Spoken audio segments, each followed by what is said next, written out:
Can't you stand to see her well? Xu Cui knew she was in the wrong, stomped her foot, huffed, and stopped speaking. After entering, Song Yuntang greeted everyone and then quietly approached to check whose pulse. After a moment, she released her hand. Grandmother's health cannot handle anger. She needs to rest. Otherwise, it could easily lead to stress. This could shorten her life. She didn't dare to say those last two words out loud and had only mentioned them to Su Qingye. She took out a silver needle from her sleeve, using one to stimulate the Baihui point for alertness and the other to protect the heart and calm the mind. Soon, Hu began to feel normal again. She looked at Song Yuntang and nodded, saying, "Good child." After catching her breath, she added, "Your aunt has been spoiled by her grandparents and her two older brothers since she was little. Don't take her words to heart." Song Yuntang shook her head lightly. Of course not. She didn't know her well and wouldn't let such a small matter bother her. Xu Cui wanted to say that she didn't need Hu to speak on her behalf. But remembering that she had just upset her, she held back and didn't dare to say such things. The conflict between her and Su Yongwang's family began when Su Qingye passed the scholar exam. At that time, Xu Cui had been married for many years. After having 3 daughters in a row, her in-laws looked down on her, almost openly criticizing her. Even though she eventually had a son, who is now 9 years old, she still didn't hold the same status in the family as her 2 sisters-in-law, who had both had sons first and had more children than she did. By the time she had her last son, she was already 29 and never became pregnant again after that. Now, at 38, she had accepted her fate. At least she had one son. When she heard that Su Qingye had passed the scholar exam, she was very excited, feeling that she could finally gain some respect in her in-laws' family. At that time, her in-laws were much nicer to her and even prepared gifts, asking her to visit her nephew, who had passed the exam, to request that all their land be registered in his name to avoid paying taxes. The Su family had not yet split up, so all the land was registered under Su Qingye's name. After the division, they did not register with the authorities, so Su Yongfu's family still did not have to pay taxes. Xu Cui went to ask her second brother and nephew for help, bringing gifts and speaking kindly. Su Yongwang did not understand the situation and said he couldn't decide without Su Qingye's approval. However, Su Qingye said that such actions were like tax evasion, which is illegal. If someone reported them, it would be easy to find out, and they could face confiscation of property and 50 lashes. Those 50 lashes could be life-threatening. He would also be implicated. At that time, Su Qingye was focused on his studies and exams, always cautious, and did not want to have any blemishes on his record, so he did not agree. Since he disagreed, Su Yongwang and his wife, who usually respected their children's decisions, naturally respected his opinion. Su Yuanda, the village chief of Lushan village, was also an upright person. After learning the reason behind the situation, he began to persuade Xu Cui to give up her idea for the sake of her grandson's future. Xu Cui was very unhappy about this matter. She felt that her in-laws had prepared generous gifts for her to bring to her family, knowing she was having a hard time at her in-laws, yet they wouldn't help with such a small request. It felt very unkind. When she returned to her in-laws, her mother-in-law and sisters-in-law made sarcastic remarks, saying that a married daughter is like spilled water, and her family did not care about her at all. Upset, she visited Lushan village again, this time bringing her eldest daughter, Cheng Xiaoqian. At that time, Cheng Xiaoqian was 11 years old, 6 years younger than Su Qingye. She wanted to arrange for her daughter to be a child bride at her second brother's house to strengthen family ties, but she still hoped Su Qingye would agree to register the land in his name. Before Su Qingye could respond, her second brother and sister-in-law rejected the idea. Upon hearing the news, Su Yuanda and his wife scolded her, saying she was being foolish, which made her so angry that she left with her daughter, crying all the way back to Yanlu village.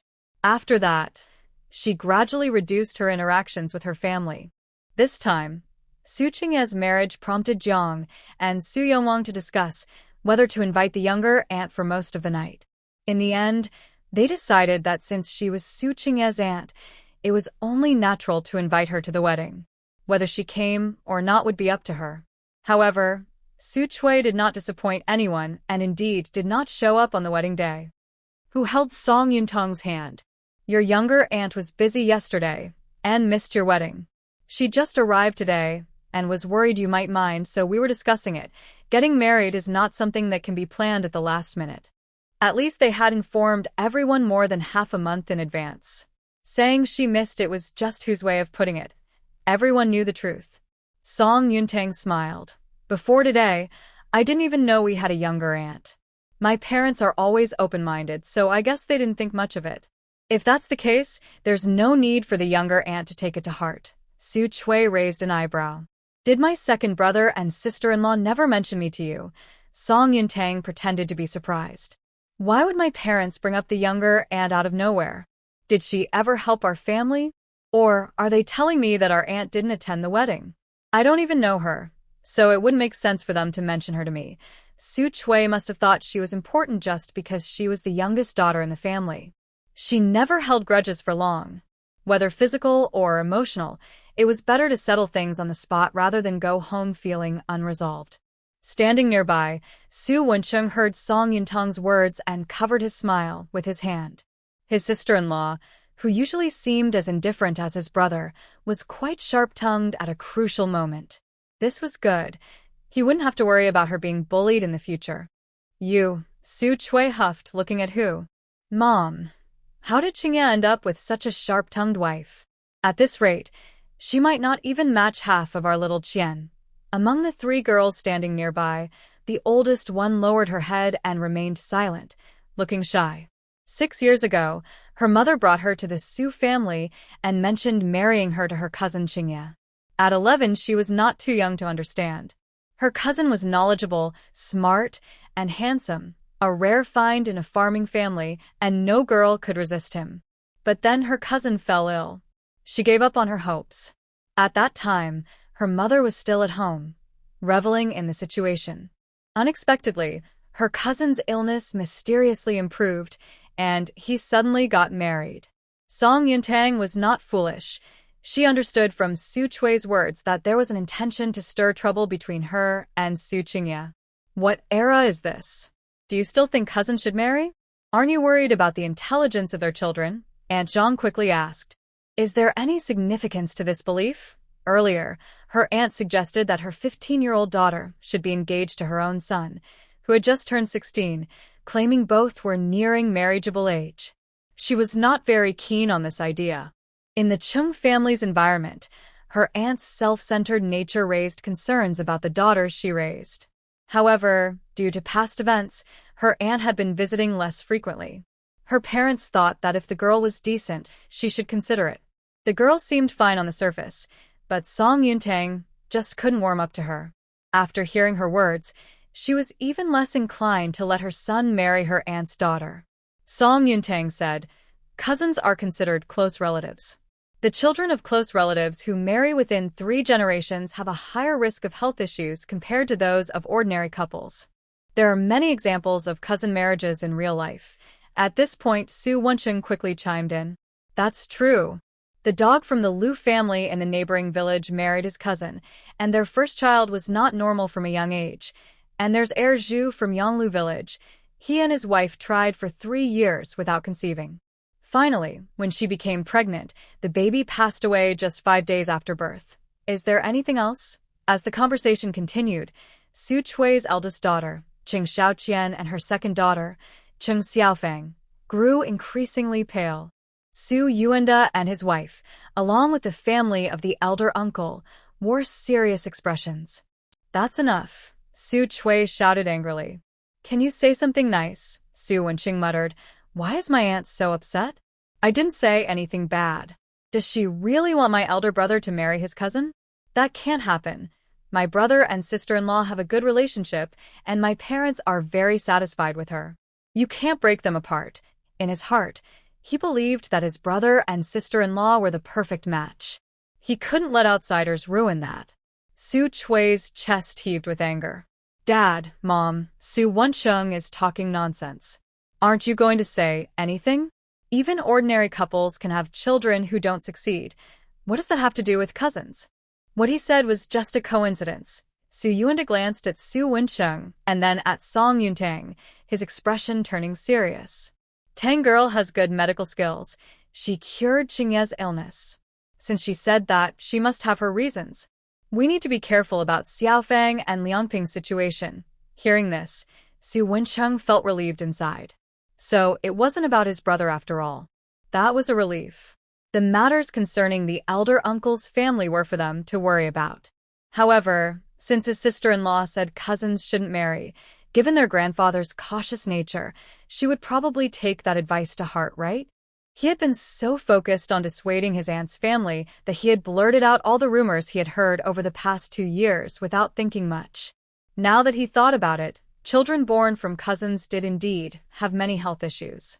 It seemed his sister-in-law's words were not unfounded. Xu Cui pointed at Song Yuntang. What does a young girl know? Dad, Mom, she pointed at herself. I am the daughter of the Su family. Why is it that every time I come to discuss things with you, you never consider me? Now, even this newly married granddaughter-in-law's words carry more weight than mine? Su Yongfu said sternly, Su Cui, your mother is not well. What nonsense are you talking about? Even though our families are not closely related, you are still my and Yongwang's sister. Will we really ignore your in-laws if something happens in the future? Did you help when my family looked down on me? Su Cui asked loudly. Su Yongfu didn't let her off easy. Did we not help? Every year, my brother and I send you money and food. Did we just waste it? Hearing this, Su Cui felt a bit guilty and sat down quietly without saying anything.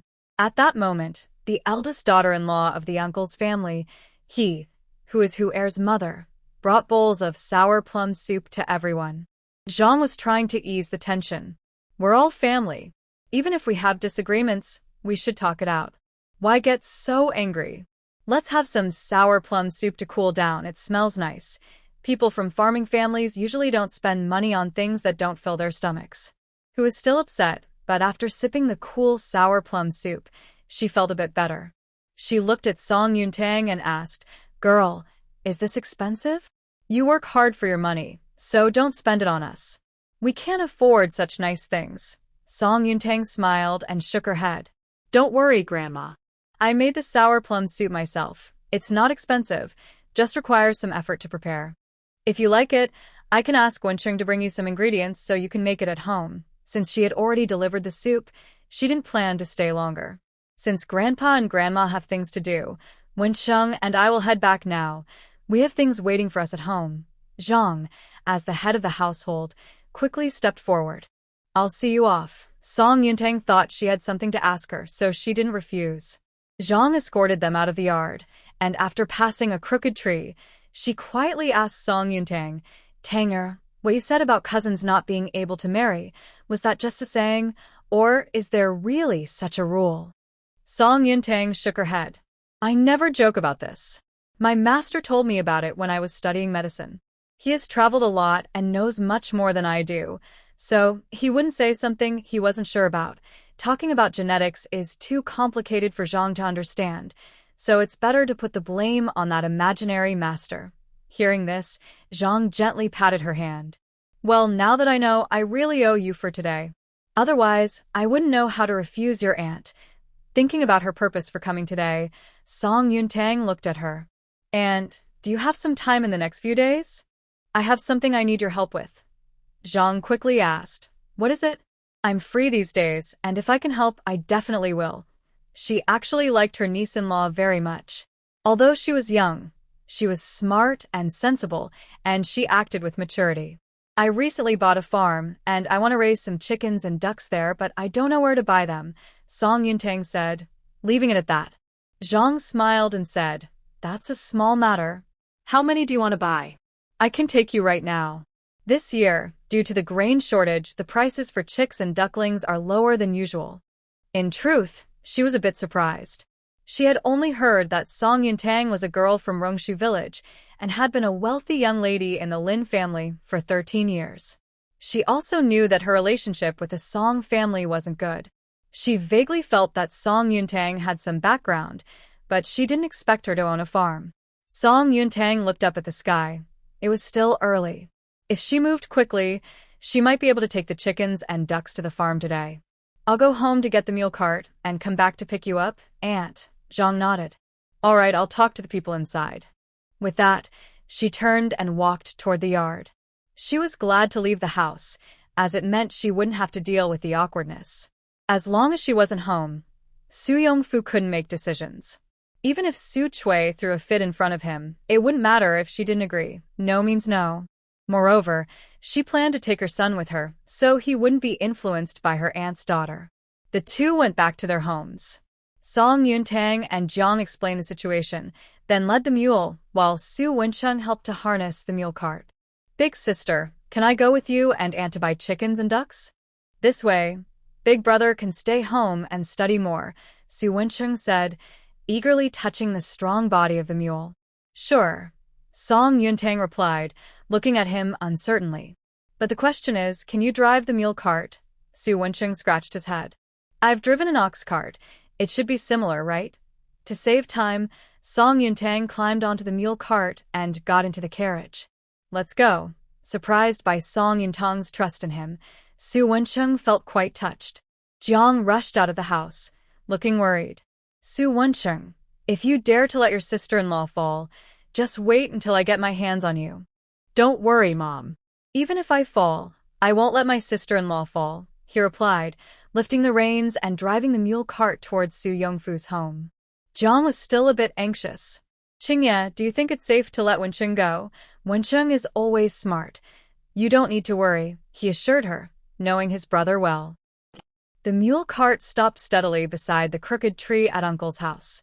Su Wencheng stretched his neck and called into the yard. Aunt, we're off. Coming, Zhang called back. Soon, she came out with her younger son, Su Liangping. Hearing the commotion, others in the yard gathered at the entrance to see what was happening. When Xu Cui saw the mule cart outside, her face showed surprise. When did second brother's family buy a mule cart?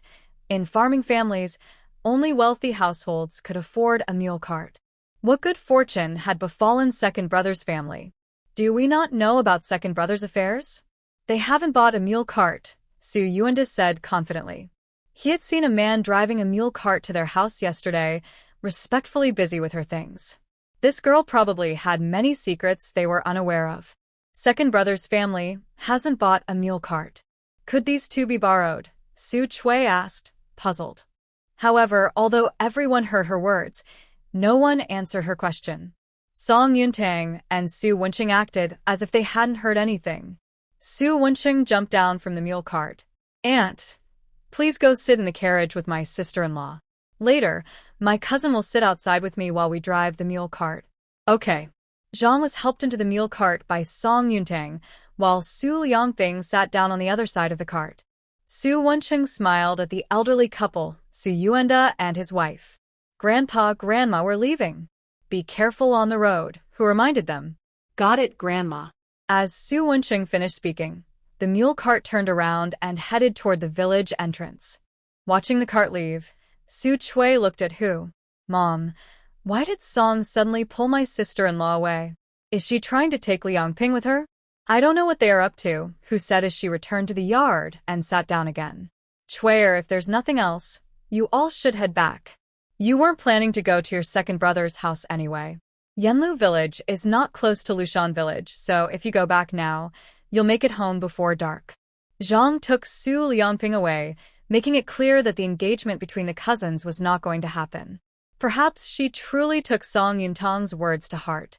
However, this situation was indeed a concern. Su Wencheng had mentioned a few families, and she had heard about them too.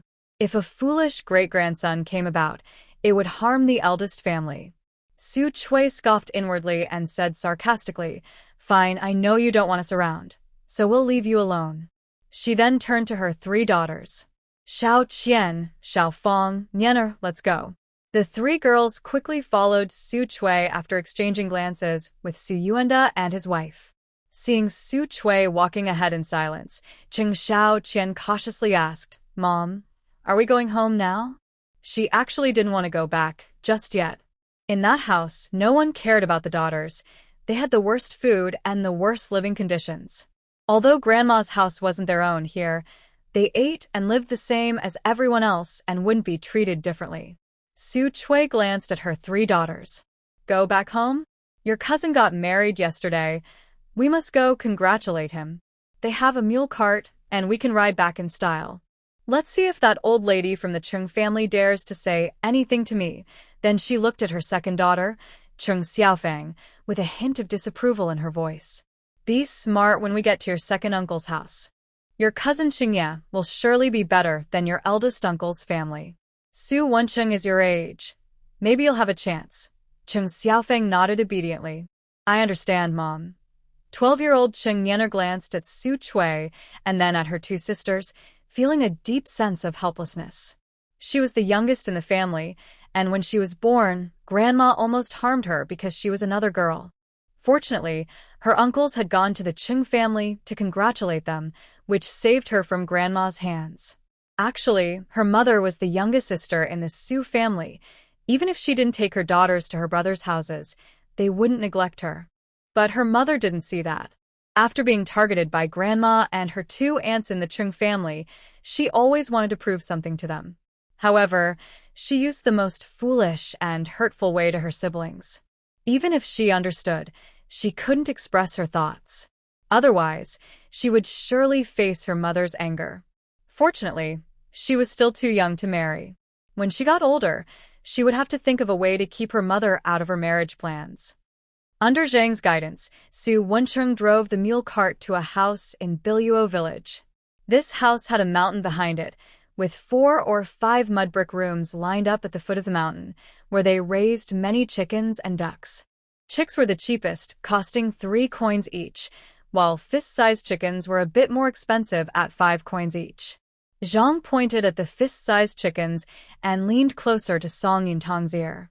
If you want to buy more, you can get these chicks that have been raised for about 30 to 40 days. They are easier to care for than the newly hatched ones.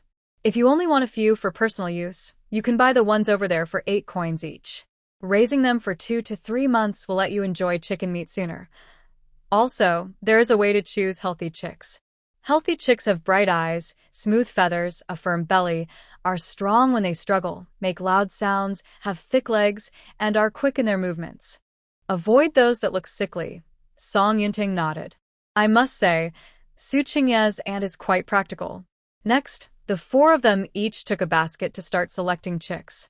They picked 200 small chicks and 50 medium-sized ones. Altogether, they spent a total of 1 tael and 4 coins. Seeing that Song Yuntang bought so many chickens, Zhang was surprised. Buying chickens is secondary. Raising them is what costs money. Do you have enough food to feed them? Song Yuntang smiled and said, Don't worry, Aunt, I have food prepared. This year's harvest is plenty that can be used to feed the chickens.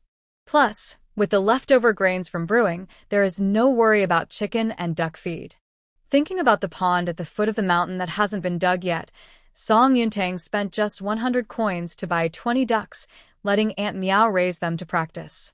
Later, when Chung and the others have time to dig the pond, they can add more chicks and ducklings. Buying so many chickens and ducks at once makes Song Yuntang quite a big customer. The farmer was happy and even gave her 10 more chicks that were less than half a month old.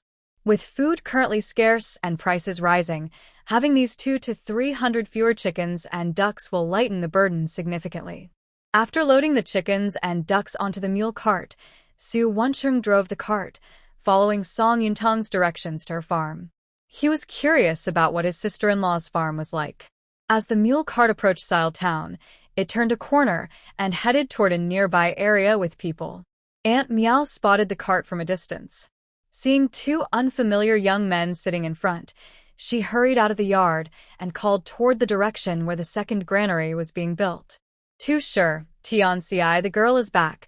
2 men quickly set down their work and came to the front of the small courtyard. As the mule cart stopped, the sounds of chickens and ducks inside became very clear. After Su Wencheng and Su Liangping jumped down from the cart, Song Yuntang also climbed out. She jumped down from the cart.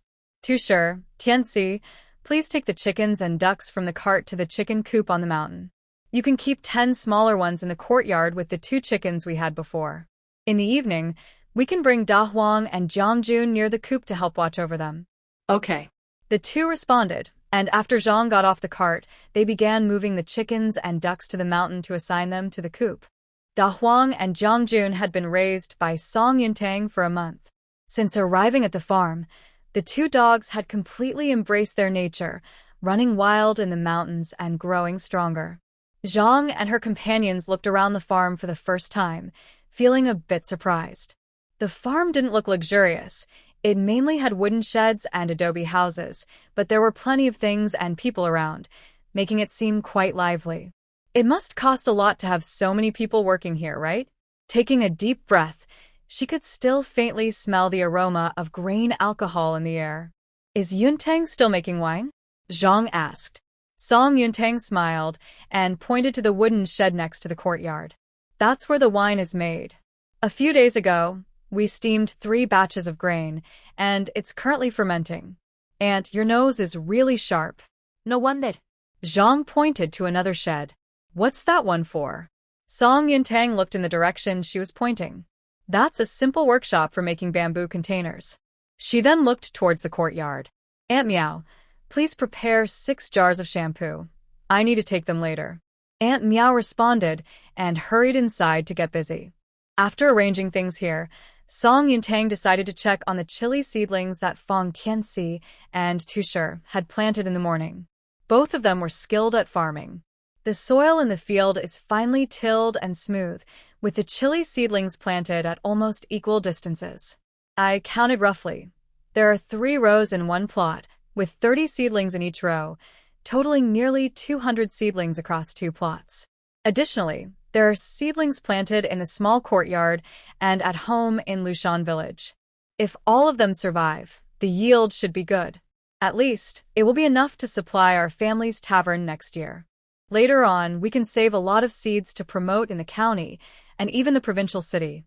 Aunt Meow, the seedlings planted today need to be watered in the morning and evening for the next couple of days. Please keep an eye on them. It's getting late, so I'll head home now, Song Yuntang said as she reached the entrance of the small courtyard. Aunt Meow was preparing dinner and, hearing Song Yuntang's instructions, quickly replied, "Don't worry, Mississippi. I'll have Tianxi and Tushi water them first thing in the morning. The water for washing has already been put on the mule cart. Okay, you all keep busy. I'm leaving now. Take care." Mississippi. Song Yuntang led everyone to the mule cart, and Su Wencheng drove it toward Lushan village. With Aunt Meow's family and Tushi watching over the farm, she felt at ease. "Wencheng, when we get back, prepare some feed. The mule has been working all afternoon and must be hungry." Su Wencheng smiled. "There's still some feed left from what Dad prepared for lunch. The mule will have enough to eat when we get home." Yesterday, when the mule cart was taking Song Yuntang's things home, he thought it was rented, but he didn't expect that this morning, his sister-in-law and brother brought the cart back themselves. When Dad asked, he found out that it was bought by his sister-in-law. They immediately arranged a cozy spot for the mule and prepared plenty of feed for it. Zhang was preoccupied with thoughts and, feeling it was inconvenient with so many people at home, lifted the bamboo curtain of the cart and said to Su Liangping, "Liangping, come in. I need to ask you something." Okay. Su Liangping climbed into the cart and sat down across from Zhang. "What do you want to ask, Mom? What do you think about your little aunt's cousin, Xiaofeng?"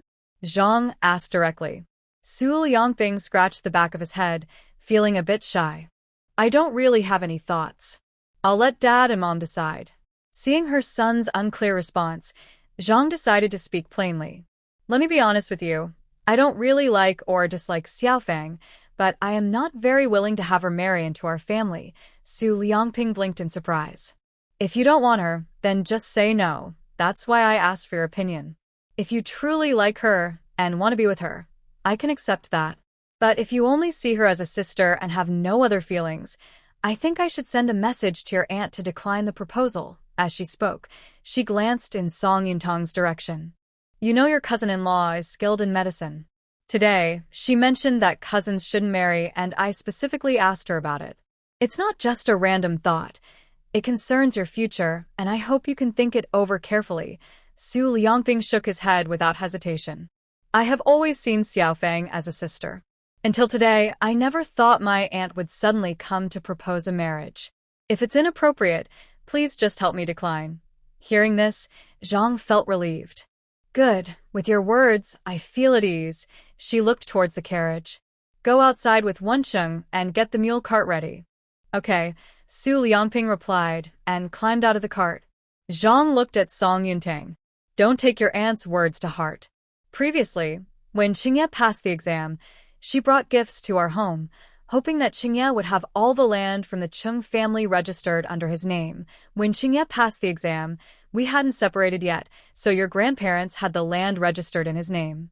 After we separated, we didn't go to the government to register it, so we managed to take advantage of a loophole. Your aunt feels that your in-laws and Qingye are helping us but not her, which she sees as unfair. Qingye made it clear to her that he intends to take the imperial exam and pursue a career. This action is against the law, and if it causes trouble in the future, it could lead to bigger problems. After your aunt went back, she was upset and brought Qing Xiaoqian to Lushan village. At that time, Xiaoqian was only 11 years old. Your aunt wanted to place her in your home as a child bride for Qingye, but Qingye disagreed, and your in-laws were also against it. In the end, this matter caused everyone to be unhappy. Today, she mentioned this issue, probably to stir up trouble between you and Qingye. You must not fall for her tricks. Song Yuntang understood.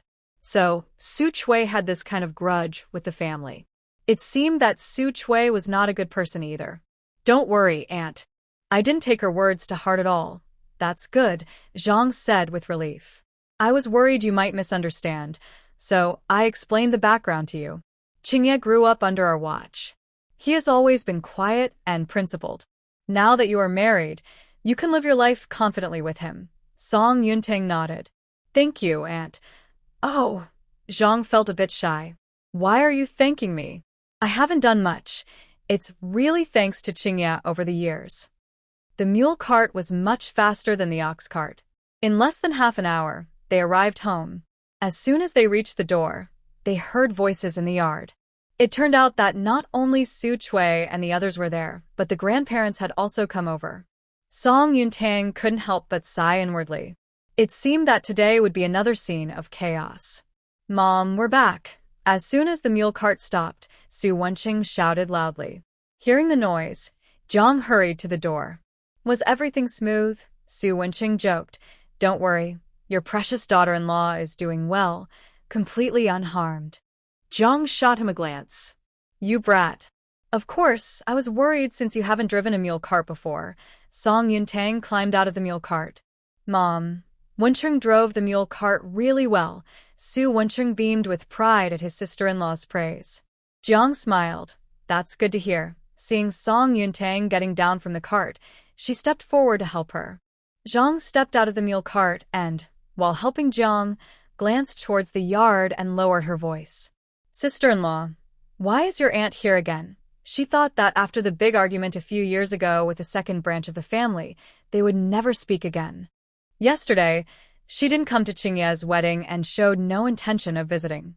Now, she unexpectedly arrived uninvited. Zhang replied quietly.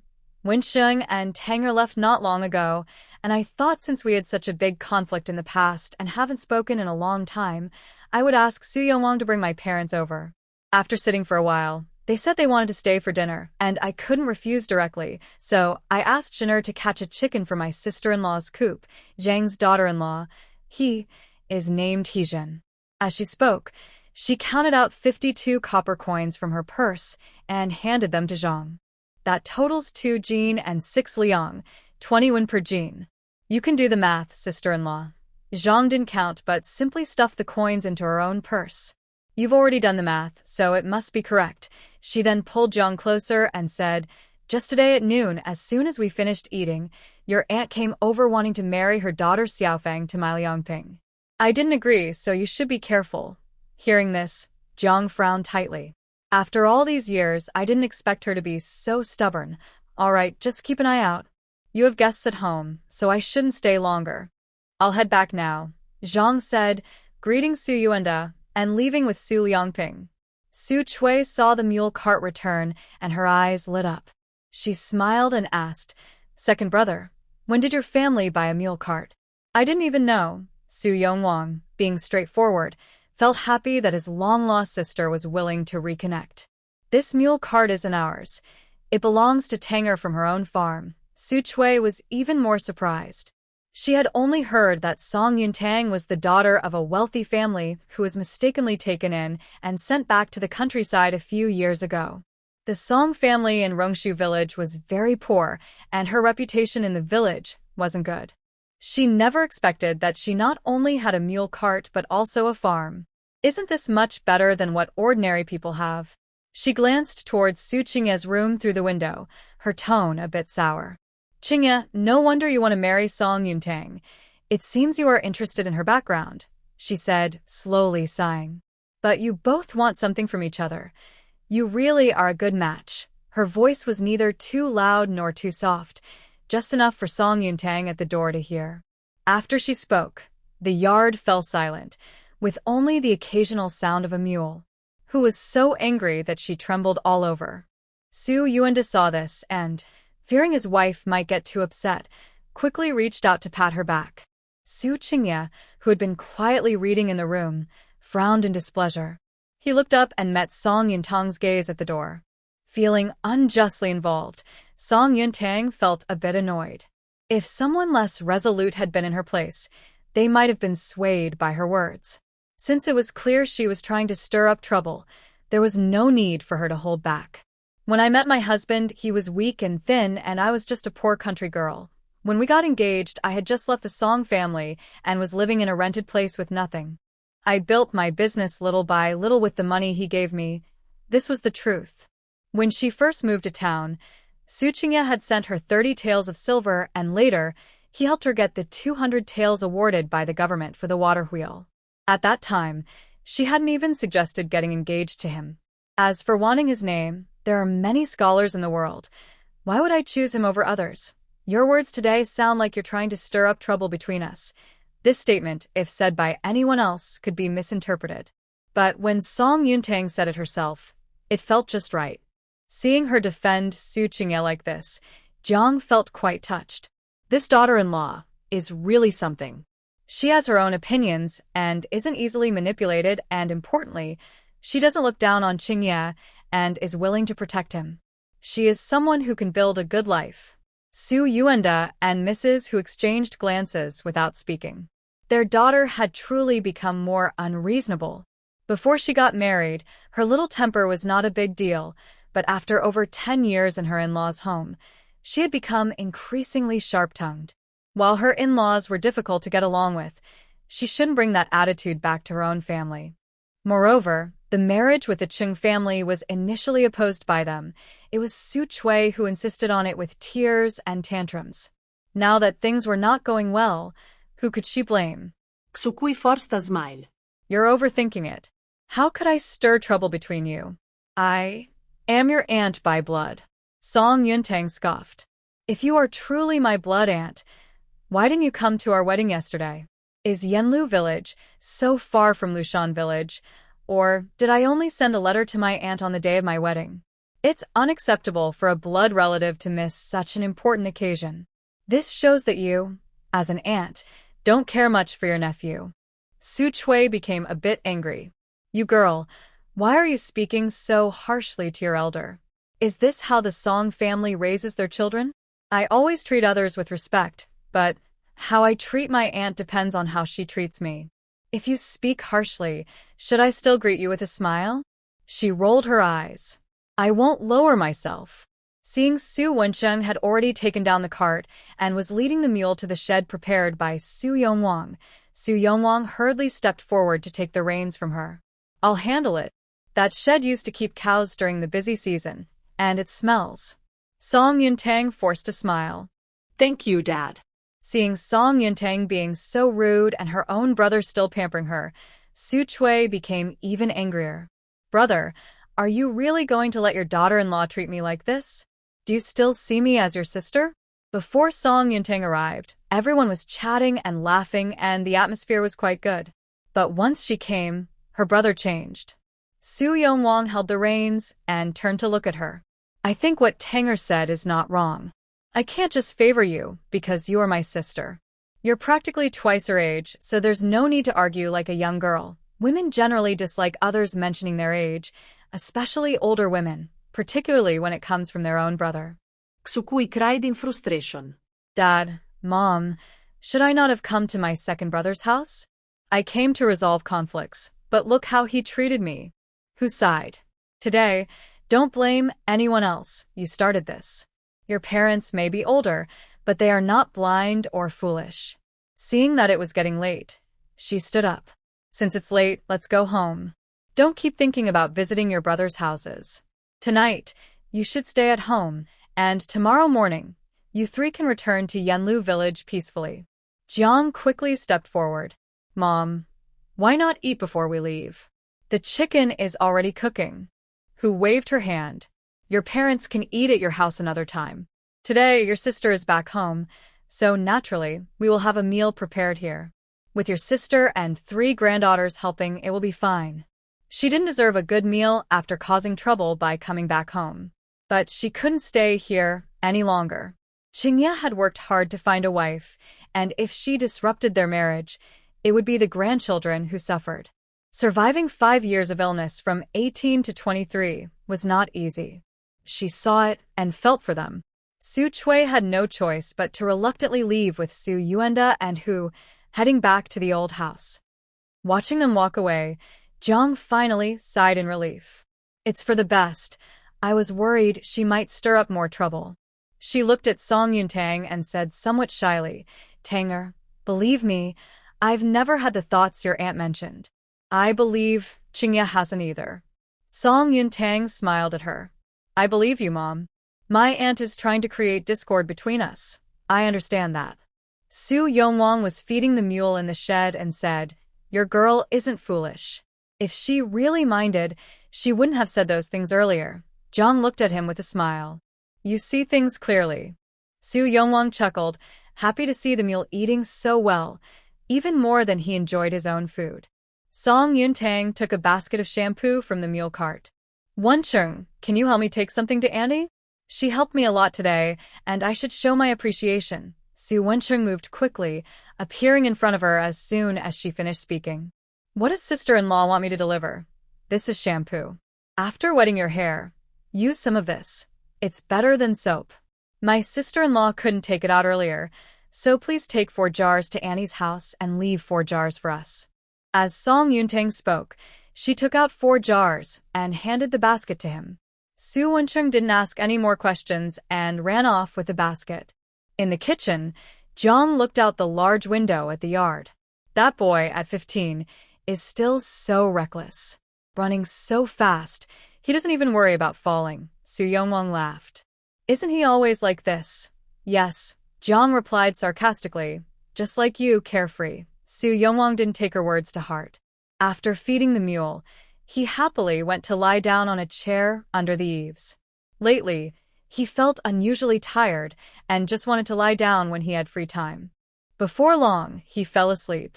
After putting away the shampoo, Song Yuntang came to the kitchen. Mom, is there anything I can help with? The kitchen was clean, bright, and tidy. On the windowsill, there was a bunch of wildflowers Jiang had picked along with some wild vegetables. They weren't fancy, but they looked quite nice. The chicken is stewing and the rice is cooking. Once the rice is ready, we can heat the vegetables in the chicken broth and eat, Jiang said with a smile. You've worked hard all day. Go rest in the room for a bit. I'll call you when it's time to eat.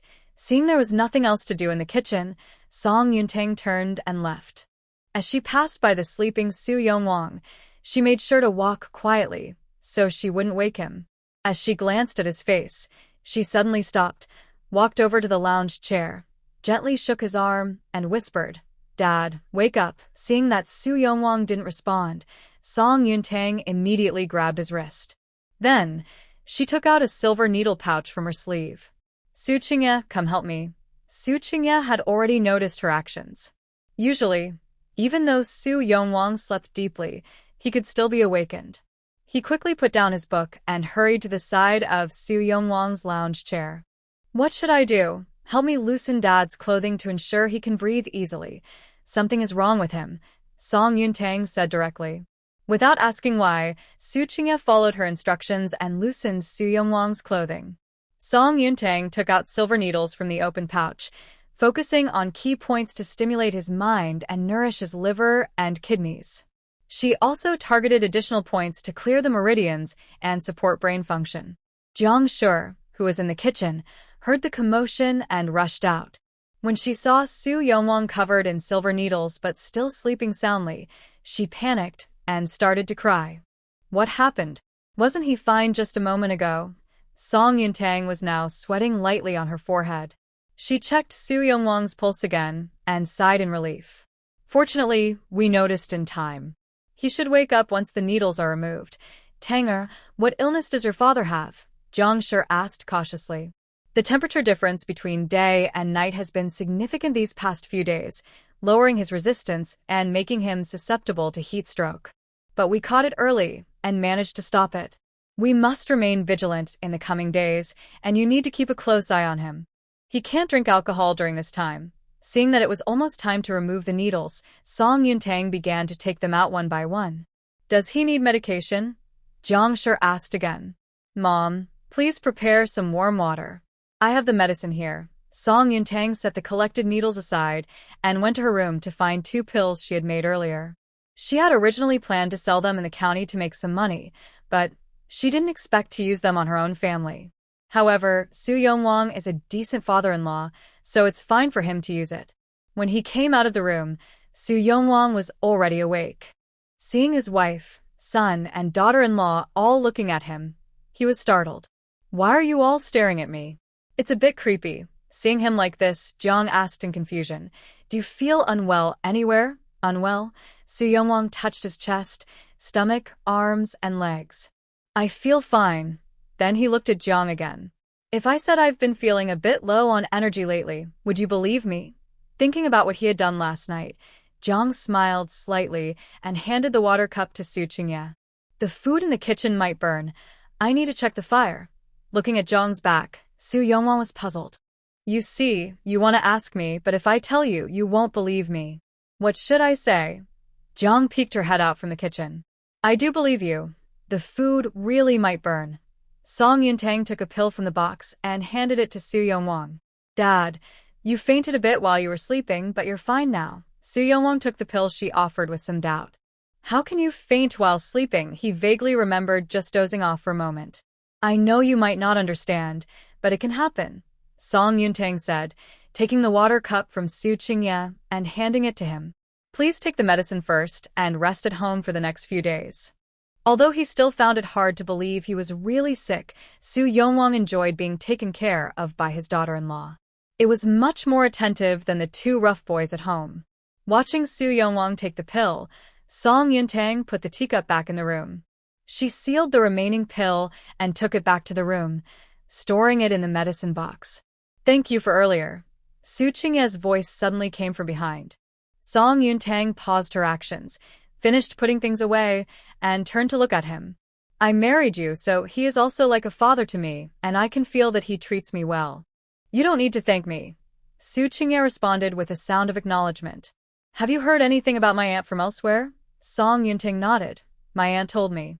Don't worry, I didn't think too much about it. When I was young and reckless, I thought I could achieve great things in the future, so I refused the Chung family's request at that time. I never expected to fall seriously ill and waste so much time. They might have laughed at me behind my back, but luckily I met you later. Su Qingye looked at her. The man's eyes were very attractive, with long eyelashes casting shadows on his eyelids.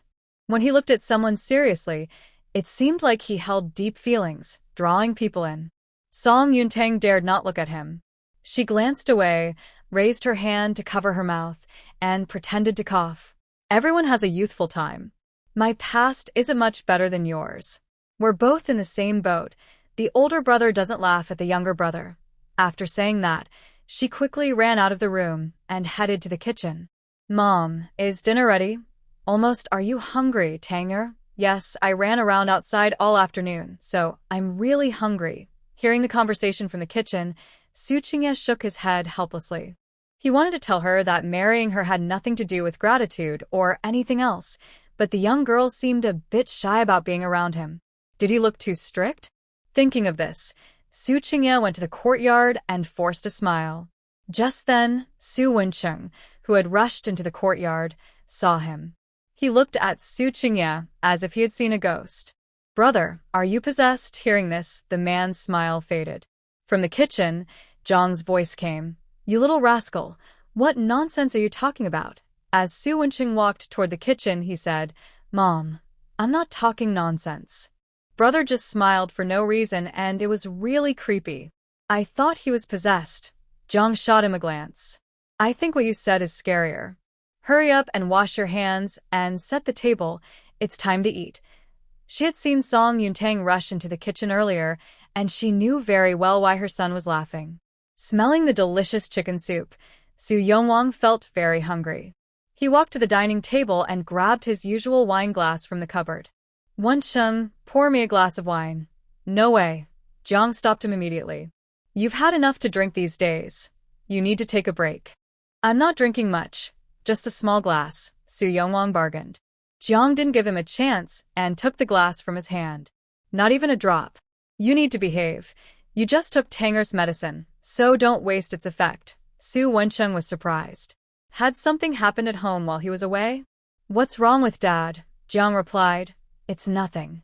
Your sister-in-law said your dad shouldn't drink for a few days." Su Wencheng looked at Su Yongwang and advised, "Dad, since sister-in-law is so skilled in medicine, you should listen to her." Seeing that it was his daughter-in-law's advice, Su Yongwang had to wave his hand.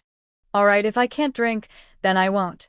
After dinner, Song Yuntang wanted to take a shower. However, the bathroom at the Su family's house was not as convenient as the one in the village, so she decided to hold off on that thought for now. She first washed her hair in the yard and then fetched water to wipe herself down in her room. Su Qingye heard the sound of water and knew what she was doing, so he didn't rush back to his room. He stood in the yard with his hands behind his back for a long time, waiting until she came out with a basin before he went inside. The room was filled with steam and the fresh scent of soap pods. But after opening the doors and windows, a breeze soon blew through and dispersed the smell. When Song Yuntang returned to her room after washing her clothes, he was sitting at the desk by the window reading, his long fingers turning the pages with a soft rustling sound. The man looked very focused, and his concentration was quite charming. As if sensing her gaze, Su Qingye couldn't continue reading. He closed the book and turned to look at Song Yuntang. "Have you been staring at me because you want to say something?" Song Yuntang hurriedly looked away. "No, I wasn't looking at you." Noticing the slight blush on the young girl's ears, Su Qingye smiled softly. "Go to sleep first. I'll come up after you're asleep." Song Yuntang shook her head. "It's already dark. You just recovered from a serious illness, so it's better for you to rest early." Su Qingye was taken aback, nodded, and said okay. He put down the book in his hand, got up to fetch water from the kitchen, washed up in the courtyard, then changed into clean clothes, entering the room with the fresh scent of soap. At that moment, Song Yuntang was leaning by the bed, drying her still damp long hair. Seeing him come in, she quickly got up to make space for him. Su Qingye, with a gentle smile, pulled her to sit in front of him. Then, as if performing a magic trick, he took out a clean cloth and gently dried her hair. "Where did you get that cloth?" Song Yuntang asked. "I got it from my mother," Su Qingye replied. "In a few days I will go to the county town. If you need anything, just tell my mother and she will prepare it for you." Song Yuntang nodded but suddenly remembered something. "My mother told me today to be more understanding of you." "What does that mean? Did you do something?" Thinking back to what Jiang had asked him earlier that day, Su Qingye's expression became slightly awkward. However, since Song Yuntang was facing away from him, she couldn't see his face. "I didn't do anything."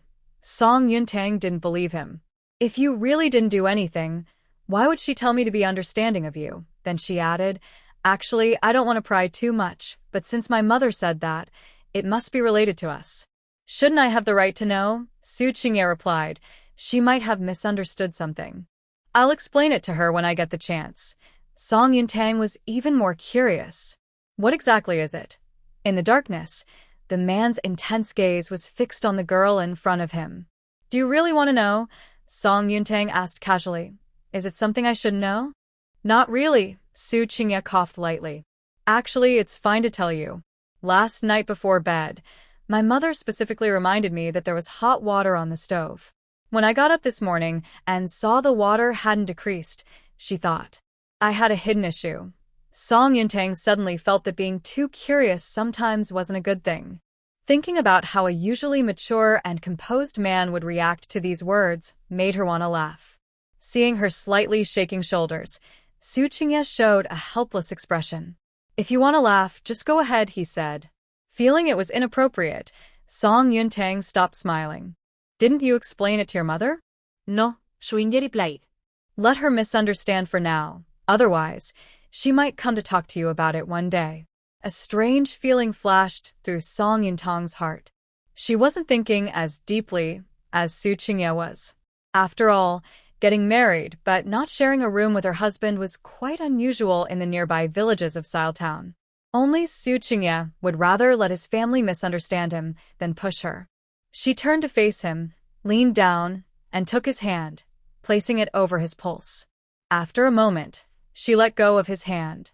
The issue in your body has been completely resolved. Although you are still a bit weak, there is no hidden problem. Just take your time to recover. There's no rush for that kind of thing. It's normal for an adult man to have needs. Since they chose to marry as a normal couple, she didn't intend to hold onto her innocence. She just wanted to give them both some time to adjust, letting things happen naturally. Xu Qingye smiled slightly. The moonlight streaming in through the window illuminated his face, but his high nose blocked the light from reaching his eyes. He reached out and gently ruffled Song Yuntang's hair. I told you, I won't force you. Don't think too much about it. Just sleep. Okay. Song Yuntang turned to sleep facing the wall, pressing closely against it. Feeling it was a bit uncomfortable, she shifted toward the center of the bed. Xu Qingye noticed her movement, but said nothing, quietly lying in his place, occasionally glancing in her direction. After a long day, Song Yuntang fell asleep quickly. Perhaps feeling a bit warm from being close to Xu Qingye, she tossed off the blanket covering her. Xu Qingye noticed this and kindly draped the blanket over her. However, after a while, she tossed it off again and turned to face him with impatience. Xu Qingye smiled and covered her with the blanket once more. Before long, Song Yuntang waved her arm, not only tossing the blanket off again but also resting her arm on Xu Qingye's chest. Now, afraid of waking her, he dared not move and stayed in that position until the next morning. When Song Yuntang woke up, she opened her eyes to see Xu Qingye's profile. She was curious about why he was still asleep. Looking down, she realized her arm was tightly wrapped around his waist. Startled, she quickly lifted her arm and turned to lie flat on the bed to calm herself. After a moment, she glanced over again and saw he was still asleep. She checked his pulse and finally sighed in relief, carefully getting out of bed and dressing before leaving the room. Jiang Shi, Su Yongwang, and Su Wensheng were already up. When they saw Song Yuntang come out, Jiang Shi smiled and peeked into the room. Tanger, is Qingye still asleep? Song Yuntang nodded. Yes, he's sleeping soundly, so I didn't wake him. Su Wensheng looked surprised. Usually I wake up later than my brother, but today he finally slept in. Go on, go on. Jiang Shi shot him a glance, but she couldn't hide her smile. What do you know, you little one? Su Wensheng pouted. I'm not a little kid. At this moment, Song Yuntang realized Jiang Shi had misunderstood something again. But she didn't want to explain. After all, she and Xu Qingye were married. Misunderstandings would happen sooner or later. Mother, what are we having for breakfast? Jiang Shi smiled and said, I made some thin porridge, heated a few steamed buns, and steamed an egg custard for you both to nourish your bodies. Hurry and wash up. It will be ready soon. Song Yuntang replied and took a basin to the kitchen to fetch water.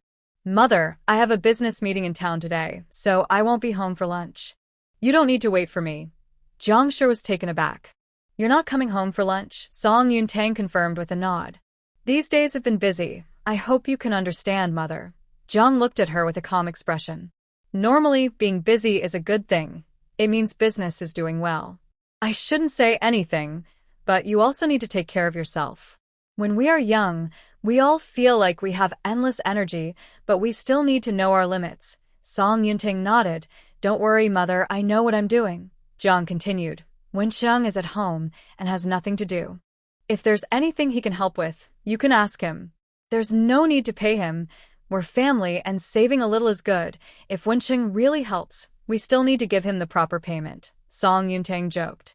Otherwise, people might say I'm mistreating my brother-in-law. Jiang laughed heartily at her joke. If family is willing to help, who would complain? Those who love to gossip are just bored.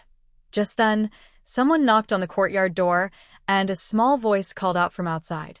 Second uncle, second aunt. Song Yuntang had just stepped out to wash her face when she heard the knocking and went to open the door. Who are you? It was the youngest cousin who had followed Xu Cui yesterday. However, Song Yuntang didn't know her name. She only knew her two older sisters, the eldest named Qing Xiaoqian and the second named Cheng Xiaofeng. The girl nodded to her and said, Hello, sister-in-law, I'm Cheng Yener. My mother asked me to borrow your mule cart to take us back to Yanlu village. Her voice got quieter as she spoke. After the unpleasantness yesterday, her mother still wanted to borrow the cart. She felt embarrassed to come herself and had to sneak out while her grandparents weren't paying attention. If she had a choice, she wouldn't want to come and lose face. Song Yuntang looked at this cousin, who was different from her two older sisters. There are always good apples in a bad barrel.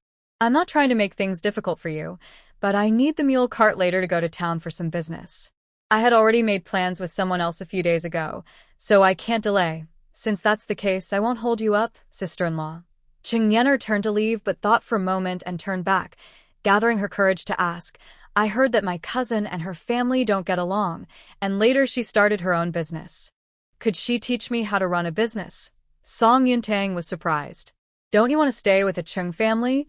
Cheng Yener shook her head. It's not that. Although she felt suffocated in that house, she was only 12 and didn't know where she could go after leaving the Cheng family. At least in the Cheng family, she had a place to stay. But if she could earn money, things would be different. Her life could improve, and perhaps the Cheng family would pay more attention to her, ensuring her future marriage wouldn't be rushed. Song Yuntang sensed that this girl was different, but didn't want to get involved with the troubles of the Cheng family. I'm not one to seek trouble. If you really want to earn money, come find me after you leave the Cheng family. After I leave the Cheng family. Cheng Yener looked troubled. Does that mean I have to wait until I get married? Song Yuntang felt that in this era, leaving one's family was already quite rebellious, and she didn't want to encourage others to do the same. If something went wrong, she couldn't take responsibility. Then let's talk after you get married. Cheng Yener looked a bit disappointed. Thank you for your help, cousin. After saying that, she nodded again and turned to leave. As soon as Song Yuntang closed the courtyard door, Zhang Shi came out of the kitchen with a bowl of egg custard, heading toward the main room. Tanger, who was at the door just now. It was my cousin Yener. She said her aunt sent her to borrow our mule cart to go back to Yanlu village. I thought I would be going to town later, so I refused. Zhang Shi didn't even look up. You should have refused. How could she have the nerve to ask after causing such a scene yesterday? Just as Song Yuntang reached the doorway of the main room, Su Qingye came out from inside. Mother, I'll go with Tanger to town later, and I won't be back for lunch. All right. Zhang Shi put down the egg custard and turned back to the kitchen to serve porridge. Whether you come back for lunch is another matter. First, go wash up and come eat breakfast. Song Yuntang followed her into the kitchen to take the pancakes to the table in the main room. Before long, breakfast was served.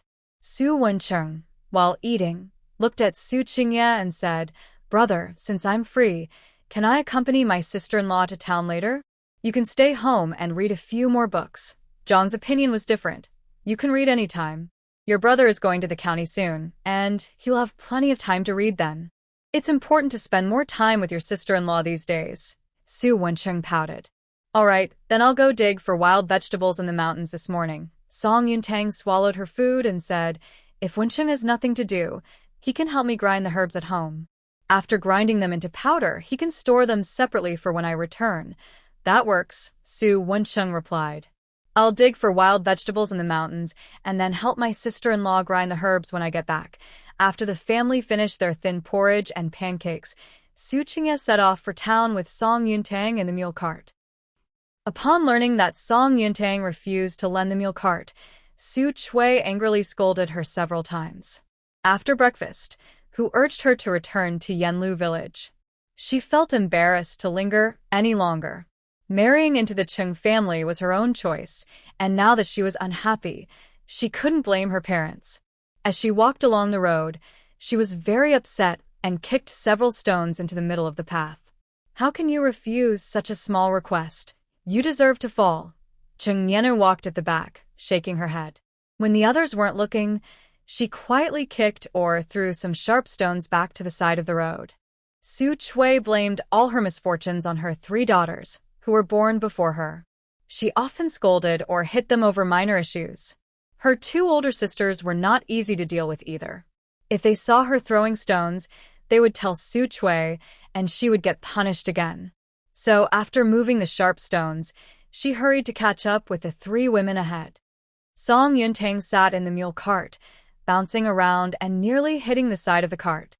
Su Qingye, why is the cart so bumpy today? Su Qingye tried to steer the cart onto smoother ground.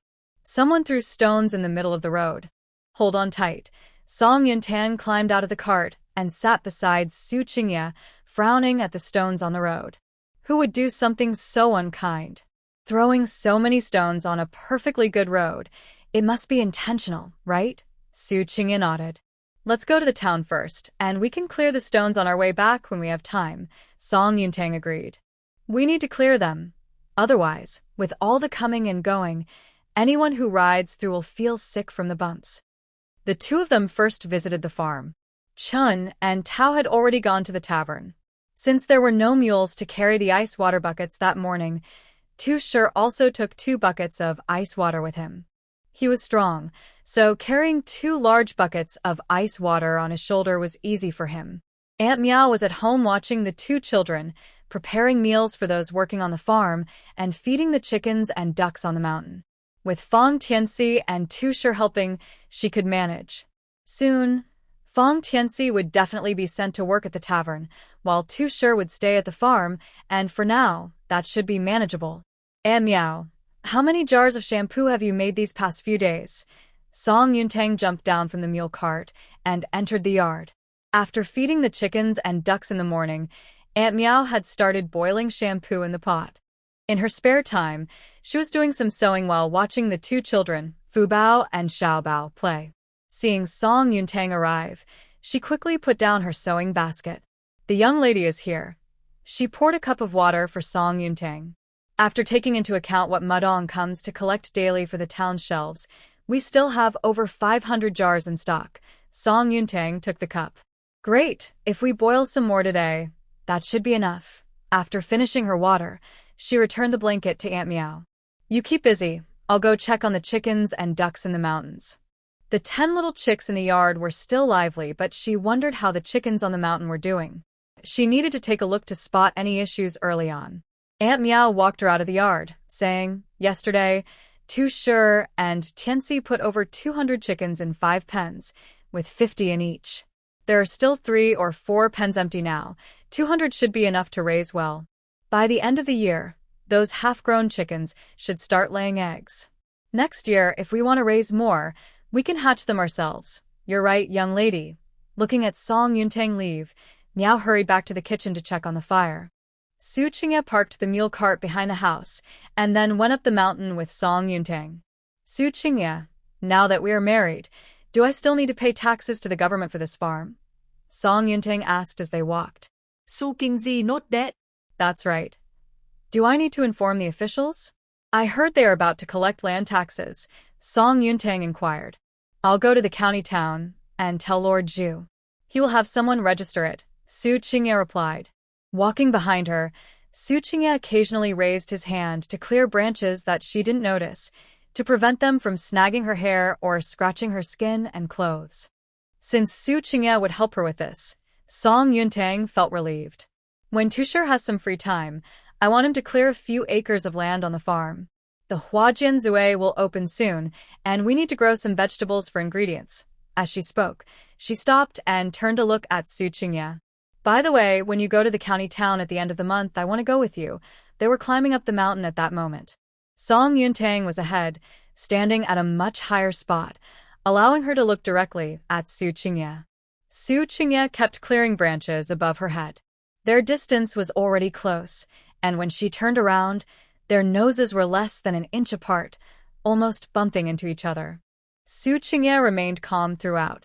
Song Yuntang, however, was so nervous that she forgot what she wanted to say. "Do you want to go to the county town with me?" Xu Cui asked without stepping back. Song Yuntang quickly took a step back and looked away. "I do have that idea." Xu Cui didn't ask much more. "That's fine, but you might have to work a bit harder to find a place to stay with me." Song Yuntang didn't expect Xu Cui to agree so quickly. "Don't worry, once we find a place, I'll come back and it won't delay your studies." But Xu Cui took her hand, clearing branches and bushes in front of her while leading her forward. "You can stay in the county town as long as you want." Song Yuntang looked at the hand held by Xu Cui, a slight smile on her lips. Although they had only spent a few days together and Xu Cui had not tried to stand out in front of her, she seemed to gradually get used to having this man around. It wasn't that she liked him a lot, but it was comforting. The chickens she bought yesterday were adapting well in the mountains, running around happily and chirping. After checking on them, Song Yuntang thought it was time to head down the mountain with Xu Cui. As they passed the wooden shed, they discussed the land clearing project with Tushur. The fields around the village were near Sile Town, making them valuable and mostly owned by wealthy families from the town. Unless those families faced difficulties, they usually wouldn't sell. In a few days, the yams she ordered from Dongming village would arrive. The dry land on the farm was only enough to plant yams and chili seedlings. If she wanted to grow vegetables, clearing more land was the best choice. The two walked away from the village without taking the mule cart. Song Yuntang handed the cart over to Qiao Daqiao and Qiao Er, asking them to continue gathering grain. This year's grain yield was already quite low, and most families had sold what they could. After this collection, it would be hard to gather more. So far, they had collected 400 stones of grain, plus the 50 stones of white rice rewarded by the government, which was enough to sustain the farm and Huajianzui for the next couple of years. However, Song Yuntang still felt uneasy. Who knew what next year's harvest would be like? In this time of scarcity, having grain in hand gave her confidence. She squeezed the 200 taels of silver notes from the Lin family in her money pouch and decided that after finishing her business in town, she would head straight to the grain shop. The grain shop was the place with the most supplies. When they arrived at Taoxiao Pavilion, it was just past the hour of Chun. "You really dared to come." Kai Ping stood at the entrance of Taoxiao Pavilion, looking at Song Yuntang with a proud expression. Song Yuntang glanced at her. "I made an appointment with your shopkeeper, so why wouldn't I come?" Kai Ping raised her chin confidently. "If you know what's good for you, leave now. If you dare to deceive my young master, you won't have a good outcome. This country bumpkin really takes every opportunity to climb up the ladder." Song Yuntang looked at her and clicked her tongue, saying, "She does have a pretty face, but it's a pity she doesn't have a good brain." "What nonsense are you talking about?" Kai Ping was about to step forward to argue with Song Yuntang when a voice came from the direction of the Peach Box Pavilion. "Song girl, is that really you?" Wang Hongxian, who had been waiting in the back courtyard of the Peach Box Pavilion, came out to greet her. Seeing Song Yuntang's hair neatly styled and the tall man beside her, he was momentarily taken aback, then clasped his fists and said, "Congratulations on your marriage, Song lady. May I ask who this gentleman is?" What a pity. He had thought he might have a chance, but he didn't expect that by the time they met again, she was already married. On second thought, becoming allies in the future might not be bad. Song Yuntang smiled generously and introduced, "This is my husband, Xu Cui." Perhaps because he had taken on the responsibilities of the Wang family, even though it had only been a few days since they last met, the young man appeared more composed and steady than before. Wang Hongxian nodded to Xu Cui and gestured towards the Peach Box Pavilion. "Let's talk in the back courtyard." Kai Ping, standing by the door, was slightly taken aback and hurriedly asked, "Young master, do you know her?" Wang Hongxian glanced at her lightly. Why? Kai Ping quickly lowered her head. "It's nothing. I just think, as a woman from a farming background, How could she make such fine things as those from Yujun Pavilion? Please be cautious, young master. Seeing her expression, Wang Hongxian suddenly frowned and looked at the shopkeeper beside him. Is this how you treated Miss Song when she came before? The shopkeeper was terrified. Please, young master, see clearly. Last time Miss Song came, she was indeed troubled by Miss Kai Ping. Miss Kai Ping is a maid sent by the master, and she usually has a strong opinion. I have reminded her several times to treat every guest in the shop well, but she seems to refuse to listen to my advice and continues to act on her own. I truly had no way to handle it. Wang Hongxian looked around at the other young ladies in the shop. Is what the shopkeeper said true? The group exchanged cautious glances and nodded carefully. The young girl named Yulan, who had been asked to assist by Song Yuntang last time, stepped forward and recounted everything that had happened during Song Yuntang's previous visit. Upon hearing this, Wang Hongxuan's expression darkened. Song Yuntang was his benefactor. Without her, the cause of his mother's death might still be unknown. Seeing this, Kaiping felt angry at the women in her heart and began to panic. She knelt before Wang Hongxian. Young master, I am wronged. I have worked diligently at Taoxia Pavilion for the past year without making any mistakes. I only reminded you today for your sake. As she spoke, she pointed at Song Yuntang. Just think about it. How could a commoner like her, who has never used anything good, possibly make the pills from Yujun Pavilion? Those are things that even the wealthy in the county might not have. Yuan Qingxi is famous not only in Anyang County, but also in the provincial capital, where wealthy ladies shop. Everything inside, from cups to lamps, is carefully selected. The pills made by Miss Song are indeed beyond what Yuan Qingxi can offer, which is why I came to Sile Town to place an order with her, only to find out she was at Wang's Taoxia Pavilion. As he finished speaking, Yang Linyuan entered with his attendants. Song Yuntang looked surprised. How did young Master Yang know I was here? Yang Linyuan smiled lightly. I originally intended to go to Yujun Pavilion, but when I found out you weren't there, I asked the servant over there and learned you were here to do business. Wang Hongxian saw the newcomer and raised his hand in greeting. Young Master Yang, I apologize for not welcoming you properly. Then he turned to Song Yuntang. So, Miss Song is also acquainted with young Master Yang. In Anyang County, the Yang family was not to be trifled with. In terms of wealth and connections, the Yang family far surpassed his own. To avoid conflict, the Wang family focused their business on a few towns around Anyang County.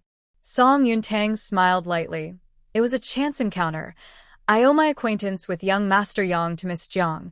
Yang Linyuan simply smiled and remained silent. Kai Ping was startled. Are you the son of the wealthy Yang family in the county? The owner behind Wan Qingxi personally came to Sile Town to order pills from Song Yuntang. What does this mean? Could it be that she really misjudged the situation? Yang Linyuan did not answer her, but looked at Wang Hongxian. Young Master Wang, do you want to take care of your family matters first? Wang Hongxian nodded slightly and turned to Kai Ping. Miss Song is a benefactor of my Wang family. If it weren't for her, we might still not know the cause of my mother's death. The murderer is still at large. I could overlook your arrogance, but you should never slander my benefactor. Kai Ping felt anxious and wanted to reach out to grab Wang Hongxuan's sleeve. Young master. She truly did not expect that there was such a connection between Song Yuntang and her young master. If she had known earlier, she should have treated Song Yuntang with more respect. Moreover, she did not realize that Yujun Pavilion was actually Song Yuntang's shop. With her abilities, making money should not be difficult, yet she still dressed like a simple farmer. Being so low-key, it was no wonder she misjudged her. Wang Hongxian took a step back and ordered someone to take Kai Ping away to be sold. Even as Kai Ping pleaded for mercy, he showed no signs of softness. The other maids from Taoxia Pavilion became even more respectful towards Wang Hongxian and Song Yuntang. After dealing with the shop servants, Wang Hongxian led Song Yuntang, Xu Cui, and Yang Linyuan to the backyard. When the three arrived at the backyard, tea and snacks were already prepared on the table. Yang Linyuan looked at Xu Cui. And who is this? Wang Hongxian introduced. This is Miss Song's husband, Brother Su. The man before them was mature and composed, evoking a sense of respect, much like facing a former teacher. It seemed that Miss Song's husband was not an ordinary farmer. Xu Cui nodded slightly to Yang Linyuan. Xu Cui, Yang Linyuan politely nodded back. Yang Linyuan. Then he furrowed his brow. Brother Su, your name sounds very familiar. Have you often been to the county before? Xu Cui nodded, showing no desire to please the wealthy businessman from Anyang County. I've been there quite a few times. Yang Linyuan suddenly became curious about him. Do you know anyone in the county? Maybe we have mutual friends. Though the man before him wore simple clothes, he had an extraordinary presence, quite different from ordinary farmers. Learning that he was from the Yang family in Anyang County made Yang Linyuan regard him even more highly, as he showed no signs of trying to curry favor. People I know, Xu Cui thought for a moment, just Lord Zhu and Mr. Tang. Yang Linyuan looked surprised. You actually know Mr. Tang, Wang Hongxian also showed astonishment. Is he the same Mr. Tang who previously served as the left deputy censor of the court? I've heard he is very strict and upright, and few can win his favor. Xu Cui shook his head. He's not as serious as people say. The reason he acted distant was to avoid others trying to use connections to reach him. To keep himself undisturbed, he pretended not to be interested in anyone, seeking a peaceful life.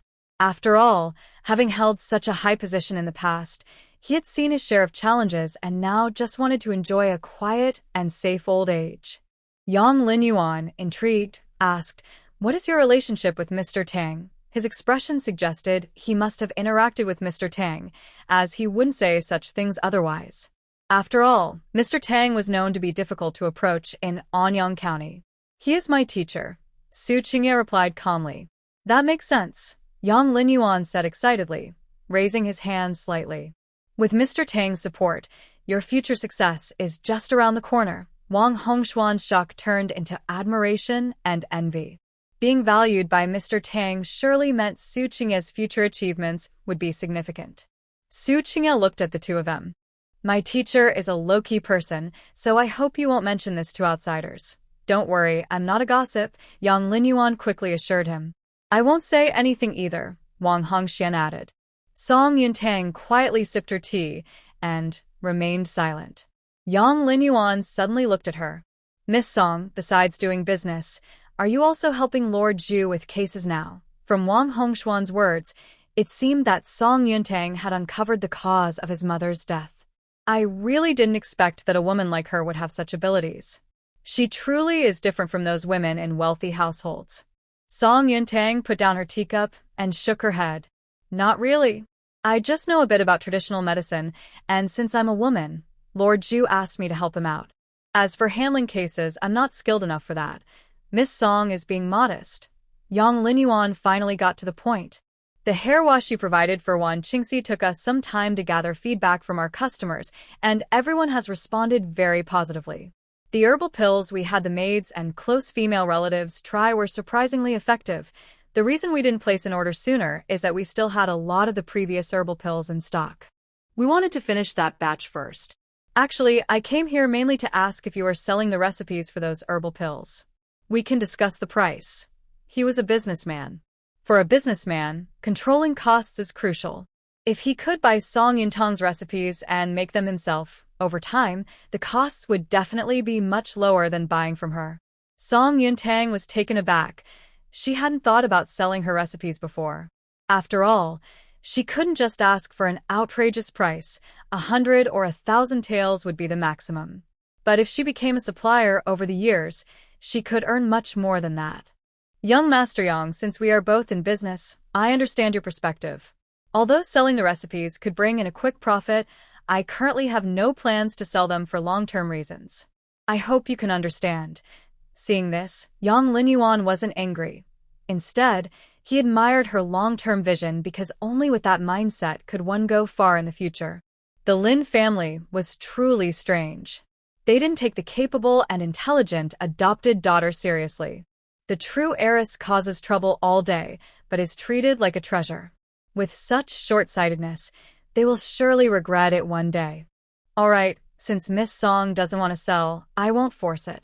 Let's go ahead and arrange a batch of goods at the previously agreed price. Song Yuntang took out 2 pieces of paper from her pocket and handed one to Yang Linyuan. Young Master Yang, please list the items you want to order, and then we can draft a contract for the order. This way, I can prepare the goods. She then handed the other paper to Wang Hongxian. Young Master Wang, this is for you too. After that, Song Yuntang discussed the product names and their effects with both of them. Once they wrote down the names, they began to list the quantities they needed. After finalizing the quantities, they drafted 2 contracts. This time, Yang Linyuan ordered twice as much shampoo as last time, spending a total of 100 taels just on shampoo. The body fragrance pills, skin softening pills, whitening pills, and body slimming pills were all priced at 120 won each, with 100 of each totaling 48 taels of silver. Adding in the more expensive blood-nourishing pills, 50 pieces at 400 won each, came to a total of 20 taels of silver. He also ordered 3 boxes of scar cream, costing 36 taels of silver. Altogether, the total was 204 taels. Wang Hongxian also placed a significant order. In Sile Town, with Song Yuntang's Yujun Pavilion, he didn't plan to stock up, but for the other 4 towns, he intended to supply 200 jars of shampoo to each store, along with 50 pieces each of the body fragrance pills, skin softening pills, whitening pills, and body slimming pills, and 20 pieces of blood-nourishing pills. As for the scar cream, he would order more if needed, since the town is not like the county, where spending 10 or 20 taels is common. Not everyone can afford that. His total came to 152 taels. Combined, the 2 families totaled 356 taels. Yang Linyuan and Wang Hongxian were both straightforward and paid the order amount immediately, agreeing to deliver the goods in 5 days, and then they each signed the contracts. Receiving such a large order for the first time made Song Yuntang particularly happy. She was planning to buy a courtyard in the county town. Now, with over 600 taels in hand, after setting aside money for food, the remaining amount would be enough to buy a small courtyard. However, after this order, the medicinal herbs on the farm would likely be insufficient, so when she sent Xu Cui to the county town, she would need to bring back another batch of herbs. After finishing his business, Yang Linyuan stood up and cupped his hands towards Xu Cui, saying, "Brother Xu, when will you next go to the county town? Let's find a chance to have a drink together." Although Xu Cui was a commoner, his connections with Mr. Tang and Lord Zhu showed he had his strengths. While Yang Linyuan didn't know him well, he was open to getting to know him better. Xu Cui simply nodded. "I should be in the county town next month if there's an opportunity." Yang Linyuan then bowed to Wang Hongxian, saying, "All right, I won't disturb you any longer." Young Master Wang, Song Yuntang, also stood up. "We should be leaving too. I will have someone deliver your goods in 5 days." Wang Hongxian gestured toward the front yard. "Let me see you off." As the group exited the Peachbox Pavilion, they happened to see Lin Jingyao passing by with a wang. When Lin Jingyao noticed the group suddenly coming out, he couldn't help but glance over. When he recognized a few familiar figures, he paused for a moment. He knew that the Peachbox Pavilion was located on North Street and was a business from the county town. However, he didn't expect Yang Linyuan to come out of the Peachbox Pavilion one day. Moreover, he was accompanied by Song Yuntang and Xu Cui. The group appeared to be chatting and laughing, like old friends who had known each other for years. Although Xu Cui stood silently beside them, it was clear that Yang Linyuan did not overlook him and was quite polite.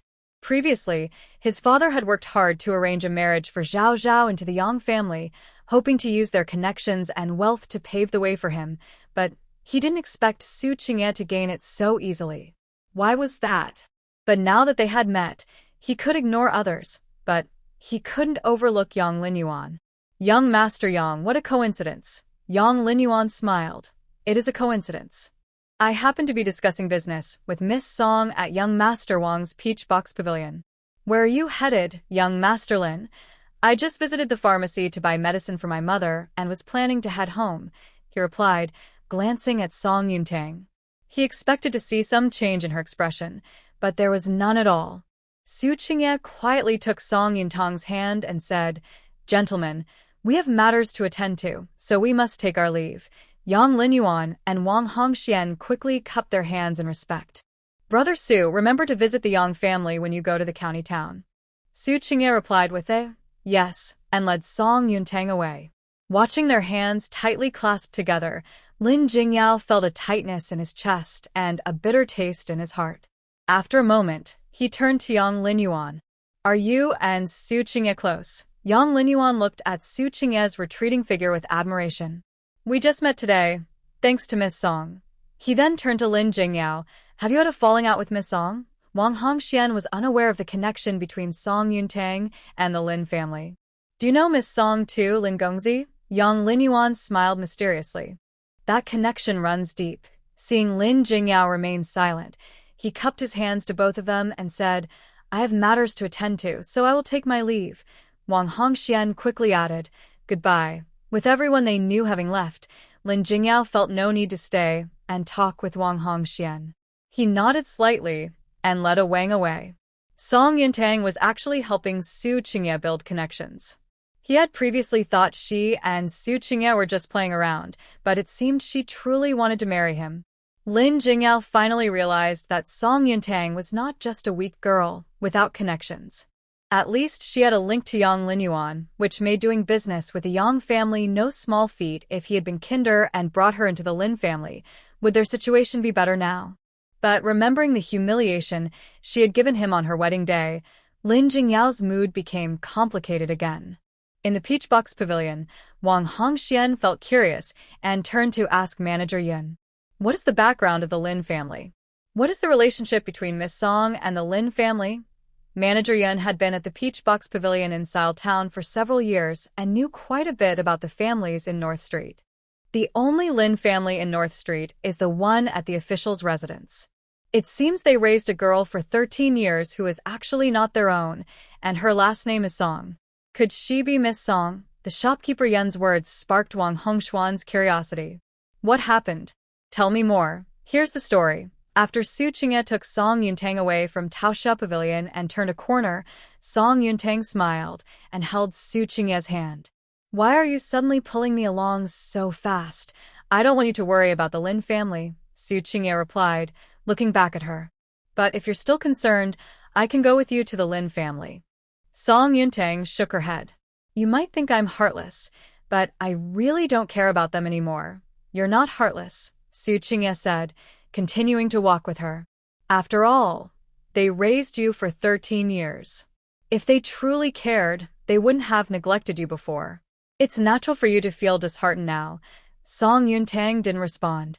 Instead, she took Su Qingye back to Yujun Pavilion, where Madong handed her the earnings from the past few days since her marriage, 11 taels of silver in total.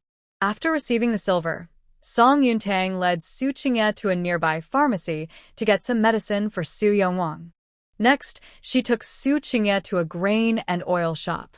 Shopkeeper, how much grain do you have? The shopkeeper looked up. We have quite a lot. In stock, we have 50 stones of white rice, 80 stones of brown rice, 20 stones of glutinous rice, and 15 stones of flour. If I buy everything, how much will it cost? Song Yuntang asked. The shopkeeper looked at her in disbelief. Buy everything? Song Yuntang nodded. Yes, please calculate it for me. Though the shopkeeper doubted she could afford all the grain, he still did the math for her. If you buy everything, I can give you a discount. The white rice is calculated as 851 stones, so 50 stones would be 42 taels and 5 coins. The brown rice is 500, so 80 stones would be 40 taels. The glutinous rice is 806, so 20 stones would be 17 taels and 2 coins. And for the 15 stones of flour, that would be 12 taels. In total, it comes to 111 taels and 7 coins. The shopkeeper was quickly tapping the abacus, almost creating a blur. Song Yuntang looked at the accounts on the abacus and said, 110 taels. If you are willing, I will take all the grain from the shop. The shopkeeper was startled. Miss, do you need that much? I run a tavern, so I need a lot of grain regularly. Song Yuntang casually made an excuse. This year is a bad harvest, and the demand for alcohol will surely be less than usual, so she must be cautious about brewing.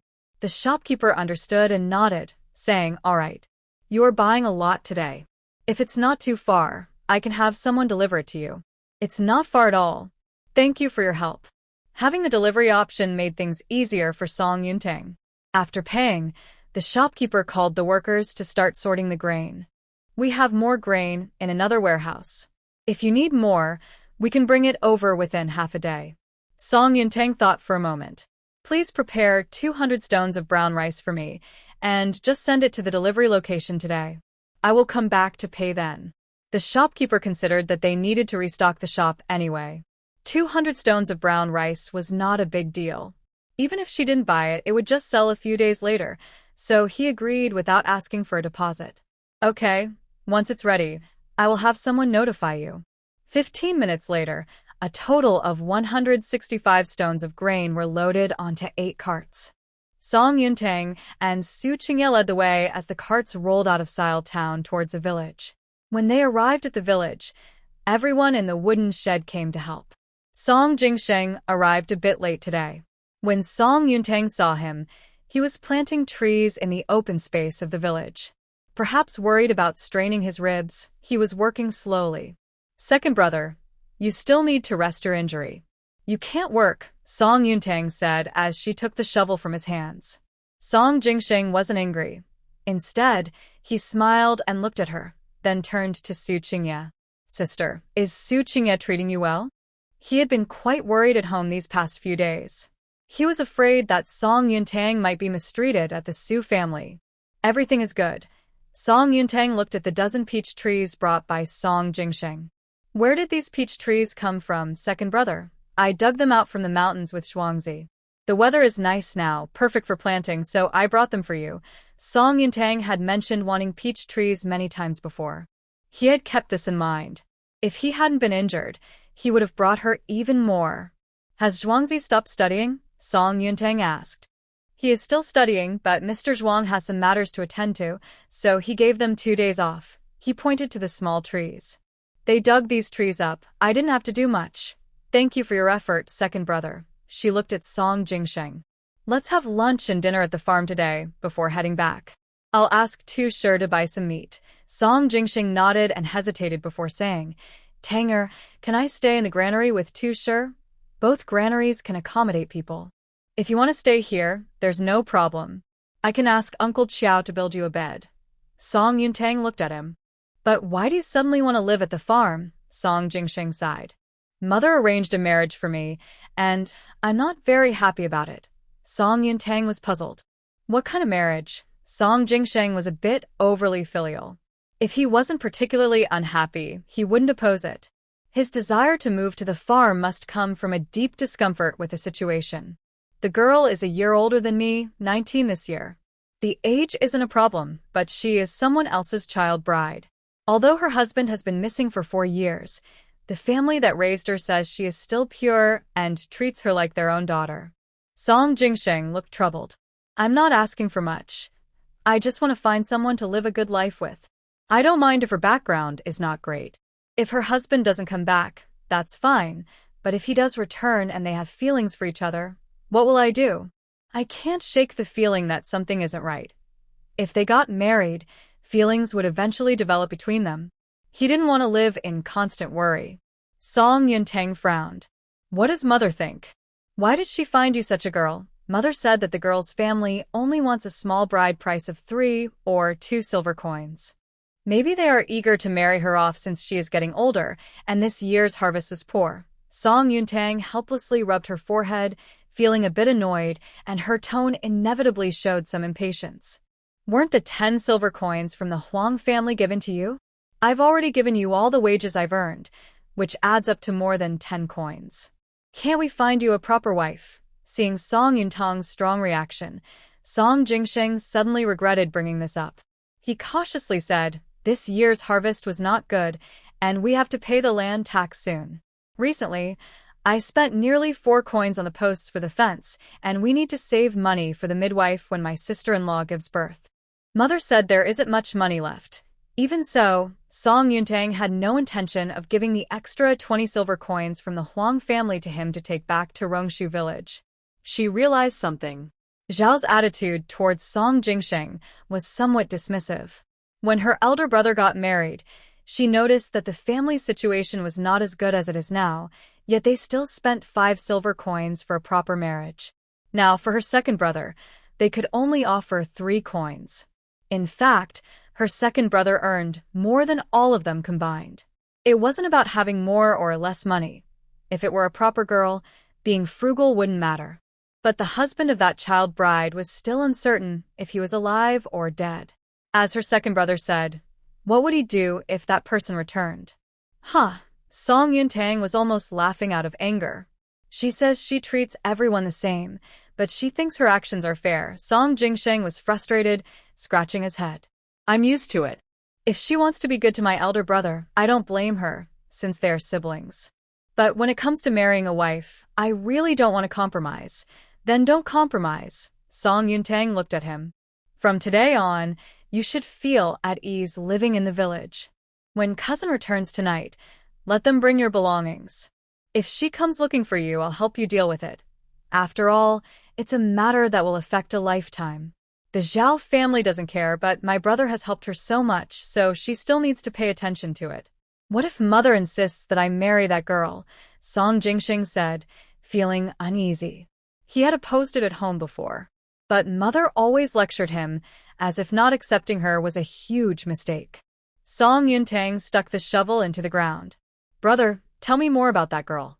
Which family does she come from? I need to find out more. We can't go into this unprepared. She is from the Xia family in Yanlu village, named Xiahe. The Xia family is poor and has many siblings. One year, during a famine, several of her younger siblings almost starved, so they sold her, who was only 9 at the time, to the Lu family in Shirley village as a child bride. He felt sorry for the girl. But feeling sorry is one thing. Marrying her and living together is another. Is Lu Lichuan her father-in-law's name or her husband's name? Song Yuntang asked. Her father-in-law. I understand. She turned to Uncle Qiao, who was not far away. Uncle Qiao, after the grain is moved, please help my brother set up a bed in the granary. He will be living here from now on. Uncle Qiao nodded. All right. Song Yuntang thought for a moment, went to Uncle Qiao, quietly discussed a few things with him, and then returned to the spot where Song Jingsheng had just dug a hole to continue planting trees. Xu Cui saw this and stepped forward to take the shovel from her hands. I'll do it. Song Yuntang didn't object. Okay, I'll help hold it. After lunch, we can plant the last 3 seedlings at the tavern. Xu Cui nodded. Sounds good. Once the cart was emptied of grain, the workers from the grain and oil shop left. Song Yuntang gave 2 Sure 120 won to buy 5 pounds of meat and tan, and to bring back some pig offal, if available. 2 Sure didn't ask many questions, and took the money to go. Now that there was so much grain stored in the village, everyone worked with more energy. Without needing to say much, they finished moving the grain, and went back to the wooden shed to work. After Song Jingsheng finished planting trees with Xu Cui and Song Yuntang, the 3 of them took their shovels and the remaining 3 peach trees to the small courtyard. Aunt Meow, I made a business deal today. We need 800 jars of shampoo in 5 days. Aunt Meow, busy in the kitchen, nodded in agreement. That's about right. I can prepare them for the girl in the next couple of days. Filling the shampoo jars doesn't take much effort. I can help you, Aunt Meow, Song Jingsheng said from the side. Song Yuntang replied, I'll leave this to my brother and Aunt Meow. As for the goods for Wan Qingxi, she needed to supervise the cooking herself since it included some precious herbs. Moreover, it had been almost half a month since the last restock at the Furongju General Store, so she might need to prepare another batch soon. 2 Sure bought 5 pounds of meat, a set of pig offal, and a portion of pig liver. At noon, Song Yuntang asked Aunt Meow to cook 3 pounds, while 2 pounds were to be taken back to Lushan village. 2 Sure also cleaned the pig offal. Since there were many people in the village, he left 2/3 here and planned to take the remaining third of the offal, stomach and liver back to Lushan village. In the afternoon, after Song Yuntang and Xu Cui planted 3 peach saplings in the backyard of the tavern at her planned spots, they had Xiao Da and Xiao Er take them back to Lushan village before going to collect grain. On the way back, the stones along the village road had been cleared by someone, making the ride in the mule cart much smoother. When Jiang saw the 2 return, she hurried over to help with the things they unloaded from the cart. Was everything smooth today? Yes, it went well. We made quite a bit today. Song Yuntang replied happily as she entered the house, handing several packets of medicine for Su Yongwang to Jiang. This is for Dad. Please prepare the medicine first. Okay? Jiang took the medicine and turned to the kitchen to prepare it. Su Yongwang was not home at the moment, and no one knew where he had gone. Su Wencheng sat under the eaves grinding herbs, with several large bowls filled with ground powder, still focused on his work, clearly having plenty of energy to spare. Su Qingye carried a large bag of flour to the kitchen. Although the Su family was slightly better off than ordinary families, they had never brought home such large quantities of flour before. Jiang was surprised, but didn't ask many questions. Song Yuntang brought the pig offal into the kitchen, prepared a pot of water, and added star anise and Sichuan peppercorns to blanch it. After blanching, she set the pig intestines aside and cut the pig stomach into long strips. She also sliced the pig liver and soaked it in lightly salted water to clean the blood. Looking at the ingredients prepared by Song Yuntang, Jiang felt a bit worried. She only knew how to make a few simple home-cooked dishes. Otherwise, she wouldn't have asked Jiang to help when Song Yuntang first came to Lushan village. She had never cooked pig stomach or liver before. "Tanger, how do you make these dishes?" Song Yuntang replied while preparing the side dishes. "These dishes are not difficult at all. Just watch me once, and you'll know how to make them. Tonight, I'll cook so you can taste my skills. Okay, I'll help you later." Su Yongwang entered the yard with a basket on his back and smelled something delicious from the kitchen. "What smells so good?" Jiang smiled and said, "Your daughter-in-law is cooking tonight, of course, it smells good." "Then I should have a drink." He suddenly remembered how the family opposed him drinking last night, and his voice trailed off. "You definitely should have a drink." Just as Su Yongwang was happily thinking he could finally have some wine, Jiang shot him a glance and handed him a bowl of medicine from the jar. "Here, drink this."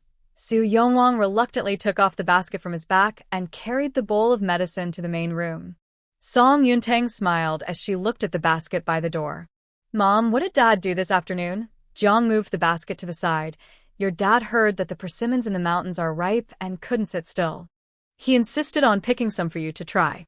I saw he was in good spirits today, so I let him go." Since coming here, Song Yuntang hadn't had fruit in a long time. Hearing it was persimmons, she quickly wiped her hands and excitedly went to the door. "I'll see if they taste good." The basket contained not only half a basket of persimmons but also 2 pomegranates. Although they were small, they looked ripe. She picked a soft persimmon from the basket, peeled it, and took a bite. The persimmon was soft and juicy, sweeter than honey, and without the usual bitterness of ripe fruit. It tasted really good. Jiang asked Song Yuntang with a smile as she washed the wild vegetables Su Wencheng had brought back from the mountains in the morning. "How does it taste?" "Your father said he tried some delicious food at Aunt Sue's house before going to pick them. I wonder if it's really that good." Song Yuntang nodded. "It's really delicious." She finished the persimmon in her hand, picked a few more soft ones, and gave one to each family member, except for Su Yongwang. Su Yongwang looked at the bowl of dark medicine in front of him and sighed. I can't even eat one of the persimmons I picked myself. I guess I'll just have to suffer." Su Qingye and Su Wencheng were already used to it. They just smiled and said nothing.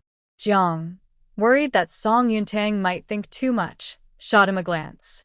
"Even drinking medicine doesn't stop your mouth. If there was any way for your daughter-in-law to give you some, she would." Su Yongwang shyly touched his nose. He didn't have any bad thoughts. He just felt a bit sour inside since everyone else got a persimmon but he didn't. Song Yuntang smiled at him. "Dad, it's not that I'm not giving you one. You can't eat persimmons while taking medicine." Su Yongwang looked doubtful. "Is that really a rule?" Song Yuntang nodded. Persimmons are considered cold foods, especially when eaten with medicinal herbs, as they can affect the medicine's effectiveness.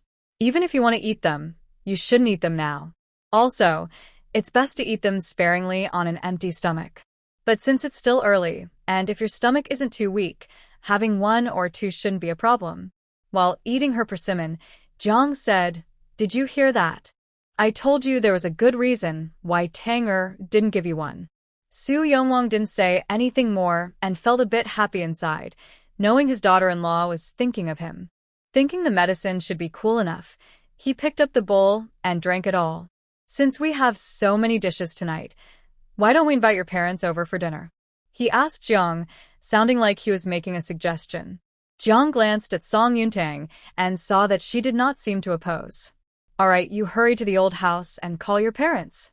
They are a bit impatient, and if we delay, their meal will be ready. Okay. Su Yongwang took a bowl and left the room. After rinsing it in the water tank, he headed towards the old house. Song Yuntang enjoyed the taste of the persimmons. After eating too, she went to the kitchen, found a clay pot, cleaned it, and added pork belly, ginger, green onions, and red dates, then filled it with water to stew. Jiang was also busy, washing rice and cooking, and she steamed a bowl of egg custard.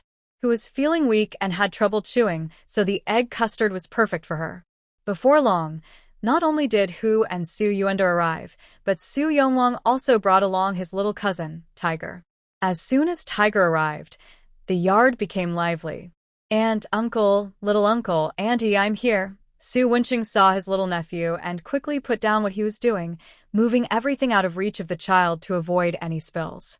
Hu smiled at Tiger running around the yard, feeling very fond of him. Just one little monkey makes it so lively. Next year, when Qingye and Tang add another, it will be even more bustling at home. Thinking about her son's health, Jiang felt a bit worried. She didn't understand why he hadn't asked Song Yuntang to check on him. He hadn't even used the hot water left on the stove for 2 days.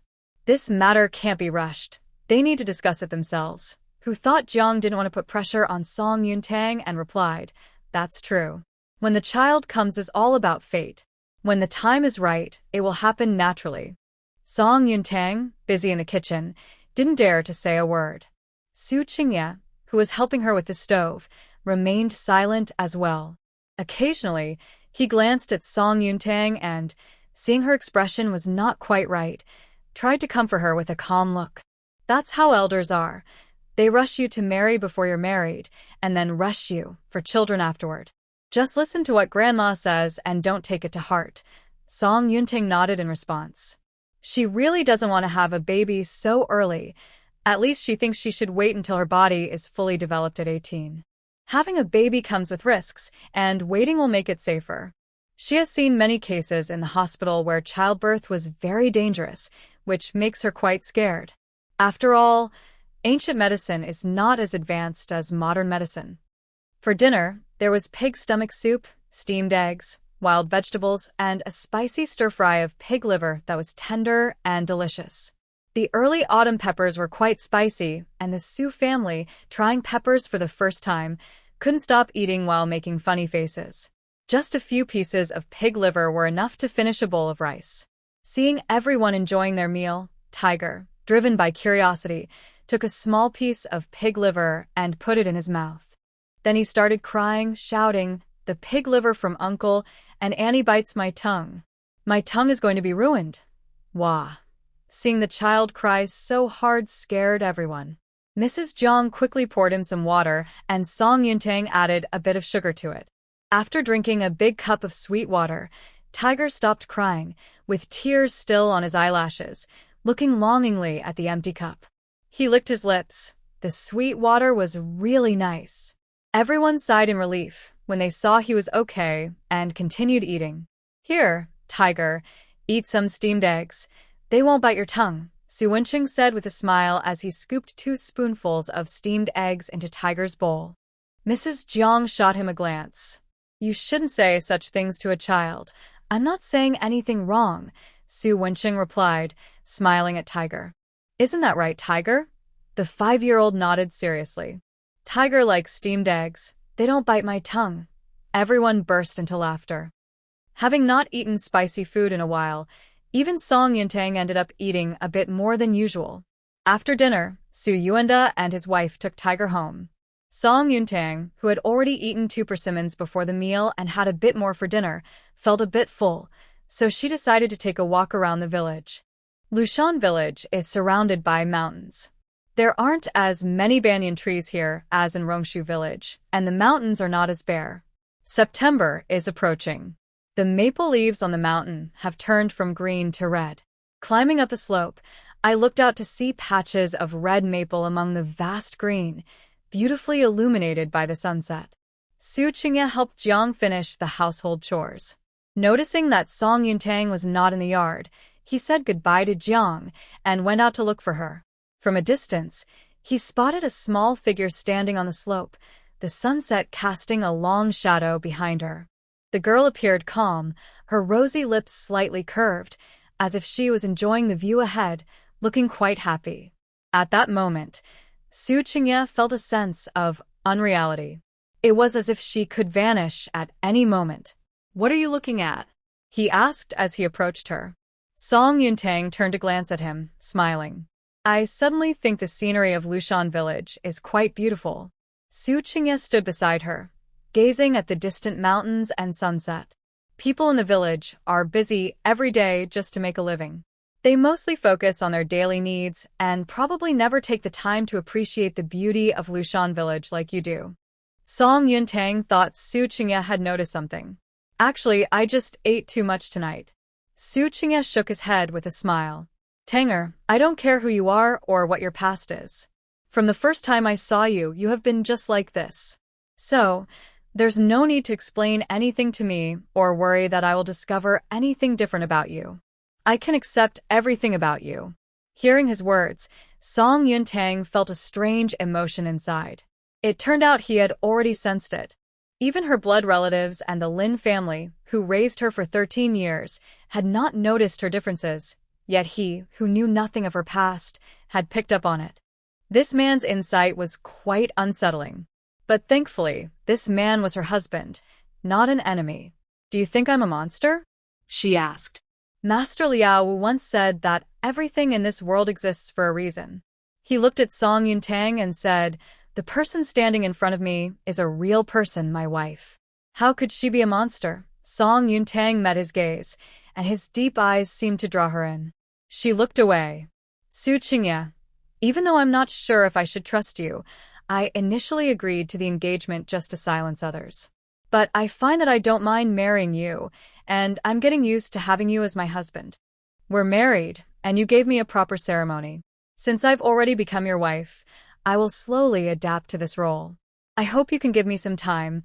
I promise it won't take long. Su Qingye simply smiled and patted her head. You're still young. There's no rush. He felt very happy that she could say this to him today.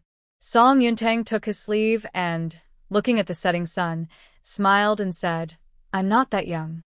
After the sun set, the sky gradually darkened.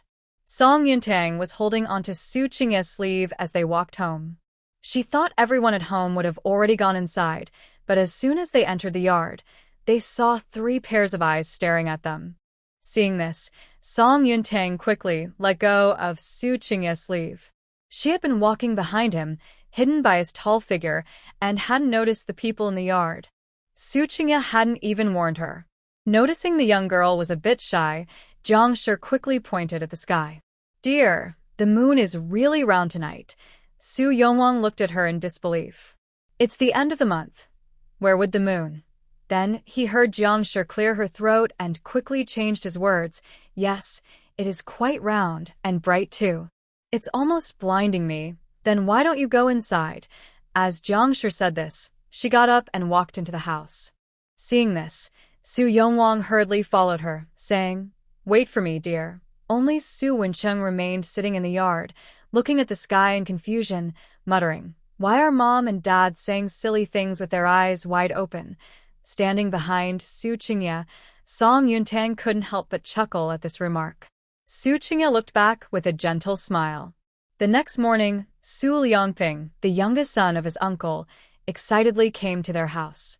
Uncle, Aunt, my older brother caught a wild boar in the mountains this morning. My parents sent me to invite you all for breakfast. Wow. That's great news. Jiang hurried out of the kitchen, where she was washing rice. How big was the boar? My dad said it weighs about 130 to 140 pounds. My mom is boiling water, and my dad and brother are getting ready to prepare the boar, Su Liangping said as he started to run home. Aunt, I can't chat more. I need to go help my dad and brother. You all should hurry over. Okay. Jiang turned back to the kitchen. Su Yongwang, go help your brother. Cheng-ji caught a wild boar. Su Yonglong yawned as he came out of the house. I thought I misheard. They really caught a wild boar? Liangping just came to invite us for breakfast. Can't be a joke. Take Wencheng with you and let Qingye and Tanger sleep a bit longer. Got it. After Su Yonglong finished speaking, he went to Su Wencheng's room. Soon, the father and son left the house. Song Yuntang lay in bed, rubbed her eyes, and turned to look at Su Qingye. Aren't you going to help? Su Qingye seemed to have no intention of getting up. One wild boar is enough for 5 men to handle. Seeing this, Song Yuntang sat up in bed. If you're not going to help, you should at least get up. Our cousin just said to come over for breakfast. We can't keep them waiting. Su Qingye remained calm. It will take a while to prepare the boar, and after that, we need to cook. It's fine to lie down a bit longer. Song Yuntang felt something was off about him today. She reached out and checked his pulse. After a moment, she said, "You're fine. You're very healthy." Then she looked him up and down. When she noticed something he was trying to hide, she felt a rush of blood to her face. Her curiosity was getting the better of her. From a professional standpoint, it is common for men to have such reactions in the morning, so he can't be blamed. The usually calm man felt a bit awkward and sat up to look at her. Why don't you get up first? I'll get up shortly after. He didn't think much of it at first. But for half an hour before she woke up, she had been cuddling his arm and resting her head on his shoulder, as gentle as a kitten. Being a normal man and waking up next to his wife, his thoughts inevitably wandered. He didn't want to scare her, so he tried to hide it, but she still noticed. Song Yunting nodded and quickly got out of bed to wash up. Jiangshi noticed her unusual expression and looked worried. What's wrong? Why is your face so red? Did you kick off the blanket and catch a chill last night? Song Yuntang quickly shook her head. No, Mom, I'm not sick. Jiangshi stared at her for a moment, then suddenly smiled brightly. Seeing her reaction, could it be that they finally spent the night together? No wonder Qingye was still in bed. If that's the case, could her big grandson and granddaughter be on the way? Thinking of this, she hurriedly brought a stool for Song Yuntang. Tanger, sit while you wash up. It won't be so tiring.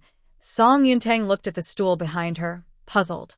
Mom, I just got up. How could she be tired after just getting up? Jiangshi smiled and helped her sit on the chair. It doesn't matter if you just got up. Sitting while washing will be easier. Inside the house, Su Qingye heard the commotion outside and helplessly rubbed his forehead. The family quickly got ready and went to the uncle's house. Tiger had already woken up and was playing with a few kids of similar age on a crooked tree outside. The bark of the tree was worn smooth and shiny from their climbing. As Jiangshi passed by, she reminded him, Tiger, be careful while playing, don't slip. I understand, Aunt. Because my cousin Su Qingji had caught a wild boar, several families nearby came to see what was happening. Many people gathered inside and outside the yard, chatting excitedly. Your sister-in-law and Qingye have arrived. Come in and sit down. Zhang quickly moved a long bench out and asked her eldest daughter-in-law, to pour tea for the 3 of them. Jiang didn't sit down but offered the bench to Su Qingye and Song Yuntang. Right now, several men were working on the wild boar, and she glanced over at it. This pig is quite big, isn't it? Zhang laughed and said, after we eat, we'll cut some meat for you and your parents to take home. We'll keep some for ourselves, and the rest your brother and Qingji plan to take to town to sell. With the bad harvest, I wonder if they can get a good price. Zhang wasn't sure but replied, don't worry, they definitely will. Later, Sure will come with the mule cart to take me to town. If uncle and cousin don't mind, we can take the wild boar meat along, Song Yuntang said from behind.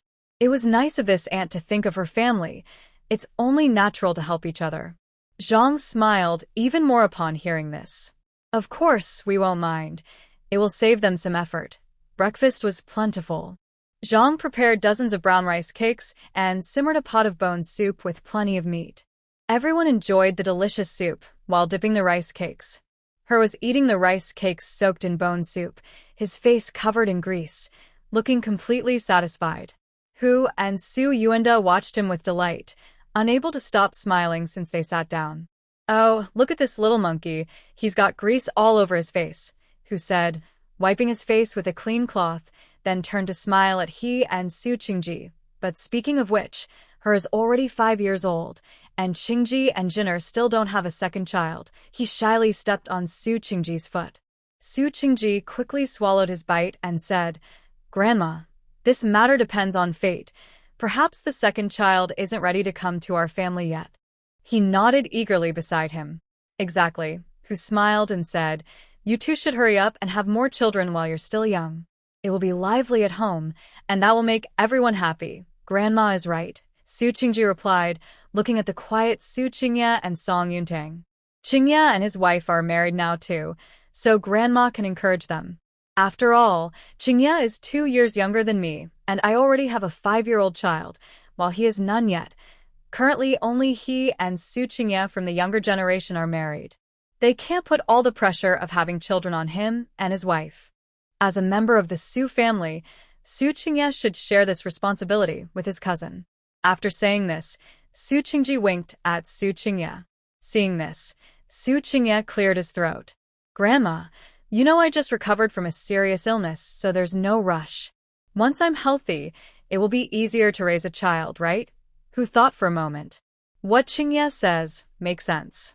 Although I want to hold my great-grandchild, I also hope that the child will be healthy and safe. Su Qingye looked seriously at Su Qingji. "So, this matter still needs my cousin and his wife to pay more attention.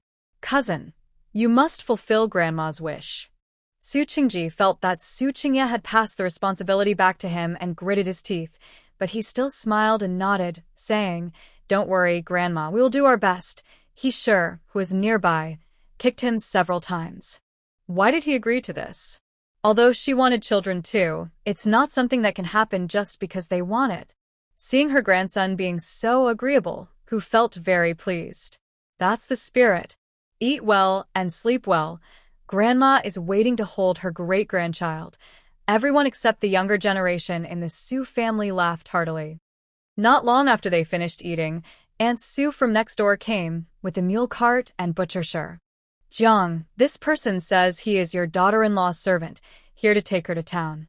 I heard that Qingji from Yongfu's family caught a wild boar, so I thought you all might be here and brought him along." The word servant is relatively unfamiliar in farming families. After all, life is tough for our own family, let alone buying and supporting servants, which is a big expense. Tu Sure said this so that others would have less to gossip and speculate about Song Yuntang. Although she often tells them not to see themselves as servants, this identity does make things easier most of the time. When Tu Sure saw Song Yuntang, he respectfully bowed to her. "Miss, I didn't know you were here." Aunt Sue's eyes sparkled with curiosity, but considering everyone was present, she didn't want to ask anything. After all, the two families live close by, and she could ask Jiang later when she had the chance. Thinking this, she said goodbye to a few people and went home. "Hey, young man, have you eaten?" Su Yuanda asked as he stood up. Tu Sure quickly nodded. "I had breakfast before coming." Song Yuntang looked at Su Yongfu and Su Qingji. "Uncle, cousin, please move the wild boar onto the mule cart. We can go to town together." "Okay," Su Yongfu and Su Qingji said as they walked toward the wild boar. Seeing this, Tu Sure hurriedly stepped forward. "I'll do it." Saying this, to everyone's surprise, he effortlessly lifted the wild boar and tossed it onto the cart. He smiled and clapped his hands. "Miss, we can set off now." Song Yuntang smiled back, stood up, and said goodbye to everyone before climbing onto the cart. Su Yongfu and Su Qingji quickly followed, with Su Qingye being the last to get on. After the cart left, the courtyard became lively again. Second daughter-in-law, was that person really Tanggirl's servant? Su Yuanda asked. Jiang was unsure. I haven't heard her say anything about it, but since he said so, it must be true. I remember, he came when Tang and Qingye got married. Who was surprised? What is Tanggirl doing in town? When she left the Song family over a month ago, didn't she say she had nothing? How come now she has a mule cart and a servant? That's because Tang is low-key, Aunt Zhang said. There are many things your parents don't know. Last time, when Tanger asked me to help her choose chicken and duck chicks, I learned that she has a farm. The farm has factories, a winery, chicken and duck pens on 2 hills, fields, and she has hired quite a few people to work there. She just hasn't told anyone, but that doesn't mean she is nothing. I've seen that butcher stone at her farm before, so let's not guess randomly. She hadn't mentioned any of this before. Now that everyone was discussing it, they would find out sooner or later, so it was fine to share. Hearing that Song Yuntang had so many assets surprised everyone. After the shock, Mrs. Hu happily said, "It seems our Qingya is quite fortunate." Su Yuanda also looked thoughtful. She did suffer a lot in the past 5 years, but she also has good fortune ahead. Su Yongwang and Jiang exchanged glances. Their daughter-in-law was so capable, yet she had never mentioned it to them. She really knew how to keep things to herself. However, their son would surely pursue a career in government, and her low-key nature would help her manage things more steadily. If she had something to show off, it might backfire. On the way, Song Yuntang looked at Su Yongfu. "Uncle, where do you plan to sell this wild boar?" Knowing that Song Yuntang was in business in town, he figured she had better ideas. "What does my niece think about the market on East Street?" Since they were asking for her opinion, Song Yuntang had to think carefully before answering. The East Street Market was the main place for hunters to sell game, but there were several vendors selling pork there. Wild boar meat was already more expensive than regular pork, and selling such a large boar would likely take a lot of time. "I think it would be better to take it to the tavern in town first. They usually buy whole or half animals, which would save a lot of time, and the price wouldn't be lower than East Street." Selling at East Street means dealing with haggling. Su Yongfu frowned and scratched his head. "But we don't know anyone at the tavern. Will they even want our meat? I know the manager of the Jade Pavilion near the academy. I can ask him for you. If he is willing to buy, we can sell the rest at East Street quickly." "Okay," Su Yongfu agreed, and Su Qingji naturally agreed as well. He had never done much business, and this time he stumbled upon the wild boar by chance. His family had opened a piece of land by the mountain, and a while ago, after the weather turned cool, he scattered some seeds in the field. However, recently, the wild boars had uprooted the area twice. Thinking he would try his luck early today, he unexpectedly encountered the wild boar. At that time, he had to break his stick in 2 to kill the wild boar, and his arm still hurt. The mule cart quickly stopped in front of the tavern. After everyone got off, in order to keep the cart from blocking the way, Tuasher directly took it to the backyard. Chen Sierra was still selling sour plum soup at the shop entrance as usual. When she saw Song Yuntang, she hurriedly greeted her. "Miss Song is here." Song Yuntang smiled and said, "Sister Sierra, please pour 2 bowls of sour plum soup for my uncle and cousin." "Okay, I'll get it right away," Chen Sierra said as she ran to the backyard to get 2 bowls, serving Su Yongfu and Su Qingji each a bowl of sour plum soup. Song Yuntang handed the 2 bowls of sour plum soup to Su Yongfu and his son. "Uncle and cousin, enjoy this while I go ask Manager Miao at the Jade Pavilion if they buy wild boar meat." After she finished speaking, she went to the neighboring tavern. Su Yongfu took a sip of the sour plum soup and looked at Su Qingye beside him. "Qingye, what's going on with that shop?" He pointed towards Hua Jianzue. "That's Tanger's shop. It hasn't opened yet, but it will soon," Su Qingye replied softly. Su Yongfu was surprised. "Such a big shop. Is she running it all by herself?" Su Qingye nodded. Su Yongfu and Su Qingji were astonished. The area near the academy was very valuable, and opening a shop there cost a lot of money. She actually rented 2 floors for business. That's impressive. If it were an ordinary family, they wouldn't have the courage to spend so much money. "Qingye, does your sister-in-law need help at the shop? Even if it's just for odd jobs, your brother Liangping is quite clever and looks decent. If she needs help, you can ask him to assist," Su Yongfu said. Su Qingye shook his head. "I don't know if she needs help. We should ask Tanger." Song Yuntang returned shortly, smiling. "Uncle, cousin, please move the wild boar to the Jade Pavilion." Shopkeeper Miao said, "We can take it all. Since the school opened, business has been good, so selling a wild boar is quite easy." Upon hearing this, Su Yongfu quickly went to the backyard with Su Qingji. After lifting the wild boar out of the mule cart, they entered the Jade Pavilion again with Song Yuntang. According to the agreed price of 32 coins per pound of meat, after weighing, The 112 pounds of wild boar meat totaled 3 taels and 584 coins. For a farming family, this amount of money is a significant gain. Su Yongfu held the coins and smiled happily. He knew that selling it so quickly was thanks to Song Yuntang. So, after leaving the Jade Pavilion, he thanked Song Yuntang several times before leading Su Qingji home. Song Yuntang felt it was nothing special. It's normal for family to help each other. In the morning, his aunt had given her a piece of pork along with some offal. On the 26th day, Song Motzi finished all the work in the shop as promised. Song Yuntang walked around the shop. The tables and chairs were already arranged, and even the baskets on the table were cleaned and neatly placed by Tao Xia.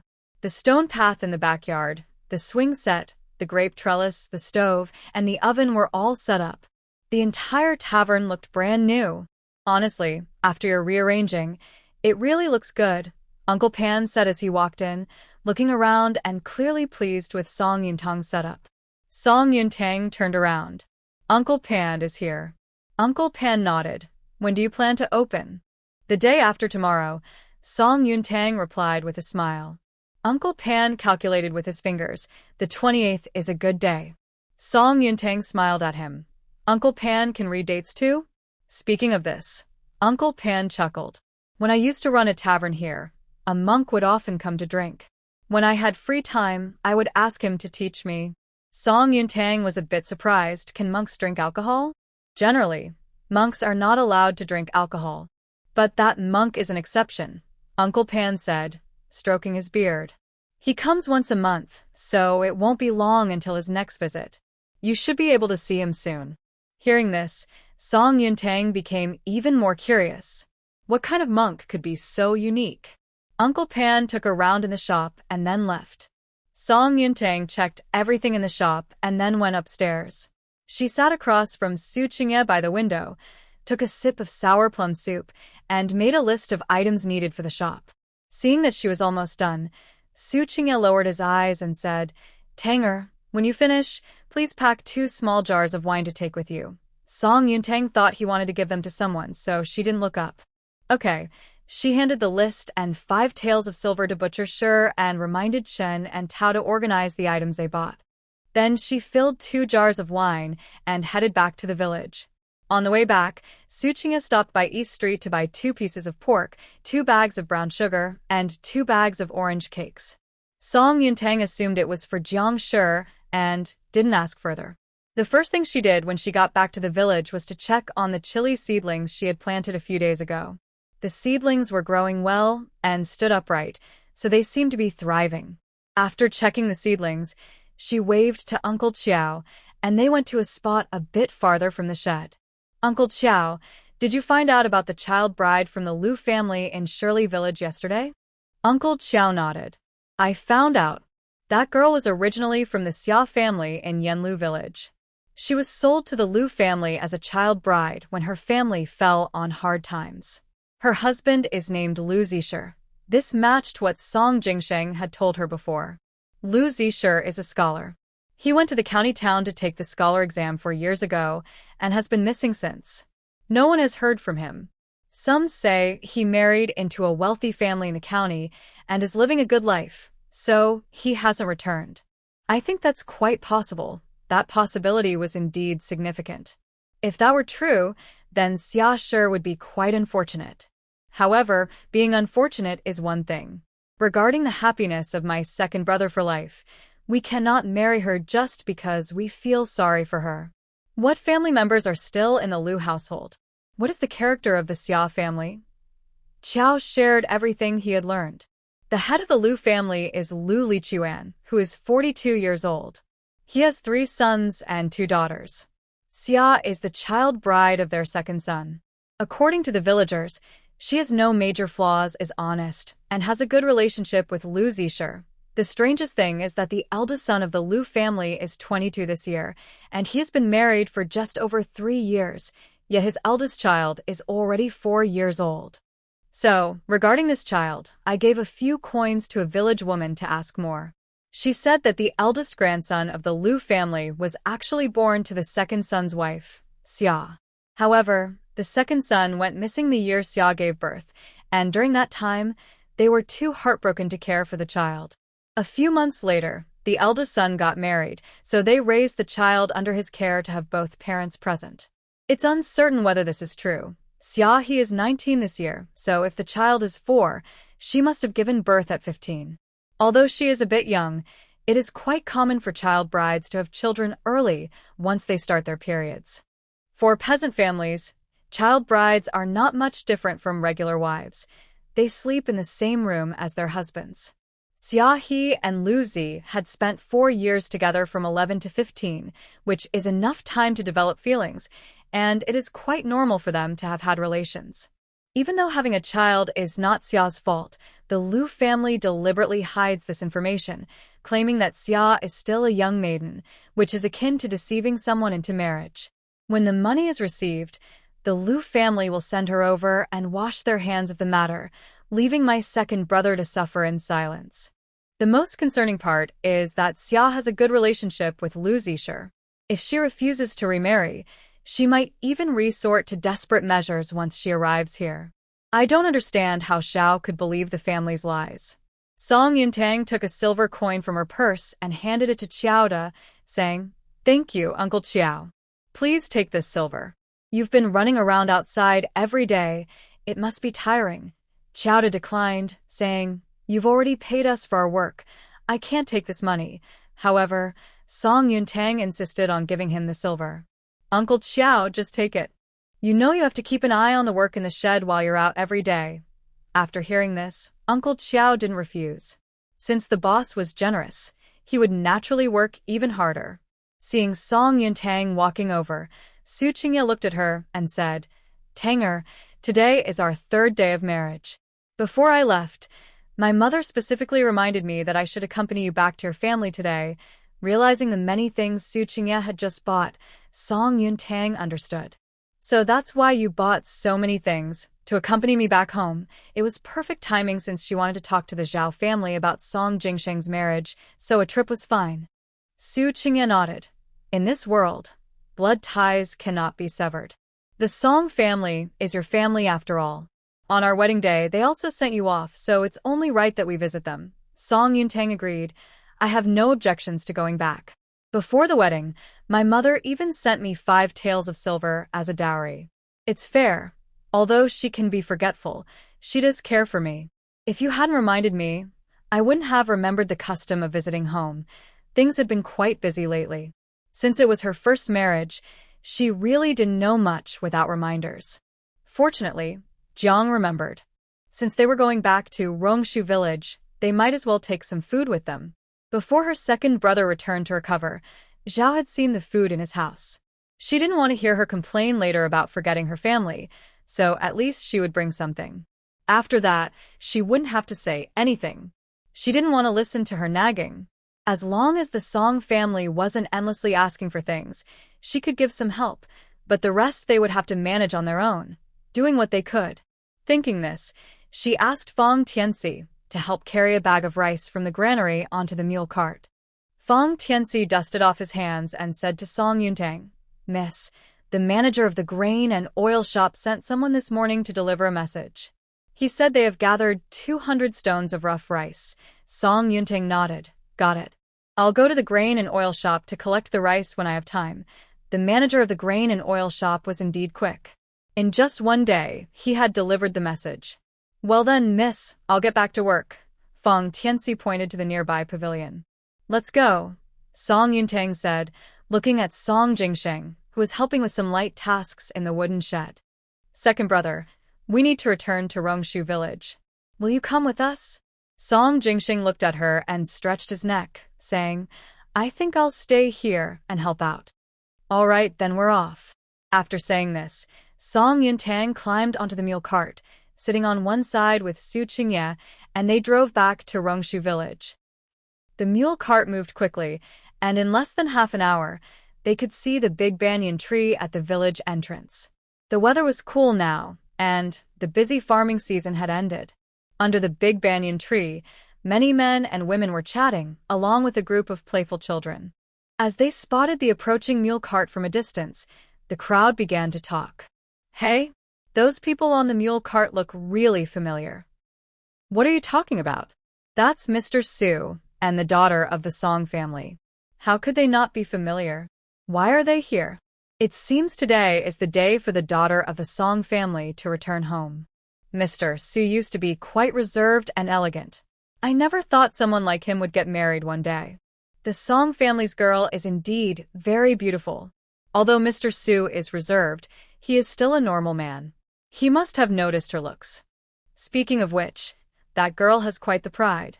It was just a small matter, yet she acted as if she had suffered greatly and left just like that. I think Zhang and Song San treat her well. Even though she doesn't acknowledge her family, the couple prepared a dowry for her. Having stayed in a wealthy family, she really thinks of herself as a young lady who can't be scolded or punished. If she were my daughter, I would definitely keep her in the house for a few days to teach her a lesson. You all should say less. That girl holds grudges.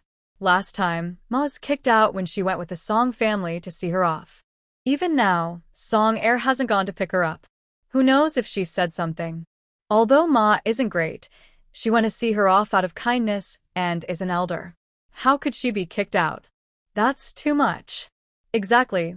Why do Song San and Zhao allow her to act like this? People who don't respect their elders deserve to be punished. Not far away, Wang Hongying, who had just returned from the fields, heard the conversation and couldn't help but join in. What are you all talking about? If you don't know the whole story, it's better not to spread rumors. When Tanga was still in Yongshu village, these women liked to gossip.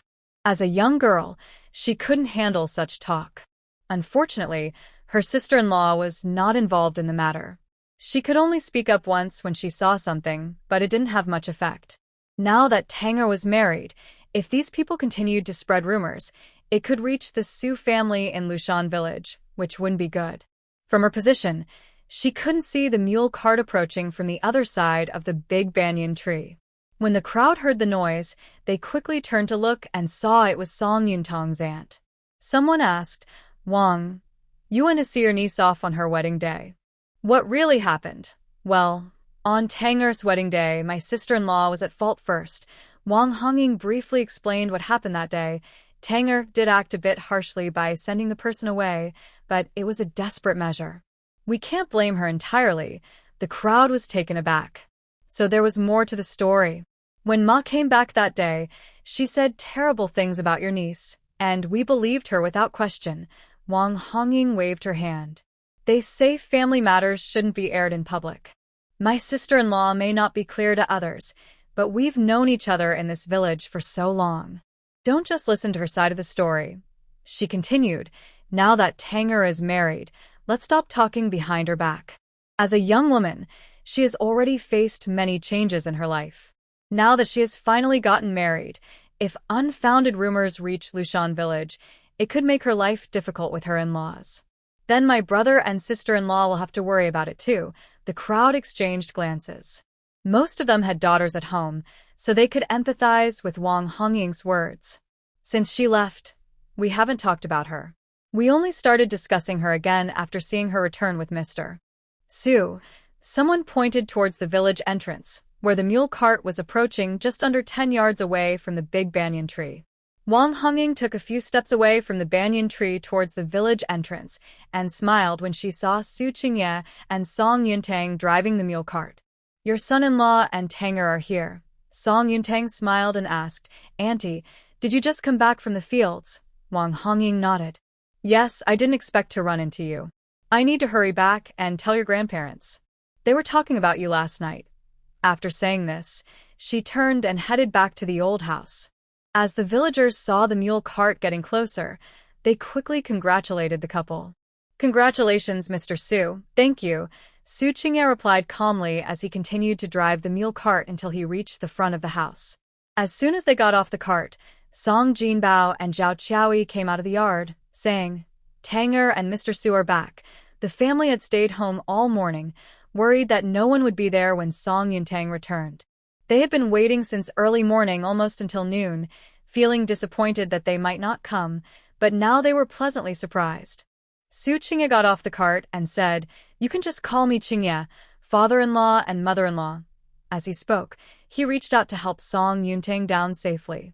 Although Zhao Qiaoyi had initially opposed the marriage, seeing Su Qingye's thoughtfulness now made her more satisfied. She looked pleased. "Dear, please invite them in to sit. I'll go get some water." "Okay," Song Jinbao replied, looking at Su Qingye and Song Yuntang but feeling a bit shy to call him by name. "Son-in-law and Tanger, please come in." "There's no rush," Su Qingye said. After unloading the mule, he took out the gifts he brought for the visit. 2 jars of wine, 2 bags of tangerine cakes, 2 pieces of meat, 2 bags of brown sugar, and a large bag of white rice. At that moment, Song Jinyuan and Lu Shangyun happened to come out of the house.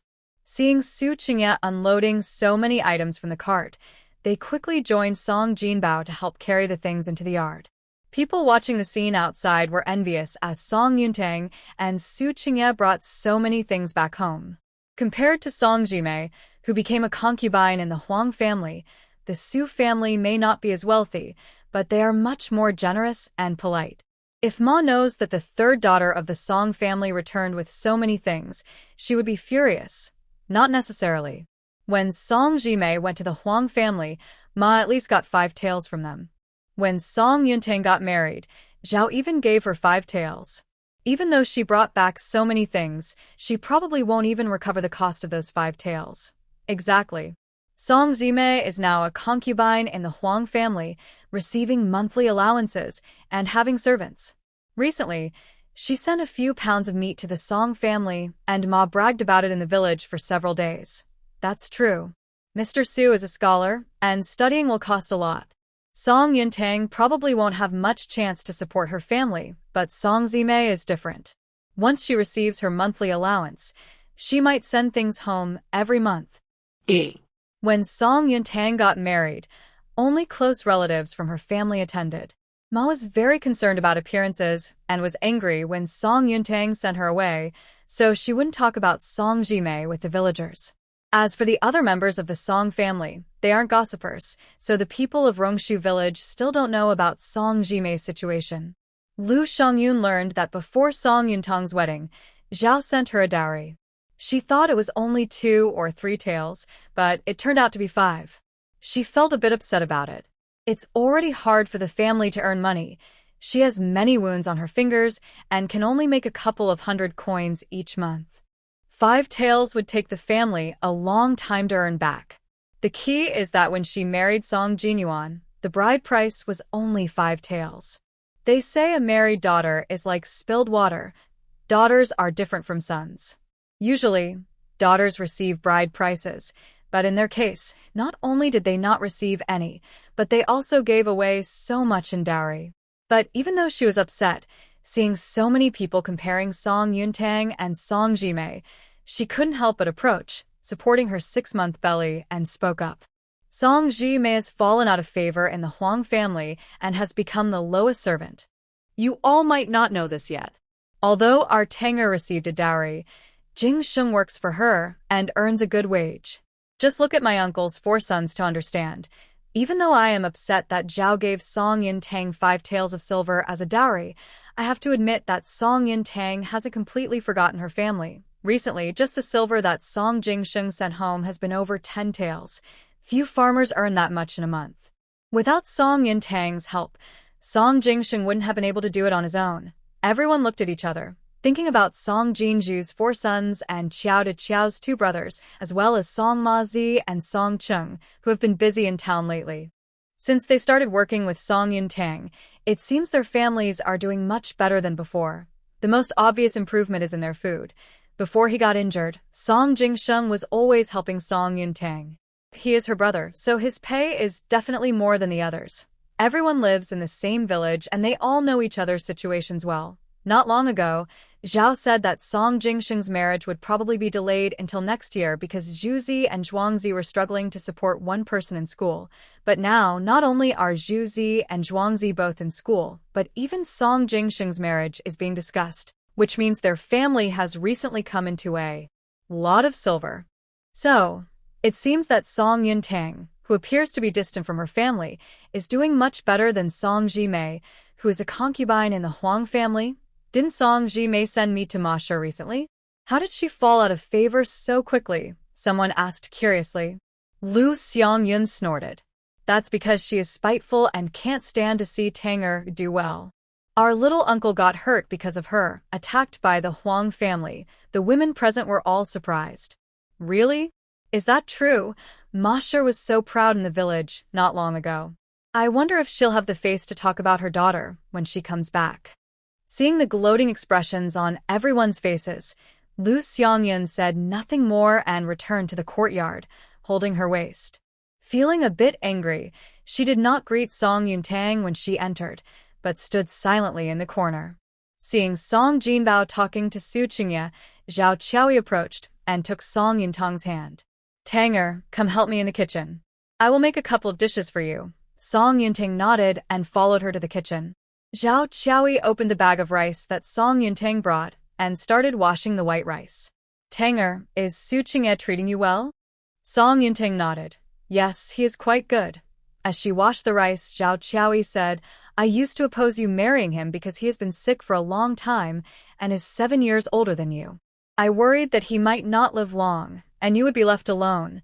She paused and looked at Song Yuntang. Now that you are married and he treats you well, I have accepted it. Don't dwell on the past.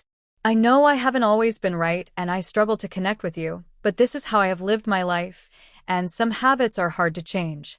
Please don't take it to heart. Song Yuntang shook her head. I'm not taking it to heart.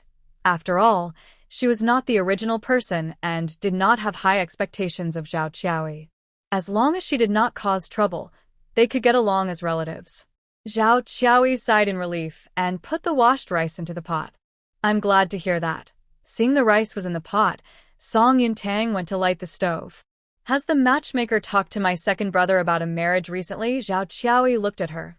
Did your second brother tell you? Song Yuntang replied, Do you know the girl's true situation? Zhao Qiaoyi nodded, sounding a bit proud. The matchmaker told me that although she is a child bride from the Lu family, her husband has already disappeared before she reached adulthood. Our family is getting a good deal. Song Yuntang looked up at her. How do you know it's a good deal? What if it's a trouble instead? Zhao Qiaoyi was taken aback. Why do you say that, Tanger? Song Yuntang said while tending to the fire. When my second brother came to talk to me about this, I felt something was off. So, I asked Xiaoda to personally investigate in Shirley Village. It turns out that the Xia family is indeed honest, but she has a good relationship with her husband. She is not a young maiden at all. If nothing unexpected happens, she should have had a child. How is that possible? Zhao Shi looked surprised. She was only 15 when her husband went missing. I haven't heard that the Lu family's second branch has any children. The eldest son and daughter-in-law of the Lu family have only been married for a little over 3 years, yet they already have a 4-year-old child. Doesn't that make sense to you, mother? As Song Yuntang spoke, she looked at her. Zhao Qiaoyi frowned, hesitated for a moment, and then surprisingly gave in. Even so, our family situation is what it is. The fact that Xia has had a child shows she is capable of having children. It's already quite good that your second brother can marry at all. After all, he is not as good as your eldest brother. Before she could finish, Song Yuntang countered. In what way is the second brother not as good as the eldest brother? Is it his looks? His way of speaking? Or is it that he doesn't earn as much? Mother, you are biased. You think the eldest brother is perfect, but is the second brother truly worthless? Even I, as an outsider, feel sorry for the second brother. Mother, you have suppressed him for so many years using the eldest brother. Have you ever considered the second brother's feelings? Hearing this, Zhao Qiaoyi was shocked herself. What are you talking about, girl? Both your brothers are dear to me. I have never favored one over the other. We really don't have the means for marriage right now. Are they really the same? Song Yuntang smiled knowingly. When the eldest brother got married, you had just separated from Grandpa and Grandma. After bringing my sister-in-law into the house, you had only a couple hundred coins left. For a long time, we lived on rice soup, and everyone in the family was starving. I nearly sold half of my jewelry just to bring back some meat and fish from town so that we wouldn't suffer too much. Now our situation is much better than back then. Why is it that when it comes to the second brother, you can't even spare 5 taels of silver for the betrothal gift? Did he not give you money recently? Although my second brother hasn't complained, he must feel wronged. Mom, think about it from his perspective. Have you really treated him fairly compared to the eldest brother over the years? Zhao Qiaoyi was a bit surprised. In the past, Song Yuntang didn't want to communicate with them. She would silently bring things back, and Zhao thought it was just because she wanted to eat them. It turns out she was thinking about the family. Zhao felt a bit guilty. She hadn't understood her daughter's feelings at that time. Not only that, but she also often scolded her for spending too much money when she brought things home. From then on, her daughter was even less willing to talk to her. After thinking about the second brother's situation over the years, Zhao realized that what she thought was fair was actually unfair to him. The eldest was her first child, so it was natural for her to care more. After having the second brother, she quickly had a daughter and 2 younger sons. The daughter was the only girl in the family. Since her birth, Song Jingsheng often felt neglected, and the eldest brother helped take care of her, making Zhao feel indebted to him. He was just a child himself, having to look after his younger brother, who was 2 years younger. But the second brother had to watch his mother dote on his sister and younger brothers from the age of 2. He never got good food. It all went to his siblings. He didn't even have nice clothes, wearing hand-me-downs from his brother. Even the new outfit made for him when the eldest brother got married was eventually given to the eldest. This year, Song Yuntang did buy him 2 new outfits and a pair of shoes, but one of the outfits, which he wore less, was already given to the eldest. She often reminded him that he was not as good as his brother.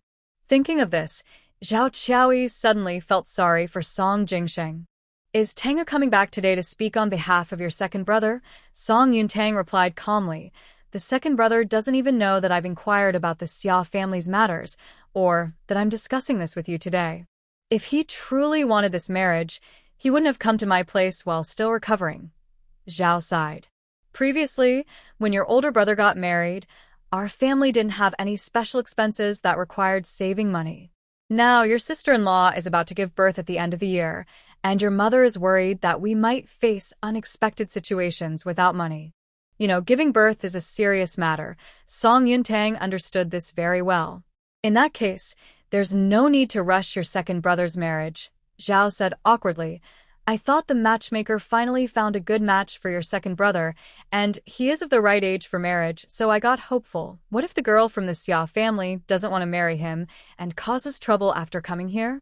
It could turn a joyful occasion into a sad one, and the Lu family wouldn't care about your troubles. In the end, it would hurt your second brother. After hearing Song Yuntang's words, Zhao felt a bit anxious. You're right. We should ask the Xia girl if she's willing first.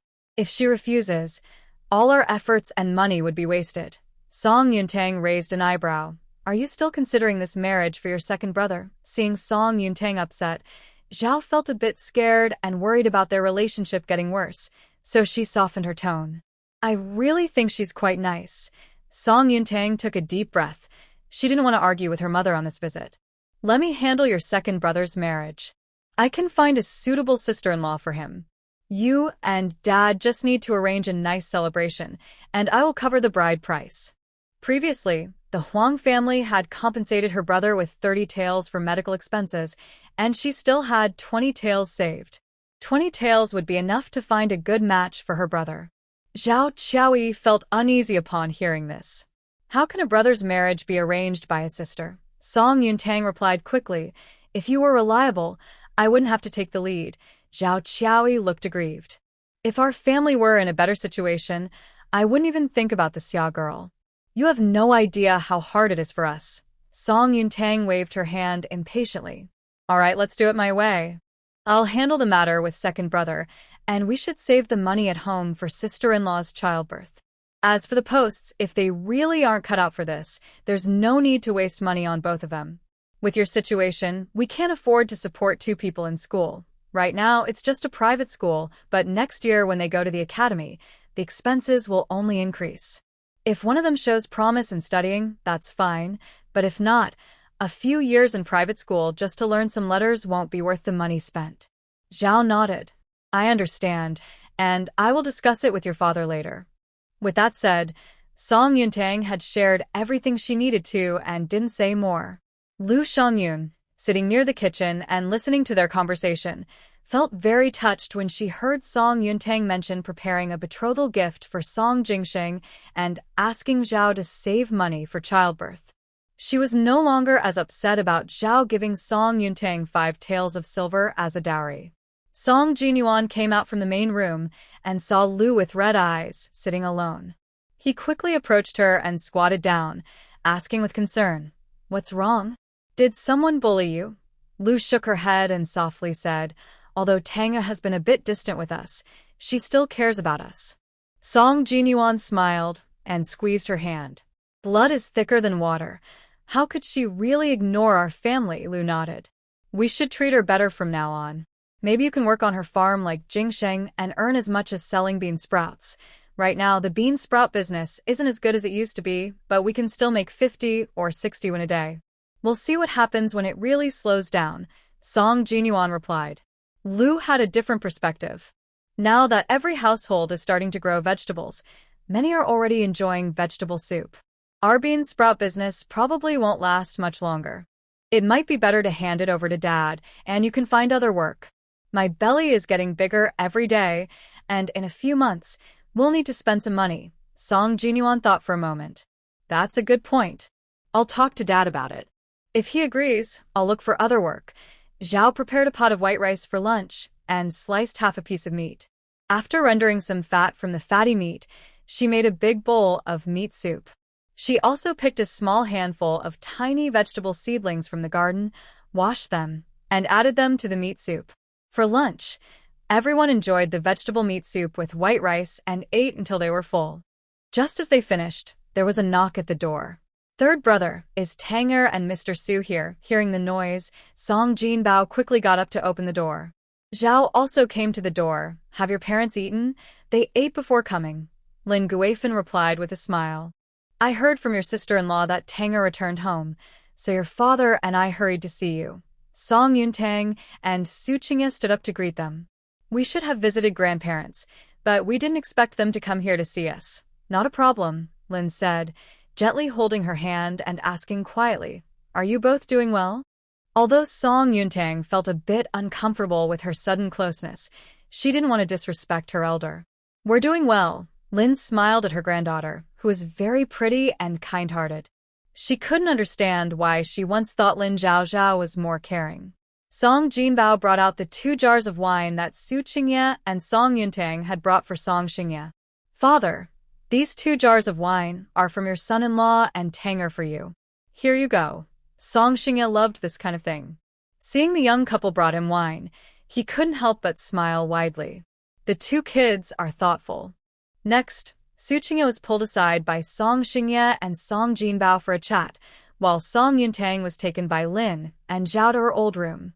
"Tanger, is Su Qingye really okay now?" Lin asked with a worried expression. Song Yuntang nodded. "He has fully recovered. That's good." Lin patted her hand and said, "Even though you are still young, he is already 23. You should think about having a few children with him soon. The title of scholar's wife sounds nice, but no one knows what will happen in the future. If something unexpected occurs and you have children, at least you will have something to hold on to." Song Yuntang didn't really like this kind of talk. So, what if he was 7 years older? It was as if Su Qingye was about to fall apart. She understood his health better than anyone else. As long as he took care of himself, he was no different from a normal person. But it seemed that no matter how she argued, these people had their own opinions. They always thought that since Su Qingye had been ill, he would never fully recover, so she didn't want to explain anymore. "Got it." Su Qingye had come to the courtyard without her noticing and called out to her, "Tanga, it's time to go home." "Okay, I'm coming." Song Yuntang said a few words to Lin and Zhao before getting up and leaving the house. Su Qingye harnessed the mule, which had eaten and rested well, and helped Song Yuntang onto the cart. After saying goodbye to the Song family, they drove away in the mule cart. As they watched the cart disappear into the distance, Lin turned to Zhao. "What did Tanger say to you when she came back?" Zhao shook her head. "Not much, just told me not to worry about Jingsheng's marriage." Lin thought for a moment. "Your father and I talked about this when we were at the old house. Jingsheng is good-looking and capable, and being young, he has no hidden health issues. He can definitely find a wife. so there's no need to rush into marrying a widow. Sometimes, you can't believe everything the matchmaker says. That Xiao woman was sent to the Liu family in Shirley Village for 8 years and slept in the same room with her husband for 4 years. It's impossible that nothing happened. Zhao nodded. Tanger just told me that the child from the Liu family's main house is likely Xiao's child. Lin sighed. I know your family has a lot going on this year, with Tanger getting married and the pillar studying, and soon Jingyuan's wife will have a baby. But even if there's no money, you shouldn't neglect Jingsheng. Both the palm and the back of the hand are flesh. You can't always take from him alone. I didn't do anything. Zhao was about to argue, but Lin interrupted her. Can't you see after all these years, daughter? Think about it carefully. Your father and I are going back to the old house. Since they had separated, it was best to keep her words brief. There was no need to say too much. The children and grandchildren had to live their own lives. With more than 10 grandchildren, only Song Yuntang had some success. The third family would likely have to rely on her in the future. Even the eldest family was doing better because of her help. As for the second family, if it weren't for Ma and Song Jimei causing trouble, they wouldn't be struggling so much. Thinking about how Ma had taken all the money from the second family and hadn't returned for 3 days, while the old couple had to provide for them, Lin felt angry. It was selfish of her not to care about the family's well-being. Dear, since Ma won't come back, should we go to the second family? Are you really thinking of sending me to bring her back? Song Xingye scoffed. Let her come back if she wants. I won't go, Lin quickly explained. I'm not losing my mind yet. I want to go to the second family and have them write a letter of divorce to send to Ma's family. If she wants to come back, she can. If not, let her have the divorce and stay away. Even if she wants to return, her family and brother-in-law should bring her back. Doesn't she think she can take advantage of our Song family? Let's show her what it's like and see if she dares to cause trouble again. If Ma, at her age, were divorced, she would likely end up alone. She probably wouldn't dare. When Song Xingye heard this, he gave a thumbs up. That's a good plan. I bet it will scare her. He quickened his pace. Let's go to the second family right now. Song Jinwen was startled by his parents' suggestion. Although he was annoyed with his wife for causing trouble, he had never thought about divorce.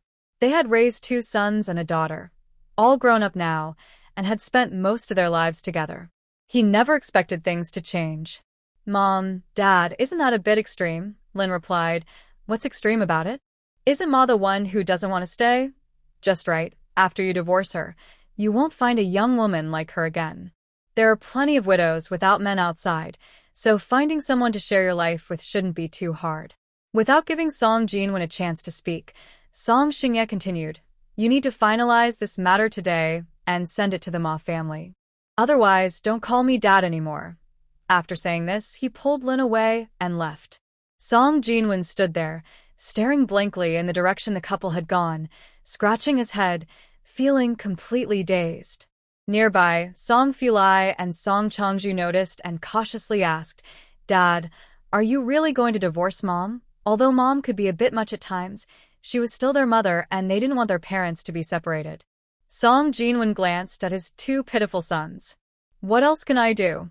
Your mother wants to leave. Now that your grandparents have spoken, can I go against them? But don't worry, once your mother receives the divorce papers, she might just come back. What if she doesn't come back? Song Changju asked. If she doesn't come back, Song Jinwen hesitated. After all these years of putting up with her, if she still refused to return, it meant that Ma really didn't want to live with him anymore. In that case, he didn't need to hold on to their past relationship. If she doesn't come back, I'll find you a stepmother. After saying this, he stepped out of the yard and headed towards the school to ask Zhuang Ziang to help him write the divorce papers. Song Changju looked at Song Filai, feeling anxious. Big brother, what should we do? Song Filai, being 7 years older and already married with children, was more composed. This is mainly Mom's fault.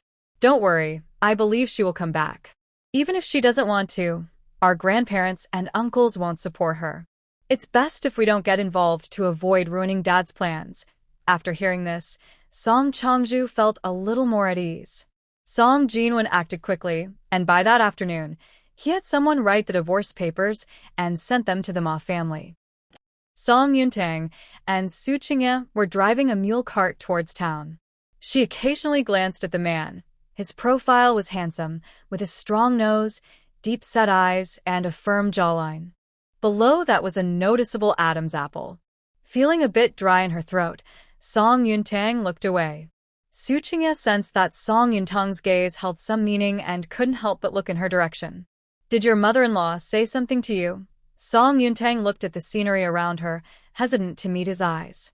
"They suggested I should have a child soon." Hearing this, Su Qingye pressed his lips together. "You're still a child yourself. There's no rush." Song Yuntang raised an eyebrow and turned to him. "While I agree that it's too early to talk about having children, I'm already 16 and will be 17 soon. Mr. Su, could you please not always see me as a child?" Seeing her playful side was rare, Su Qingye smiled. "All right." Song Yuntang pursed her lips and continued to enjoy the scenery, looking quite cheerful. The carriage headed straight to town, where Song Yuntang went to the grain store and spent another 100 taels of silver to buy 200 stones of brown rice to take back to the farm. With the food collected earlier, they now had 800 stones of grain stored up. Next, they could focus on the opening of Huajian Zue. Having taken care of these matters, it was already past noon. The two didn't linger at the farm and, after saying goodbye to Song Jingsheng, headed back to Lushan village. Upon returning home, Jiang was washing rice to prepare a meal. "Tanger and Qingye are back." Song Yuntang jumped down from the cart. "Mother, have you cleaned the pig offal we brought back from Uncle's house? Your father and Wencheng cleaned it thoroughly, and I followed your method to blanch it with star anise and Sichuan pepper. It's on the stove in the kitchen." Hearing this, Song Yuntang ran to the kitchen. "Let me check. I'll cut some to stir-fry and send some to Grandma and Uncle's house too." Su Wencheng heard the commotion and came out of the house, following Song Yuntang's voice into the kitchen. "Sister-in-law, the herbs you asked me to grind are all powdered now. Why haven't you used them yet?" Song Yuntang took out the pig intestines and placed them on the cutting board. While cutting, she said, "Don't rush. After dinner, we'll start preparing some tonight, and you'll need to help me. There are 4 days left until delivery, and all the raw materials are ready, so we have time." Su Wencheng nodded that hesitantly. "I will definitely help." In the evening, Song Yuntang stir-fried a large bowl of intestines, decorated with red peppers and green garlic, making the dish look very colorful. She took 2 bowls and served the intestines into them. Seeing this, Jiang Shi stretched her neck and called out, "Wencheng, take 2 bowls of intestines to your grandparents' and uncle's house first, or they will get cold." After saying that, she covered the bowls with 2 plates to keep the food warm. "Okay, I'm on it." Su Wencheng placed the 2 bowls in a basket and ran outside. Jiang Shi, seeing him so hasty, quickly reminded him, "Slow down, don't spill the food." "Don't worry, Mom, I won't spill it." Before he finished speaking, his voice faded away, and he was already out of sight. Song Yuntang looked outside and said, "Wencheng is really fast." Jiang Shi shook her head helplessly. "He just can't sit still." Then she turned to Song Yuntang and asked, "Did Qingye go with you to visit your family today?" Song Yuntang nodded. "Yes, and he brought a lot of things." Jiang Shi added some firewood to the stove. "After all, they're your real parents and siblings. It's only right to bring some gifts when you visit. Speaking of which, your mother isn't completely bad. It's important to maintain a connection with your family. Over time, as you get to know each other better, past conflicts may fade away." Song Yuntang poured water into the pot and cleaned the pan she used to fry the intestines with a bamboo brush. Keeping a distance as relatives is good. Being too close can lead to conflicts. "It's nice as it is now." Jiang Shi nodded and asked, "I heard your sister-in-law is pregnant. She should be giving birth by the end of the year, right?" Song Yuntang nodded. "It's been 6.5 months, Jiang Shi sighed. "Giving birth is a tough challenge for women. I hope she has a safe delivery." Then she asked, "Is your second brother of marriageable age now?" Song Yuntang splashed the water she used to wash the pot outside, saying, "He's 18. My mother recently found a matchmaker to arrange a marriage for him, but I stopped her." Jiang was confused. "Is the match not suitable?" "It's not suitable. My second brother is not happy with it." Song Yuntang placed the pot back on the stove and added 2 ladles of clean water. using the residual heat to warm it up for washing dishes after the meal. My second brother just wants to find someone to live a stable life with. I might have to help him find a suitable partner later. Jiang nodded. You always handle things carefully. Your second brother has been helping out at your farm, so paying more attention is fine, but don't take on everything yourself. It will tire you out. Song Yuntang knew Jiang meant well and smiled. I understand. I told my mother today that I will only help find a sister-in-law for my second brother. They need to handle everything else themselves. As they were talking, Su Wencheng rushed home. Before he even entered the yard, his voice could be heard from outside. Big sister, come quickly to Uncle's house. Tiger fell from a tree and hurt himself. His head is covered in blood. What? Jiang quickly stood up and looked towards Song Yuntang. Tanger. Realizing what was happening, Song Yuntang didn't have time to listen to her. She rushed out of the kitchen to grab the medicine box, only to see Su Qingye already bringing it out. Su Yongwang also came out of the house, urging everyone in the yard. Hurry, let's go see. After the family closed the yard door, they hurried to Uncle's house. At that moment, Tiger was being held by Aunt Zhang, who was pressing a cloth to his forehead while anxiously calling him her precious. Next to her, daughter-in-law, he was already crying with red eyes from fear. The elderly couple, Su Yuenda and his wife, were also drawn over by the commotion and looked worriedly towards Tiger. Outside the yard, some villagers had gathered to watch, all frowning at the scene inside. Tiger had stopped crying for the moment. During the meeting with the Jiang family and Su Yongwang, a small mouth pouted again. Uncle, Aunt. With that, a look of sadness appeared on her face. Seeing that Tiger's face was covered in blood, Jiang felt pity and quickly stepped forward to gently reassure him. Tiger, don't worry. Your aunt is a very skilled doctor, and she will be able to help you soon. The adults who had gathered around Tiger voluntarily made way for Song Yuntang, who was carrying a medicine box. Song Yuntang placed the medicine box beside her. Has the bleeding stopped? Zhang sniffled. It seems like it's not bleeding as much now. Song Yuntang nodded, opened the medicine box, took out some hemostatic medicine, and carefully uncovered the cloth in Zhang's hand. The bleeding had not completely stopped and was still oozing a little. But that was not the most concerning issue. The deeper wound on Tiger's forehead might leave a noticeable scar if not stitched properly. Even so, they needed to stop the bleeding first. Song Yuntang gently poured the medicine onto the wound. Tiger sniffed and looked at Song Yuntang, who was carefully treating him, and asked softly, Aunt, will I die? Song Yuntang shook her head, her voice gentle. As long as your aunt is here, you'll be fine. She then looked at he, who was worried, and said, Sister-in-law, please prepare a basin of cool boiled water. I need to clean Tiger's wound. He wiped her tears and hurried to get the water. Seeing that the bleeding had stopped, Song Yuntang turned to her Aunt Zhang, Uncle Su Yongfu, and cousin Su Qingji. The wound on Tiger's forehead is quite deep, and it may leave a noticeable scar later. I have a method to help the scar heal so that it won't be visible, but it might be a bit painful. I'm not sure if Tiger can handle it. Tiger pressed his lips together. Tiger is a brave boy and can handle it. Song Yuntang smiled and patted his head. Aunt believes in you, Tiger. You are very brave. With her encouragement, Tiger's expression became determined. After a moment of hesitation, Zhang asked, What is the method? If possible, she certainly didn't want her grandson to have a scar on his forehead. It wouldn't look good, whether he was a boy or a girl, and it would make finding a match difficult in the future. Song Yuntang looked at her and said, We can stitch his wound with a needle and fine thread. The wound is over 1/2 inch long, and for this depth, we need at least 5 stitches. After the wound heals, we can remove the stitches and then use scar cream for a while. The scar on his forehead can become almost invisible. Fortunately, there was no pulsating bleeding. Otherwise, we would need to stitch 7 or 8, or even 10 stitches. Although she specialized in traditional Chinese medicine in her past life, she also had some knowledge of surgery. Because she was skilled with silver needles, her stitching technique was not worse than that of a surgeon. He sure had just brought water out of the kitchen when she heard Song Yuntang's words and nearly spilled it. Usually, when doing needlework, even a small prick on her fingers hurt a lot. Now, her own son had to be stitched up. It was unimaginable how painful that would be. Tiger was still just a child. How could he endure such pain? Does it have to be this way? She set the water aside and gently stroked Tiger's head, asking with a pained expression.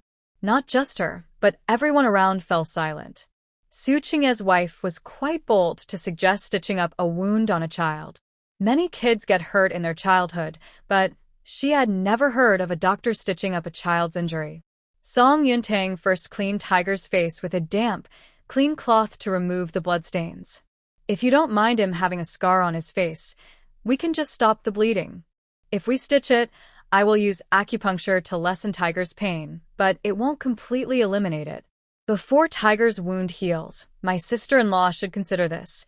If only she had some anesthetic, it would be much easier, but unfortunately, she hadn't had time to find any mandrake flowers.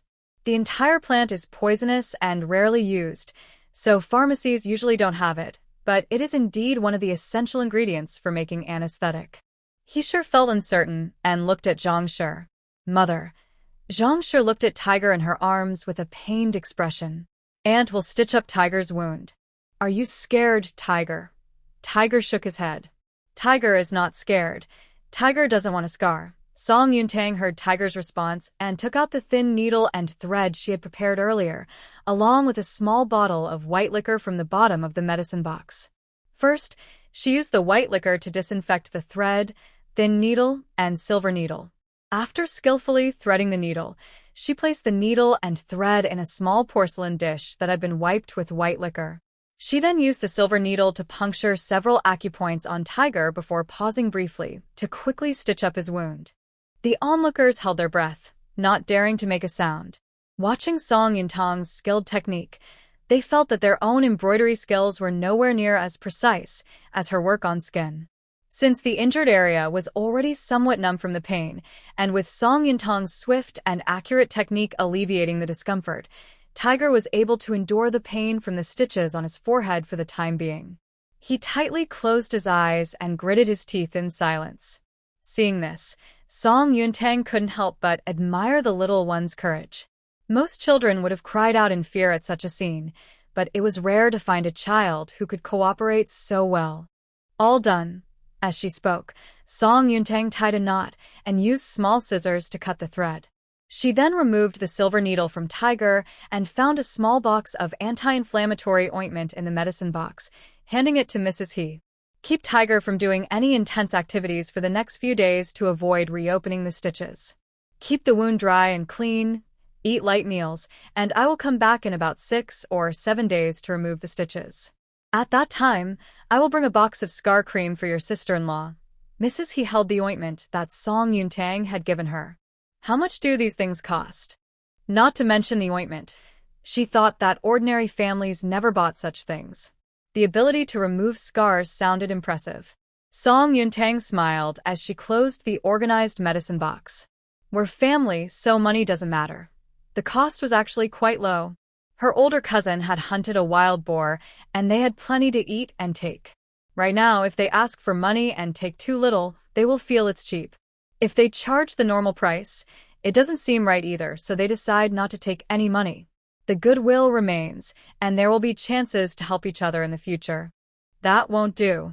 Today, we owe a lot to my sister-in-law for helping with Tiger's injury. We must pay her, said Mrs. He, as she took off her money pouch from her waist and handed it to Song Yuntang. This pouch contains her savings from the past years. She knows it's not enough, but she has done her best. Seeing this, Song Yuntang quickly pushed the pouch back. If you say you won't accept it, then please take it back, sister-in-law. Mrs. He looked at her.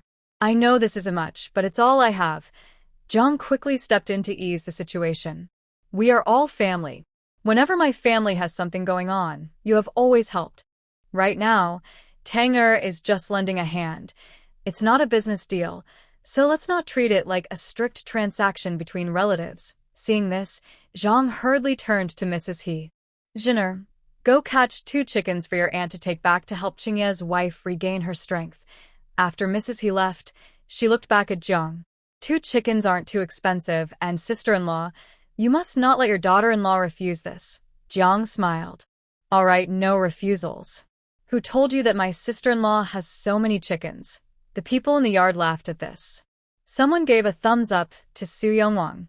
Yongwang, your daughter-in-law is quite impressive. Su Yongwang felt proud, like a peacock showing off its feathers.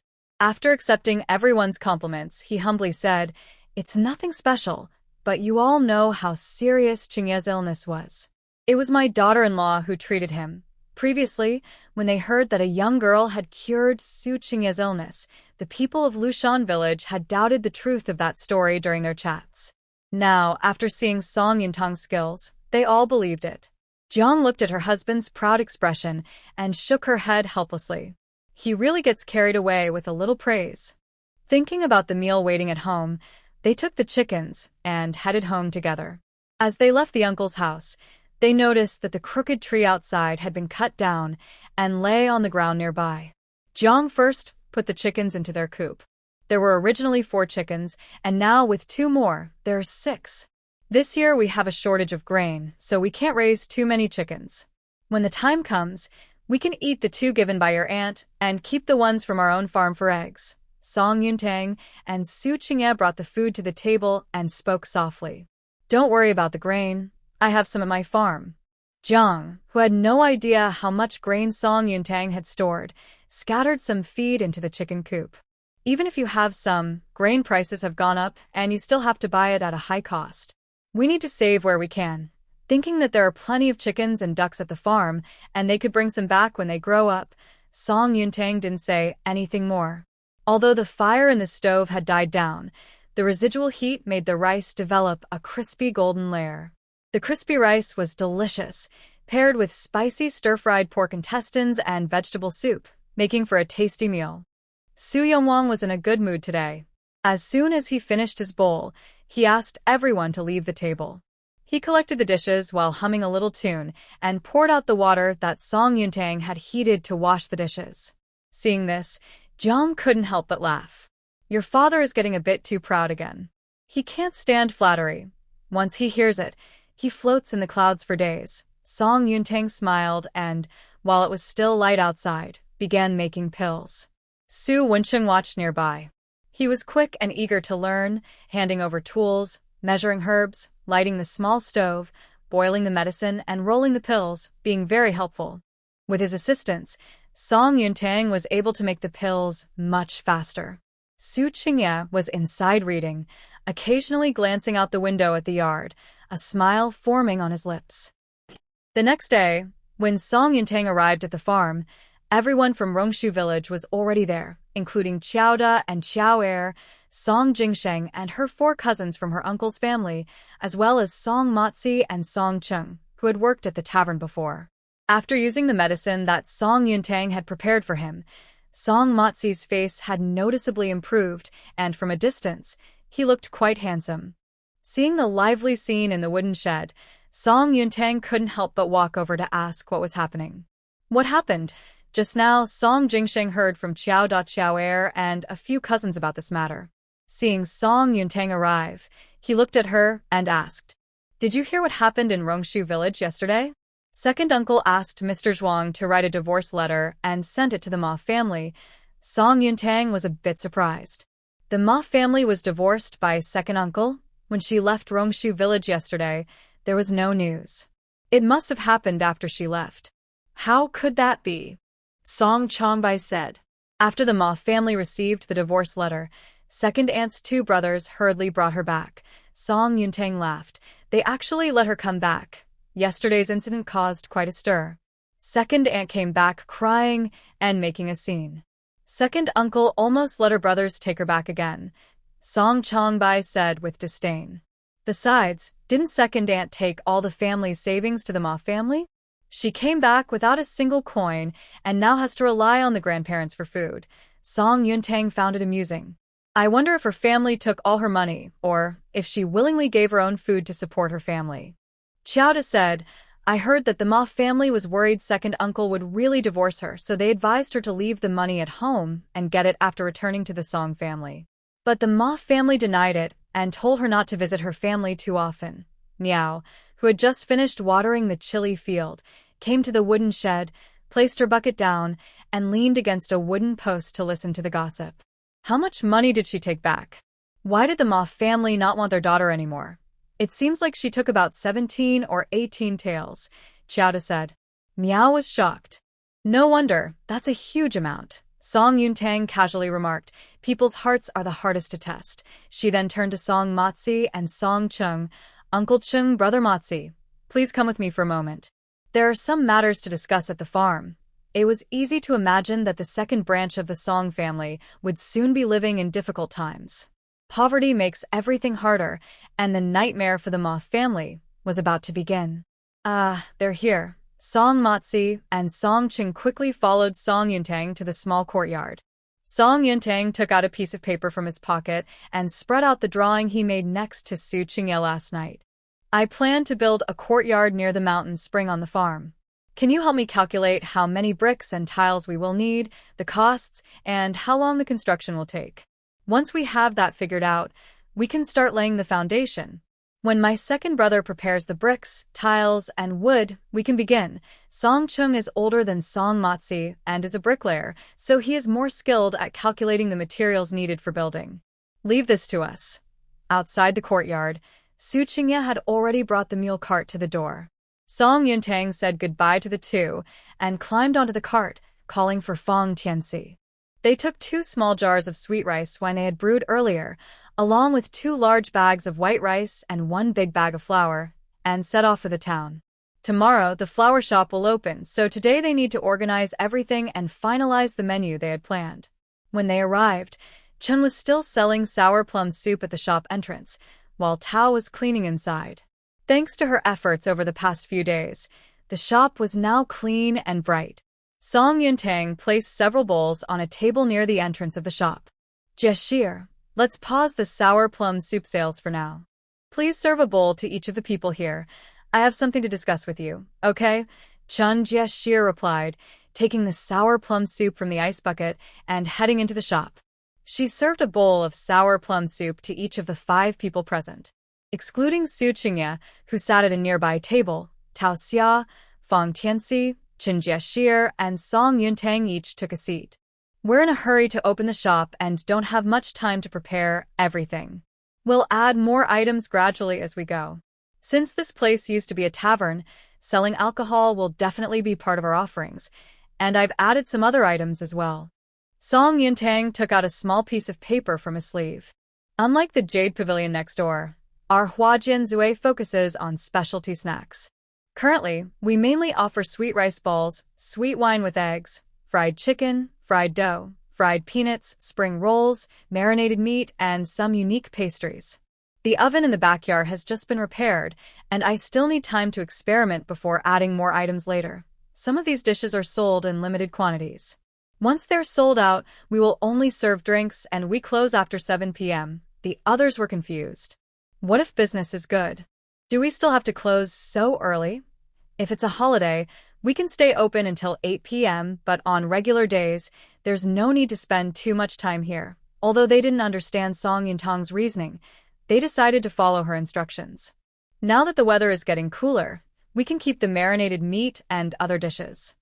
I made a list of ingredients for the marinade yesterday, and Shirty will buy them. I'll tell you how to prepare it later. Making sweet rice balls and sweet wine with eggs is simple.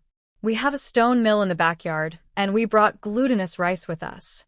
Later, we can grind some glutinous rice flour to make the rice balls tomorrow. I'll also demonstrate how to make fried chicken, fried dough, and spring rolls. For the fried chicken, we use tender chickens weighing about 1 to 2 pounds. After marinating, we coat them in seasoned batter and fry them. The chickens must be freshly killed each morning, and initially, we have a limited supply of 30 per day. If business is good, we can buy more from a previous farm where I arranged to get chickens. They have at least 1,000 chickens available, which should last us a while. Chicken feet and gizzards can be used for marinated dishes. The marinated food, with a little seasoning, makes a great snack to enjoy with drinks. As for the fried dough, it's similar to instant noodles. After shaping the cooked noodles, we fry them into dough cakes. When ready to eat, just boil them with some seasoning. After frying, Let the dough cakes cool and store them in a jar. They can last for 10 days to 2 weeks in this weather, making them much more convenient than making them fresh. Most importantly, they have a unique flavor, making them a perfect snack for Huajianzue. Song Yuntang explained how to prepare each dish, and then got busy with everyone. The Tao and Chen families were either killing chickens or kneading dough, while Fong Tianxi took the mule cart to grind glutinous rice flour. Song Yuntang used her experience to mix the seasonings and, once she thought the flavor was right, demonstrated how to prepare the ingredients for the Tao and Chen families. At first, everyone was still getting used to the process, so they moved a bit slowly. Tao Xia made good noodles, and after Song Yuntang used a custom slotted spoon to shape them, she fried them in the pot. The first 2 pancakes didn't turn out well. However, she didn't get discouraged. She began to control the frying time and oil temperature, and by the 3rd try, the pancakes came out golden and crispy, shaped just right. "This is perfect," she said, handing the slotted spoon to Tao Xia. "Sister Xie and Sister Xia have both cooked before, so you'll pick this up quickly." Give it a try. She needed to teach them quickly, because she would be going to the county with Su Qingye at the end of the month and wasn't sure how long she would be gone. Tao Xia took the slotted spoon and, mimicking Song Yuntang, shaped the pancake before frying it. The first pancake turned out quite well. "Sister Xia, your skills are much better than mine," Song Yuntang praised. Tao Xia smiled. "I've just used the spatula a bit more. Your attention to detail is impressive. From now on, you can handle frying the pancakes." Seeing that she was doing well, Song Yuntang began to teach Qin Shi how to prepare and marinate the fried chicken. They worked hard until noon. After Tao Xia fried all the dough she had kneaded into pancakes, she made another large batch of dough. By the end of the morning, they had filled half a large jar with pancakes. After taking out 5 pancakes for lunch for the people in the shop, she wrapped the rest in oil paper and tied them with string. Chen Shi marinated 3 pieces of fried chicken with Song Yuntang. If they failed, the other 2 could be used to fix it. At noon, they cooked 5 bowls of noodles, adding some tender greens and pouring on rich bone broth, topped with chopped green onions and Song Yuntang's special seasoning. Even though Huajianzue next door at the Jade Pavilion didn't seem impressive, the unique aroma still attracted some curious diners. Drunk among the flowers, a few scholars, dressed elegantly, stood at the entrance of the shop, fanning themselves and commenting, "What a lovely name. It has more elegance than an ordinary tavern." Some even stretched their necks to peek inside. "This shop must have just opened, right? I don't see any customers inside. I just caught a whiff of something delicious. Should we go in and try it?" "Sure, let's go in and taste it." The group quickly agreed. Once inside, they found that there wasn't even a server to greet them. Looking around, they noticed that the shop, drunk among the flowers, was quite elegantly decorated. In a corner near the window by the back courtyard, a man was sitting and reading. "Are you here to drink as well?" Su Qingye looked up at them and gazed out toward the courtyard. "Tanger, we have guests coming." Hearing the commotion, Song Yuntang, who was busy in the kitchen, quickly handed the fried chicken she was preparing to Chun and hurried to the front. She wore an apologetic expression. "Everyone, we are currently testing dishes today and will officially open tomorrow. You can come back then." The group was polite and asked, "Miss, may we know what dish you are preparing?" "It smells wonderful. It's crispy fried chicken." Crispy fried chicken was the name Song Yuntang had given to her dish. After a moment, she added, "I just finished one. If you don't mind, would you like to sit down and help me taste it? It's free. What is your surname, miss?" "No need for formality. My surname is Song." Upon hearing this, the 7 scholars nodded eagerly. "All right, if it's delicious, we will definitely come to support Miss Song when you open tomorrow." Song Yuntang led them to a larger table and poured each of them a small cup of sour plum juice in fine porcelain cups she had specially chosen. The sour plum juice was sweet and tangy, perfect to whet the appetite and complement the fried chicken. Afterward, she returned to the back courtyard, chopped half of the fried chicken into small pieces for convenience, placed them on a layer of oil paper in a small bamboo tray, and brought it to the front. "Please try a few pieces, and if there is anything lacking, do let me know." Half a crispy chicken isn't much, and after cutting it into small pieces, there is only enough for each person to have one. The The 7 scholars picked up their chopsticks, each taking a piece and biting into it. The freshly cooked crispy chicken had a fragrant outer layer and tender meat, making their eyes widen in surprise. It smells good and it tastes great too. After finishing one piece, they wanted to grab more, but the small bamboo tray was already empty. Feeling a bit embarrassed, they put down their chopsticks and gave a thumbs up to Song Yuntang. This crispy chicken is amazing. When will your shop open tomorrow? We will definitely come to support you. Seeing their expressions, Song Yuntang knew the taste must be good. We will open at noon tomorrow, and we will have a limited supply of 30 crispy chickens each day. If you want to have some, you need to come early. The scholars were puzzled. Why only 30 of such delicious food? Song Yuntang smiled politely. The supply is limited, and it takes time and effort to make. It's already quite a challenge to prepare 30 each day. Looks like we need to come early tomorrow to get your crispy chicken, they said, finishing their sour plum soup. They stood up and bowed to Song Yuntang. Thank you for your hospitality today. We will come again tomorrow. Take care, everyone. After seeing them off, Song Yuntang turned to the back courtyard. Sister Sheer, Sister Xia, please bring the prepared noodles and the other half of the fried chicken to eat. Coming right up. Just as Sheer and Tao Xia set the noodles and fried chicken on the table, a voice came from outside the shop. Old Pan, it's only been a little over 20 days since I last came, and your place has changed so much. What are you cooking that smells so good today? Song Yuntang turned to look and was momentarily stunned when she saw the monk who was speaking and looking around the shop. Could it be the monk Uncle Pan mentioned, who liked to drink? After taking a moment to observe the shop, the monk's expression also froze when he focused on the young lady in front of him. Miss Song is here too. Song Yuntang nodded slightly. Master Liao remembers me. Of course, Miss Song is quite special, so I certainly remember.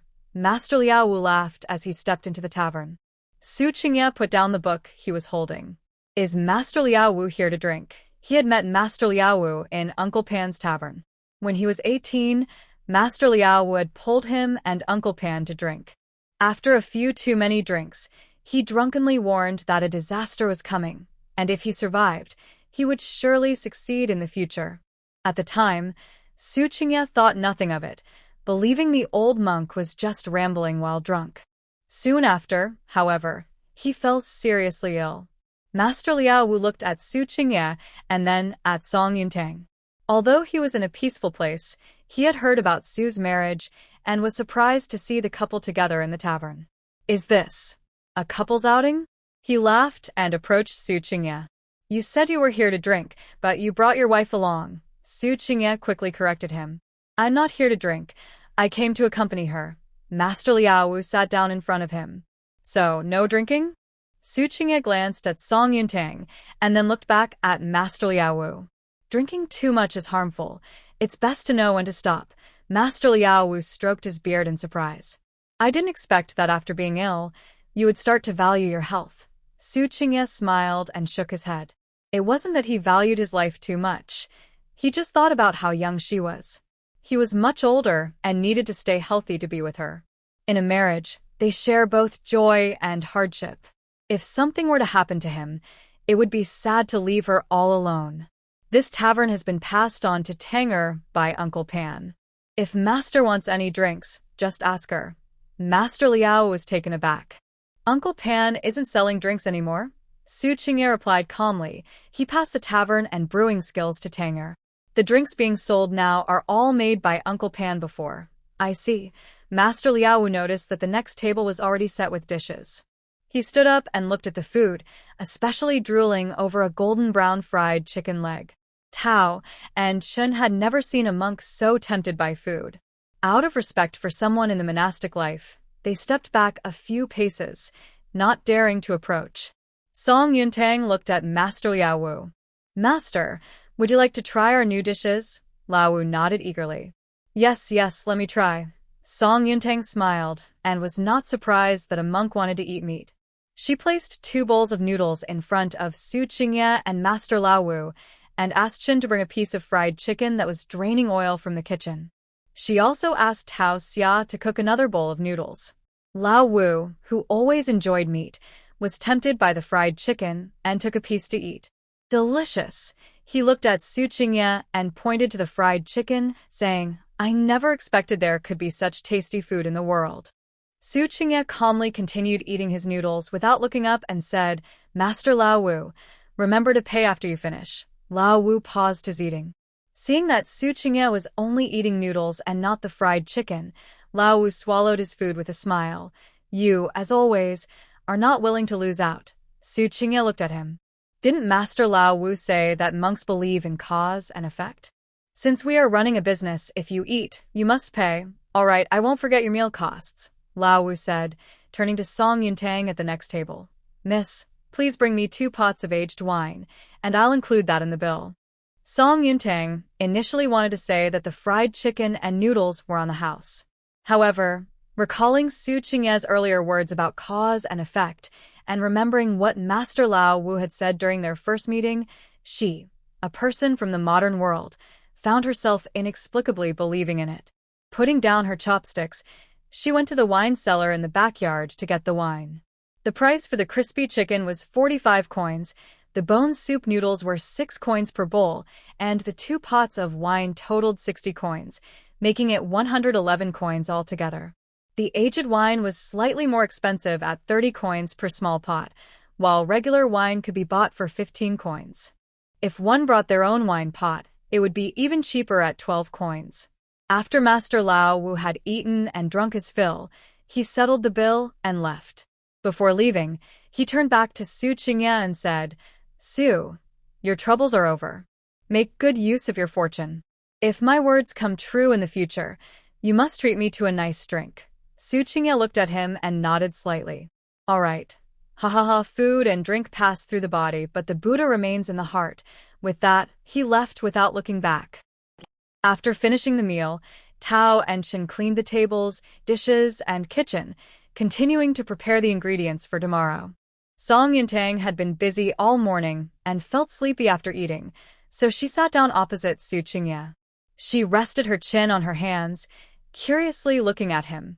What did Master Liao Wu say to you before? Xu Cui simply looked at her and replied, Do not believe everything a monk says. Song Yuntang did not press further. I used to not believe in these things, but now I don't know if I should. Some of it is true. You must judge for yourself, Xu Cui said as he picked up a book from the table to read. Seeing this, Song Yuntang decided not to disturb him and lay her head on the table, watching the 3 busy figures in the kitchen. Before she knew it, she fell asleep. When she woke up, some time had passed. She rubbed her eyes and looked outside. What time is it? Xu Cui glanced in her direction and smiled slightly. It's just past the hour of the monkey. I slept for a whole hour. She looked at the calm man in front of her. Why didn't you wake me up? Xu Cui put down the book he was holding. I saw you sleeping so peacefully. I didn't have the heart to wake you. He looked out the window towards the kitchen. Look, they are getting more skilled at their work. Song Yuntang followed his gaze. Indeed, the 3 in the kitchen and yard were working harmoniously. Tao Xia, who was frying pancakes, felt a bit stiff in her neck, so she lifted her head and stretched. When she saw the couple looking towards the kitchen from the front hall, she smiled knowingly and said softly to Chen, Sister, look at the girl and the young man. They really make a perfect pair. Chen also glanced over and smiled. That's called a couple's resemblance, which is why they can become a couple. After taking care of things at the tavern, Song Yuntang stopped by the shop on Haeong Street. Miss Song has arrived. Mu Dong, with sharp eyes, recognized Song Yuntang sitting in the mule cart from a distance. She jumped down from the cart and entered the shop. How has business been lately? Song Yuntang asked. Mostly old customers, but it's not as good as before, Mu Dong replied. Song Yuntang nodded. This year's harvest hasn't been great, so the families in town are affected. It's normal for business to be a bit slower. As long as we keep our regular customers, it just means earning a little less each month. She continued, in 2 days, a shipment needs to go to the county town. You and my second brother will handle it. Mu Dong quickly nodded. Is Jinsheng's injury better? In the past few days, the shop had enough supplies for washing hair, so he hadn't gone to the farm and didn't know that Song Jinsheng was already back. Song Yuntang glanced at Mu Qiu, who was listening intently to their conversation. It's not completely healed, but he can manage light work. So, you'll need to keep an eye on him and help with lifting things. Let Wan Qingxi's servant come by to help. Mu Dong's expression turned serious. Got it, I'll remember. Mu Qiu, who was behind the counter, looked at Song Yuntang with curiosity. Does Sister Song need extra help? Why is Jinxing going to deliver goods when he's not fully recovered? Song Yuntang sighed and said subtly, he was supposed to rest at home, but my mother was eager to find him a match. He didn't want that, so he came to my farm to hide. You know my second brother. He can't sit still. He thinks that if his injury doesn't hurt, he's fine. I figured delivering goods wouldn't take much effort, which is better than having him work on the farm and risk worsening his injury. Mu Qiu anxiously tugged at her sleeve. Sister Song is thoughtful. Jin Sheng is actually starting to look for a match? Thinking about it, he is already 18, which is the right age for marriage. Thinking of this, she felt a bit anxious. Even if Brother Jingsheng disagreed, marriage is usually decided by parents and matchmakers. If Aunt Song really liked a certain girl, she would arrange the marriage, and he would have to obey and marry her. Just thinking about it made her heart ache. If only she were a year older. Before, their mother raised them alone, and they often went hungry. Over the years, her older brother had worked hard, doing odd jobs to help support the family, and he had suffered a lot. Recently, since joining the Song family, their lives had improved a little. At least they weren't starving anymore. Their family was poor, and her brother hadn't been able to find a match even at 20. People in the town looked at their circumstances, and no girl was interested in them. Their mother had said that once she turned 15, she would arrange a marriage for her, and with the bride price, it would help her brother find a wife. She didn't mind if it meant her brother could marry a good sister-in-law. But there were some things she found difficult to say as a girl. Seeing her reaction, Song Yuntang smiled slightly. Actually, what he said earlier was just one reason. The other reason was that only by having Song Jingsheng work with Mu Dong could he get closer to Mu Qiu. Mu Qiu was a straightforward girl, and after spending some time at Yujun Pavilion, she had become stronger and less easy to manipulate. She seemed like someone who could lead a good life. The opportunity was there for them. Now, the girl had intentions, but the boy was still unaware. Whether it would work out was up to fate. On August 28th, the tavern opened. Early in the morning, Fang Tianxi, Tao Xia, and Chen Xia had already set up the flower hall, and a red ribbon was hung on the sign. Moreover, Fang Tianxi borrowed a gong from the neighboring Jade Pavilion, thinking it would be useful when the opening time arrived. There were events in the town, so Song Yuntang and Su Qingye got up early, and Su Wencheng also woke up early. Sister-in-law, since there's nothing going on at home today, can I go to town with you? Song Yuntang nodded in agreement. Sure. Today is the opening of the shop, and you might be able to help. Su Wencheng looked at her curiously. Sister-in-law, how many shops did you open in town? Song Yuntang had no intention of hiding the truth. 2. Su Wencheng gave a thumbs up with admiration. Sister-in-law, you are amazing. You and your brother are both talented, one in business and one in studies. You are truly a perfect match. Song Yuntang smiled but did not reply. Su Qingye glanced in her direction and then turned to Su Wencheng. In a few days, I will be going to the county. Please help your sister-in-law with things here. Su Wencheng patted his chest in assurance. Don't worry, big brother. I've got it covered. After finishing breakfast, the three of them set off, taking 2 baskets of persimmons that Su Wencheng and Su Yongwang had picked from the mountains the day before. The orange-red persimmons looked festive and were perfect for displaying on the counter. When they arrived at the tavern, Song Yuntang got off the mule cart and went to the backyard to help Chen and Tao prepare 2 crispy chickens for the morning tasting. Chen had cleaned and marinated the crispy chickens early in the morning. After Song Yuntang fried the chickens, she cut them into small pieces and placed them in a bamboo basket lined with oil paper. She then had Chen and Tao take them outside the shop and set them under the pavilion where the sour plum soup was usually displayed. As the hour arrived, Fang Tianxi struck a gong, drawing a crowd of onlookers. Don't miss out. Today, we are opening Huajianzui, and our special dish, crispy chicken, is ready for tasting. The tavern was closed in the morning, and this tasting was meant to prepare for lunch and dinner. Hearing about the tasting, many people gathered around, quickly finishing the crispy chicken on the oil paper. Yum. So delicious. Really good, people praised. Manager Miao stood at the entrance of the Jade Pavilion, drooling with anticipation. He had smelled the aroma the day before but didn't join in the excitement since Huajianzui hadn't officially opened yet. As someone who had been a manager in a tavern for many years, he could only imagine how good the crispy chicken must taste. Manager, after Huajianzui opens, will our shop's business be affected? Asked a nearby servant. The shopkeeper shook his head and said, in our town, there are 3 restaurants of this size. One is on North Street and the other on East Street. North Street is the wealthy area of Sile Town, so the restaurant there always does well. East Street has a market which attracts many people, and their business is also thriving. Our restaurant has some customers, but since we are near the academy, the students don't spend much, so our business is the weakest. Right now, the new place, Huajianzui, is next to us. Miss Song told me that they focus on drinks, snacks, desserts, and noodles. Although we both sell food, there is little overlap.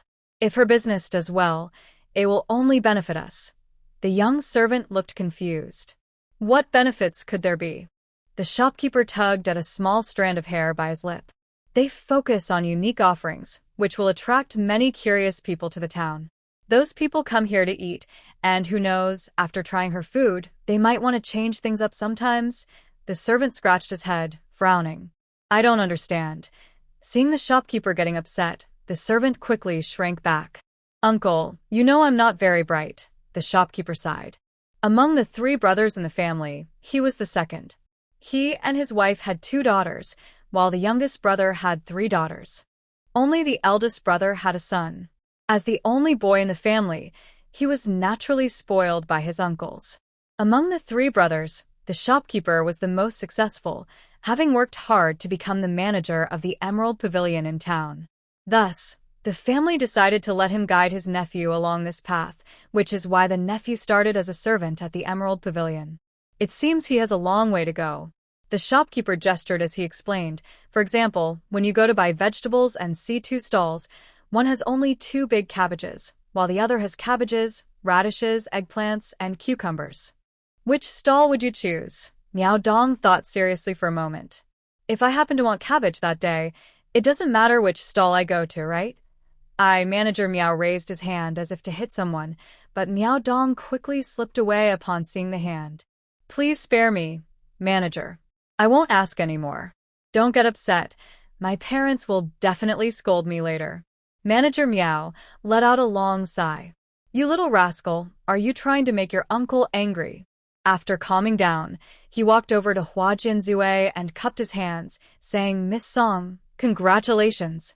Song Yuntang, standing at the shop's entrance, returned the gesture. Thank you, Manager Miao, for your support. Since we will all be doing business on this street, I hope you can take care of us in the future. Of course, of course. Manager Miao looked at her. May I discuss a deal with you, Miss Song? Hearing that he wanted to talk about a deal, Song Yuntang quickly gestured for him to follow her to the 2nd floor of the tavern and called for Tao to bring them 2 cups of sour plum juice. Song Yuntang handed 1 cup of sour plum juice to Manager Miao. What deal does Manager Miao want to discuss with me? Manager Miao looked sincere. I want to ask if the signature crispy chicken from your shop can also be supplied to our tavern? I announced yesterday that the crispy chicken is sold in limited quantities. Since it's a signature dish, it might not be suitable to supply to Emerald Pavilion. However, I have another special dish that we can supply exclusively to Emerald Pavilion if you're interested. There's a saying, let's make money together. Emerald Pavilion has been established in Sile Town for many years and is well-rooted. Undermining it would harm everyone. Since Manager Miao is open-minded, she naturally hopes everyone can prosper together. Hearing Song Yuntang's words, Manager Miao sat up straight. Please go on, miss. This special dish is called crispy roast duck, Song Yuntang continued. You might say you've had roast duck before, but my recipe will have a significant difference in taste and texture. The oven in the backyard can roast about 10 ducks at a time.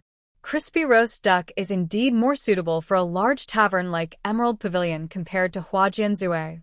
A single shop cannot monopolize all specialties. That would make it hard to be remembered. If Emerald Pavilion can make crispy roast duck distinctive, it would be a win-win situation for both Emerald Pavilion and her Hua Jianzue.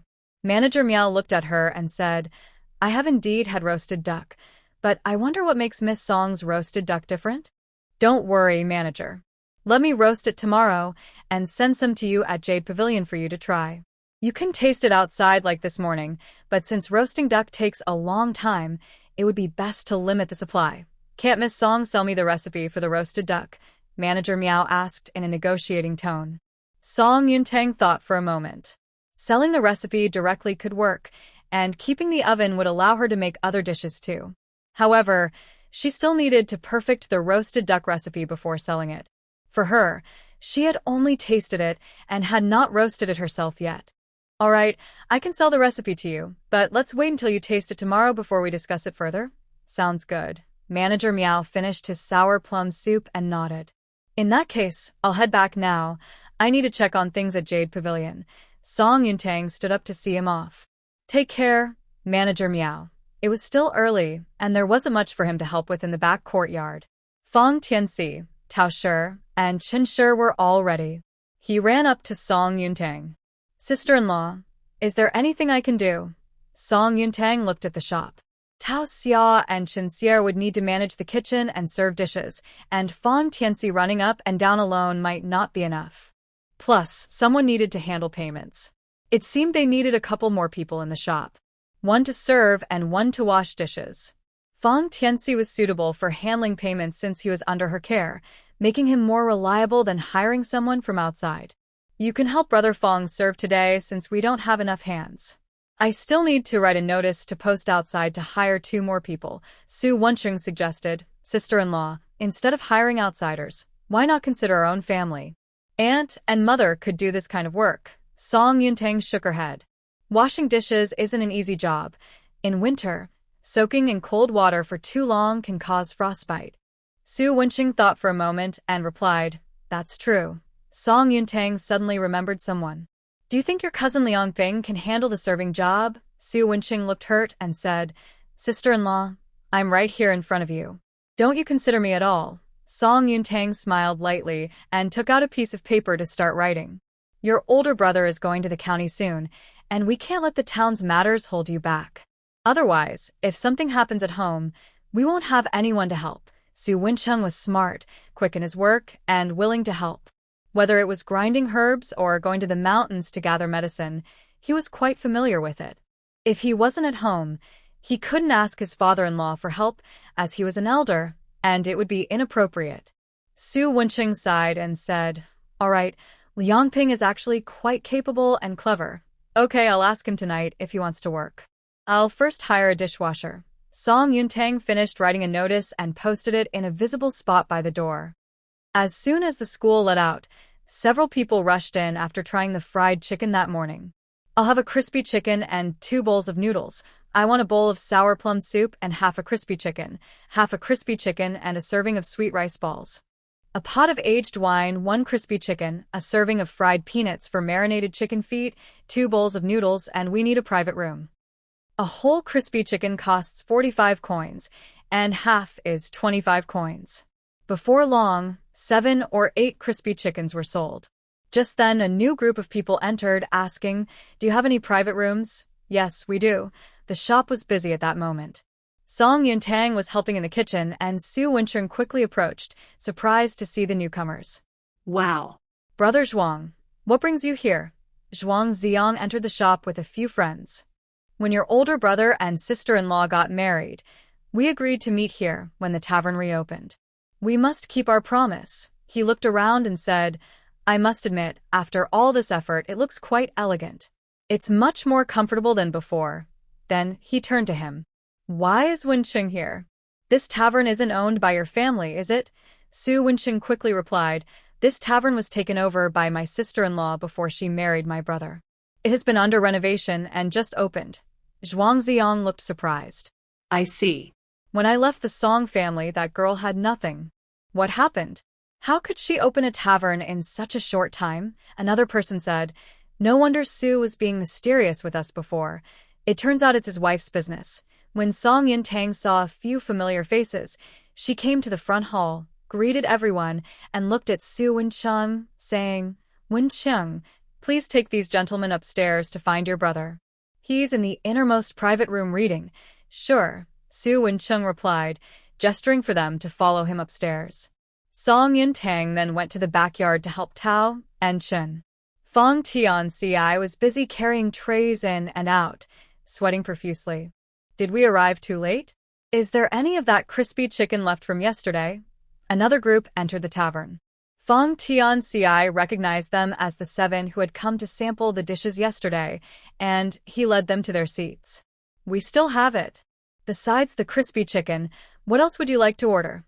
After sitting down, they began to order. "We'll have 3 crispy chickens, 7 bowls of noodles, a pot of clear wine, and some marinated snacks to try." They had seen the noodles yesterday, and they smelled delicious. Fong Tianci noted their order, brought them a pot of tea, and then went to the backyard. Chen and Tao each reported their numbers, and he took a pot of wine to the front hall. Before long, Su Wencheng came back down from upstairs.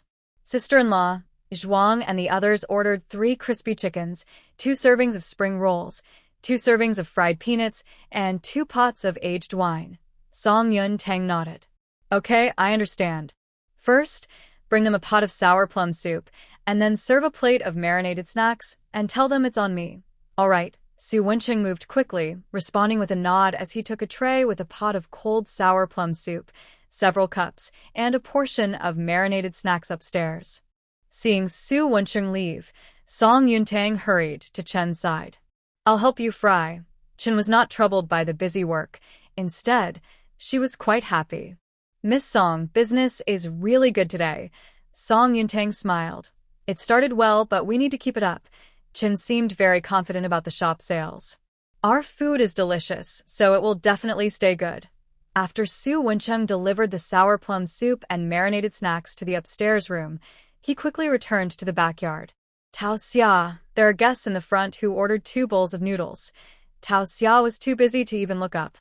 "Okay, I know." Seeing that 5 bowls of noodles were already on the stove, Su Wencheng hurriedly took a tray and carried them to the 7 guests in the front hall. Everyone was bustling with energy. Finally, around the time of the evening, the customers in the shop began to leave. Song Yuntang sat down on the swing in the backyard, stretching her arms, while the always energetic Su Wencheng also sat down, pouring himself several cups of water. "Sister-in-law, business is really good today." Song Yuntang nodded. "It is tiring work." Su Wencheng looked at her with a smile. "Can you rhyme now, sister-in-law?"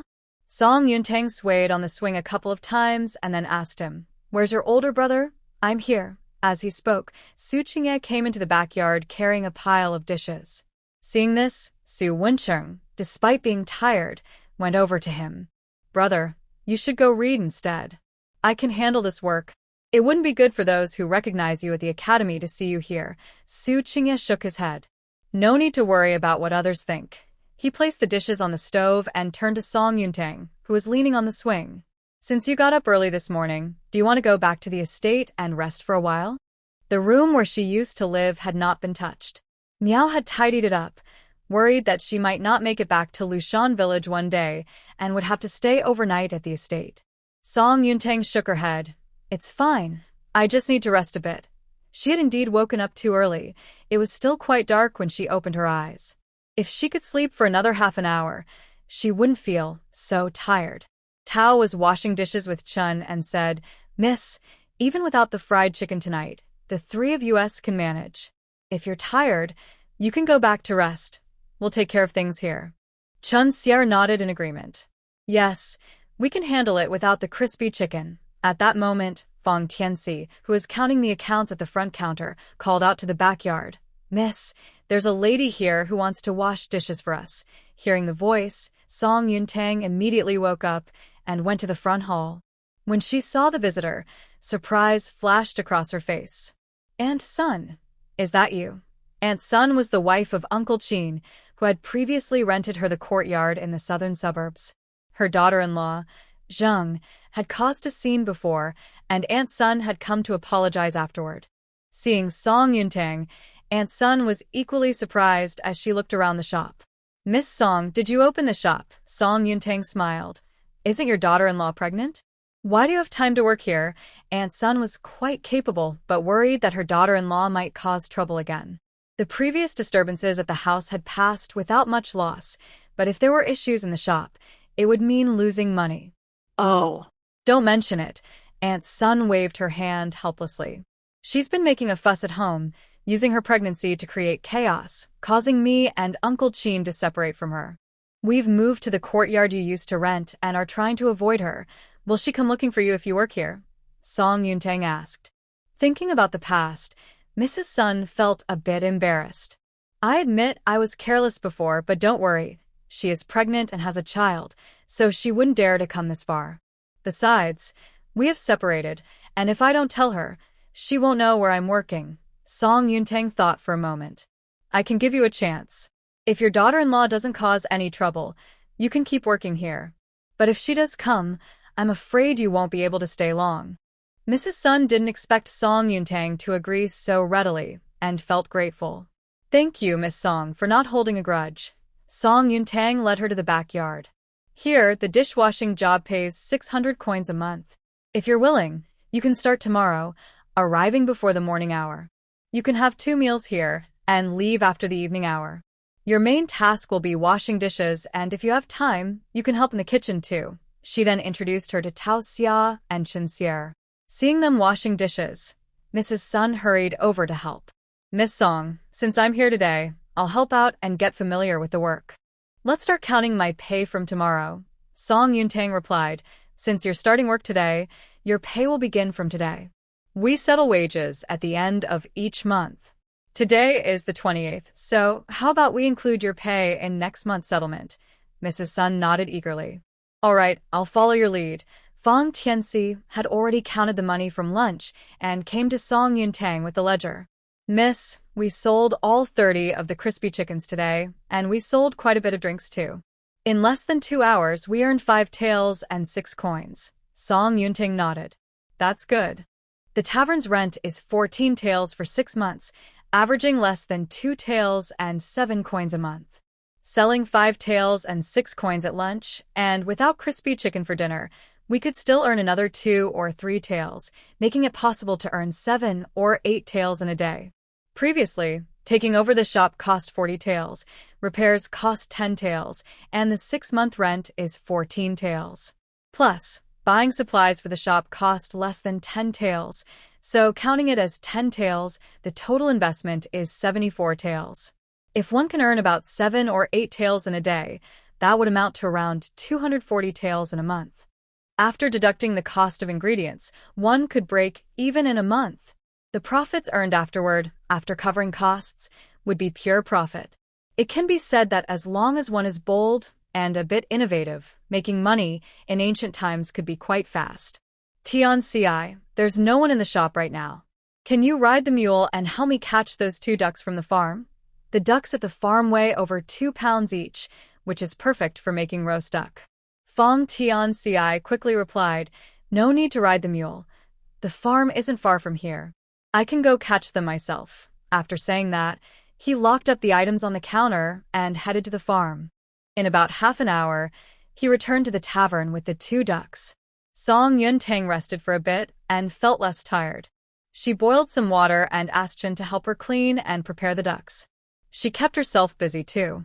After dissolving sugar and water in the pot, she added cloves, cardamom, angelica, lemongrass, star anise, bay leaves, cinnamon, licorice, nutmeg, and red pepper, bringing it to a boil before reducing the heat.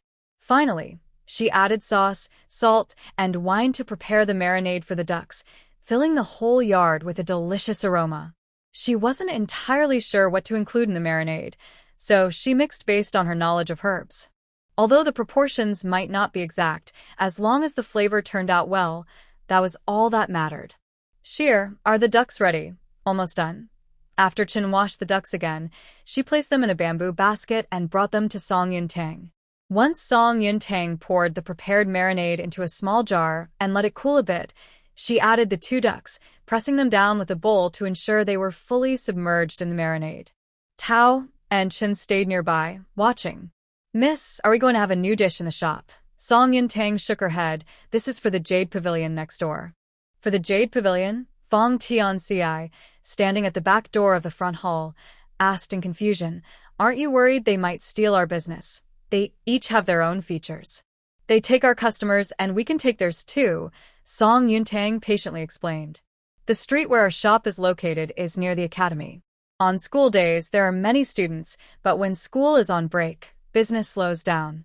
If we have more unique shops, it will help diners remember this place, and during breaks, we can still do well. Fong Tianci thought for a moment but quickly understood the key point. You really think ahead, miss. Our business isn't just a short-term venture. We must consider the long run. You should learn more every day. I want to train you to be the manager. Once you are truly capable of handling this position, I will raise your pay, Song Yuntang said, looking at him. Fong Tianci quickly bowed. Thank you for your guidance, miss. Su Wencheng looked at Song Yuntang and felt she was just as smart as his older brother. They were both from the same mother, but his brother was more reserved and wise, making Su feel a bit less sharp. After the third watch, a few customers came in for drinks and noodles. In the evening, when the academy let out, more people filled the shop. However, since all 30 crispy chickens were sold out, Song Yuntang only helped in the kitchen during busy times. The other two, Chun and Tao, became skilled enough to manage on their own.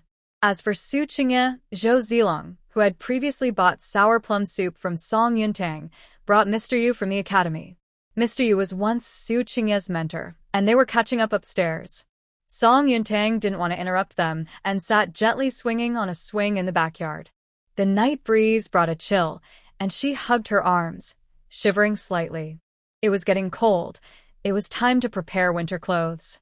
As closing time approached, the sky darkened and the customers began to leave one by one. After recording the evening's earnings in the ledger as Song Yuntang had taught him, Fong Tianci handed it to her. Miss, here are today's accounts. Please check if there are any mistakes. Song Yuntang picked up the ledger and, under the dim light hanging next to the swing set, reviewed the entries before finally looking at today's total. 9 taels and 8 coins. We actually made almost 10 taels today. Fong Tianci nodded. I thought the business would be much worse without the crispy chicken in the evening, but it turned out to be quite good. Song Yuntang smiled and said, "It wasn't that bad. After all, our shop mainly focuses on drinks. Even without crispy chicken, we still have other items." She returned the ledger to Fong Tianci. "The accounts are correct. Let's follow this from now on. If we pay attention, there shouldn't be any mistakes." Fong Tianci nodded. "Got it. Since it's already the end of the month, I'll settle this month's wages for you now." Song Yuntang looked at Chen Sierra. Although Sister Sierra came a bit earlier, she didn't have much work on the farm. Even though she hasn't worked a full 10 days in the shop, I'll calculate her pay as if she did. It will be the same as Brother Fong's, 800 won a month. For 10 days, the pay would normally be 266 won, but I'll round it to 270 won for everyone. Is that all right? Chen Sierra quickly shook her head. I'm very grateful that Miss Song is willing to take care of us. Of course, I have no objections. Tao Xia and Fong Tianci also agreed. Seeing this, Song Yuntang counted out 3 270 won coins, totaling 810 won, and divided it among the 3 of them. As for Sun, who came today, since Song Yuntang had already mentioned that her wages for the month would be given next month, she did not receive anything now. After settling the accounts, all the customers in the shop had left. Chen and Tao quickly finished up the remaining tasks in the shop, and Sun had cleaned all the dishes. Song Yuntang picked up the duck that had been marinating in the small jar during the day, found 2 iron hooks, pierced the neck of the duck, and hung it under the eaves to dry. Once it dries tonight, it can be processed tomorrow and put in the oven to roast. At this time, Su Qingye had already harnessed the mule cart. Song Yuntang looked at everyone and said, "We're heading back to Lushan village, and we'll pass by the farm. We can give you a ride. Everyone has worked hard today, so let's go back together. Hey, we'll lock the door and come right back." Chen's family and Fong Tianci each locked the backyard, wine cellar, and front doors of their shops. Aunt Sun took off her apron. "Miss Song, my home is not far from here, so I'll head back now." Song Yuntang nodded. "Okay, be careful on your way home." To see better on the dark road, Su Wencheng hung a lamp from the swing frame at the front of the mule cart. The distance from Huajian to the village was not far. After getting off the cart, Fang Tianxi and the Qin family followed Su Qingye, who drove the mule cart towards Lushan village under the dim light. Su Wencheng sat beside Su Qingye and looked towards the cart, saying, "Sister-in-law, you won't be coming back at this time every day, right? It's not safe to walk at night. Today was the opening of the tavern, so I returned a bit late. I won't be this late in the future." Although there was no moon at the end of the month, the stars were particularly bright. The mountain road at night was very quiet, with only occasional sounds of insects and birds. Song Yuntang lifted the curtain of the cart and leaned against the window to gaze at the starry sky. After a long day of work, she felt unusually tired.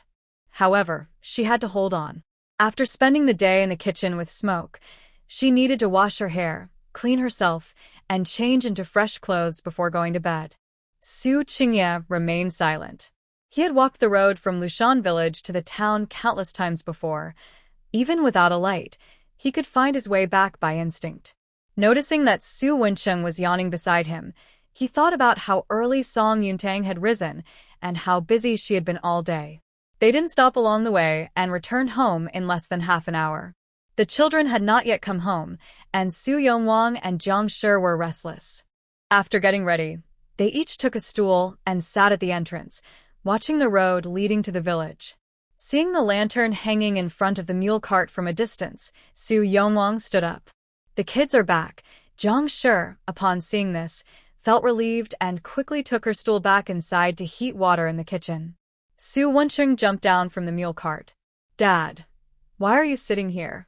Usually, you would be asleep by now. You weren't back yet. How could your mother and I sleep?" Su Yongwang looked over the three children. "Are you all okay?"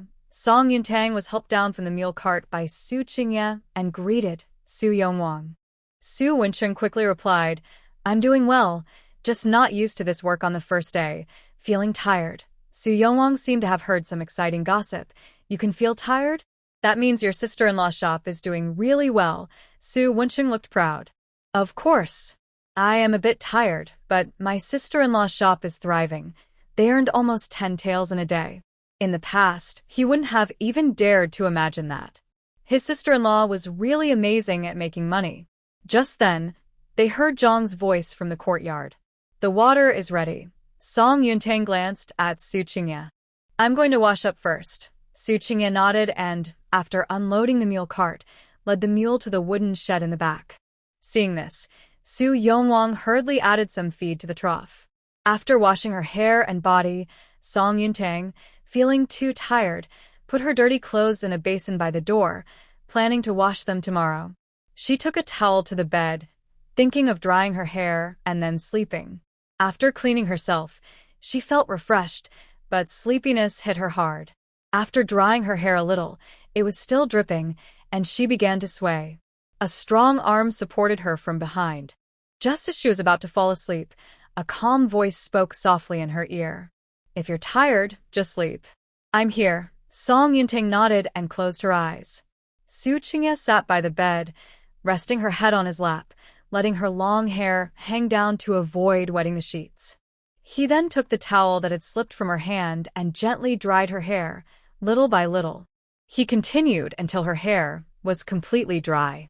Carefully, he lifted her and placed her against the side of the bed, covering her with a blanket before lying down himself. Thinking about leaving in a few days, he felt a hint of worry. He wondered if she would take care of herself while he was away. The sky outside was still dim. A rooster from an unknown house in the village crowed, and Song Yuntang opened her eyes. She needed to get up early today. She had only bought 50 chickens before, and after killing 30 yesterday, only 20 were left. Before heading to town, she had to go to the farm to buy more chickens. With important tasks ahead, she didn't want to waste too much time in bed. The space beside her was already empty. Su Qingye had gotten up without her noticing. Thinking back to the moment he dried her hair before bed last night made her smile slightly. After getting dressed, Song Yuntang opened the door. She intended to wash the dirty clothes she had changed out of last night, but the clothes and basin were missing. Looking up, She saw Xu Cui rolling up his sleeves, shaking out her clothes, and hanging them on a bamboo pole. Noticing her gaze, Xu Cui turned around. "You're awake," Song Yuntang replied with a soft feeling a bit shy. "Why did you wash my clothes?" Since her parents passed away, no one had washed her clothes, especially by hand. This made her feel quite embarrassed. Xu Cui replied calmly, "I woke up early and thought you had things to do today. I didn't want you to be rushed, so I washed them." Song Yuntang swallowed and said dryly, "Thank you." Xu Cui looked at her with a hint of helplessness in his eyes, then bent down to pick up the basin from the ground and handed it to her. "We're married, so there's no need for such formalities." Hearing the noise, Jiang came out of the house, yawning while combing her hair. Perhaps because the weather was cooler, she felt unusually sleepy these past few days, unable to wake up until it was bright outside. Usually, she would get up at the crack of dawn, but today she was awake half an hour earlier and felt very tired. If she, a middle-aged person who needed little sleep, felt this way, she wondered how the children managed. "Does Tanga have something to do early today?" Song Yuntang smiled lightly. "Yes, but you don't need to wake up so early, mother. We can handle breakfast ourselves." After yawning again, Jiang tied her hair back with a hairband and said, "Now that you're all grown up, I don't have much to do at home. Even if I need to sleep, I have to make breakfast for you first. I don't want you to be too busy later and end up tired while I worry about you." With that, she went to the kitchen. Watching her leave, Song Yuntang didn't say anything more. She grabbed a basin to wash her face and took out the medicinal powder Su Wencheng had ground earlier. Today is the 29th, and tomorrow the goods for Toxage and Wanquanxi need to be delivered. There are still some items left to prepare, and this morning is just right to finish them and take them to the village. Xu Cui was originally reading in the house, but seeing her start to move things, he quickly came over to help. Su Wencheng, who usually sleeps the best in the family, woke up early today because he had something on his mind. He yawned as he stepped out of the room. Looking at his brother and sister-in-law busy under the eaves, he greeted them. "Good morning, brother and sister-in-law. Why didn't you wake me up earlier? I could help you." Song Yuntang continued her work without stopping. "Wencheng, please go to Uncle's house and ask Liangping if he's willing to go to town. If he is, I won't need to find anyone else. If not, I'll look for someone else." "Okay, I'll go." As soon as he finished speaking, Su Wencheng left the yard. Hearing voices outside, Jiang peeked out from the kitchen. "Tanger, do you need more help at your shop?" "I still need one more waiter." Wencheng said Liangping is suitable, and since we're family, I thought it would be good to let him try. Jiang nodded. "Liangping is clever. If it weren't for Qingye going to study in the county, I would have wanted Wencheng to go with you for some experience. Over the years, your father and I have focused on Qingye's health and haven't thought much about Wencheng's future. That boy is quite lively, and I'm not sure what he'll do later. Wencheng is smart. We won't have to worry about him in the future," Song Yuntang said, looking at her. "And if anything happens, we're here for him." Jiang smiled. "You and Qingye both have your strengths. Your father and I are counting on you to succeed, and it makes us happy to see." As she spoke, she walked back to the kitchen. "I'm not talking to you anymore. I need to watch the firewood. You all should hurry up. Breakfast will be ready soon." Song Yuntang stretched her neck to look in the direction of the kitchen. "Okay, Mom." She turned to Su Cui. "Have you thought about how to arrange Wencheng's future?" Su Cui shook his head and said, "I was sick before and thought I wouldn't live long, so I just wanted him to learn some characters and find a relatively easy job in town to stay with our parents. I never pressured him about anything. Now that he's older, what he wants to do depends on his own wishes. As long as it doesn't go against morals or the law, I respect his choices." Song Yuntang found Su Cui's words reasonable. That's true. Sometimes the paths chosen by family members aren't what the children want. It really depends on what they want to do. She looked at him again. "Now that your health has improved, you shouldn't think about not living long anymore." Su Cui smiled slightly. Of course, now that he had more ties, he didn't dare to entertain such thoughts lightly. Su Wencheng left for a short while and returned with Su Liangping from his uncle's family. Su Liangping looked at Song Yuntang. "Sister-in-law, are you hiring waitstaff for your shop?" Song Yuntang nodded. "Do you want to give it a try? If you're interested, we can leave together after breakfast. If not, I can look for someone else. You don't have to force yourself. Just be honest about what you want, she spoke kindly, wanting to avoid making Su Liangping feel pressured. Without hesitation, Su Liangping nodded. I would like to try, but I'm not familiar with things at first. If I don't do well, I hope you won't mind, sister-in-law. Song Yuntang smiled. Everyone starts somewhere. I'll have a staff teach you well. You need to learn properly, and if you don't improve after a while, I'll have to reconsider your position. Su Liangping scratched his head, looking a bit silly. If that's the case, I wouldn't even want to stay in my cousin's shop, Song Yuntang added. The shop closes at 7 p.m., so I need to be there before 11 a.m. I won't be going to town every day, and if Liangping finds it inconvenient to travel back and forth, he can stay at my farm, although the accommodation might not be very good at first. Su Liangping quickly waved his hand. As long as there's a place to sleep, I'm not picky. Jiang Shi peeked out from the kitchen again. Has Liangping had breakfast? Our meal is almost ready. If you haven't eaten, you can join us. No, thank you, Aunt. I need to go back and tell my parents, then pack my things to go to town with my cousins. I'll head back now. Su Liangping said this and quickly ran home after saying goodbye to Su Qingye and Song Yuntang. Jiang Shi put out the fire in the stove and served breakfast on the table.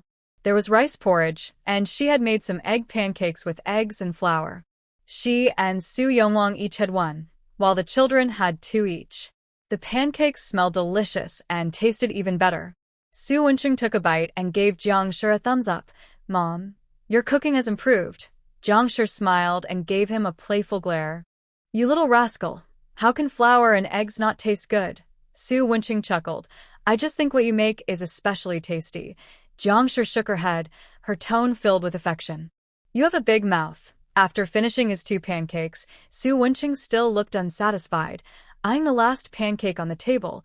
Then he lowered his head to drink the remaining porridge in his bowl. Seeing her son looking still hungry, Jiang Shi picked up his bowl. That last pancake is for your sister-in-law, so don't think about it. I'll get you the rest of the porridge from the pot. Song Yuntang had already had a bowl of porridge and 1 pancake, and she was full. She thought about how to handle the last pancake and quickly said, if Wencheng wants to eat it, he can have it. I'm full. It's normal for growing kids to eat a lot. Since she met him, he had grown quite a bit in a short time. He used to be just a head taller than her, but now he was half a head taller. At this rate, he would likely grow even more. In the end, she might end up like his brother. Su Qingye is a whole head taller than her, so when she stands in front of him, she can only reach his chin. Su Wencheng hesitated. Sister-in-law, are you really full? Song Yuntang smiled. I'm really full. You can eat. Then I won't hold back. After Su Wencheng said this, he eagerly picked up the last flatbread and started to eat. Su Yongwang watched from the side, feeling quite embarrassed. He had never seen such a shameless kid, not even sparing a bite of his sister-in-law's food. Just as Su Wencheng was happily munching on the flatbread, Jiang Shi entered the main room with his bowl of porridge and, upon seeing this scene, felt a rush of anger. Wencheng, that flatbread belongs to your sister-in-law. Didn't I tell you not to think about it? Why are you eating it? Su Wencheng replied while chewing. Sister-in-law said she was full. Song Yuntang added, Mom, I really am full. It's fine for Wencheng to eat it, so it doesn't go to waste. Jiang Shi looked at her carefree son and shook her head helplessly. Only your sister-in-law is easy to talk to. If they had someone stricter, there would probably be a big fuss over food. Su Wencheng raised his hand in agreement. That's right, sister-in-law is the best. After finishing the meal, Su Qingye took the meal out to harness it to the cart.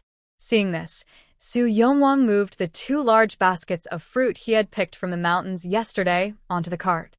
Since the girl can use these for her shop, you should take both baskets. Later, I'll go back to the mountains to pick some more. 1 basket contained persimmons, while the other had mountain jujubes with cracks and wild pears with brown spots. The wild pears are small and can be a bit sour when eaten raw, but they taste great when cooked, perfect for making pear soup or steamed pears. While eating, Song Yuntang noticed the cuts on Su Yongwang's hands and understood when she saw the wild pears. Wild pear trees can grow over 10 meters tall, and their branches have sharp thorns. If you're not careful while picking, you can easily get scratched. The cuts on his hands were probably from picking wild pears yesterday.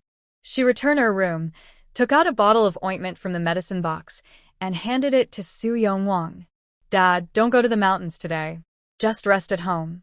Su Yongwang looked at the ointment in his hand, paused for a moment, and then declined, saying, "These cuts on my hands will heal in a couple of days. I don't need such a good thing. That's why people say daughters are caring." His cuts were noticed only by his daughter-in-law, as his son didn't pay attention. Song Yuntang pushed the ointment back to him. "Take it, Dad. Don't go to the mountains today. There are still 2 baskets of persimmons left from the 3 you took to the shop yesterday. Although they didn't cost money, they took effort to pick. If we pick too many and they spoil, it won't be worth it." Seeing his daughter-in-law's thoughtfulness made Su Yongwang feel happier than eating honey. "All right, I'll listen to you." As he watched the children get on the mule cart, Su Yongwang waved and said, "Be careful on the road, come back early tonight, not too late." "Got it, Dad." The mule cart turned a corner, heading to pick up Su Liangping at his uncle's house. Jiangshi came to the gate and glanced at the box of ointment tightly held by Su Yongwang. "Now that the cart has left, has your spirit gone with it?" Su Yongwang snapped back to reality, looking pleased. Before, Dogsheng always boasted about how caring his daughter is. But even the most caring daughter gets married, right?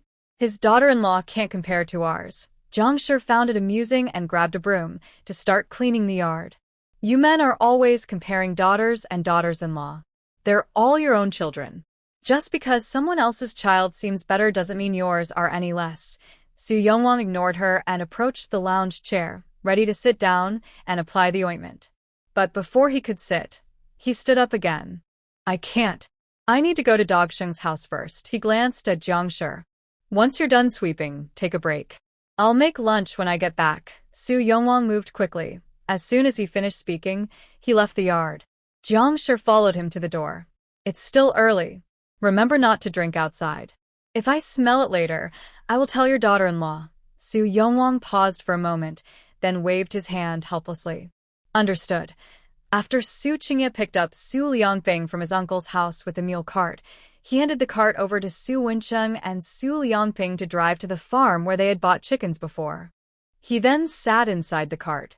The outside of the cart couldn't fit too many people, and among the 4 inside, except for Song Yuntang, the rest were men. As her husband, it was most suitable for him to sit with her in the cabin. Su Wencheng and Su Liangping had both been to the farm before to buy chickens and ducks, so they remembered the way. The mule cart was fast, and they arrived in less than 30 minutes. Song Yuntang held Su Qingye's hand and jumped down from the cart. "Uncle Chong, we are here to buy chickens and ducks again." The old farmer, known as Uncle Chong, came out with his wife to greet them. "Miss Song, how many chickens and ducks do you need this time?" "This time we need 200 ducks, 50 adult chickens, both male and female, and 500 half-grown chickens, along with 500 one-month-old chicks." "We are in a hurry, so please lead us to choose," she replied. She estimated that by the time they used up the 500 half-grown chickens, the one-month-old chicks would be nearly ready. Adding the 50 adult chickens, they would be almost self-sufficient in poultry for the farm. "All right." Uncle Chong handed them several baskets and first took them to select 200 ducks. Since Song Yuntang was buying a lot, he gave her an extra 10. Next, he led them to the chicken farm, where they chose 45 hens, 5 roosters, 500 half-grown chickens, and 500 one-month-old chicks. After the selection, Uncle Chang's farm had half as many chickens and ducks left. With the high grain prices this year, the food stored in his warehouse would be enough to last through the winter. Uncle Chong was happy and gave Song Yuntang 30 newly hatched chicks as a bonus. "We not only have chickens but also eggs. If you need any, feel free to come back to buy," he said. Hearing this, Song Yuntang also bought 200 duck eggs for 100 coins, wanting to study how to make century eggs. "Thank you very much, Uncle Chong. We will be on our way now." Su Qingye and Su Wencheng had already loaded all the chickens and ducks onto the mule cart. She paid Uncle Chong 8 taels and 6 coins for the chickens, ducks, and duck eggs, then climbed onto the cart, and they headed back to the farm. "It is still early, and we haven't reached the village yet." Song Yuntang quickly called everyone from the shed. Everyone, please come help me move all these chickens and ducks to the mountain. Aunt Meow, you bought a lot today, so please make arrangements for where to put them. Okay, I'm on it. Aunt Meow left the yard and hurried everyone toward the mountain. Too sure, ergo, you don't need to move them. Help me pick out 10 medium-sized chickens to kill. I need to take them to town later, Song Yuntang said as she walked toward the small courtyard. I'll go boil a big pot of water to scald the feathers. Wencheng, please put the duck eggs in the room where I used to stay. I need them this afternoon. Sure thing. As soon as she finished speaking, Su Wencheng carried the duck eggs into the yard. General He followed Aunt Meow to the mountain, while Da Huang kept wandering around Song Yuntang's feet. As Song Yuntang tended to the fire, she occasionally reached down to pet Da Huang's fur. From now on, the safety of the village will depend on you and the general. Da Huang, you need to stay alert. Da Huang let out a soft sound and rested his head on her foot. Knowing the dog was being affectionate, Song Yuntang didn't push him away until the water in the pot began to boil. Then she led Da Huang out of the kitchen. Are the chickens ready? The water is almost boiling. Almost done. After Song Jingsheng drained the last chicken's blood, he handed it to Tu Shi, who took the 10 prepared chickens to the kitchen in a large basin. After scalding them and plucking the feathers, they were placed in a bucket and loaded onto the mule cart. Throughout the process, Fang Xiaobao and Fu Bao watched with wide eyes, filled with curiosity and fear. However, since the adults were all busy with their tasks, they didn't pay much attention to the children's feelings. Ergo, is the foundation for the brick house ready? Before leaving, Song Yuntang asked Song Jingsheng. Song Jingsheng nodded. It should be done today. Uncle Chung calculated the number of bricks and tiles and checked the prices at the kiln. The house you want to build is quite large, with many rooms. Just buying the bricks and tiles will cost at least 40 to 50 taels of silver. The main structure will go up quickly, but with the furniture and repairs inside, it will probably take nearly 2 months. Okay. Song Yuntang took out 20 taels from her purse and handed them to Song Jingsheng. Second brother, please take Uncle Chung to order the bricks and tiles today. We can pay the remaining amount when they arrive. Since it will take a few days for the bricks and tiles to be delivered, let Uncle Chung and the others prepare the foundation first. We should dig a small pond at the spot we agreed on earlier. Right now, we have 230 ducks on the farm, and they will need to go into the water soon. She didn't feel comfortable leaving such spending decisions to others. Although Song Jingsheng still had some injuries, he looked much better now. As long as it wasn't heavy labor, he would be fine. Song Jingsheng took the silver and nodded, saying, Okay, I'll go to the kiln factory with Uncle Chung right away. With that, he turned to find Uncle Chung. Song Yuntang lowered the mule cart's curtain. Wencheng, let's hurry to town. We need to process and marinate the chickens we just killed for lunch. Sister-in-law, let's go quickly. As soon as he finished speaking, Su Wencheng drove the mule cart away. When they arrived at Huajianzue, Su Wencheng and Su Liangping jumped off the cart and first took the 10 chickens to the backyard. As they walked, Su Liangping looked around the tavern with disbelief. Wencheng, is this really your sister-in-law's shop? Su Wencheng replied, Of course. I just helped out here for a whole day yesterday. Su Qingye jumped off the cart and offered his hand to Song Yuntang. After helping her down, he unloaded the cart and took the mule to a special grass shed in the backyard to feed it water and hay. When Song Yuntang arrived in the backyard, Chun, Tao, and Sun were already processing the 10 chickens. Su Wencheng also brought Su Liangping to Fang Tianxi, who was explaining what to pay attention to when working as a servant in the shop. He looked quite like a manager at that moment. Song Yuntang took the 2 ducks that had been drying under the eaves yesterday. The moisture had completely dried off. She poured a little water into a pot, added sugar, and simmered it until it turned slightly red. Then she added boiling water and red yeast rice vinegar. After that, she briefly soaked the dried ducks in the boiling water. The once wrinkled skin of the ducks became smooth, and she laid them out to dry again under the eaves. The originally pale duck skin has turned a slight orange yellow after being heated. There is a breeze in the courtyard, and the duck dries quickly. An hour later, as mealtime approached, the shop became busy.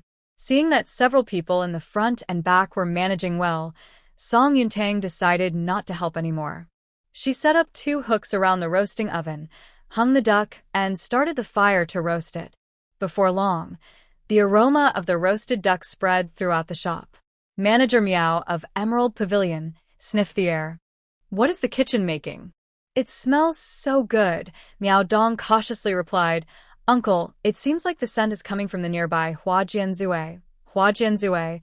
Manager Miao suddenly remembered that Song Yuntang had mentioned giving him the roasted duck recipe yesterday. The aroma wafting through the air was indeed similar to that of roasted duck. No wonder that girl said it was a specialty. Who wouldn't be tempted by this smell? He quickly stood up, saying, "Keep an eye on Emerald Pavilion for me. I'll be right back." If the kitchen hadn't already been busy, he would have taken the head chef with him. Miao Dong felt anxious. "Uncle, I can't do it." "Then get out of the way." After saying that, he rushed out of the Emerald Pavilion. Manager Miao hurried into the backyard of Hua Jianzue, and Fong Tianxi, knowing his status, didn't dare stop him but only reminded him at the back door. "Miss, Manager Miao has arrived." "What is Miss Song making that smells so good?" Manager Miao asked her. Song Yuntang smiled back at him. "Didn't we agree yesterday that I would sell the roasted duck recipe to Emerald Pavilion today? It took me quite a bit of effort to prepare this roasted duck from yesterday to today." Manager Miao felt a surge of joy. If he could buy this recipe, Emerald Pavilion would definitely attract a large number of customers. At that point, he would surely receive a reward from the owner, and perhaps by the end of the year, he could earn a few extra taels of silver as a bonus. "I could smell it from far away. How much longer until Miss Song's roasted duck is ready?" As he spoke, he stretched his neck to look towards the roasting oven. Song Yuntang walked toward the oven, lifted the lid, and looked inside. The roast duck's skin had turned a bright orange red, and as she opened the lid, the aroma in the courtyard became even stronger. "I think it will be ready in about 15 minutes, she said, looking at Manager Miao. "It's mealtime now, so I'm sure Jade Pavilion is busy. Manager Miao, you should head back. Once the roast duck is done, I'll come to Jade Pavilion to find you." "All right, I'll wait for you at Jade Pavilion, Miss Song," Manager Miao replied before heading back. 15 minutes later, Song Yuntang took out the fragrant, steaming roast duck. After tasting a small piece, she placed it on a bamboo tray lined with oil paper, covered it with another bamboo tray, and carried it to Jade Pavilion. Su Wencheng noticed this and glanced at Su Qingye. "Brother, aren't you going to check on her? What if the manager at Jade Pavilion tries something tricky? It would be good for you to be there for your sister-in-law." Su Qingye smiled and shook his head. "I trust your sister-in-law. They are just a wall apart. Nothing will happen. That girl always stuffed her sleeves with various powders before going out." Although he didn't know their purpose, based on her experience dealing with the Huang family servants in the mountains, they probably weren't harmless. Seeing that his brother was not worried, Su Wencheng went back to his own tasks. When Song Yuntang arrived at Jade Pavilion, it was Manager Miao who welcomed her to the back courtyard.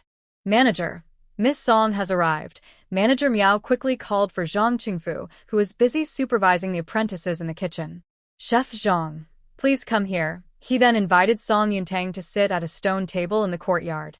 "Miss Song, please have a seat." Song Yuntang placed the bamboo tray on the stone table, lifted the lid, and revealed 2 roast ducks with bright orange-red skin.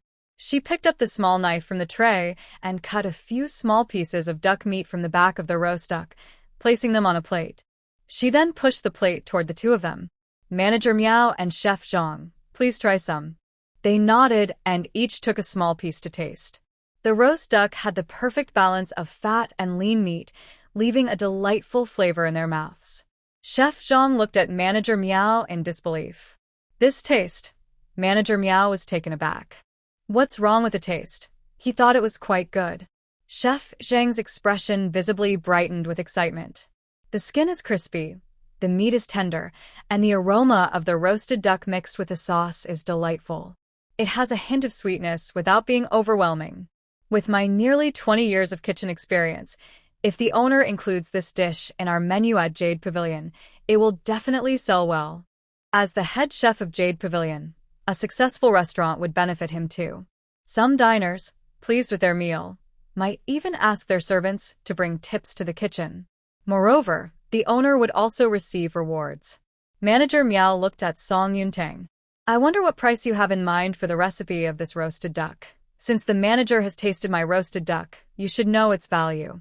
Jade Pavilion is close to us, which is why I haven't offered the recipe to the other 2 restaurants. Song Yuntang raised 3 fingers. I will sell it for 30 taels of silver, and only to Jade Pavilion in Sile Town. Once I receive the payment, I will immediately hand over the recipe to Chef Zhang. Manager Miao hesitated and glanced at Chef Zhang. Seeing him nod, he replied, all right. Then he turned to Miao Dong beside him. Go tell the accountant to withdraw 30 taels of silver from the restaurant's funds. Although the price for the recipe was a bit high, as long as they could make a profit later, the owner wouldn't complain. Once Song Yuntang received the silver, she handed the detailed recipe she had prepared to Chef Zhang. I've also included a drawing of the roasting oven. If you have any questions later, you can come to find me next door. If I'm not there, the 2 cooks in the shop have seen me make it, and they will help you understand if needed. Chef Zhang held the recipe in his hands. Are you leaving Huajianzue soon? Song Yuntang replied, my husband is going to the county town for his studies, so I need to stay there for a few days. But once I find him a good place to stay, I will return quickly and won't be gone for long. Manager Miao quickly raised his hands in respect. Your husband is a scholar. I vaguely remember the man who used to stand beside her. He had a gentle and refined demeanor that set him apart from ordinary people.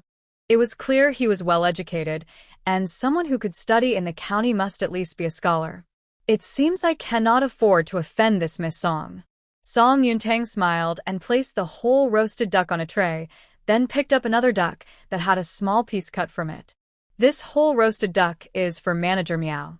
You can decide whether to share it in small pieces with the guests at the restaurant or keep it for yourselves, but it should be eaten while it's hot. It won't taste as good when it's cold.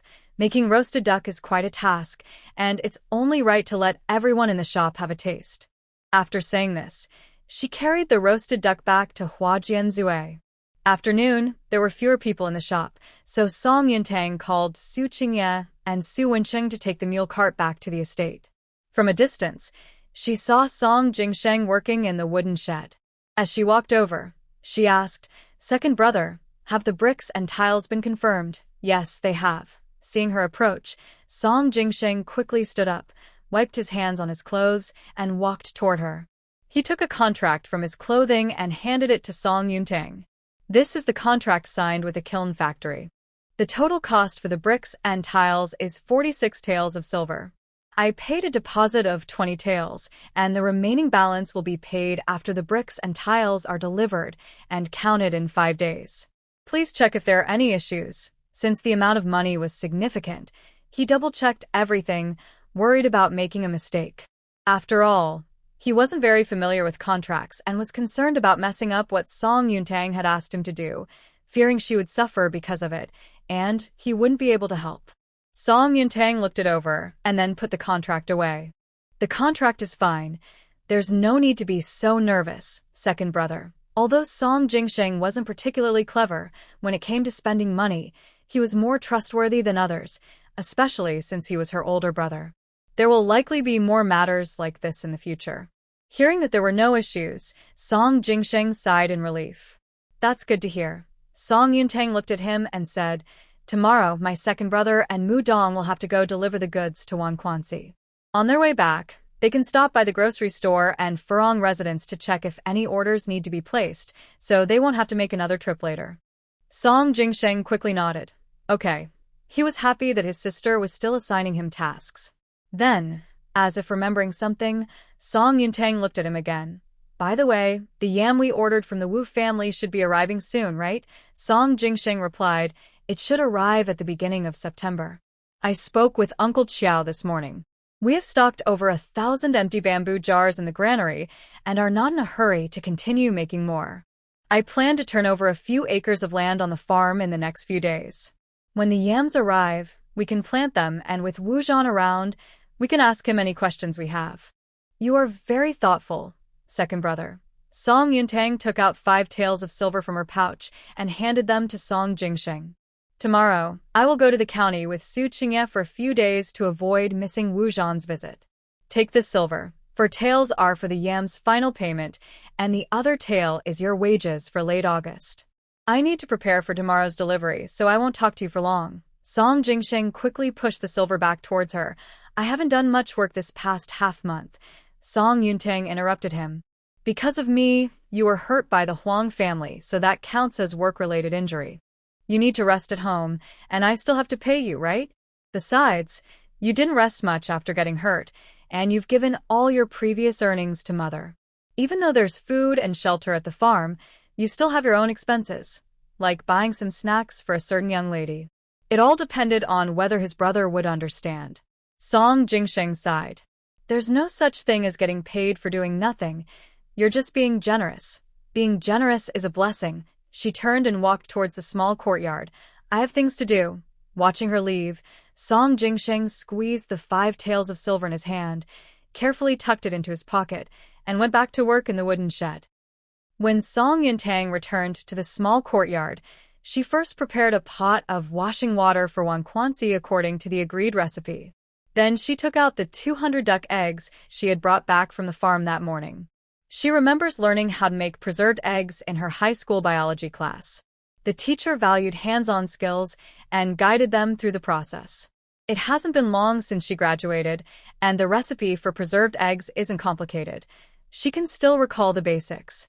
If it weren't for Mr. Chong mentioning that he could buy chicken and duck eggs, she might not have remembered the idea of making preserved eggs. In her previous life, the store sold preserved eggs without clear recipes, but the homemade method is quite simple, and she has all the necessary ingredients available. Most importantly, the preserved eggs she makes won't contain lead. I think we need salt, white wine, wood ash, quicklime, baking soda, black tea, and rice husks. As Song Yuntang listed the ingredients, she gathered what she had in her small courtyard. She had everything except for black tea. Previously, she used quicklime for repairing the courtyard, and the lime pit next to it was still dry. In her past life, black tea was mainly used for its tannins, which helped the egg whites solidify. However, tannins are not exclusive to black tea. All types of tea contain them, so the regular tea that Aunt Meow usually drinks would work too. With this in mind, Song Yuntang went to the kitchen. At that moment, Aunt Meow was watching the fire in the stove. Are you looking for something, miss? Aunt Meow asked. Song Yuntang looked at her and said, Aunt Meow, could you spare me some of the tea leaves you drink? Aunt Meow quickly stood up, took down the basket hanging by the kitchen window, and handed her a ceramic jar. Of course. But this tea isn't very good. You might not be used to it. I don't drink tea often, and I'm not using it to make tea this time, Song Yuntang replied with a smile as she took a handful from the jar. I'll buy some tea leaves later and return them to you. Aunt Meow waved her hand. No need for that. It's not expensive, and I'm happy if you can use my tea leaves. Then I'll get back to my work, Song Yuntang said. She turned to leave, but then looked back and added, By the way, I gave the monthly payments to Brother Fong and the others yesterday, including yours and the butcher's. When we have dinner later, I'll distribute them.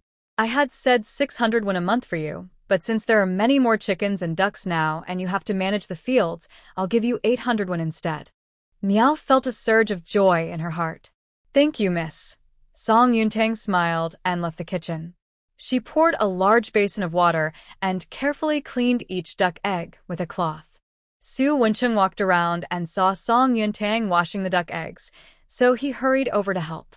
Sister-in-law, why didn't you call us for this task? He squatted down, tore a piece of cloth from a worn-out garment, and started cleaning the duck eggs. The work isn't heavy or too much. I thought I could finish it myself, so I didn't ask for help. Song Yuntang smiled at him. For tasks I can't handle, I will definitely ask for help, just like this morning. Su Wencheng looked at her smiling face, momentarily taken aback. But even so, I'm still free. You could have asked me, your idle brother-in-law, for help. Song Yuntang pursed her lips. Aren't you helping now? Su Wencheng chuckled. If you had called me, I could have come even faster. 200 duck eggs aren't too many, and the two quickly finished washing them. While the duck eggs drained, Song Yuntang began to prepare the pickling mixture for the century eggs. She heated salt in a pot until it was cooked, and after the popping sound stopped, she added water and tea leaves to boil. As the salt tea cooled, Song Yuntang poured a small bowl of white wine and rolled each drained duck egg in the wine. Once all the duck eggs were coated in white wine, the salt tea had cooled enough. Song Yuntang asked Xu Wencheng to bring it over and pour it into a container mixed with lime powder, wood ash, and alkali to stir into a paste. Next, she coated the duck eggs thickly with the paste, rolled them in rice husks, and then placed them in a jar to seal and pickle. Before her fair hands could touch the dark brown paste in the basin, a large hand with distinct knuckles grasped her wrist. Song Yuntang looked up to see Xu Qingye leaning over her. The slightly slanted sunlight fell perfectly from above his head, casting a halo around his face, making Song Yuntang momentarily dazed, as if she were seeing an illusion. "Lime can hurt your hands. Let me do it." Song Yuntang stood up with his help, while Xu Qingye sat down in her previous spot, holding a duck egg in one hand and reaching for the mud in the basin with the other. How thick should the mud be? Realizing what was happening, Song Yuntang lowered her gaze and said, "You all do it. I'll just watch." Xu Wencheng observed the two and felt that the way his older brother and sister-in-law interacted was different from ordinary couples. He had seen his cousin and his wife get married, and on their second day, his sister-in-law would often blush. At first, he thought she was unwell and even asked his mother about it. He received a slap for that. Now that he was older and more understanding, he could guess the reason behind it. However, while his sister-in-law respected his brother, there was no closeness between them.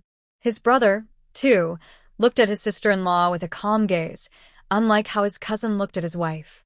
His brother's expression was always neutral, showing only a bit more care for his sister-in-law than for others.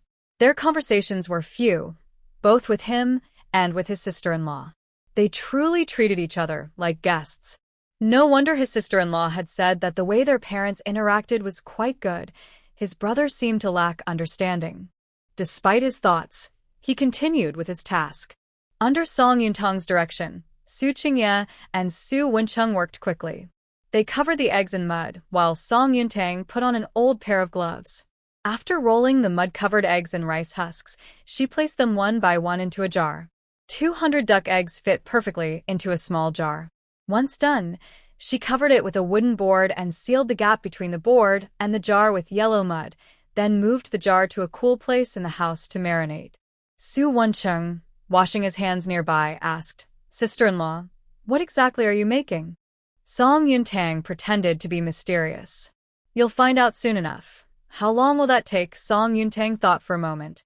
Since the weather isn't cold now, probably about 30 to 40 days.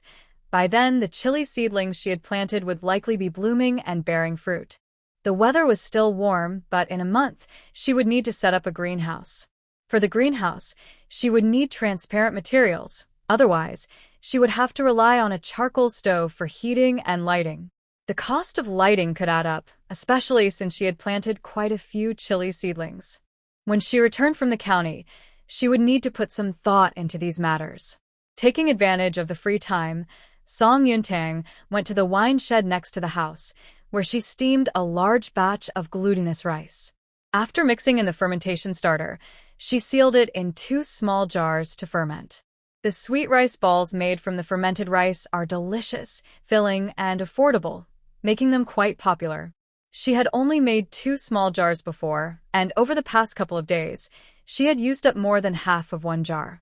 Making sweet rice wine is simple, so it's good to brew some extra for later. While she was making the sweet rice wine, Tu Shi and Xu Wencheng helped her out, but she didn't do much work herself. She mostly directed them. Tu Shi, how much land have you cleared in the past few days? Tu Shi replied earnestly, the sunny side of the farm is all uncultivated land, about 20 acres. I've fenced it all in. Beyond that is the mountain. I'm clearing 1 acre each morning and 1 each evening. I've already planted cabbage, radishes, and lettuce on the 8 acres I've cleared, and I've also planted a circle of taro at the foot of the mountain. Song Yuntang was puzzled. I only bought seeds for radishes, cabbage, and lettuce. Where did the taro seeds come from? When she bought the seeds, she had seen some for other vegetables but didn't buy them because she didn't like their taste. As for taro seeds, she hadn't seen any in town and she hadn't noticed many farmers growing them. Otherwise, she would have planted some too. Tu Shi mentioned planting a circle of taro at the foot of the mountain, which indicated there were quite a few seeds. The mountain on the other side of the uncultivated land belongs to the Jiang family's farm in town. When I was clearing the land, I might have made a bit of noise that attracted their attention. After chatting a bit, I helped them when they were transporting taro seeds. The young lady from their farm gave them to me, saying she knows you. Tu Shi chuckled. Actually, I've never eaten taro, but seeing them grow, I thought since we have plenty of space, it wouldn't hurt to try planting some. Song Yuntang understood. She had unknowingly bought a farm next to Jiang Suru's family. This meant she owed her a favor. Speaking of which, she hadn't seen Jiang Suru in a while and wondered if Madame Jiang had recovered from her illness. Tanger.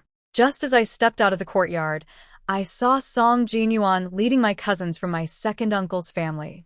Before they could speak, I had already guessed their purpose for coming. Why did my older brother and cousins come to see me? Song Jinyuan, looking a bit embarrassed, said, I don't know if you've heard about our second uncle's situation.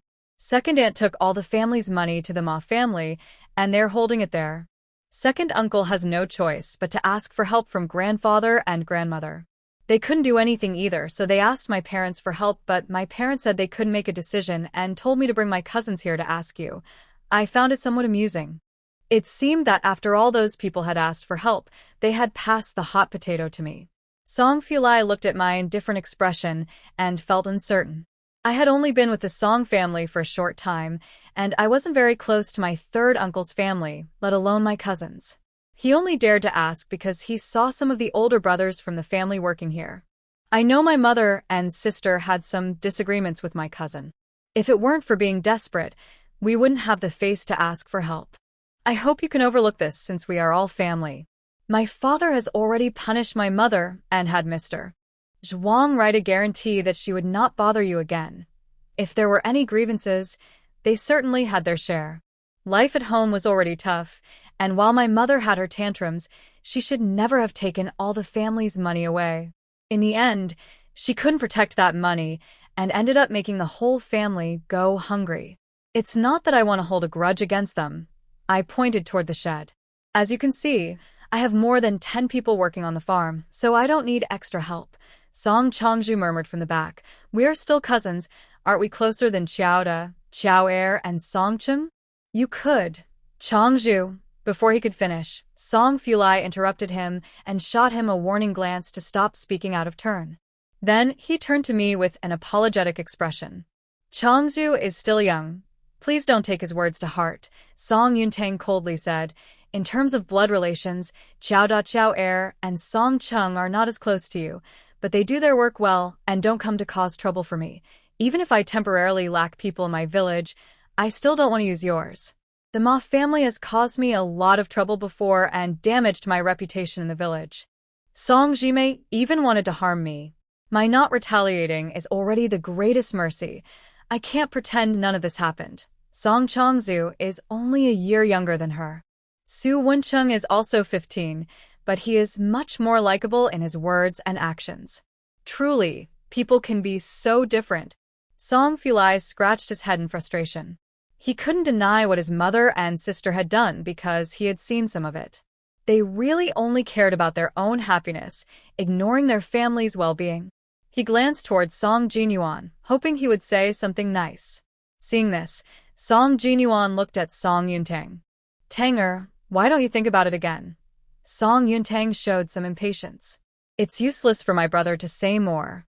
My village doesn't lack people. Am I supposed to pay someone just to sit around? My money doesn't come easily. There's no reason to waste it like that. Before coming, Lu asked him to see if he could work with everyone here. Now, seeing Song Yuntang's expression, he felt embarrassed to speak up. If he had known better, he wouldn't have listened to his parents and brought his cousin from his uncle's family. It was a thankless task that only brought resentment. He looked towards Song Fulai and Song Changju. Since Tanger doesn't need anyone here, shall we go back? Song Fulai wanted to say something more, but seeing Song Yuntang's unfriendly expression, he bit his lip and remained silent. However, Song Changju glared at Song Yuntang fiercely. My mother said you lack compassion, and it seems to be true. I shouldn't have come today. Song Yuntang didn't back down. If you knew you shouldn't come, why did you? I don't welcome you. Song Changju was very angry. You. With his family struggling to get by lately, Song Fulai was already worried. Now, with this brother dragging him down, his frustration boiled over. Changju, be quiet. Perhaps the elder brother's reprimand had an effect. Song Changju huffed, and his tone softened noticeably. It's up to my brother to try to please her. I'm leaving first. After saying this, he turned and jogged away. Song Fulai looked apologetic. Cousin, I apologize on behalf of Changju. Please don't hold it against him. Song Yuntang replied, Cousin, you should find something else to do. I really don't need anyone here right now, sorry. Song Fulai showed a helpless expression, bid farewell to Song Yuntang, and left with Song Jinyuan. Su Wencheng saw that the others had left and approached Song Yuntang, crossing his arms and watching the direction in which Song Fulai and his brother had departed. Sister-in-law, I don't think your cousin is a bad person. Song Yuntang nodded. He's like a good shoot from a bad bamboo. Song Fulai and his elder brother were both the oldest in their families, but their situations were completely different. There were 2 sons and 1 daughter in the second uncle's family. Madame Ma was quite formidable. With Song Ji Mei and Song Changju around, she focused on the younger 2, often scolding the eldest son and his wife at home. Since marrying in, the eldest daughter-in-law had been bullied by her, while Madame Ma was relatively kinder to her grandson. With such a commotion, it was uncertain how long the eldest daughter-in-law could remain silent. If things escalated, they might have to split the family this year. If they split, there would be fewer earners and workers in the family, making life harder for Madame Ma. Su Wencheng continued, The younger one should be about my age, right? He seems like someone who easily gets into trouble. Song Yuntang smiled. You have a good eye for people. Su Wencheng looked pleased. Of course. Sister-in-law, you can't judge a person by their looks.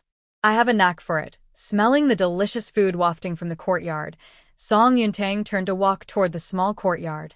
Let's go eat. After dinner, we should head home early. We need to pack because we have to go to the county town early tomorrow. After dinner, Song Yuntang gathered everyone together to distribute their wages. Miao and Tu Shi, like Fong Tianxi and the others, received their wages for 10 days, each getting 270 coins. The workers in the wooden shed, including Qiao Daliu and the 4 who repaired the tavern in town, received their wages on the 15th of August. This time, they were paid for half a month, each getting 450 coins. The total wages for these 2 days amounted to 7 taels and 350 coins. However, compared to the earnings, this staff expense is not significant. Currently, there are still 428 taels of silver left. After buying a small courtyard in the outskirts of the county town, there should still be about 100 taels remaining. After distributing the wages, Song Yuntang asked Tu Shi and Song Jingsheng to set up a bed for Su Liangping in the granary, and then he returned to Lushan village with Su Qingye and Su Wencheng. As the mule cart moved forward, the mountain wind blew through the window, making Song Yuntang, dressed lightly, shiver. Tomorrow, when going to the county town, he would need to wear thicker clothes. They returned home early today, and it was still not completely dark when they arrived. Seeing the 2 children come home, Jiang and Su Yongwang both sighed in relief. The water on the stove is still warm. While it's still light, hurry and wash up. Tonight will be cooler than the past few days, and I've already put a thin quilt inside your bedding, Jiang said as they entered the yard. Jiang's thoughtfulness made Song Yuntang feel reassured. Su Wencheng frowned and reluctantly said, Mother, with this weather, sleeping with a quilt will surely make us sweat. Jiang shot him a glance. You little rascal, if it weren't for the drought this year, people would already be wearing thin jackets by now. If you enjoy the cool now, you'll suffer later. That's unreasonable, Mother. Su Wencheng pouted and looked at Song Yuntang. Sister-in-law, you know medicine. Can you judge if what Mother says makes sense? Jiang got anxious and pretended to grab a broom from the corner. This has been passed down from our ancestors. How can it not make sense? Seeing Jiang getting upset, Su Wencheng quickly hid behind Song Yuntang. I don't care. I'm listening to my sister-in-law. Su Qingye seemed used to it as he unloaded the mule and took it to the barn to feed a hay. Song Yuntang felt a bit awkward being caught between Su Wensheng and Jiang. But Su Wensheng had already involved her, and staying silent didn't seem right. Mother is right. When we are young, we feel strong and don't notice anything. A little indulgence in coolness is fine at first, but over time, as we age and our strength fades, symptoms will appear. Today is indeed cooler than the past few days, and it gets especially cold at night in the mountains. A thin blanket is just right for the night. Jiang pointed at Su Wensheng and said, "Listen to him. Can the wisdom passed down from our ancestors be wrong?"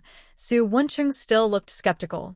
"Isn't it because sister-in-law favors mother that she says this on purpose?" Seeing this, Jiang grabbed a broom from the corner. "You little rascal, if I don't discipline you for 3 days, you start causing trouble, don't you?" Su Wensheng quickly ran to his room. Once inside, he said, "Mother, I was just joking." Ha ha ha. With that, he slammed the door shut. Jiang put the broom back and sighed as she looked at Su Wensheng's room. "This boy will surely drive me crazy." She then turned to Song Yuntang, feeling a bit embarrassed about her earlier behavior. "Don't take him seriously, dear. He needs a good lesson. But don't worry, I will never treat you and Qingye like that." Speaking of Su Qingye, Jiang's face lit up with pride. "Qingye has always been sensible and has never made me this anxious." She placed a hand on her chest and let out a long sigh. "Ah, he really frustrates me. I'm going to get some water." With that, she walked toward her room. Song Yuntang smiled softly, finding the family quite amusing. She went to the kitchen to fill a basin with water and carefully washed herself, changing into a clean outfit. When she returned to her room after washing her clothes, she saw Su Qingye quietly packing his things. "Do you need help?" she asked from the side. Su Qingye shook his head slightly. "I don't have much, I've already packed." Song Yuntang turned to look, seeing a few books, 2 sets of clothes, and a suitcase that fit perfectly. "If I go with you tomorrow, do I need to bring luggage?" Su Qingye looked back at her. "Do you really want to come with me? If we go tomorrow, you'll have to help me find a place to stay, and then clean it up. It will be tiring. If you really want to go, you can wait a couple of days. By then, the place will be ready, and you can move in right away." Song Yuntang tilted her head at him. "Do I seem like someone who can't handle hardship?" Su Qingye continued to take a book from the shelf. "Not really, but I don't want you to be too tired." She had lived in the Lin family for 13 years, once a pampered young lady, but now at her own home, she had to do everything herself. He couldn't provide her with a better life yet, but he didn't want her to suffer alongside him. Song Yuntang lowered her eyes and, after a moment, spoke up. "Su Qingye, I feel like we don't act like a couple." Su Qingye looked at her. "Why do you think that? We've been married for 7 days, right?" Song Yuntang sat on the edge of the bed. "We don't really talk much. Even though you take care of me and I respect you, it still feels too formal between us. You're still young, and I'm afraid some actions might scare you. I've also said I would give you time to adjust to this role." After a moment, he added, "Well, if you want to come with me to the county, then go ahead. I'll try to spend more time with you." Song Yuntang fiddled with her sleeve, mumbling softly. "It sounds a bit forced." Su Qingye smiled helplessly. "It's not forced. Once we get to the county, you can stay as long as you want. If you want to be by my side, I would be happy." Hearing this, Song Yuntang stood up and pulled out a thicker set of clothes to put in his suitcase. "I'll stay for a few days, help you find a good place, and then I'll go back. You need to take care of yourself, and the place shouldn't be too shabby. Besides, I still need to keep an eye on things in town. Even if you want me to stay longer, it won't work." Looking at the light pink dress placed with his clothes, Su Qingye smiled gently as he closed the suitcase. "All right, I'll do as you say. Go to bed early. We have to wake up early tomorrow." As soon as she finished speaking, Song Yuntang climbed into bed. Su Qingye placed the box near the door, turned off the light, and lay down beside Song Yuntang. He turned his head to look at the petite girl, then shifted closer, eventually wrapping his arm around her waist and pulling her a bit nearer to him. Song Yuntang's body tensed up. "What are you doing?" The man closed his eyes and swallowed hard. "I want you to feel like we're a bit more like a couple." Seeing that he was only holding her without any other actions, Song Yuntang gradually relaxed. Soon, drowsiness took over, and she slowly fell asleep. Su Qingye, however, was not as easily lulled to sleep. With the warmth of his little wife in his arms, no matter how indifferent he tried to act, he was still a normal man. After feeling the heat within him repeatedly, he had to let go and lie back in his own space. He silently recited calming thoughts many times before finally feeling a bit sleepy. The temperature dropped sharply that night, and even with a thin blanket, it was still a bit chilly. Originally, with a warm chest behind her, Song Yuntang didn't feel cold. But now that the warmth was gone, she began to seek heat in her sleep. Instinctively, she snuggled closer to Su Qingye and tightly hugged his arm. Feeling the soft body pressed against his arm, the man, who was just starting to feel sleepy, sighed and looked down at the girl beside him. Seeing her sleeping peacefully, he didn't want to disturb her dreams. He pulled the blanket up around her and closed his eyes to continue his calming thoughts. Before he knew it, he had slept through to the next morning. When he woke up, the sky outside was already bright. Voices could be heard in the yard. "Mom, you don't need to give me money, I have some. I know you have it, but take this 10 taels. Use it to find a better place for Qingye. Our family is counting on him. Now that we are married, we can't always rely on our parents for support. I went to the county with him to help him find a better place to live, so I set aside some budget for that. If my mother needs money for household expenses and we run short later, I can ask her for more. Studying can be expensive, but don't put too much pressure on yourself. Our parents may not have much, but they will do their best to help. If needed, your grandparents and uncle can also support you. They helped a lot when Qingye was studying a few years ago. We can repay those who help us in time." "Okay, I understand." Su Qingye got out of bed, dressed neatly, and opened the door. Jiang was just coming out of the kitchen with a bowl of thin porridge. When she saw him, she smiled and said, "Qingye is up. Breakfast is ready. Wash your face and come eat." "All right," Su Qingye replied, and went to the kitchen to wash his face. At that moment, a voice came from the gate. "I was worried I would be late, but luckily Qingye and Tanger haven't left yet." Jiang put down the bowl and hurried out to greet Jiang. "Why are you here so early, sister-in-law? Have you eaten breakfast? We just set the table. Would you like to join us?" "I won't eat. Zhener is making breakfast at home," Zhang said, stepping forward and handing a basket to Jiang. "We've collected about 20 or 30 eggs recently, and since Qingye is going to the county for school, I thought he could take some with him." Jiang pretended to decline. "Sister-in-law, you are too kind." Zhang smiled and insisted, "We are all counting on him. I'll head back now that I've delivered the eggs." "Take care, sister-in-law." After Zhang left, the family began their breakfast, which consisted of rice porridge and egg pancakes.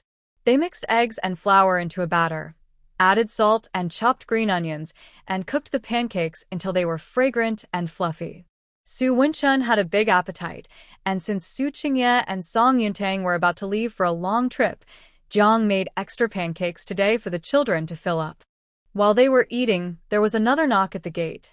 "Second daughter-in-law, Qingye hasn't left yet, has he?" It was Hu's voice.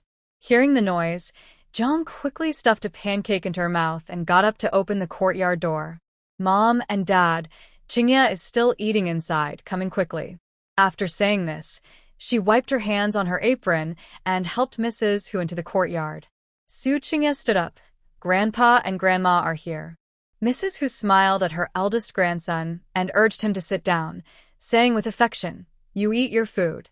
Your grandparents were thinking about you going far away, and we don't know when we'll see you again, so we came to check on you." "Have you eaten, Mom and Dad?" Su Yongwang asked.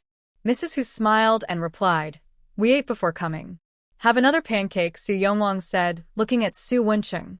"Wencheng, please share 2 pancakes with Grandpa and Grandma." "Okay." Su Wencheng quickly picked up a bowl from the table and walked towards Su Yuanda and Mrs. Hu. Mrs. Hu waved her hand. No, you might not have enough for yourselves. If we want to eat later, we can go back and make some." Jiang quickly smiled and handed them 2 pancakes, saying, "Mom and Dad, just take one. I specially made extra this morning, and if you hadn't come, they would have gone to waste." She sat down at the table and picked up her chopsticks to continue eating the porridge in her bowl. Su Yuanda looked at Su Qingye. "When you go to the county, you must eat well and stay warm. Although Grandpa hopes you can achieve great things in the future, I care more about your health. Su Qingye nodded, I understand. Su Yuanda then turned to Song Yuntang, Qingye's wife. Since you're going with him to the county, please try to arrange his life well before coming back. This child used to be so focused on studying that he forgot to eat. As he spoke, he took out a silver ingot from his clothing. Your grandparents are getting old and can't earn money anymore. We only saved a little when we were young. Take this 10 taels, find a small restaurant, and have them send simple meals to Qingye every day. It should last for a month or two. Su Yongwang and Jiang quickly stood up, wanting Song Yuntang to refuse. But Song Yuntang had no intention of accepting the elders' money. It was hard for the elderly, and even if they worked hard when they were young, they didn't save much. Besides, when dividing the family, they had to give some to their children. This money must have been squeezed from between the teeth. I will definitely make sure he is taken care of, even if Grandpa doesn't say so.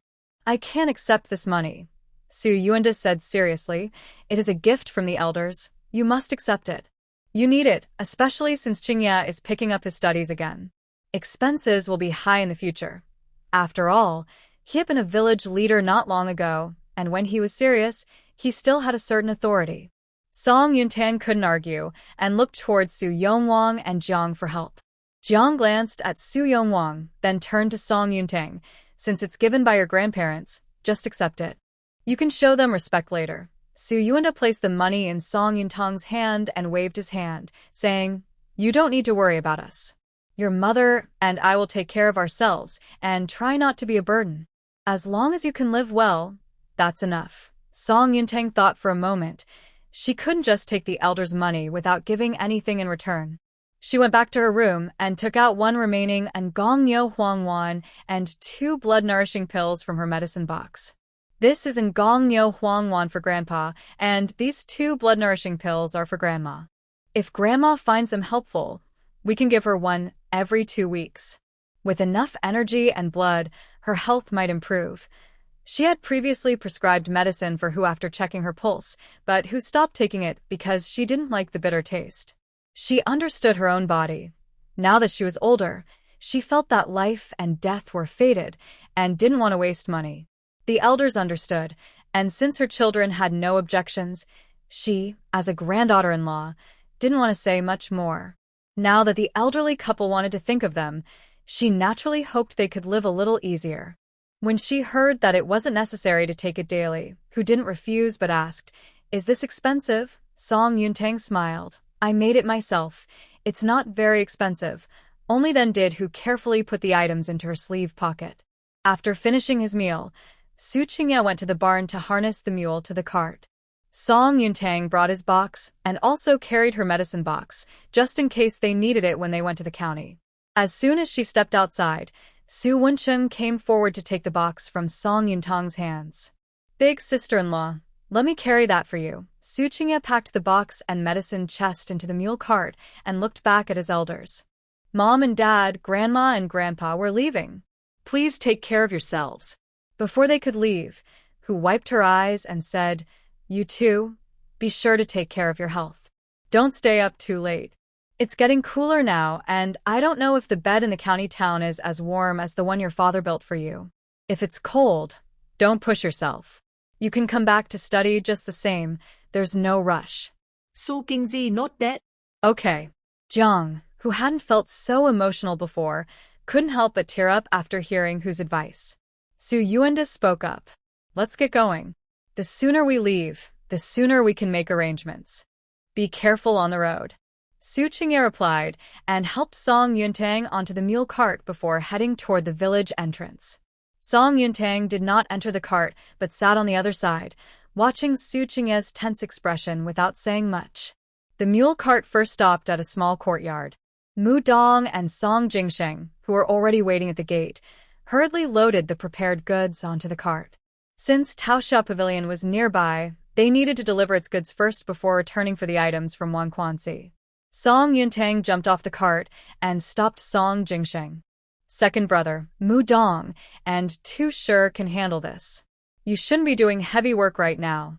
With no choice, Song Jingsheng watched as Tu Shi and Mu Dong loaded the items onto the cart before climbing on himself to help deliver the goods to Taoxiao Pavilion.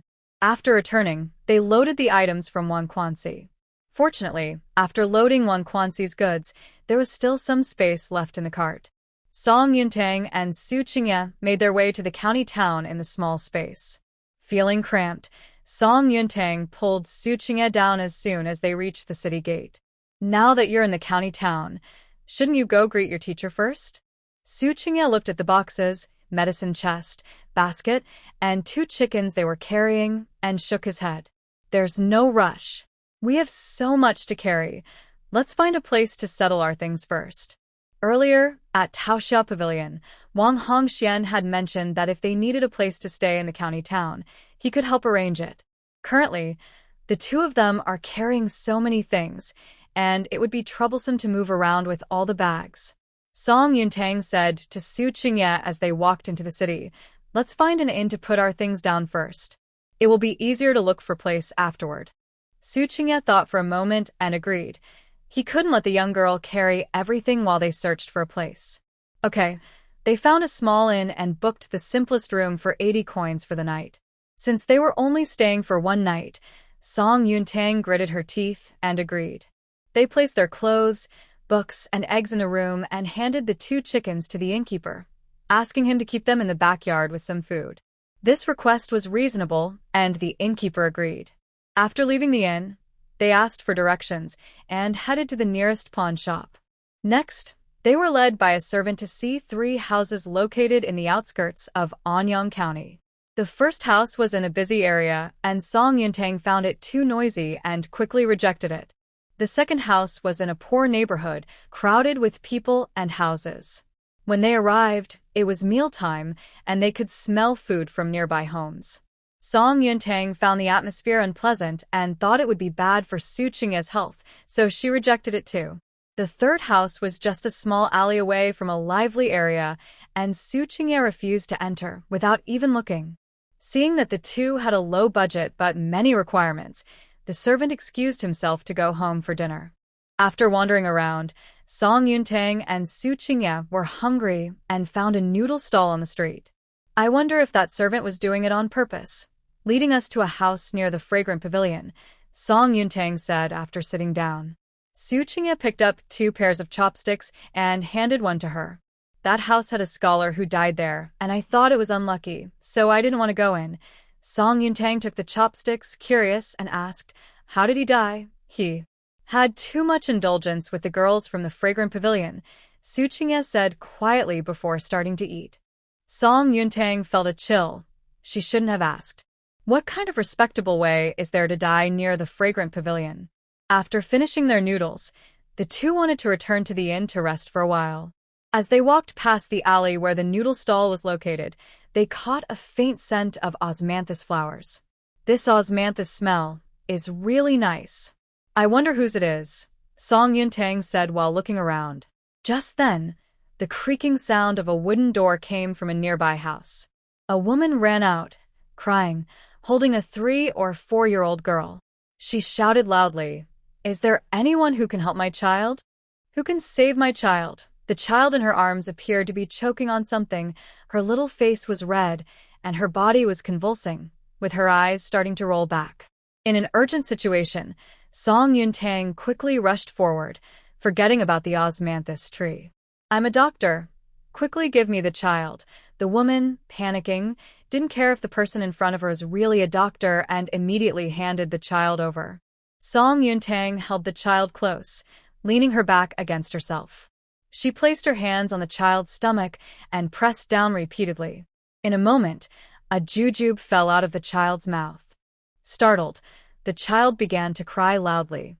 Seeing that the object was out of her child's mouth, the woman's legs went weak, and she knelt down in front of Song Yuntang, saying, "Thank you, miss, for saving my child." Song Yuntang placed the child in front of her.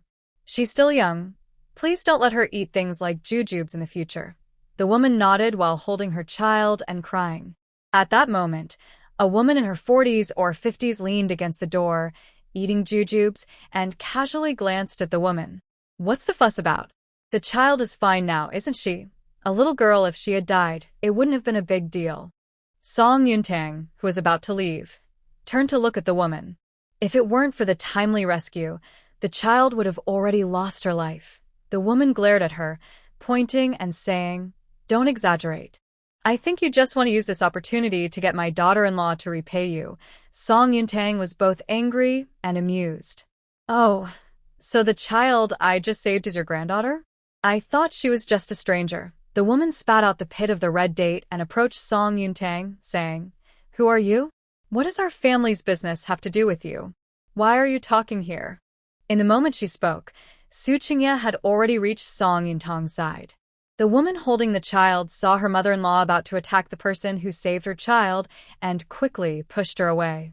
"Old witch, you almost harmed my daughter, and now you want to hurt my benefactor? What are you thinking?" The woman stumbled back from the push and fell against the door frame, landing on the ground. Ouch.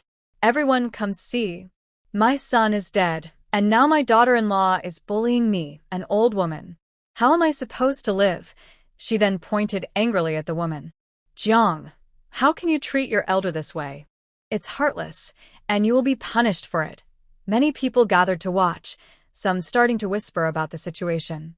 Previously, when Qian caused trouble, Jiang turned a blind eye for the sake of the man, but now that he had only been gone for half a year, this mother-in-law wanted to team up with her sister-in-law to take her property and even harm her child, wanting to sell her off. Even a patient person would be upset. "Before I married your son, I was a merchant's daughter. I may not have been wealthy, but I lived comfortably. When I married your son, you hid the fact that he was ill. For 5 or 6 years, I cooked, cleaned, served tea, cared for my sick father-in-law, and then my husband with a terminal illness, working hard without complaint. Everything in this house, from the yard to a single grain of rice, I contributed to. You don't appreciate any of my efforts, and now you want to harm my child and conspire with your sister-in-law to sell me into a brothel to take my dowry? It is you who will face consequences for your wickedness." Qian was startled. "How did you know?" Seeing Qian's reaction, the onlookers' expressions changed, and their gazes toward her shifted. This old woman had done so many bad things and now tried to turn the blame on others. Truly shameless. "I heard everything you said in the room last night when I got up," Jiang said with disappointment. "I was willing to take care of you out of respect for my husband, but since you don't appreciate it, I no longer feel the need to show you kindness." Upon hearing this, Qian shifted back slightly. "What do you want to do? Don't you know? Before your son passed away, he gave me a divorce letter. I kept quiet out of pity, but since you are being ungrateful, don't blame me for being harsh." Jiang pointed outside. "This courtyard is mine, so please leave," Qian angrily shouted. "No way. This courtyard belongs to my son. You should be the one to leave." At that moment, another young woman in her 20s appeared at the door, holding a baby a few months old. "Mom, why are you wasting time talking to her? Her parents are dead, and she has no support. Let's see how she can raise a child and fight us." After saying this, she handed the baby to Qian, slammed the courtyard door shut, and locked Jiang and her child outside. Seeing this, Jiang cried heartbreakingly while holding her child. "Dad, Mom, I am unfilial. I couldn't even keep the courtyard you left me." Song Yuntang, who had been watching, began to understand the family's conflict. They had tricked her into marriage and now wanted to take everything from her. "Excuse me, do you want to sell this courtyard? I really like the osmanthus trees in it." The trees, tall and short, looked beautiful together. The courtyard seemed spacious, with 5 or 6 rooms, enough for a whole family. When Jiang heard Song Yuntang's words, she stopped crying and sniffled. "I would like to sell this courtyard and leave with my child, but my former mother-in-law and her family have taken it over. You are my child's savior, and I don't want to burden you." Song Yuntang shook her head. "It's okay. If you want to sell the courtyard to me, I can help you with these problems." Jiang had no doubt about Song Yuntang's words. "This yard was bought by my parents 15 years ago for 260 taels. Now it can be sold for over 380 taels. If you can help me get them out, I will sell it to you for 260 taels." Song Yuntang looked at her and said, "You wait here and think about what else is left in the yard. I will go get help, and I promise they won't take a single coin with them." In this area, 260 taels was a great deal. After all, the 3 courtyards the servant showed them today were much farther away and smaller, and could sell for around 200 taels. Jiang nodded. Okay. Song Yuntang told Xu Cui to stay and protect Jiang and her daughter, then headed straight for the county office. The officers greeted Song Yuntang warmly when they saw her. Miss Song is here. Song Yuntang smiled and asked, Brother Luo, is Lord Zhu at the county office? Lord Zhu is not busy today. He finished his work in the morning and went home to be with his wife. Is there something you need, Miss Song? Yes. Song Yuntang briefly explained what had just happened. Luo frowned tightly upon hearing this. In broad daylight, such a thing happened. He looked at Song Yuntang and said, Don't worry, this doesn't need Lord Zhu's involvement. We brothers can help you solve it. Song Yuntang felt a surge of joy. That's great. If this works out, I'll treat you all to drinks this afternoon. Luo laughed heartily. Perfect, I have no official duties this afternoon. You better keep your promise. Song Yuntang smiled. Of course. Luo waved his hand. Brothers, grab your weapons and follow me. As soon as he finished speaking, 5 or 6 people stepped forward with iron rods. Boss, aren't we resting this afternoon? As Luo walked ahead, he replied to his brothers, Miss Song needs our help with something, so you all need to be a bit fierce. Hearing this, they guessed what was going on, dealing with a few troublemakers. Before they started working at the government office, many of them came from this line of work, and no one knew better than them how to deal with such people. Don't worry, boss.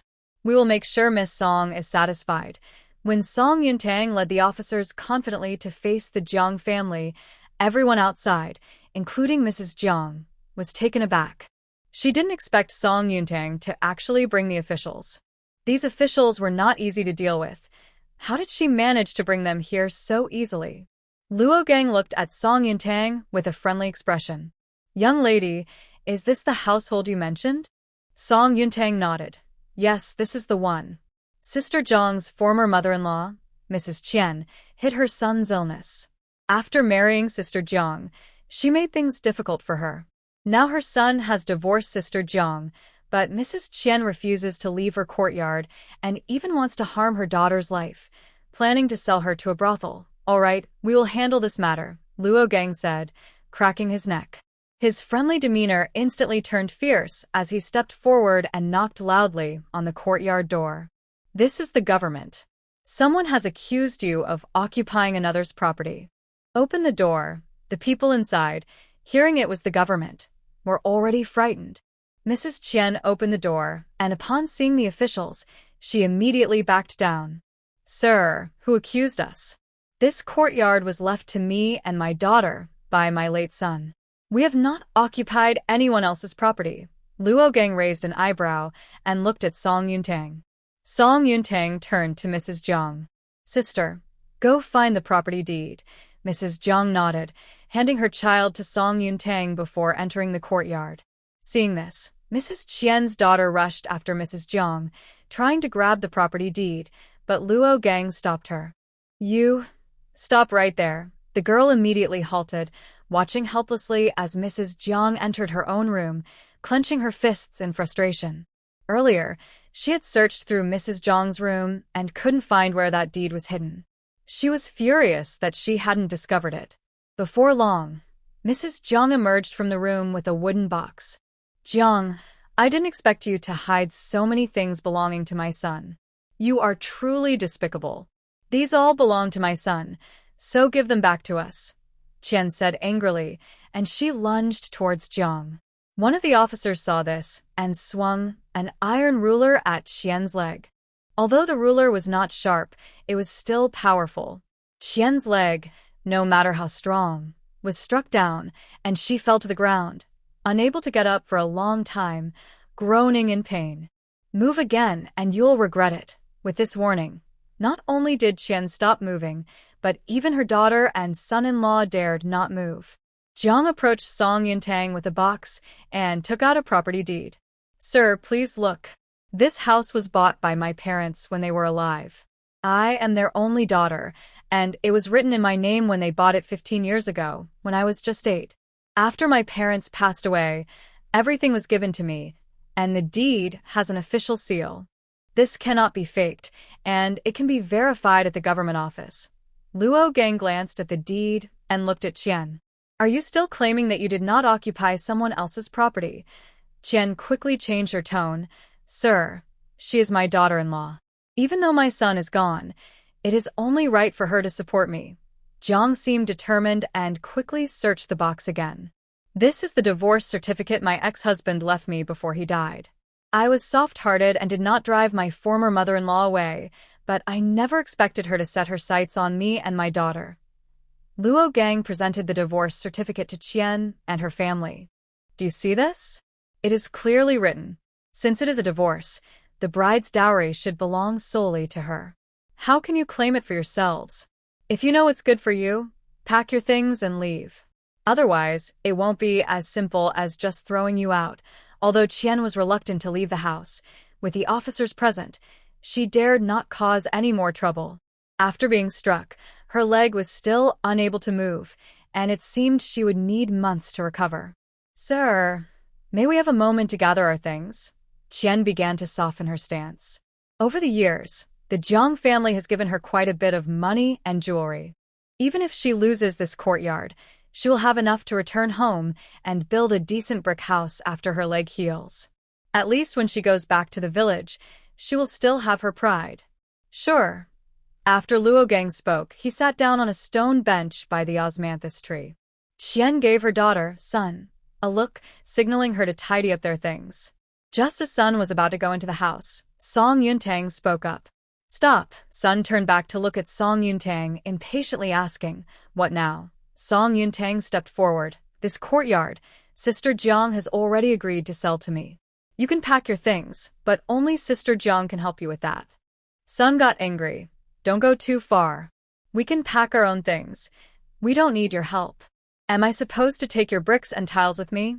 Song Yuntang shook her head. You were so greedy before that you even dared to take Sister Jiang's property. I can't trust you. Sun stomped her foot in frustration and looked at Luo Gang. Sir, are you just going to let her act like this? Luo Gang simply scratched his ear and said casually, What Miss Song says makes sense. Let the Jiang family pack your things. Seeing the fierce soldiers in the courtyard, Sun was furious, but couldn't say anything. Meanwhile, Qian was already on the ground, crying and complaining about how her daughter-in-law was mistreating her. However, Jiang was determined this time and went straight into the house, only taking out a few pieces of clothing for them. As for money, not a single coin was packed. Once they got the bundle, the three of them began to search through it. Where's the money? Qian looked at Jiang. What about her silver and jewelry? You heartless person, you're leaving us with nothing, taking all our hard-earned money. Sun also looked at her angrily. Jiang, why aren't you giving me my dowry? Your hard-earned money, Jiang scoffed. Everything you ate, used, wore, or owned was bought with my money. When you came to Anyang County, you didn't have a single coin. She then turned to look at Sunday. Don't you remember who provided your dowry when you got married? It was a full 60 taels of silver. What did I end up with? Sun refused to back down and knelt directly in front of Luo Gang. Please, sir, help us. Jiang is trying to cut off our means of living. Luo Gang didn't even look at her. Since that money belongs to Jiang and she is no longer connected to your family, you cannot take it. Sun disagreed. But there's no name on the silver, no proof that it belongs to her. If you don't give me the money today, I will report you too. If the county magistrate doesn't approve, I will go to the provincial governor. Luo Gang was startled. You dare, Sun huffed. If you let Jiang keep our silver, I will dare to report you. Jiang took out a piece of paper from a wooden box. This is the IOU from Qian, who borrowed the dowry from me. Even if my name isn't on the silver, with this IOU, I have the right to reclaim my money. When Sun got married, her husband was still around. Qian pretended to write an IOU, and just in case, she had it written and kept it safe. She never expected it would actually be useful. Qian was distraught. Jiang, I truly misjudged you. I didn't think you were so cunning. Jiang remained unfazed. My parents taught me to treat others as they treat me. Now that you are being unkind, don't blame me for being ungrateful. After this incident, she felt truly disheartened. Qian pounded the ground, her voice hoarse. I refuse to believe that the gold and silver jewelry you gave me were marked. Seeing Jiang frown, Song Yuntang stepped forward. Don't forget, this is Sister Jiang's home. Her things, do they have your name on them? Hearing her words, Jiang relaxed her brow. Her benefactor was clever. She hadn't realized it when Qian questioned her earlier. You.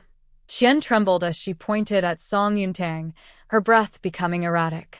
You. Suddenly, her pupils dilated, her eyes rolled back, and she lost consciousness. Mother, son hurriedly rushed to Qian. Someone has died. Jiang bribed the officials to harm my mother. Who will seek justice for us? Is there no law in broad daylight?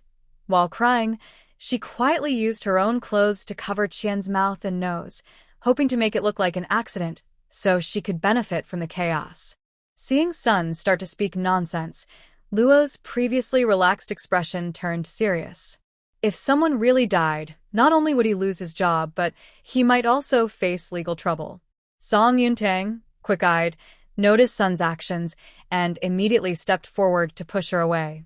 Sun glared at her fiercely. What are you doing? She reached for Qian's pulse and then looked at Sun. Your mother is clearly still alive, and you are so eager to harm her. Sun's eyes flashed with panic. You're talking nonsense. I didn't do anything. Then she turned to the man behind her who was holding a child. Lu Zisher, aren't you supposed to be a scholar? Will you just let them bully me and my mother? Say something. Song Yuntang looked at the man named Lu Zisher with some surprise. You are from the Lu family in Shirley Village. Lu Zisher was startled. How do you know me? Sun was also confused, looking at the man. Did you not say you were an orphan? He is not an orphan. His parents are alive, and he has brothers, a wife, and children, Song Yuntang said with a hint of mockery. You should be glad that Xia is just your child bride and that you never registered your marriage otherwise. Though she knew about such accusations, she wasn't sure how the law worked, so she glanced at Su Qingye. The man raised his hand to touch his nose. Those who marry again while having a wife face 90 strikes, and the later wife must return to her family. Sun didn't believe it. What nonsense are you talking about? Lu Zisher was a scholar, unable to lift heavy things. Even 60 strikes could cost him his life. Song Yuntang said softly, If you want to know the truth, ask your man. Sun looked at Lu Zisher. Is what she said true? Lu Zisher stayed in the county mainly to live a good life and did not want to return to the village where he struggled to make ends meet. Studying for exams was just too difficult. Before, when Sun dressed up beautifully, he thought she was a young lady from a wealthy family, but it turned out she was just a younger sister staying with her brother and sister-in-law. However, they had already acted as a couple before marriage, so he had to accept it. They got married, but since he was afraid to reveal his true situation, it was like he was marrying into her family, and the wedding was held in that courtyard. After enduring until her brother passed away, he thought he could inherit all the money from his sister-in-law's family and live comfortably. Now, Jiang had taken back all the money and was even planning to kick them out, so they naturally could not return to Sun's hometown. Their hometown was in worse condition than Lu's family. Before I left, Xia was not pregnant, and I hadn't heard she had a child. What is your basis for saying this? To ensure Qian could wake up and not fall victim to Sun's schemes, Song Yuntang spoke while giving her acupuncture. I had someone inquire. The year you left Shirley Village, Xia gave birth to a child. 3 months later, your brother got married, and that child was raised under your brother and sister-in-law's name. Xia is 19 this year, probably a year or 2 younger than Sun, right? The Lu family thought you were dead, so they hid the fact that she had a child. Recently, they've been looking for a matchmaker to marry her off. Song Yuntang looked at Lu Zisher. The reason I know so much is that this marriage almost fell to my second brother. So when I heard your name, I thought of the Lu family. I wonder if Xia's marriage has been settled yet. If you don't go back soon, she might really marry someone else. Upon hearing this, even though Sun didn't want to believe it, she had to accept it. You are not an orphan? You are lying to me all along. Lu Zisher was no longer as submissive as before. Did your brother not deceive Jiang? What's wrong with me deceiving you? Lu Zisher, you jerk. Qian woke up and saw Sun rushing towards Lu Zisher. What are you doing? Don't hurt my grandson. Lu Zisher and Sun's child took her last name, Sun, and since he was a boy, Qian valued him more than Zhang's daughter. Seeing the couple fighting, she feared they might hurt the little grandson in Lu Zishi's arms. Stop it right now. Sun, being a woman, had no way to stand up to Lu Zishi if he truly didn't let her bully him, even while holding the child. After being pushed to the ground, Sun sat there and began to cry. Mom, Lu Zishi lied to me. He is not an orphan, he has a wife and kids, and still bothered me. I can't go on. Qian was shocked. What? Song Yuntang, seeing Qian awake, didn't want to watch this scene any longer. With Lu Zishi, holding the child, looked down at Sun on the ground. Don't you want to help your mother leave? Do you want to embarrass yourselves here? Sun glared at him fiercely and went to help Qian, who was limping, leave the courtyard. Song Yuntang stepped outside and said to Sun, Sun, your mother was fine when she left. If you try anything else, we won't accept it. Qian looked at Sun in confusion. What does she mean? Sun, feeling guilty, avoided eye contact and said, It means nothing, Mom. Let's go. Okay. Qian didn't think much of it and left with her daughter's support.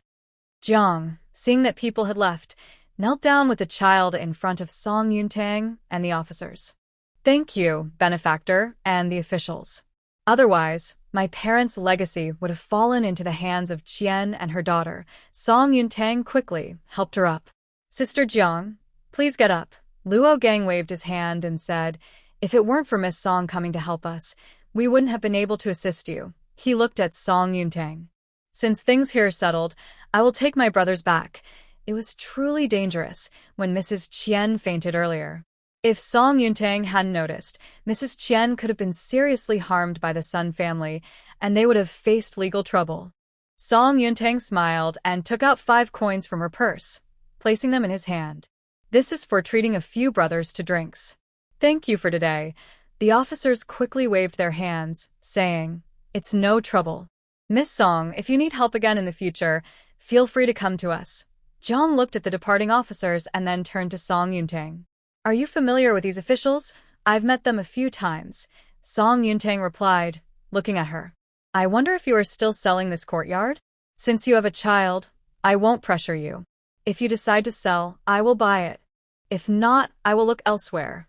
I am selling it. Since I promised you, I will keep my word. Jiang looked around the courtyard.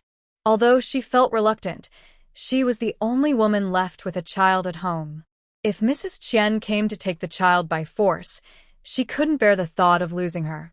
Therefore, to avoid trouble, she had to sell this place.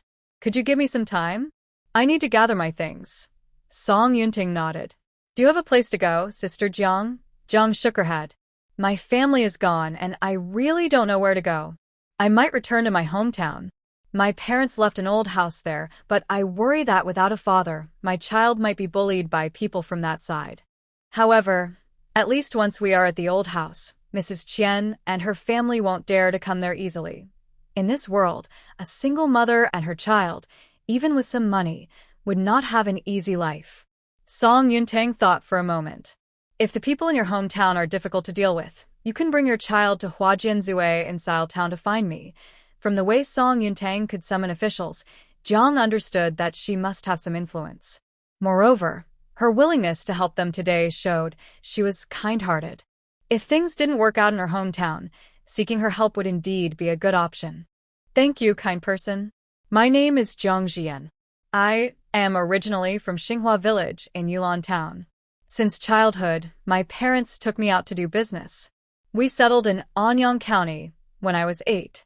May I ask your name, young lady? Song Yuntang. Jiang nodded and said, Miss Song, please wait a moment. I will tidy up my things, and then we can go to the government office to transfer the property deed. No hurry, take your time, Song Yuntang replied. She crouched down in front of the little girl beside her and asked, What is your name, little girl? The little girl replied cheerfully, My name is Sun Tia. While your mother is packing, how about I take you to buy some candy?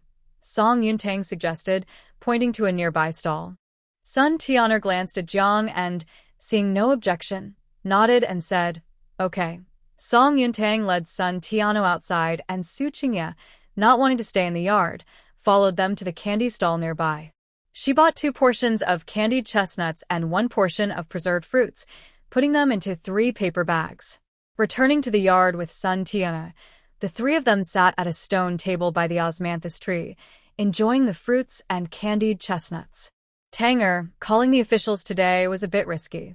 There is a procedure for reporting to the county office. If the Qian family complains, Luo Gang and the others might misuse their power, and we could face some penalties, Xu Cui said. Song Yuntang slowed down her eating. The situation was urgent, and I was worried that if I waited too long, they might cause more trouble. I didn't have time to think. She looked at Su Qingye and asked uncertainly, "It should be fine, right?" Su Qingye shook his head. "As long as it doesn't lead to a major disaster, there shouldn't be a big problem. However, when Lord Zhu finds out, he might still impose some minor punishment." Then I really didn't think it through. "I'll treat Brother Luo and the others to a few more meals later as an apology," Song Yuntang said, continuing to peel a chestnut. After breaking it in half, she put one half in Tianer's mouth. "Is it tasty?" she asked with a smile. Tiana nodded with a grin. "It's delicious. Thank you, Auntie," ruffling her hair. Song Yuntang noticed that Su Qingye hadn't touched the food on the table, so she peeled another chestnut and offered it to him. "Try it. The chestnuts are quite fresh." Looking at the girl beside him with her bright eyes and smile, Su Qingye was momentarily stunned. These days, she had been busy most of the time and rarely sat down to enjoy snacks. Now, sitting quietly at the table, she seemed especially peaceful. He chewed and swallowed the chestnut in his mouth. "Have we decided on the courtyard? Are we still staying at the inn tonight?" Song Yuntang thought for a moment. "If we cancel the room over there, how much will the innkeeper refund us?" Su Qingye shook his head. "I'm afraid it won't be much." Understanding that they wouldn't get much back, Song Yuntang realized that inns usually charge for at least one night once you check in. "After we finalize the room contract, let's go get our luggage. We can ask the innkeeper if he can refund a little. If he does, we can stay in our own courtyard tonight." "Okay." Song Yuntang looked around the courtyard. "With such a big courtyard just for the two of us, it feels quite empty." Su Qingye looked at her. "There are more business opportunities in the county than in the town. Have you thought about coming here?" Song Yuntang nodded. "Yes, once I finish my tasks in the town, I definitely want to move to the county. I just haven't figured out what business to start there." Su Qingye thought for a moment. "You have good medical skills. Maybe you could open a clinic. It requires a small investment but can bring great returns." "Good idea." Song Yuntang suddenly remembered something. "Before, the manager of Baikeatang wanted me to work there. I told him I would get back to him after I got married, but I've been too busy to remember. Once we go back, I'll need to visit Baikeatang. Since we plan to open our own clinic, I can't work there anymore." Su Qingye nodded. It was good that she could come to the county. It would ease his worries. Before long, Jiang had packed her things. Besides money, jewelry, and clothes, she left everything else behind, as she had a child and couldn't carry too much. "Miss Song, please take care of the remaining items in the house. You can throw away what you don't need." Song Yuntang nodded. "Are you leaving today?" Jiang took a final look at the courtyard and said, "Since it's still early after we transfer the property deed at the government office, I'll take Tiana back to my hometown." To save Jiang's time, Song Yuntang quickly locked the courtyard. The group went to the government office to transfer the property deed. After paying 260 taels of silver, they called for a carriage to take Jiang back to Yulan town. Watching the carriage leave, Song Yuntang took Su Qingye back to the inn. Fortunately, the innkeeper was reasonable and agreed to refund them 31. After collecting their luggage, they returned to the newly purchased courtyard. Although this courtyard is located behind the main hall is a small door leading to the backyard, which has a kitchen, a restroom, and a stable, along with a small storage room. There is also a well in the backyard. On either side of the main hall are two larger bedrooms.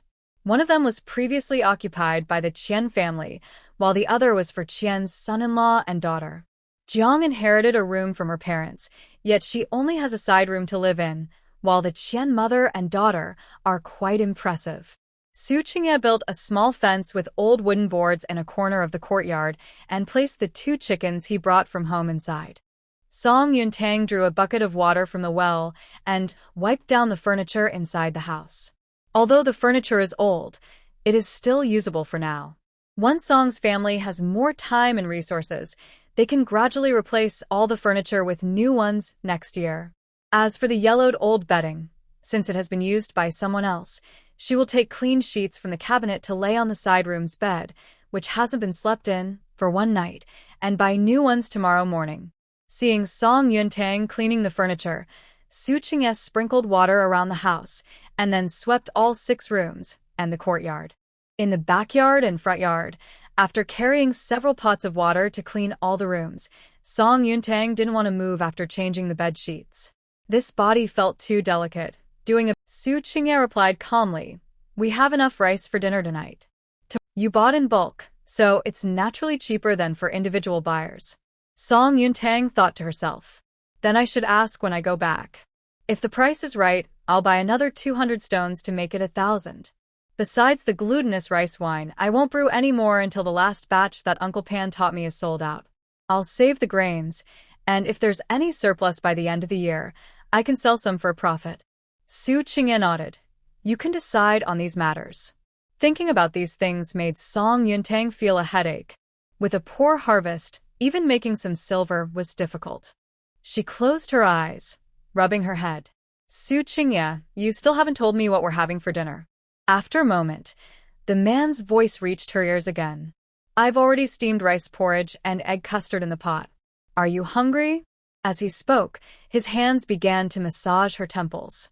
Having someone else massage her was always more comfortable than doing it herself. Song Yuntang squinted her eyes. "After having some candied chestnuts and preserved fruits in the afternoon, I'm not really hungry, but I need to eat something tonight. Otherwise, it will be hard to get through the night." Xu Cui responded with a sound but did not say anything more. Song Yuntang opened her eyes and saw the man's deep gaze. His eyes were as calm as ever, but when he noticed her awake, his pupils shifted slightly before returning to normal. Looking at his seemingly indifferent expression, she suddenly wanted to uncover his true self, but was afraid he would take it seriously, so she pushed the thought away. They had a simple dinner and then went to wash up early. Song Yuntang lay in bed while Xu Cui found a candlestick from home. He lit it with the little wax left and sat by the table reading. In a half-asleep state, Song Yuntang yawned and looked towards the candlestick. "Xu Cui, the light from the candlestick is dim. It hurts my eyes if I look at it too long." Xu Cui turned to look back, and the girl had already closed her eyes, falling into a deep sleep. He blew out the candlestick, climbed into bed quietly, turned to his side, and gently held her in his arms, closing his eyes. In the neighborhood of Luqiao Street, there are few wealthy families, but most people live without worry. When Song Yuntang woke up, the man was no longer beside her. She rubbed her head and got out of bed, searching the yard for him. "Are you going to study this early?" Just as she was wondering, the yard door creaked open, and Xu Cui appeared at the entrance. "You're up? Where did you go?" Song Yuntang didn't even realize her voice had a slight nasal tone. Hearing her voice, Xu Cui's tone softened. "I saw there was no food at home, so I went to the alley to buy some buns. You should wash your face first. I've boiled some water, and I'll make egg drop soup for breakfast." Song Yuntang pressed her lips together. She had come to the county to take care of Xu Cui's meals and daily needs, but now he was the one taking care of her. After breakfast, Xu Cui took a few books and went out. After Song Yuntang got ready, she went out. First, she visited a fabric store to buy bedding and sheets. After agreeing on a delivery time, she ran. Just as she came out of the grain store carrying 50 pounds of food, she saw Lin Jingyao walking by. What a coincidence! After silently complaining, Song Yuntang wasn't sure if Lin Jingyao noticed her. Seeing someone approach, she hurriedly walked towards Luqiao Street with her load. Meanwhile, Lin Jingyao suddenly stopped and looked back. His eyes showed concern and other emotions. A Wang, noticing this, cautiously asked, "Young master, aren't you going to greet Miss Song?" After a long silence, Lin Jingyao stepped towards Song Yuntang. At that moment, a group of playful children suddenly dashed past her. One boy, around 8 or 9 years old, accidentally bumped into her arm, which was tightly holding the grain bag. Startled, Song Yuntang tripped over her own feet and fell forward. Fortunately, she didn't let go of the rice bag, so when she fell, the grain cushioned her fall. Though not much grain spilled, her left palm got scraped, and her hair and face were dusted with flour, making her look quite messy. The boy who bumped into her stopped and awkwardly said sorry. Perhaps afraid she would scold him, he quickly ran away before she could get up. Before Song Yuntang could feel angry, a large hand grabbed her arm and helped her up. As she was about to thank him and looked up to see Lin Jingyao, her feelings were mixed. "Why are you here? Unfortunately, I saw you in such a messy situation." He took a handkerchief from his pocket and handed it to her. "Are you regretting your choice after marrying Xu Cui?" Song Yuntang did not take it. Instead, she brushed off the dust from her clothes and hair, then bent down to pick up the bags of rice and flour on the ground. "I chose this myself, so of course I don't regret it." Lin Jingyao looked down at her. "Are you still upset with me?" Song Yuntang looked at him in surprise. "Big brother, what kind of look is that? Who is upset with you? This big brother is not the same as the other one." But clearly, Lin Jingyao misunderstood. Hearing her call him big brother again, his heart softened after some internal struggle. "Tanger, break ties with Xu Cui and come back to the Lin family with me. If you return, you can live like a young lady again, without having to struggle for a living. I will take good care of you." Song Yuntang rolled her eyes in frustration. Just as she was about to stand up with the food, a large hand took the bag from her and helped her up. When he saw her injured hand, the man's brow furrowed. "Weren't we supposed to go buy rice together after I returned from the teacher? Why did you come alone?" Looking at Xu Chinye's seemingly calm face, Song Yuntang felt uncertain. "I thought I had some free time this morning, and since you didn't know when you'd be back, I took the initiative to come." Xu Chinye brushed the flour from her hair with a sigh. "You've been here more than once, haven't you? When I came home to drop off my books, I saw you had bought quite a bit and left it in the yard." Song Yuntang nodded. "I could only carry so much, so I brought some back first. This is the second trip." Xu Chinye held her hand and looked at Lin Jingyao. "I didn't expect to run into young Master Lin here. What a coincidence." He had overheard Lin Jingyao's earlier words, and anyone would feel unhappy hearing another man encourage their wife to leave them. Lin Jingyao watched the affectionate actions of the two, feeling a surge of jealousy, especially when he saw Song Yuntang willingly running back and forth to the market for Xu Chinye. He coldly stared at the man in front of him. "Xu Chinye, Tanga has lived a life of comfort since childhood and has never experienced hardship. If you can't provide her with a good life, it's best for her to leave you sooner rather than later." Xu Chinye looked at him in disbelief. "Young Master Lin, after studying for so many years, you should know how much pressure and criticism a woman faces after separation. Since you and Tanger are no longer together, you have no right to interfere in our married life. If you truly care for her, you should keep your distance. Otherwise, all those years of study would have been for nothing." Lin Jingyao stood there, his face alternating between pale and flushed, feeling quite embarrassed. No matter how he felt, he was now a scholar. He was actually being mocked by a student. Seeing this, Xu Chinye ignored him and turned to Song Yuntang. "Shall we go home?" "Okay." Song Yuntang nodded obediently and walked with him toward Luqiao Street. Once they were a bit farther away, she glanced back at Xu Chinye. "I just ran into Lin Jingyao by chance. A few kids bumped into me and knocked me down, and he helped me up." Xu Chinye replied with a calm, I understand." Song Yuntang sighed in relief. "I thought you were upset." "I am a little," Xu Chinye said, turning to her and lifting the bag of rice and flour he was carrying. "From now on, I'll handle this kind of physical work." Song Yuntang nodded. "Got it." Seemingly wanting to ease her worries, Xu Chinye added, "You have your own strengths, which are much better than doing this kind of labor. There's no need to push yourself in areas you're not good at." Song Yuntang replied, "I didn't expect you to come back so early today. I thought you would be busy until noon. My teacher knew you came to the county with me, so he didn't keep me for long," Xu Chinye said as he opened the courtyard door, pulling Song Yuntang inside before letting go of her hand. He turned back to close the door and took her hand again, leading her to sit by the stone table. He first placed the food aside and poured some cool boiled water from the kettle, using a clean cloth to wipe the dust off her palm.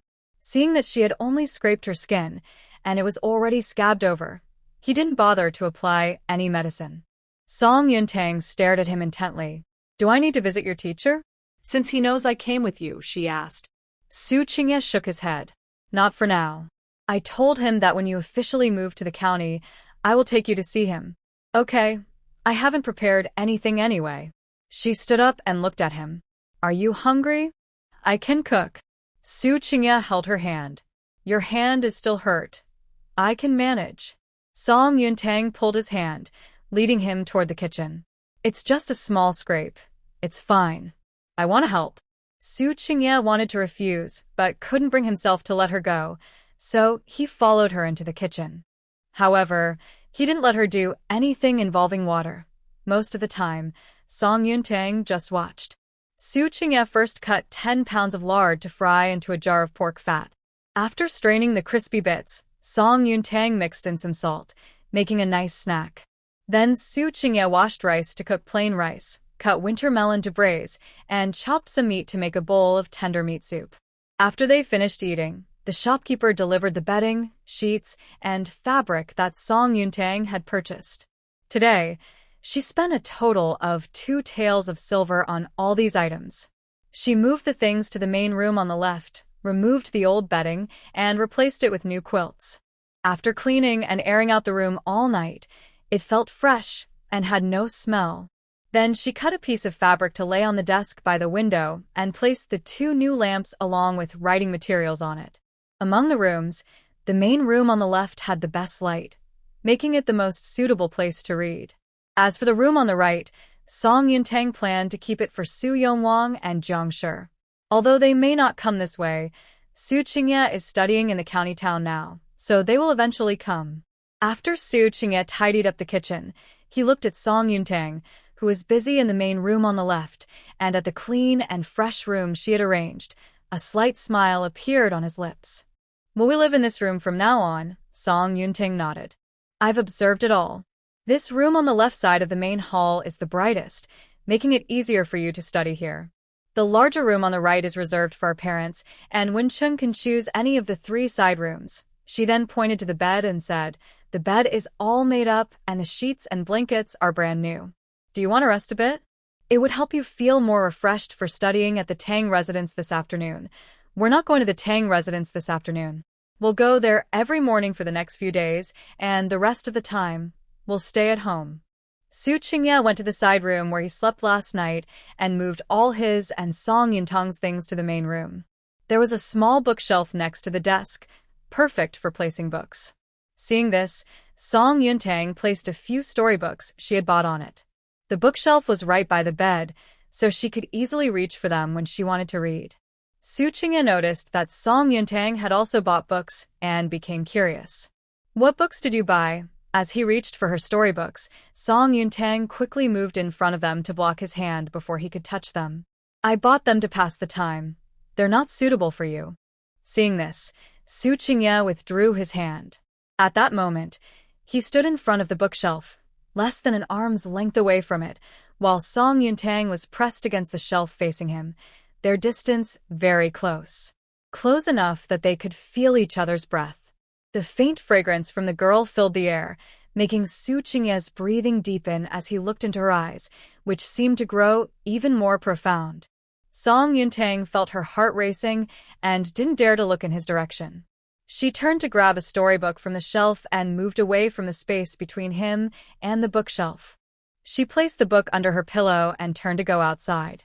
After taking a deep breath to ease her tension, she went to the kitchen to wash and soak the 10 pounds of glutinous rice she had bought in the morning. After soaking for 2 or 3 hours, she could steam the rice in the evening while finishing dinner to make a small jar of sweet rice wine. Sweet rice wine can be stored, and it is simple and quick to make. When busy, she could boil the sweet wine with water and add an egg for a tasty and nutritious dish. Just as she finished soaking the rice and came out of the main room, there was a knock at the door. Su Qingye was already inside reading, so to avoid disturbing him, Song Yuntang quickly went to open the courtyard door. Miss Song, it's really you. Seeing the visitor, Song Yuntang was a bit surprised. Why is Master Qin here? Master Qin hurriedly explained, it's like this. Lord Zhu's mother suddenly fell ill a few days ago. Many doctors have been called, but she hasn't improved. I just heard from Luo Gang that you came to the county, so I rushed to see if you were really here, and to ask if you could take a look at the old lady. Do you have time now? I have time. Song Yuntang turned and walked back inside. Please wait a moment, Master Qin. I'll grab my medicine box. Su Qingya looked up and nodded in greeting to Master Qin. Then he noticed Song Yuntang rushing back into the room. Be careful when you're out. I know, don't worry.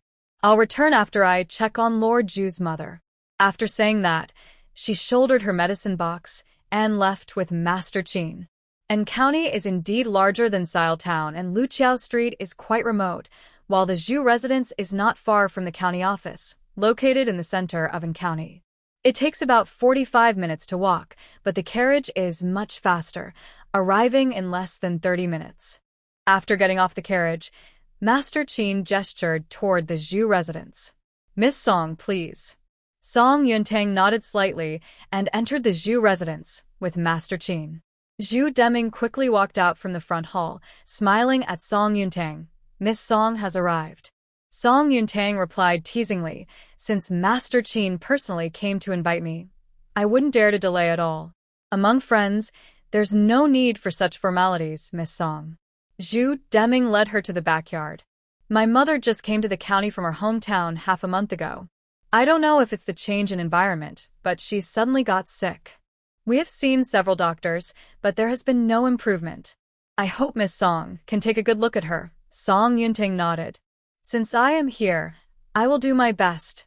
In Hengwu Garden, the maids and servants gathered together. When they saw Zhu Deming leading a young lady, they all respectfully made way for her.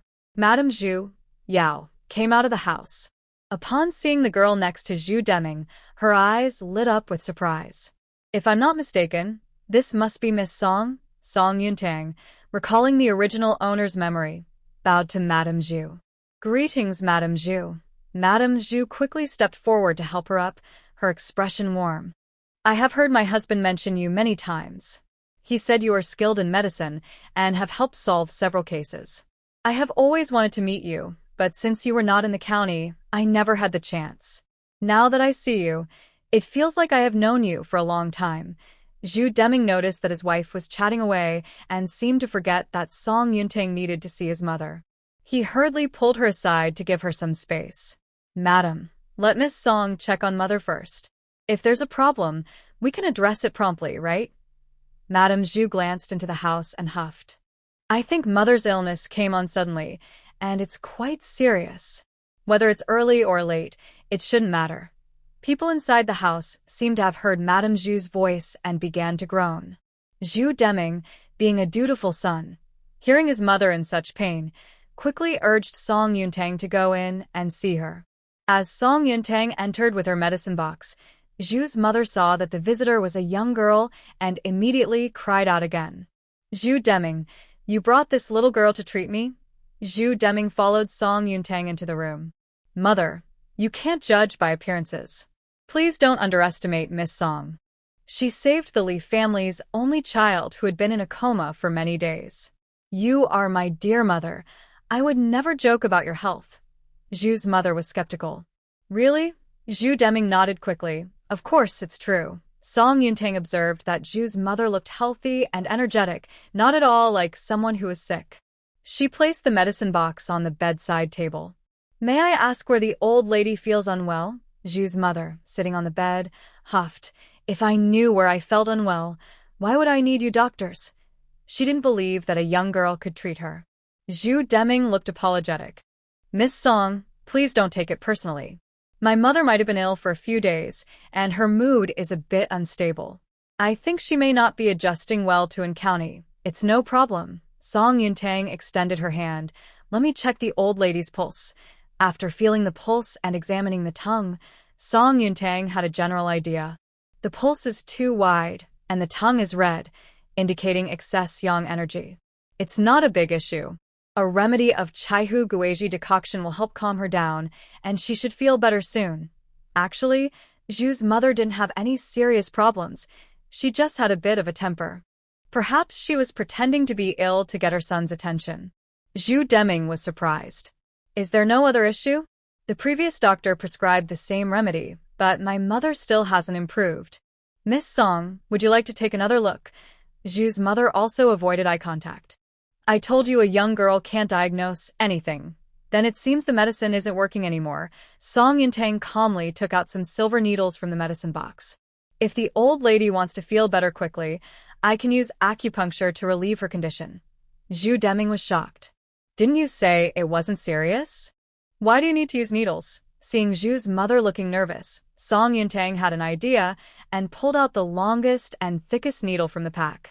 Mr. Xu, you may not know, but for symptoms like the old lady's, acupuncture is the most effective. She looked at Xu's mother. Don't be nervous. I'll be gentle. Yao Shi was trying to hold back a laugh. Mother, if you want to get better soon, you need to listen to the doctor. The old lady had caused quite a bit of trouble since coming to An County, and it had been quite a challenge for her. If she really is sick, taking care of her wouldn't be a big deal. After all, when she married Xu Deming, her mother-in-law treated her well. But now, she is pretending to be sick and won't let me go out. I've missed meeting with the other ladies 3 or 4 times during this period. What's worse is that Xu Deming is so devoted to his mother, it's really frustrating for me. Right now, I am so happy to see Song Yuntang standing up to expose my mother-in-law. Looking at Yao's smug expression, the old lady Xu pointed at her and said sadly, Yao, do you not want to serve me? Are you conspiring with this girl to harm me? Such a long needle could really hurt someone. I treated you so well before, and now you wish for my demise. Yao pretended to be wronged. Mother, you misunderstand me. Miss Song was invited by the master. I have only heard of her excellent medical skills and am seeing her for the first time. How can you say I conspired with her? Mr. Xu also said, Yes, mother, Miss Song is my guest. The old lady Xu refused to listen and shrank back into her bed again. I do not want acupuncture, Mr. Xu patiently advised. Mother, if you are sick, we need to treat it actively. Otherwise, it will only get worse. After a long hesitation, the old lady Xu finally whispered, I am not sick. Xu Deming raised an eyebrow. Not sick, the old lady Xu nodded, looking down as she said, I have been in Anyang for half a month. You are busy with official duties every day, and Yao is out shopping with other ladies today and tomorrow. I hardly have anyone at home, and my grandson is at school. Her voice grew softer as she continued. In this unfamiliar place, I can only sit at home waiting for you to return, so I can have someone to talk to. I just want some lively company. The people in the room were silent for a long time until Yao broke the silence. If you had said this earlier, why pretend to be sick to have company? Do you think I am someone who disrespects elders? Does my mother-in-law need to pretend to be sick for me to stay by your side and show my respect? The old lady Xu glanced at her. I see you seem to be enjoying yourself every day. Yao sat down beside old lady Xu and took her hand, saying, My dear mother, do you think going out to have fun doesn't require energy? The master is busy with work at the office, and I need to take care of our home. Besides our household matters, I also need to socialize with the other ladies outside. These relationships are not easy to maintain. Old lady Xu looked uncomfortable. I understand, but you've been having too much fun lately, almost glued to the card table. Yao felt a bit embarrassed and tucked a loose strand of hair behind her ear, chuckling softly. I have indeed become quite fond of playing cards and lost track of time. That's my fault, and I apologize, mother. Yao continued holding old lady Xu's hand. Tomorrow, I've arranged to go out with the other ladies, and I want to take you along. In these times, every family has an elder lady. If you're going to live with us, you should have a few good friends to talk to. Old lady Xu's interest was piqued, but she hesitated, saying, But I'm not familiar with them. I'm afraid they might not like me. Yao quickly replied, When I first came to Anyang with the master, I didn't know anyone either. But after chatting, we became familiar. Besides, the master is the official here. They will be eager to please you. If anyone dares to be rude to you, just tell your daughter-in-law, and I'll make sure they regret it. Seeing her daughter-in-law's fierce expression, old lady Xu couldn't help but laugh. You're quite fierce. I wonder what Deming saw in you back then? He must have liked my boldness, Yao said with a smile, as she stood up and bowed to old lady Xu. Since you're feeling fine, it's better to get up and move around. Miss Song is visiting for the first time, and I need to entertain her on behalf of the master, so I won't talk too much now. I'll come back to pick you up tomorrow." Old Lady Zhu nodded and then turned to Song Yuntang. "Miss Song, I didn't mean to target you earlier. I hope you won't hold it against me." Song Yuntang nodded slightly. "I also had some impolite moments. I hope Old Lady Zhu can forgive me." Yao felt that this young lady was adaptable and took a liking to her, so she quickly instructed her personal maid nearby. "Bao Sheng, please bring the medicine box for Miss Song." Then she turned to Song Yuntang, smiling. "I'm feeling a bit restless today. Would you like to join me for a game of cards?" Song Yuntang walked alongside her, feeling a bit awkward.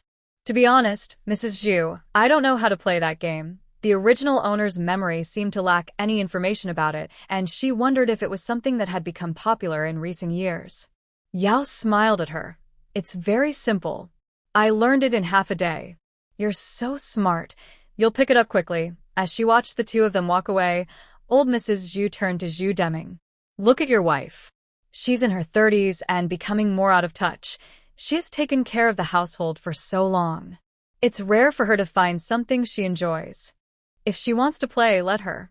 It's harmless," Zhu Deming replied, looking at his mother. "I was careless before and didn't consider your feelings, which caused you distress. From now on, I will try to finish my work at the office quickly and spend more time with you." Old Mrs. Zhu sighed. "Office matters cannot be taken lightly. I shouldn't let my situation interfere with important tasks. This time, I made a mistake, and I won't act so foolishly again." Since his mother wasn't actually sick, Zhu Deming didn't dwell on her pretending to be ill. "Get up from bed, mother. I have some time now to walk with you in the yard." "All right," she said, quickly getting out of bed. Song Yuntang was pulled into Yao's courtyard. Yao's yard had many flowers and plants, and a pot of bright red chili peppers on the windowsill stood out. As soon as Song Yuntang entered, her gaze was drawn to the chili plant, and Yao curiously asked, "Earlier, Miss Song asked the master for chili seedlings. What do you need them for?" Song Yuntang smiled lightly. "Of course, to eat." "Eat?" Yao looked at her in surprise. "These are spicy. What's good about them?" Song Yuntang pretended to be mysterious. "Would you be willing to give me a few? I can make something delicious and bring some back for you." Yao casually led Song Yuntang to sit at a stone table under the pavilion. "I have plenty of peppers. Giving you a few is no trouble. But first, you need to play a few rounds of that game with me." Song Yuntang smiled. "Now I understand why Lady Zhu blames the lady for spending so much time at the card table. I thought the county magistrate's wife would be a conservative middle-aged woman, but she turned out to be such an open-minded and interesting older sister. Su Qingye is reading at home, and she has nothing else to do, so playing a little is fine," Yao said while asking Baoxing to bring her horse tag from the dressing table. "If she wants to blame, let her blame. It won't hurt me. In life, we shouldn't take things too seriously, otherwise, we are just making it hard for ourselves. Life is short, so why make it difficult for ourselves, right?" Song Yuntang nodded. "The lady is very wise." Yao smiled as she poured the horse tags Baoxing brought onto the stone table. "When I was younger, I had a bad temper. I don't know if it's age or spending time with those ladies outside, but suddenly I understood many things." As she spoke, she invited her two personal maids to sit down. "Baoxing, Baozhu, you both sit down and play a couple of rounds with me and Miss Song." Normally, it wouldn't matter with no outsiders around, but today there were guests. The two maids exchanged glances, feeling unsure. Song Yuntang smiled gently. "Since it's the lady's wish, you two don't need to worry too much. I come from a farming family, and to me, we are all the same." Hearing this, not only did the two maids warm up to her, but Yao also nodded in approval. "I like Miss Song's personality," Song Yuntang replied. "Thank you for your kindness, madam." After Yao explained the rules of the game, the four played 3 rounds. In those 3 rounds, Song Yuntang won 2, and Yao won 1. Yao praised her quick learning. Since Miss Song has already learned, playing like this is not very interesting. "How about we play for real money?" Song Yuntang didn't object, but Baoxing and Baju looked troubled. "Madam, with the little money we have, it's not enough to play for real. That's not a problem." Yao gave each of them 20 taels of silver, saying, This is the capital I'm giving you. If you lose, it's on me." So the four of them began to play. Song Yuntang played for the first time and had surprisingly good luck. After an hour, she won nearly 50 taels of silver. Baosheng was okay, having lost only 10 taels from her initial 20, but Baozhu was in a worse situation, having lost all her 20 taels. Seeing her losses, she lost the desire to continue playing and stood up. "Madam, I have lost all my money and dare not play anymore." Seeing this, Yaoshi pushed her cards to the center. Baosheng, put the cards away. Yes. After Baosheng returned the remaining 10 taels to Yaoshi, she placed the game pieces back in the box. Seeing her winnings, Song Yuntang felt a bit shy and pushed some silver toward Yaoshi. "Madam, maybe you should take the silver back." Yaoshi quickly pushed the silver back. "You won it, so keep it. 50 taels is not a lot. I'm not so stingy. When we usually play, we can win or lose 700 or 800 taels." Song Yuntang bit her lip. 700 or 800 taels was about all her assets combined so far. It seemed that building wealth takes time. She took the silver and looked at Yaoshi. "Do you have something else to say to me?" Yaoshi raised her hand to clear her throat, then sent away the nearby maidservants and leaned closer to Song Yuntang. "Well, my husband has no concubines, just me as the main wife, but we only have one child, Jidong. I've been wanting to give him another son or daughter, but after Jidong, I haven't had any more pregnancies. My husband doesn't mind, but I feel our family lacks descendants. I worry that in my old age I might end up like my mother-in-law, who only had one son. So, I wanted to see if you could tell me if I still have a chance to conceive." She then added shyly, "At my age, wanting to have another child seems a bit unrealistic. If it's not possible, I won't push it." Song Yuntang extended her hand. "Let me check you first." Yaoshi nodded and placed her hand on the table. After taking her pulse, Song Yuntang asked, "Madam, have your monthly cycles been irregular lately?" Yaoshi nodded. "Yes, they have been a bit delayed in the past few months. The lady's health is generally fine. First, we need to regulate her menstrual cycle, then she can take the medicine for pregnancy. After that, it will depend on fate. Sometimes even healthy young couples cannot conceive just because they want to. Having a child truly relies on destiny." Song Yuntang said this while taking out paper and a charcoal pencil to write the prescription. Yaoshi took the prescription and whispered to her, "You must not tell anyone about this. If others find out that I am 31 and still seeking a child, I would be the laughingstock." Song Yuntang smiled. "Don't worry, madam. Protecting a patient's privacy is every doctor's duty. I won't tell anyone." After Yaoshi carefully stored the prescription, she pulled out a silver note from her sleeve and handed it to her. "Even though my mother-in-law made Songgirl come here for nothing today, I still need to pay for the consultation. This is our fee. Please accept it. A full 50 taels of silver." Song Yuntang wanted to decline, but Yaoshi held her hand and spoke. "I heard that your husband is studying in the county, so you will likely be coming here often. If you don't accept this, I won't dare to call you for consultations again." Unable to refuse, Song Yuntang accepted the silver note. "Thank you, madam.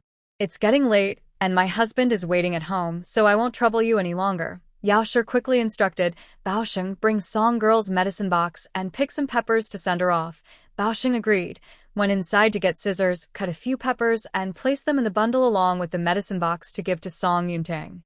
Just as she left the Zhu residence, she saw Xu Cui approaching from a distance. When he spotted her, his expression showed surprise. Song Yuntang bid farewell to Baosheng and hurried to Xu Cui. "What brings you here?" Xu Cui took the medicine box from her. "I noticed you were taking a long time, so I came to find Lord Zhu for you, but I didn't expect to see you just as I arrived."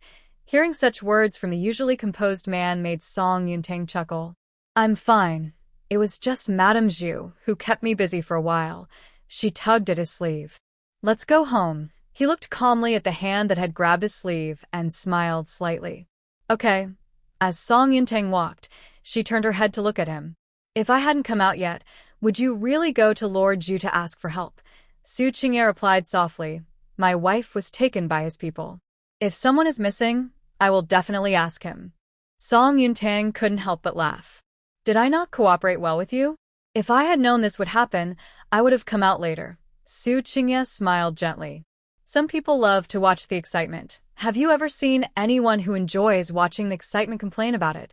Song Yuntang laughed as she approached a stall by the street, picking up a hairpin to examine it. How much is this? The young lady has a good eye.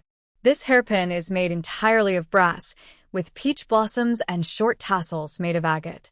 If you're really interested, it's 3 taels of silver, the stall owner said, holding up 3 fingers. Even though she earned 100 taels today, after 2 months of being frugal, spending 3 taels on a hairpin still felt expensive. Just as she was about to put the hairpin down, a large hand took it from her and placed it in her hair. It suits you well. He then pulled out some silver coins from his pouch and handed them to the stall owner. We'll take this hairpin. Seeing this, the stall owner quickly accepted the money. Thank you, young master. Song Yuntang looked at Xu Cui and whispered, It's too expensive. I just thought it looked nice and picked it up, not that I had to buy it. Xu Cui smiled warmly. Since you like it, wear it. It looks nice. Song Yuntang reached up to touch the only hair accessory in her hair. If it's nice, then I'll keep it. After saying this, she continued to pull Xu Cui forward. As they strolled and walked, they returned home around 5 in the afternoon. As soon as they entered, they were greeted by the fragrant scent of osmanthus flowers, which was refreshing and uplifting. Looking at the osmanthus flowers on the tree, Song Yuntang suddenly had an idea. Osmanthus rice wine can warm the stomach and strengthen the spleen, and perhaps she could add some flowers when steaming the glutinous rice later. Thinking this, she handed what she was holding to Xu Cui and went inside to get 2 old sheets to spread under the osmanthus tree. Then, she shook the branches, and petals began to fall softly. The girl swayed the osmanthus tree, laughing as she watched the petals fall, just as Xu Cui caught sight of her. He smiled gently before turning to go to the kitchen.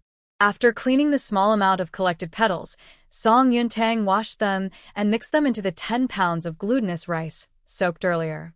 She then placed it in the steamer lined with cloth. Once cooked, she added water and yeast, mixed it well, and sealed it in a jar to ferment. With the weather like this, the osmanthus rice wine will be ready to eat in 3 or 4 days. As it gets cooler, this mild rice wine is good to drink in moderation, Song Yuntang said after washing her hands. Tomorrow, I'll buy a few more pounds of glutinous rice to make some rice cakes to keep. If we don't know what to eat in the morning, we can have those. Xu Cui looked at her in surprise. Did you do these things before in Rongshu village? Song Yuntang shook her head. I've seen others do it. Every year before the new year, families in Rongshu village with better conditions would make rice cakes, and during that time, the house making them would be lively, with almost everyone in the village coming to watch. She hadn't experienced such liveliness during her 3 years at the Song family. But it was no wonder. The Song family had not been in good condition before. I'll try to come back early tomorrow to help you, Xu Cui said. Song Yuntang quickly declined. No, it's just a few pounds of glutinous rice.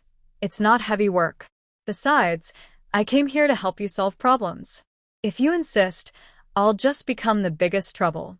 She then added, about those 2 chickens outside, since there aren't many grains in the county, should we kill one tomorrow? Those 2 chickens were a gift from her aunt after she treated tigers wound. They had been busy lately and hadn't eaten much at home, so Jiang hadn't killed them.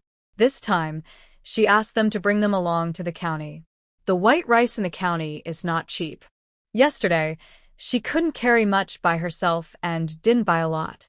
Raising chickens isn't worth it with just rice. If she really wants to raise chickens, she can bring some grain from the farm next time. Xu Cui nodded. After breakfast tomorrow, I'll kill the chicken and then go to the soup house. The next day, after Xu Cui killed the chicken, he went out.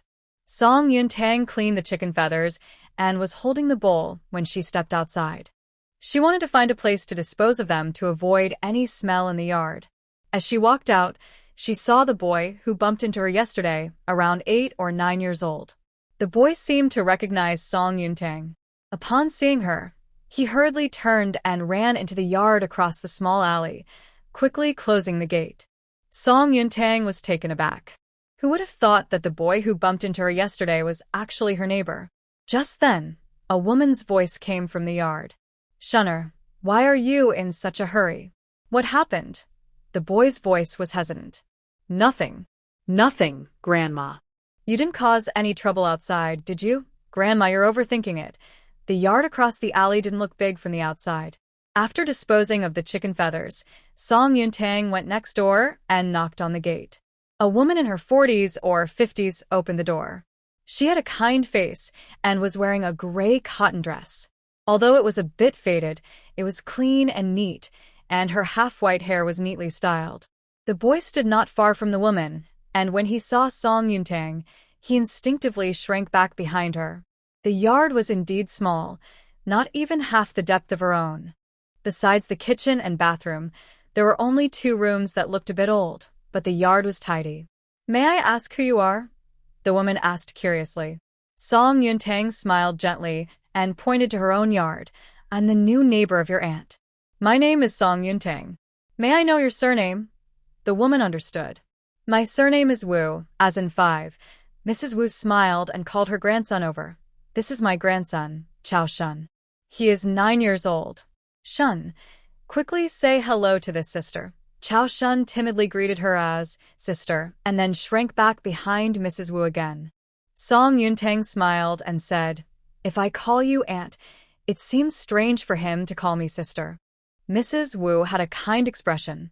The girl looks young, so calling me young is fine. Let's just call each other as we like. It doesn't matter. Song Yuntang glanced into the house. Is it just the 2 of you at home? Mrs. Wu's smile faded as she sighed. Yes, my husband left early, and I only have 1 son. It was hard for him to start a family, and now my grandson is only 2. My son had an accident, and later my daughter-in-law remarried, so it's just the 2 of us left. Song Yuntang looked apologetic. I'm sorry, I didn't mean to pry into your family matters. Mrs. Wu waved her hand. It's fine. I've accepted it after all these years. She then shifted to the side. Would you like to come in and sit for a while? I won't sit, as I need to go to the market to buy some things. After thinking for a moment, Song Yuntang looked at her and asked, My husband will be studying in the county, and since I'm not often here, I want to find someone to cook for him. But I'm not familiar with the people around Luqiao Street. Could you recommend someone? They need to be good at cooking. Mrs. Wu became interested. What do you think of me? Song Yuntang nodded. If your cooking is good and our homes are close, that would be great. Mrs. Wu smiled shyly. To be honest, I used to work in the kitchen of a restaurant and my cooking is decent. It's just that I've gotten older in the past 2 years and the restaurant no longer needs me, so I've come back to do some odd jobs to help with expenses. Song Yuntang looked at her. How about this? After I go to the market and buy the ingredients, you can cook lunch for us today. If it tastes good, you can cook meals at home and bring them over. I will give you 2 taels of silver each month for 2 meals a day, with 1 meat dish, 1 vegetable dish, and 1 soup for each meal. This includes both your pay and the cost of ingredients. We will provide the rice. What do you think? She continued, My husband will have 3 days off each month and might eat out sometimes, so you won't need to send food on those days. Any leftover silver each month, you can keep for yourself. She calculated that Su Qingye couldn't eat too much alone. 1 meat dish, 1 vegetable dish, and 1 soup would be enough, and with today's prices, including oil, salt, soy sauce, vinegar, and firewood, the daily meals wouldn't cost more than 51. With 2 taels of silver, there would be at least 600 or 700 when left. Only needing to prepare 2 meals a day, 600 or 700 when for wages isn't a low amount. Mrs. Wood worked in the kitchen before, so she understood the profit and nodded happily. All right, we'll do it as you say. Thank you for giving me this opportunity. Then it's settled. I still need to go to the market, so I won't talk to you more, Auntie, Song Yuntang said as she took the basin to her yard. Mrs. Wu quickly looked at her and said, My grandson knows the county town well and knows where to find affordable vegetables and rice. If you go shopping, you can let him guide you. Song Yuntang paused and looked back at the grandmother and grandson. Okay, then I'll trouble Shunzi. Chao Shun stood behind Mrs. Wu, looking a bit complicated. He thought the sister who came to their house earlier was there to cause trouble. He didn't expect that not only did she not complain to his grandmother, but she also gave her a job. Seeing Song Yuntang enter the yard, Mrs. Wu turned to her grandson. Shunzi, When you take Miss Song to the market later, be smart. It's been a long time since I found a decent job, and we need this work to support us. Chao Shun nodded. I understand, Grandma. Song Yuntang came out of the house with a basket and brought a piece of winter melon to Mrs. Wu next door. Mrs. Wu reached out to take it, saying, How can I accept this? After giving her the winter melon, Song Yuntang headed toward the market. Mrs. Wu hurriedly urged her grandson to follow. Chao Shun walked behind Song Yuntang and quietly said, I'm sorry. Song Yuntang turned to look at him and playfully asked, Sorry for what? Chao Shun gathered his courage and said, I'm sorry for bumping into you yesterday. Song Yuntang continued walking. You already apologized yesterday, and luckily, it was me you bumped into. If it had been some lady from the county, you would have been in trouble. I will be careful from now on, Chao Shun said as he walked over to Song Yuntang. Sister, what do you want to buy? I'll take you. Song Yuntang asked Chao Shun to help her buy glutinous rice, pastries, and dried fruits at the market. They also visited a clothing shop, where she bought 2 sets of warm clothes for autumn and winter based on Xu Cui's height and weight, along with a dark blue cloak with a fur collar. She also got him a sturdy pair of winter boots, a hand warmer, and a charcoal stove with a filter, based on the shoe size she measured before leaving. The weather was getting colder, and by the end of the month, they would likely need to switch to winter clothing. When Xu Cui was packing his box earlier, she noticed he only had one old cotton jacket, and with no heating in the new house, that jacket wouldn't be enough to get through the winter. He needed to be kept warm and cared for. On the way home, they also bought some mushrooms and supplements for soup. These items would be kept at home, and she would ask Mrs. Wu to prepare different medicinal dishes for Xu Cui every so often. It was important to nourish him during the winter. After getting through this winter, they wouldn't have to be so cautious next year. This shopping trip cost nearly 8 taels of silver. The cloak was quite expensive, costing almost 3 taels on its own. Song Yuntang thought about how Xu Cui would be traveling daily between Luqiao Street and the Tang residence, and despite the cost, she decided to buy it. When Song Yuntang and Shunzi returned to Luqiao Street with their bags, they placed everything in the yard and asked Shunzi to call Mrs. Wu to come and cook. When Mrs. Wu arrived, she brought some tender greens and a bunch of chives she had grown herself. She worked quickly. While Song Yuntang organized the items, Mrs. Wu had already prepared a pot of chicken and mushroom soup, along with stir-fried tender greens and scrambled eggs with chives. Song Yuntang tasted everything and found it quite delicious. When Xu Cui returned home, dinner was just being served in the main hall. He was surprised to see 2 extra people in the yard. Song Yuntang smiled and introduced them. This is Mrs. Wu, our neighbor from across the alley. She used to work in a kitchen at a tavern in town. Starting the day after tomorrow, she will bring us prepared meals every noon and evening. This is her grandson, Chao Shun. Xu Cui was not very talkative. He nodded at the 2, which was his way of greeting them. Seeing the serious-looking man, Wu Shi and Chao Shun felt a bit tense. Wu Shi took off her apron. Miss Song, young Master Su, since the food is ready, I won't keep you from eating, Song Yuntang quickly said. I cooked extra rice for lunch, and we have some vegetables at home. Auntie and Shun, please stay and eat with us. Wu Shi waved her hand. No, we can eat at home. If you go home, you'll have to cook again. By the time the food is ready, it will be past lunchtime. Let's just eat a little at my place, Song Yuntang insisted, already bringing 2 bowls of rice from the kitchen. Wu Shi couldn't refuse. Then I'll take some vegetables home to eat, so I don't disturb you too. She only picked some greens and scrambled eggs with chives, ready to leave.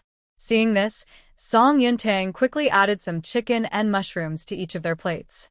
After the grandmother and grandson left, Song Yuntang handed chopsticks to Xu Cui, and they began to eat. She gave Xu Cui a chicken leg. Try Aunt Wu's cooking. You eat the chicken leg. I'll have the chicken meat, Xu Cui replied, giving the chicken leg back to Song Yuntang and taking another piece of chicken for himself. Song Yuntang was surprised and quickly found another chicken leg for him. 1 for each of us. No more sharing. Xu Cui looked at the chicken leg in his bowl and smiled helplessly before starting to eat. Wu Shi's cooking was indeed good. Only a little chicken soup and meat were left, while the other 2 dishes were completely finished. When Xu Cui took the dishes to the kitchen, Song Yuntang, feeling a bit bored, pulled out some herbs from the supplements she bought today and started preparing some common medicine. After washing the dishes, Xu Cui returned to his room. Seeing the neatly folded thick clothes and cloak on the bed, the hot water bottle on the shelf, and the pair of thick boots on the bottom shelf, a warm feeling rose in his heart. She turned her head to look out the window at the slender figure sitting in the yard, focused on preparing medicine, her gaze warm and determined. Song Yuntang finished making the medicine, labeled each one with its name and purpose, and brought it to Xu Cui. This medicine is for catching a cold, this one is for coughs, and this one is very effective for fevers. The remaining ones are for injuries, some for bruises, and others to help wounds heal. I've also prepared a small roll of clean cotton cloth for bandaging. After showing each medicine to Xu Cui, she neatly placed them in a box on the bookshelf. I've put the medicine here. Just use it for the corresponding symptoms. If you notice any symptoms you're unsure about, remember to come find me right away. Okay. She continued, I've arranged most things here. I'll stay one more day, but I need to head back early the day after tomorrow. Hearing this, Xu Cui's gaze was on the book in his hands, but he couldn't focus on it. Song Yuntang glanced at him and then went out to organize the medicine box. After spending so many days together with Xu Cui, she felt a bit reluctant to leave suddenly. However, their feelings weren't too deep yet, so it wasn't to the point of being unable to part. She really needed to keep an eye on things in town. With Xu Cui starting school again, expenses would increase, and as he met more people, social costs would gradually rise. She needed to work hard to earn money.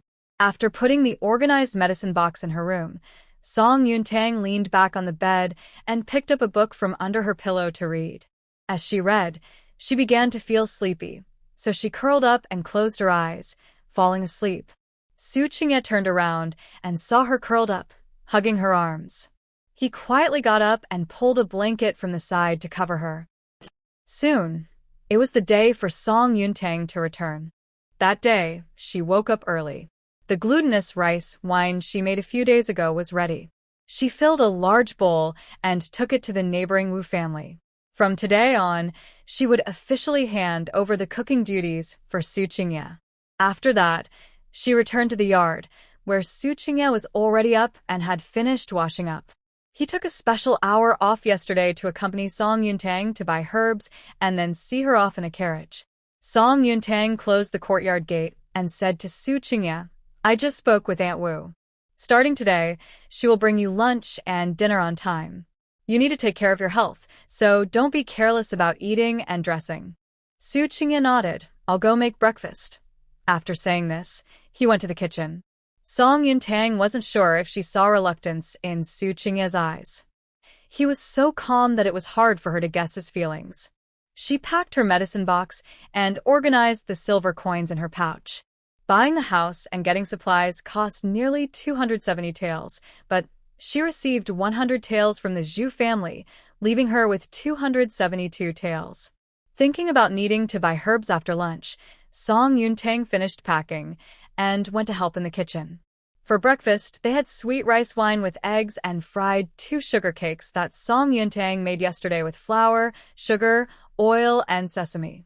After breakfast, Xu Cui took Song Yuntang's medicine box and they set off to the dock to buy herbs. It was unclear if the poor harvest affected prices, but this year not only did grain prices rise, but even herb prices were increasing. Grain and herbs are essential for people's survival. If their prices rise too high, the coming winter will be tough. Worried that herb prices might continue to rise, Song Yuntang decided to buy 220 taels worth of herbs while prices were still relatively low. Since she bought in bulk, she was able to negotiate a lower price, which was not higher than what she paid before. However, transporting so many herbs back to Sile Town in one trip was not easy. Song Yuntang instructed the herb merchants to send most of the herbs to the courtyard on Lu Qiao Street. When Song Jingsheng and the others came to the county to deliver goods, they could bring them back in batches. This way, she would save extra silver and it would be more reliable than leading a cart herself. As for her, she rented a cart and left the county with a load of herbs. Su Qingya led the medicine merchant back to Luqiao Street and couldn't send Song Yuntang out of the city.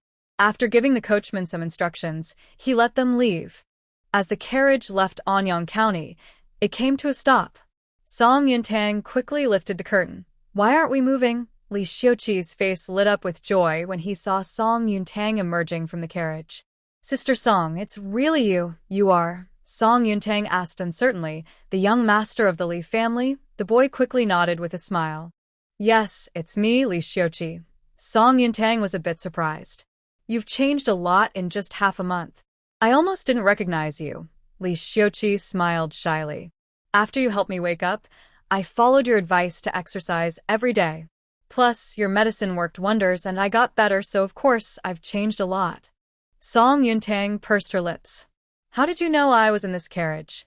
"Actually, I'm not sure," the boy said, scratching his head. "Yesterday, my mother and several ladies from the county arranged 3 tables for a gathering. I heard the county magistrate's wife mention you, and my mother asked a few questions. When she learned you were leaving today, I came to the city gate early to wait for you." Song Yuntang nodded. "Did you need something from me? Many ladies heard your name yesterday and wanted to seek your help.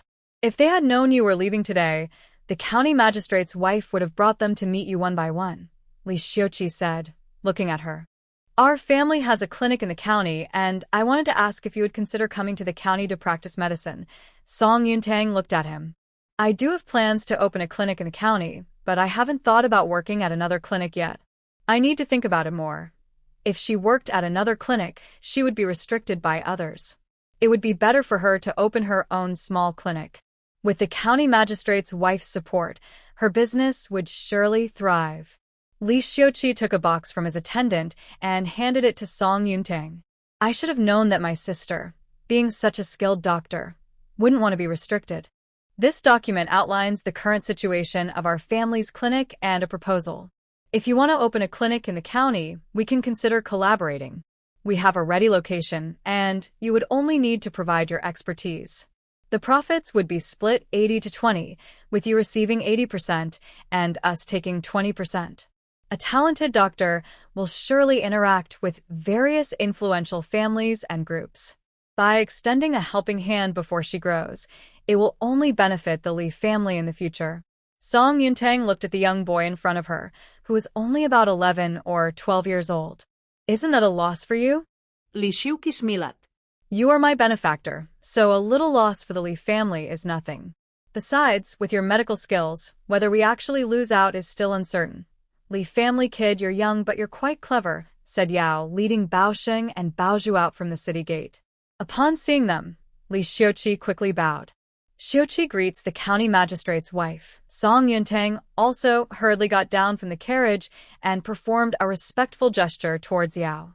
"Madam, what brings you here?" She then gave the coachman 10 copper coins to delay for a moment. The coachman, pleased with the tip, had no complaints and simply moved the carriage to the side of the road to avoid blocking others. Yao smiled at Song Yuntang. "Yesterday, while I was chatting with some ladies, I mentioned your name. There are very few female doctors these days, and even fewer with such excellent skills as yours. After hearing about you, the ladies expressed interest in investing in a clinic with you. I wonder what you think about that." Song Yuntang was surprised by this development. Do those ladies want to open a clinic with me, or do they want to hire me as a resident doctor? Most of them want to collaborate. If everyone wants to join in, I wouldn't want anyone to lose out. However, if we open just one clinic with too many people involved, the profits shared among everyone would be quite small. She looked at the 2 people and said, "I will think about this carefully when I get back to see if it's feasible. I still need to send a cart of herbs back to Town today, so I won't chat with you both for long. We can discuss it in detail next time I come to the county." As she spoke, she handed the box back to Li Xiuqi.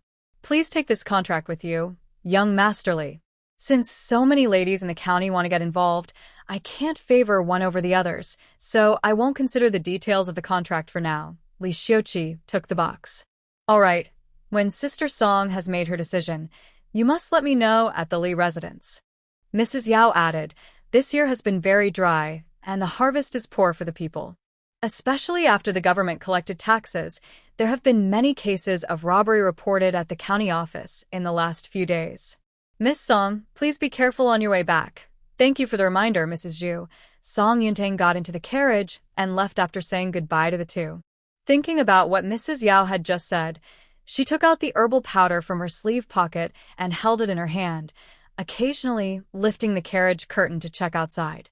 She urged the driver to go faster to shorten the journey and ensure her and the cargo's safety. Fortunately, she was lucky, and no one jumped out to stop the carriage along the way. She arrived safely at the farm, and when Miao saw the carriage in the yard, she hurried out. The young lady is back. Song Yuntang jumped down from the carriage and glanced towards the wooden shed. Miao, where did everyone on the farm go? Miao quickly replied, this morning, the people from Dongming village brought the yam. Everyone is working in the fields right now. Since they were working, Song Yuntang could only ask the driver to help her and Miao move the items from the carriage into the yard. After settling the fare, the driver left with the carriage. Curious, Song Yuntang walked towards the fields after placing the herbs properly. Miss Song, Wu Zhan, who was guiding everyone in planting yams in the field, was the first to see her. The young girl wore a light pink and cream-colored top with a matching skirt. Her hair was tied back, and a short tassel hairpin with a brass color and pink-white agate was tucked in, gently swaying as she walked. Wu Zhi felt captivated by the girl in front of him, with a hint of regret in his heart. If his condition had improved when he and Song Yuntang first looked at each other, perhaps he would be the one marrying her now. Hearing a noise, Song Jingsheng immediately looked up. Upon seeing Song Yuntang, his face lit up with joy. Tanger is back. I'm back, Song Yuntang said with a smile as she approached, giving Wu Zhi a slight nod. Thank you for your help. Wu Zhi quickly waved his hand. I didn't do much. It was mostly the people from your estate who were busy. Song Yuntang looked at him.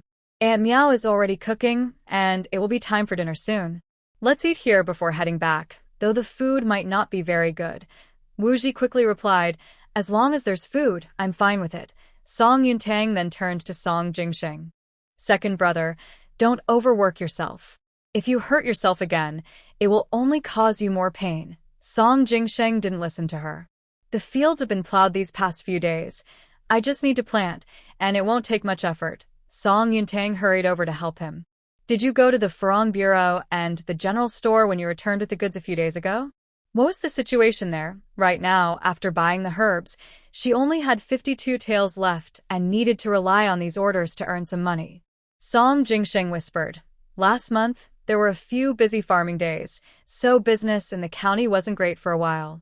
The shampoo sold slowly, but when we went a few days ago, the shampoo was almost sold out. Just like last time, both stores ordered 700 jars in total. Tomorrow is the delivery day. After we eat, I'll give you the money, and when the bricks and tiles arrive at the estate, I'll go deliver them with Mudong, so you'll need to keep an eye on things here. Song Yuntang nodded. Okay. She couldn't help but sigh inwardly. She was happy that the shampoo would bring in 21 taels, but it still wasn't enough to cover the remaining payment for the bricks and tiles tomorrow. It really felt like expenses were outpacing earnings.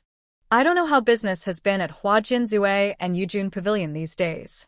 I need to check this afternoon. Mudong and Muchio still haven't received their wages from last month. I was delayed by a trip to the county. There were many people in the village, and the land had already been turned over. Under Wu Qian's guidance, the planting went quickly, and we finished before lunch. After eating, Wu Qian left. Song Yuntang went to the town, but before she reached Yujun Pavilion, a middle-aged man blocked her path. Miss Song, the master has returned to Sile Town and asks you to meet him at the Lin family. This man was a follower of Lin Hongshan, having served him for over 20 years.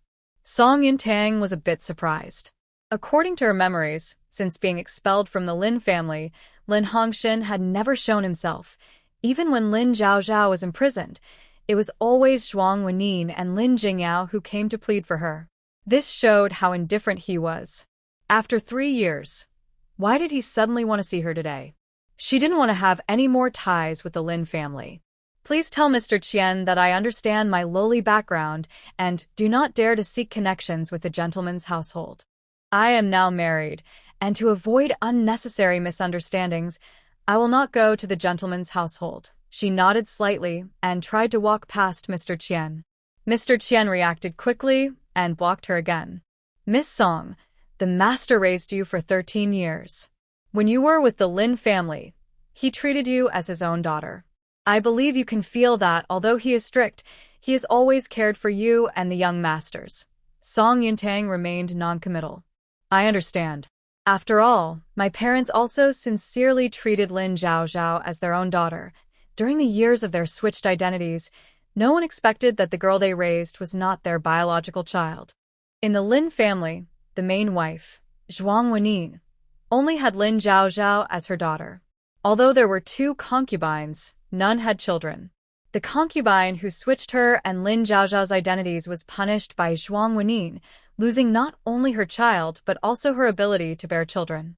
Although Lin Hongshen was somewhat indifferent, he was indeed more forgiving towards the original owner, who lived in the Lin residence. Miss Song, are you upset that the master didn't come out to see you when Madam sent you back to the Song family? Qian Bo sighed. Actually, the master didn't want to part with you at that time, but he had no choice. To keep Madam and Miss Zhao's emotions stable, he had to give up that thought. 3 years. It wasn't just 3 days. If Lin Hongshen truly wanted to care for the original owner, who was not his biological daughter, he wouldn't have waited 3 years to find her. So, Song Yuntang didn't believe a word of what Qianbo said. I don't blame Lin Yuanwei. My background is a fact I cannot change. If I must blame someone, it should be Aunt Su, whose cruel intentions caused the separation of the Lin and Song families for 13 years. She looked at Qianbo. Now that both Lin Zhao and I have returned to our respective places, it's better for both of us not to have any contact. Qianbo looked troubled and bowed to her.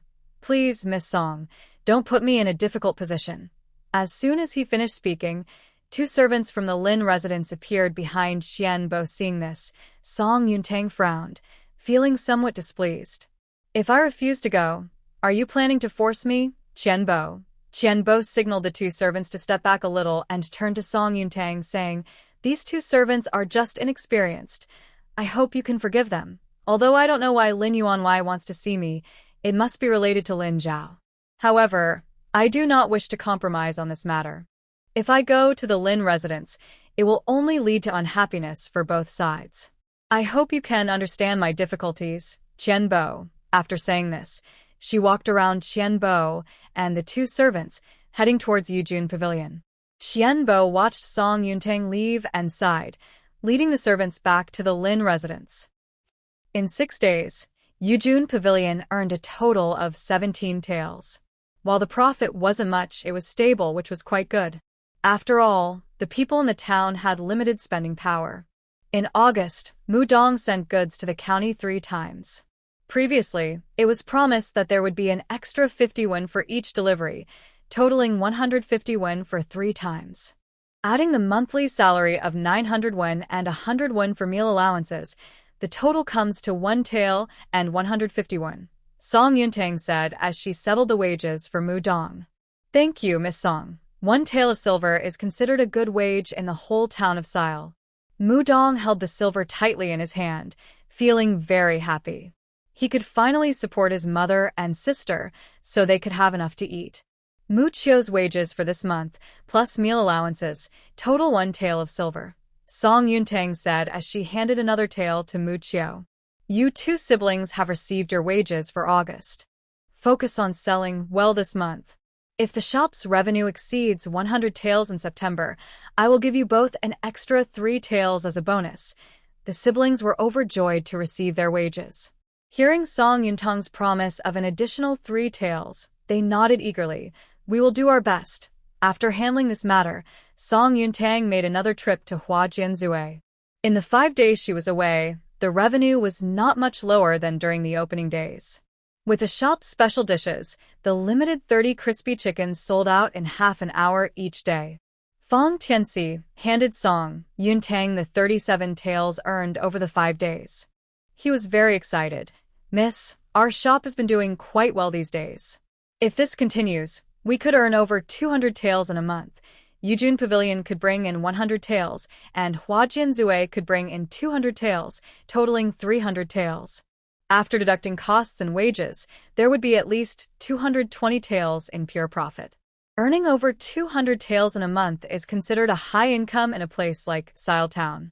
Once the shop's revenue and staff stabilize, she could gradually expand the business step by step. Thinking of this, Song Yuntang smiled at Fong Tianxi. Work hard. If this month's revenue exceeds 200 taels, I will reward the 5 people in the shop with 5 taels and appoint you as the manager of Huajianzue with a pay increase of 500 won. Fong Tianxi was motivated by her words. Don't worry, Mississippi. I will work hard and not let you down. Su Liangping has adapted well to the shop. He is naturally clever and learns quickly. In the past few days, Fong Tianxi has taught him many things, including handling payments, and he has not made any mistakes. Song Yuntang heard Fong Tianxi's opinion about Su Liangping and called him to the backyard.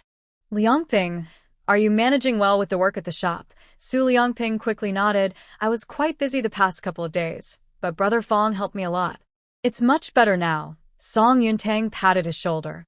Make sure to learn well from Brother Tianxi. I plan to open another Huajianzui shop in the county next year, and I want you to manage one of them. Su Liangping clenched his fist firmly. I will study hard. Now that it was getting late, walking back to Lushan village alone was not safe, and by the time she got home, it would be dark. Song Yuntang decided to return to the farm first and have Tusher take her home with the mule cart. Just as she left Town, she spotted a familiar face. Uncle Qian? Uncle Qian greeted Song Yuntang with a bow and pointed to the simple tea shed where Grandpa Sun, who often drove the ox cart, usually had tea. Miss, the master has been waiting for you here for a long time. Although Song Yuntang was reluctant to see the Lin family, they were blocking her way home, and if she didn't go meet them, it would seem ungrateful. She sat down opposite Lin Hongshin, poured herself a cup of tea, and then looked at the middle-aged man in front of her, who resembled Lin Jingyao. It was the first time she saw him, and he looked just like the memories she had of the original owner. May I ask why you were looking for me, Mr. Lin? Lin Hongshin quietly observed the young girl in front of him. Although her attire was not as fine as when she was at the Lin residence, she was clean and neat. Perhaps due to spending time with her relatives from the farming family, she seemed sharper than before. He had originally thought that after returning to the Song family, she would live a life of poverty. However, he was surprised to find that not only was she not poor, but her reputation had also grown, to the point that he had heard people talking about her achievements while walking in Anyang County recently. A simple farmer's daughter had even formed a connection with the county magistrate, Lord Zhu. She truly was a child raised in his household. Her knowledge, courage, and abilities were far beyond what Lin Zhaozhao, who grew up in a farming family, could compare to. I heard from your brother that you got married?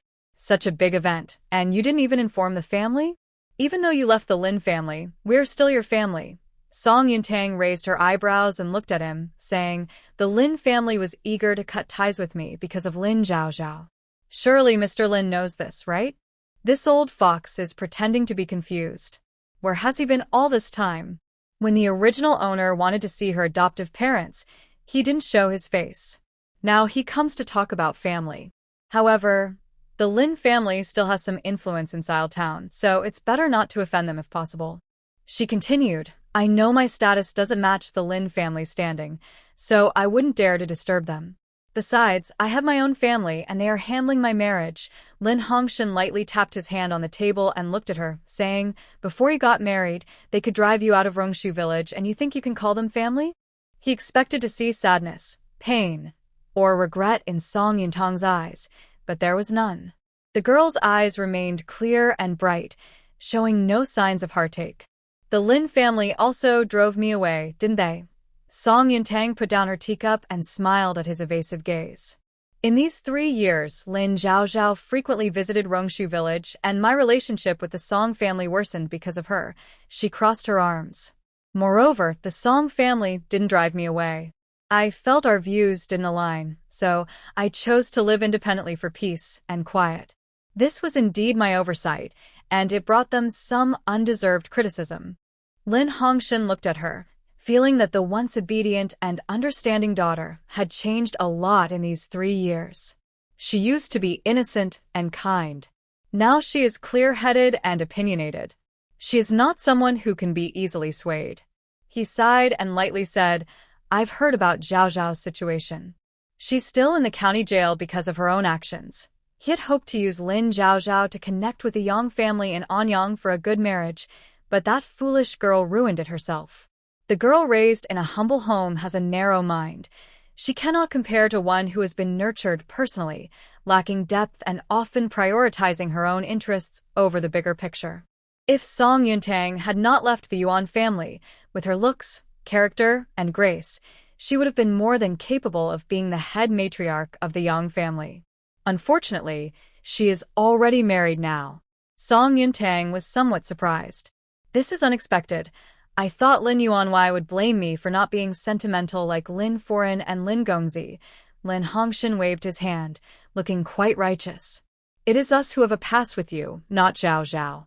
If she wishes you harm and ends up in such a situation, it is her own doing, not your fault." Song Yuntang leaned back slightly. "So, what is the main purpose of Lin Yuanwei's visit today?" She did not believe that Lin Hongshan came just to reminisce. Lin Hongshan shook his head. "Actually, it's nothing much. I heard your son-in-law is a scholar? Is he now a student of old Master Tang?" Song Yuntang sat up straight. If Lin Hongshan was coming for her, it would be easier to handle. She had nothing to fear.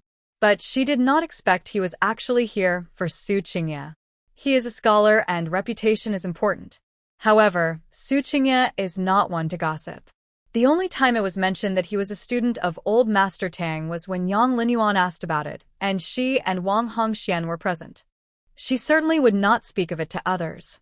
As for Yang Linyuan and Wang Hongxian, she felt the likelihood of them spreading the news was low given their character. The only possibility was Lin Jingyao, who must have seen them in the county.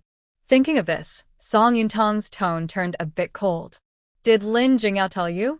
Is he investigating us?" Lin Hongshan's gaze deepened. This adopted daughter truly had insight, able to see the bigger picture from a small detail. Such a woman would not suffer even if she married into a prominent family. After all, he has been your older brother for so many years. It is normal for him to care about you and want to know how you are doing. Lin Hongshan looked at her, his expression filled with affection. "Could you please tell your son-in-law to speak well of you in front of old Master Tang, and also bring your brother into his circle?" Song Yuntang chuckled lightly. Lin Jingyao has already passed the exam, so why does he need to seek a teacher? Still caring. Such deceptive words are hard to believe.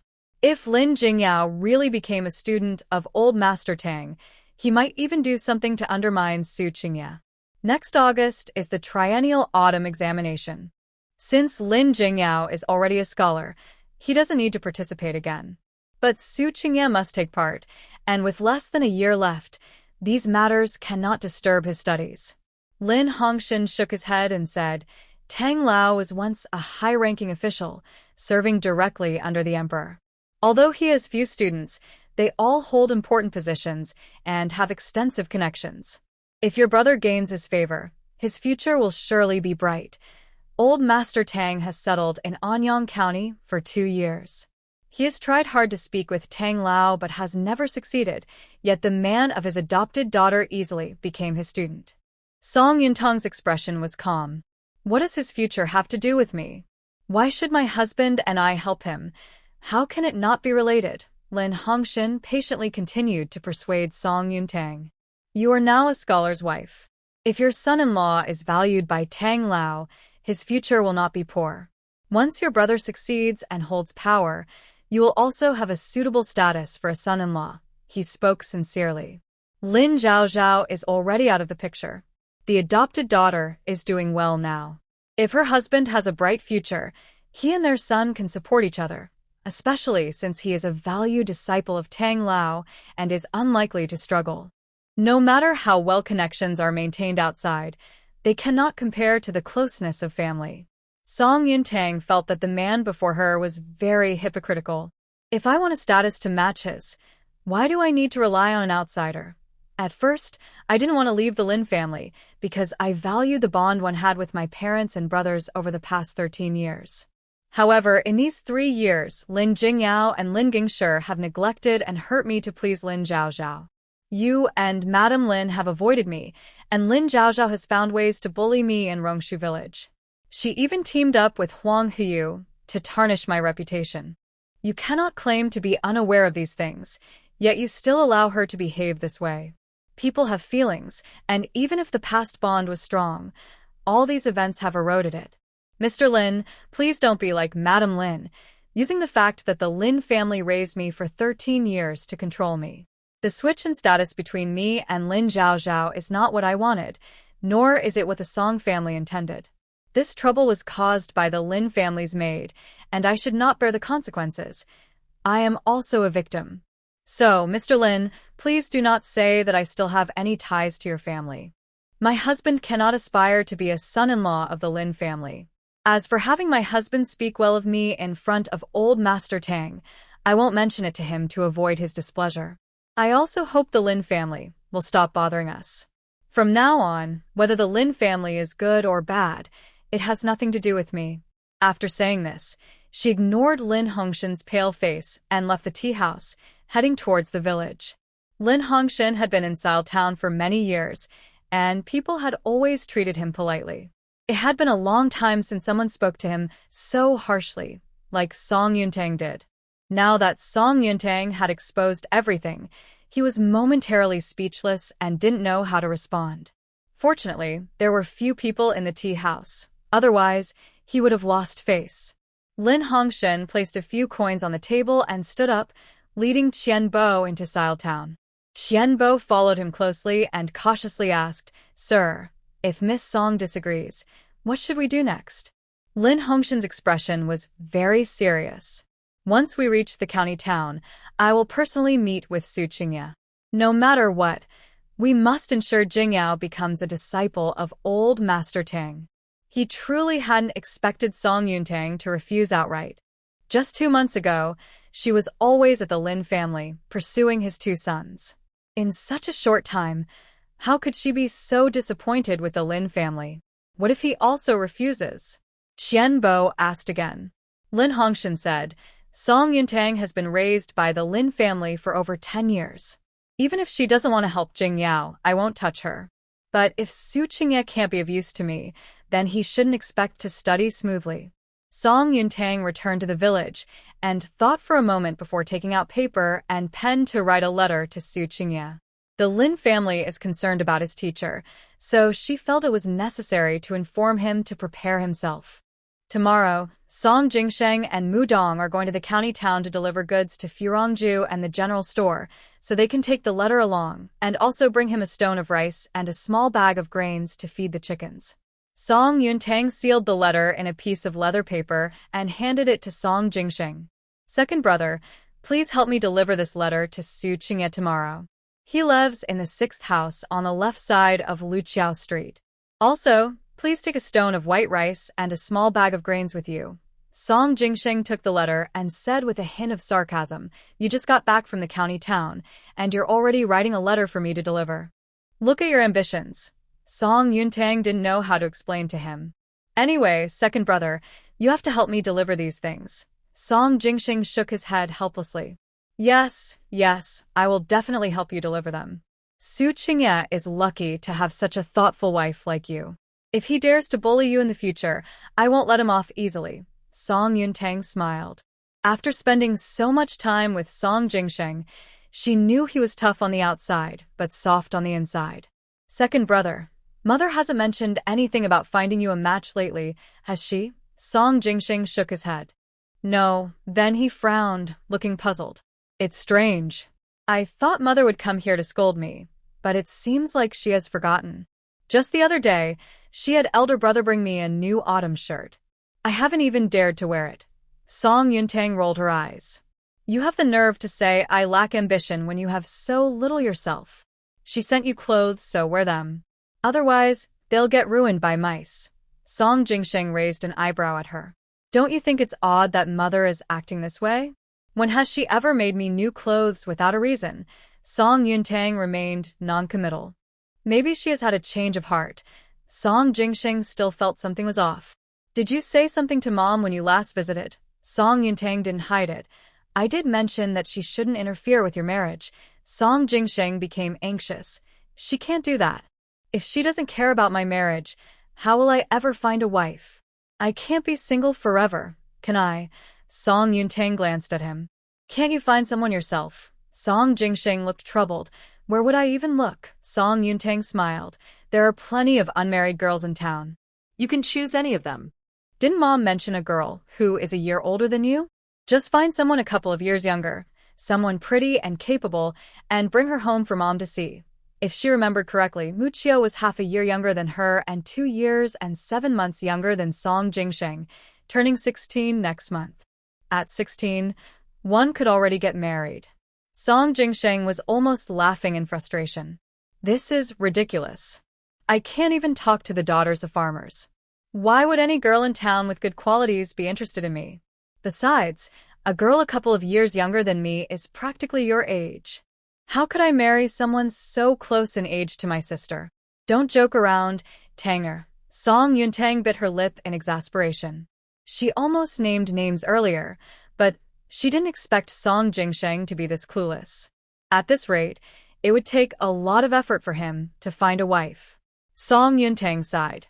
Well, he was her older brother after all. She would just have to give him more opportunities and see if he could figure it out.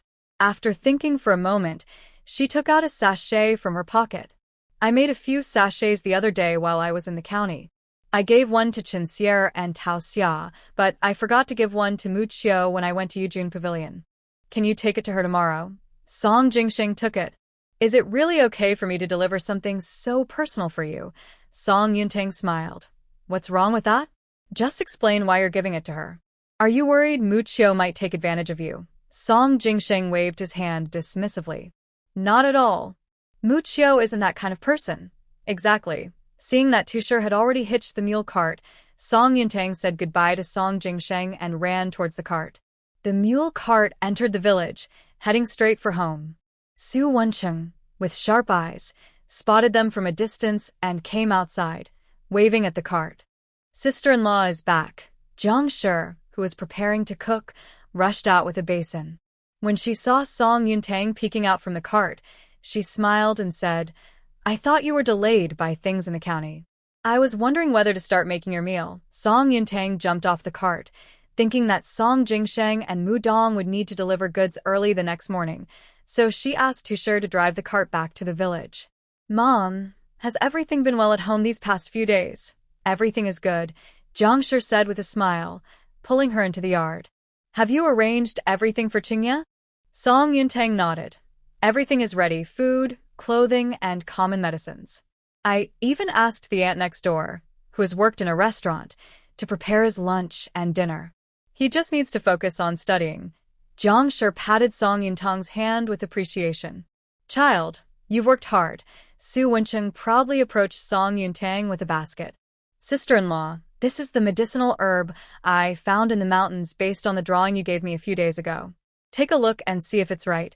Song Yuntang peeked into the basket and smiled. That's right, this is the mandrake flower. Thank you, Wencheng.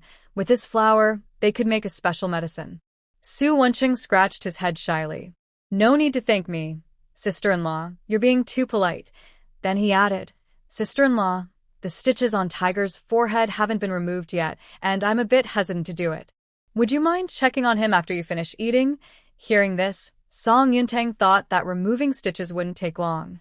Tiger's injury had been there for 8 days, so it was time to take them out. She glanced towards the kitchen. Mom, I'm going to Uncle's house for a bit. I'll be back soon. Jiang Shi in the kitchen responded. The earlier you go, the earlier you return. Today, I'm making braised rabbit meat for you. Song Yuntang's eyes sparkled with excitement. Who caught the rabbit? Your father got lucky. The rabbit ran right by his feet, and he brought it home.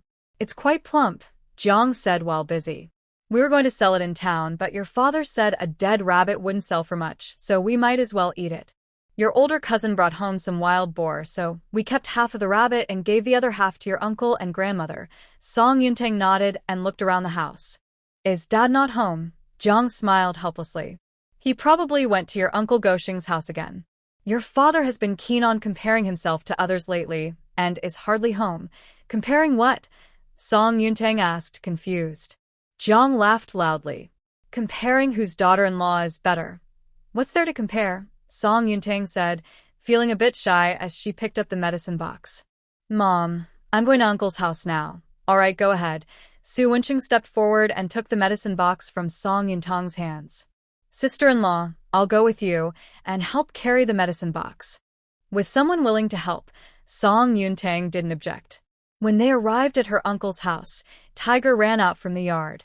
Aunt, uncle, Zhang and he, who were busy in the kitchen, heard the noise and quickly came outside. Yuntang and Wencheng are here. Song Yuntang smiled at them. Aunt, sister-in-law, I'm here to help Tiger with his stitches. Zhang hurried over. Oh, thank you for making another trip. Yesterday, when Wencheng came, this little rascal refused to let him do it and insisted on waiting for you to come back, she said, waving to Tiger. Tiger, your aunt is back. You have no reason to fuss now, right? Tiger stood in front of Song Yuntang, raised a finger, and said seriously, Aunt, you have to be gentle. Seeing the child's cautious expression, Song Yuntang couldn't help but smile. Okay, Aunt promises to be gentle. With that assurance, Tiger turned and leaned against Zhang, closing his eyes tightly, his little face scrunching up in concentration. Song Yuntang saw that Tiger was cooperating well, so she quickly opened the medicine box, took out some small scissors and tweezers, and disinfected them with some alcohol before starting to remove the stitches from Tiger. The thread was thin, and the stitches were not too deep. She first disinfected the wound area, then used the scissors to cut the stitches and pulled them out with the tweezers. Her hands were steady, and she worked quickly. Tiger didn't even have time to shout in pain before the stitches on his head were all removed. All done. Tiger opened his eyes and blinked in surprise. It really doesn't hurt. He raised his hand to touch his forehead, but Song Yuntang stopped him and put a piece of candy in his mouth. You just had the stitches removed, so it's best not to touch it. You need to keep it clean for the next few days. She then took out a box of scar cream and handed it to He. This is scar cream. Use it every morning and evening after washing your face. After finishing this box, the scar on your forehead should be gone. He took the scar cream and nodded repeatedly. Thank you, sister-in-law. You're welcome, sister. Song Yuntang closed the medicine box. Now that Tiger's stitches are out, I should go home. Mother is waiting for us to eat. Su Wencheng quickly stepped forward to take the medicine box. Aunt, sister-in-law, let's go. Zhang sent them out of the yard. Look at you two, coming to your aunt's house at this time and leaving without even eating. Looking back at her hesitant expression, Song Yuntang smiled and said, Don't worry, Aunt. Liangping is doing well in town. I've arranged for his food and lodging. He learns quickly, and I'm hoping he can take charge of a shop soon. Zhang was very happy to hear this. Liangping is doing well, thanks to you, Tanger. The two of them walked in the direction of home, and soon saw Su Yongwang, who was on tiptoe, looking this way. When he saw the two figures, he cleared his throat, and his hopeful expression quickly turned calm as he pretended to be reserved. Your mother asked me to see if you were back. The food is almost ready. Su Wencheng had a knowing look but said nothing. Dad, my older brother taught me a word before, and I never understood its meaning until I saw you just now. I suddenly got it. Su Yongwang raised an eyebrow. What word? It's longing with eager eyes. After saying this, he laughed and ran into the yard, placed the medicine box on the table, and went to help Jiang in the kitchen. Su Yongwang came back to his senses and turned to head to the kitchen. You little rascal, how dare you make fun of me? Just wait until I catch you. Su Wencheng laughed and called for help. Mom, save me. Jiang's voice came from the kitchen. All right, you're both grown men. Stop acting like children. Do you want to lose face if this gets out? Su Wencheng, under Jiang's protection, quickly made a funny face at Su Yongwang. Initially wanting to avoid conflict due to his wife's authority, Su Yongwang couldn't care about his pride anymore and was determined to catch Su Wencheng for a good talking to. Su Wencheng, frightened, dashed around the yard, making the house lively. After Song Yuntang put the medicine box back inside, she stepped outside and looked at the father and son, shaking her head. These two are grown men. Why are they acting like kids? Jiang brought the dishes to the table. Don't mind them, Tanger. These two are just silly. She handed Song Yuntang a pair of chopsticks, glanced outside, and said loudly, "Let's eat without waiting for them." Hearing this, the father and son quickly stopped their antics. Su Wencheng jogged to the table and sat down. "Mom, we're here." Seeing him all sweaty and messy, Jiang gave him a disapproving look. "You're 15 and still can't behave properly. Your sister-in-law is 10 months older than you. Look at how she carries herself." Then she turned to Su Yongwang sitting next to her, "And you, too. You've been a father for over 20 years. Can't you act a little more mature in front of your daughter-in-law?" The father and son exchanged glances, and both lowered their heads in silence. Song Yuntang also stayed quiet, slowly using her chopsticks to eat rice from her bowl. Su Yongwang picked up his chopsticks and served a piece of rabbit meat to Jiang. "Dear, don't be upset. Eat some meat." Then he seemed to remember something, stood up, and took down a basket hanging under the eaves. He pulled out something wrapped in blue floral cloth. "Girl, I found this in the mountains the day before yesterday. Can you help me see what it is?" Song Yuntang put down her bowl and chopsticks, reached out to take the item from Su Yongwang, and opened the cloth to reveal a ginseng root. "Dad, this is ginseng." Jiang sure was surprised. "Is it really ginseng? How much silver could we get if we sell this in town?" Song Yuntang examined it closely. "This ginseng looks good, and is quite complete. It should sell for around 50 taels. Su Yongwang smiled and said, "Great, then you can decide what to do with the ginseng. We don't know much about it, and we wouldn't want to be taken advantage of in town." Song Yuntang didn't refuse and wrapped the ginseng back up in the cloth. "When we exchange it for silver, I'll bring some back for Mom." Jiang sure shook her head and said, "After so many years of marriage, this is the first time I've encountered something so good." "Maybe it's your good luck. You didn't take the silver from Qingya when he went to the county, so you should keep the silver from selling this ginseng for yourselves." Saying this, she hurriedly called everyone. "Come on, let's eat. It will get cold soon." Song Yuntang nodded and picked up her chopsticks again. She glanced at Jiang Shi and Su Yongwang. She had to admit that they were wonderful in-laws, never acting superior, and they were willing to give away a ginseng worth 50 taels. If Su Qingya ever found a girl he liked and left her, even if she wouldn't miss him, she would surely miss these in-laws. Seeing Song Yuntang lost in thought, Jiang Shi placed a piece of rabbit meat in her bowl. "Stop daydreaming and eat more meat. You're already thin, and since you married into our family, you haven't gained any weight. It makes me worry." Song Yuntang smiled. "Thank you, Mom." After dinner, Su Yongwang rushed to wash the dishes. Seeing her younger son had returned to his room, Jiang Shi went to Song Yuntang's room. Song Yuntang was organizing her things in the dimly lit room when a figure blocked the light at the door. She turned her head to look. "Mother, is there something you need?" Jiang was a bit shy as she took her hand and whispered, "Well, my monthly cycle has always been regular, usually around the 20th of each month, but this time it's been delayed for almost half a month. I'm worried." She glanced outside, leaned closer to Song Yuntang, and lowered her voice again. "I'm already 42, and I'm afraid I might really be pregnant. At my age, with my son already married, it would be quite embarrassing." Song Yuntang smiled and said, "Don't think like that, Mother. Children are a blessing, not something to be ashamed of. Let me check first. There are many reasons for a delayed cycle, and it might not be pregnancy." Jiang quickly extended her hand.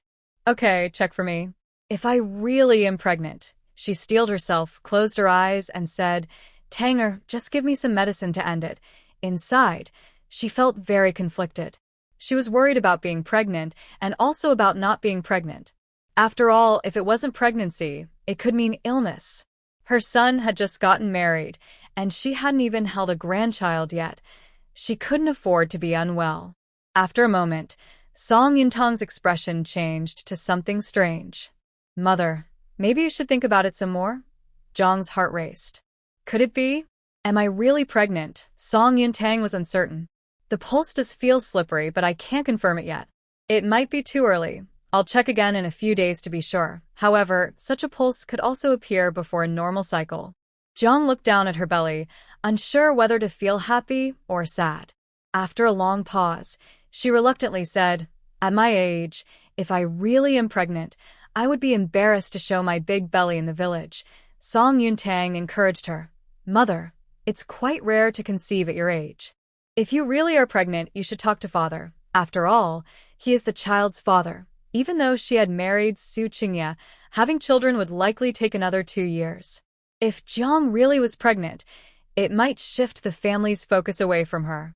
Jiang thought for a moment and shook her head, saying, "No, we can't tell your father. If he finds out, he will definitely want me to keep the baby." She held Song Yuntang's hand. "Tanger, for now, only the two of us know about this. Promise me you won't tell anyone." Song Yuntang nodded. "Okay, I won't say anything." Jiang let out a long sigh of relief. "When you come back from town tomorrow, please bring me some medicine. Once we confirm it, we need to act quickly.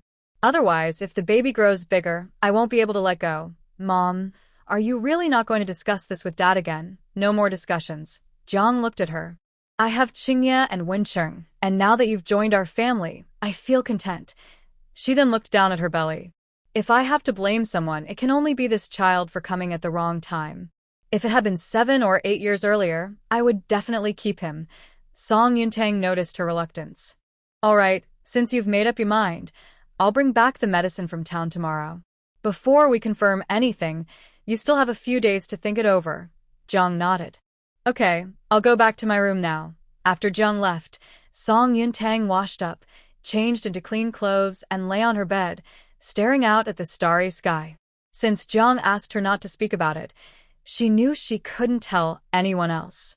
But she could see that Jiang didn't really want to get rid of the baby. She was just feeling pressured by society's opinions. What if the villagers didn't know she was pregnant? Song Yuntang turned over in bed. Even though Jiang was already 42, Su Yongwang treated her well and didn't make her feel bad, so she didn't look old. If they really confirmed the pregnancy in a few days, it would at least be 3 to 4 weeks along. According to the pregnancy timeline, the baby would be due in late April next year. The weather would be warm by the time the baby was born. In winter, people wear more clothes, and even if she started showing, no one would think she was pregnant. They would just assume she had gained weight. The courtyard at the Zhuang family can be completed in less than 3 months, according to Song Cheng's calculations, meaning it should be finished before the Lunar New Year. If it doesn't work out, the family can move to the Zhuang after the New Year to escape the heat and have the baby there. The Zhuang is quiet and free from distractions, so no one in the village would know about it. Once the baby is born, all previous worries will be gone. However, this plan depends on whether Jiang can confirm the pregnancy. If it turns out to be a misunderstanding, then all these arrangements will be unnecessary. Regardless of whether Jiang is pregnant, she will respect her own choices. The next day, Song Yuntang yawned as she came out of the house and quickly walked over to Jiang, who was busy in the kitchen. "Mom, I'll make breakfast. You can rest," Jiang gently replied. "There's not much to do.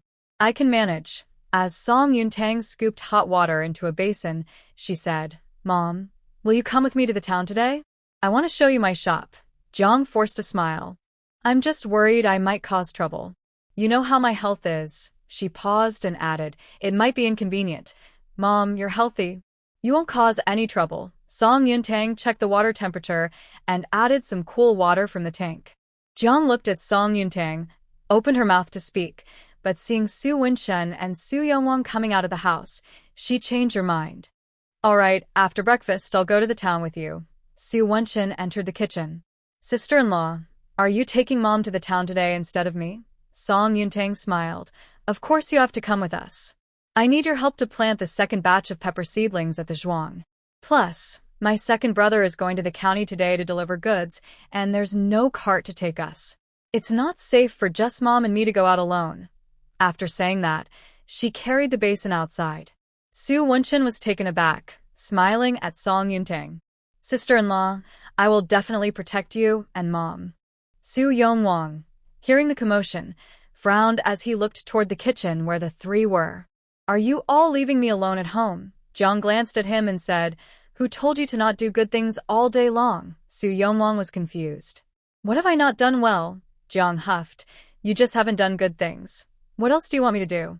I've been busy in the fields these past few days. Su Yonglong pointed to Su Wencheng. We, father and son, have planted 7 or 8 acres of radishes, cabbages, green onions, and garlic. What more good deeds do you want from me? Jiang placed her hands on her hips. What's wrong? Can't you do those things? Su Yonglong was almost speechless at her words. I am the man of the house, and it's my duty to do these things, but you can't say I haven't done good things all day.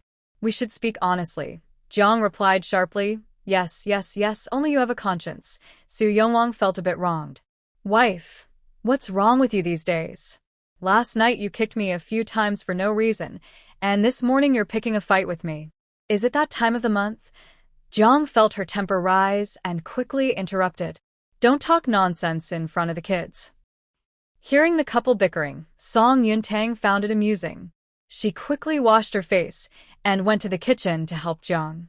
There weren't many food options for breakfast. The family had only a few staples. When they returned from the fields in the afternoon, they needed to bring back a jar of sweet rice wine. It could be used to make sweet wine with eggs, sweet rice balls, or mixed with water to make dough for steamed buns. Uncle Pan had taught her how to make buns and steamed bread when he came to show her how to brew wine, but she hadn't had time to try it yet, so she wasn't sure if it would work. If it did, breakfast would have another option. Just as she set down the bowl, she heard a voice outside. Miss, I've come to pick you up. When Song Yuntang stepped outside and saw Tu Shi, she was surprised. Tu Shi, what are you doing here? Didn't my second brother and the others leave early to deliver goods to the county? Tu Shi jumped down from the mule cart. He was worried you might encounter danger on the way, so he sent me to bring you to the fields before they set off. Song Yuntang quickly asked, Have you eaten? I have. Tu Shi nodded in response. He had a big appetite. Aunt Meow knew he was coming to Lushan village to pick someone up, so she got up early to prepare food. He drank 3 big bowls of porridge and ate 2 brown rice cakes. Although he wasn't completely full, he wasn't hungry anymore. Wait a moment, we'll get ready and set off, Song Yuntang said as she entered the yard. Mom. Wencheng, we need to hurry. When we get to the village, my second brother still has to use the mule cart to deliver goods to the county. Okay.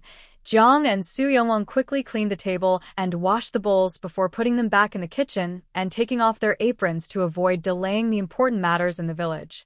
Seeing that the 3 of them were ready, Su Yonglong walked out of the yard. He looked around, picked up a basket of persimmons from the corner, locked the yard door, and hurried to catch up. Wait, I'm going too. Jiang frowned as Song Yuntang helped her onto the mule cart. What are you going for? After Su Yonglong handed the basket of persimmons to Tu Shi, he climbed onto the cart by himself. I haven't seen the girls' village and shop yet. I need to go take a look, right? Jiang rolled her eyes at him. I think you just want to see so you can find something to brag about to Gosheng. Su Yonglong raised an eyebrow. That's not entirely true. Gosheng doesn't even pay attention to me anymore. He settled into the cart and chuckled. But the less he pays attention to me, the more jealous he is. The more jealous he is, the happier I am. Once everyone was seated, Tu Shi drove the mule cart away. Jiang knew why Su Yonglong liked to brag to Gosheng. Previously, when her son was sick, he didn't want to trouble the girl, so he didn't let them arrange a marriage. Gosheng often boasted about his own children and daughter-in-law in front of Su Yonglong. He said that being educated was good, but being smart didn't help in the end, as it just turned him into a sickly person. He couldn't marry a wife, and he had no children. If it weren't for having a younger son, Su Yonglong would probably be without heirs. Those words were as harsh as they could be. Su Yonglong listened to this and took a few more sips of his drink. He returned, crying as he shared these words with her. Hearing him, she felt pain in her heart and cried along with him. Those years were truly difficult. Xingye also wanted to leave the village because of these matters, so he agreed to the request from the village and stayed in the private school for 4 or 5 years, rarely returning home except for holidays. Now that his son is healthy and has married a capable and understanding wife, Su Yonglong wanted to show off a little, but he still felt a lingering frustration inside. So she knew this but didn't try to stop him. You should stop comparing yourself to him to avoid trouble. You know how Dogxing is. He can't stand others doing better than him. Su Yongwang remained unfazed. If trouble comes, let it come. When Qingya was sick and couldn't marry, he often mocked me. I want to regain the respect I lost to him bit by bit. Jiang sure laughed at him. I didn't realize you had such spirit. Su Yongwang sighed deeply. My father always told me that life is about having pride.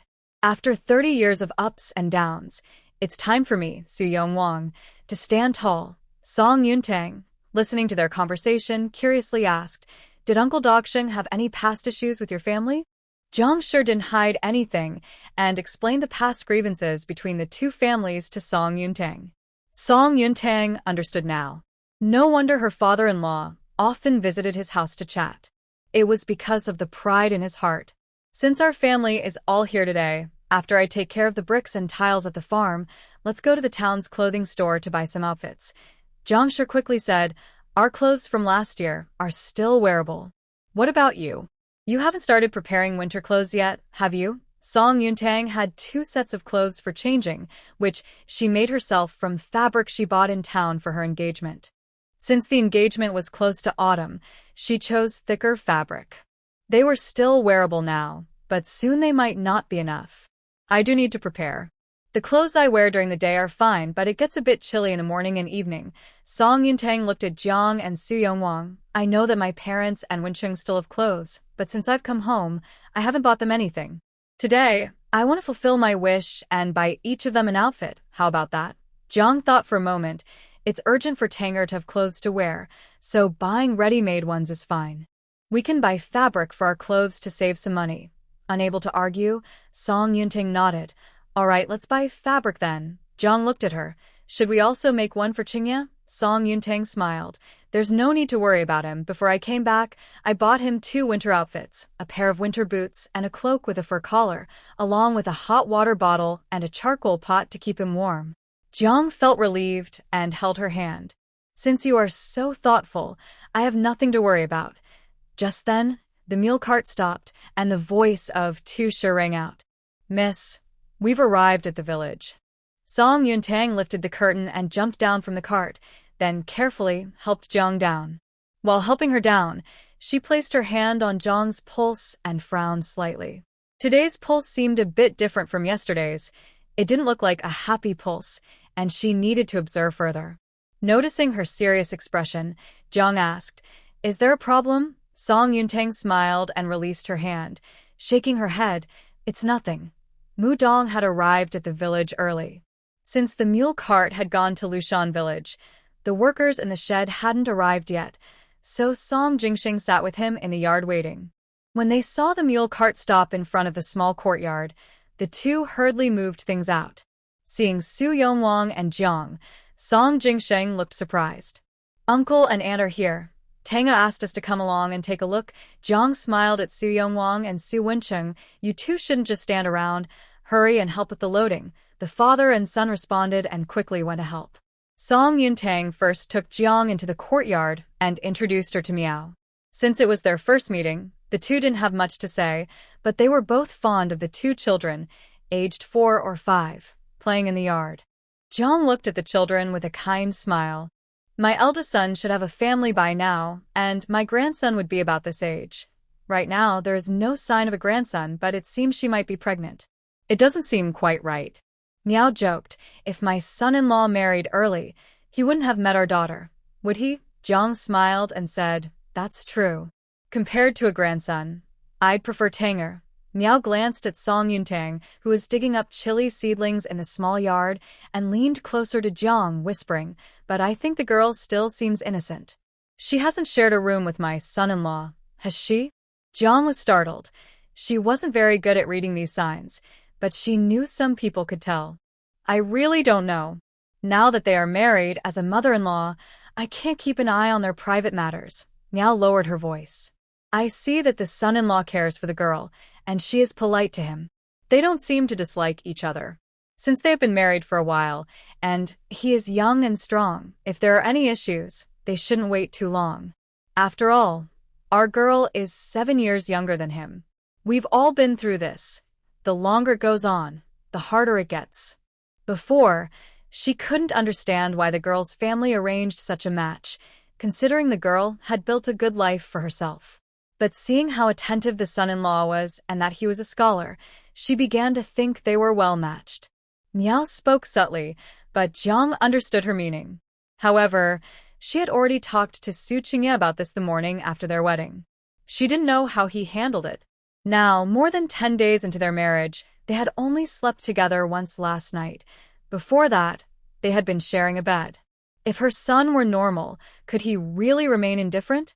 The more Jiang thought about it, the stranger it seemed. But her son didn't seem to want to discuss these matters with her, so it looked like she would have to approach her daughter-in-law instead. Thank you, Sister Miao, for the reminder. I will ask around.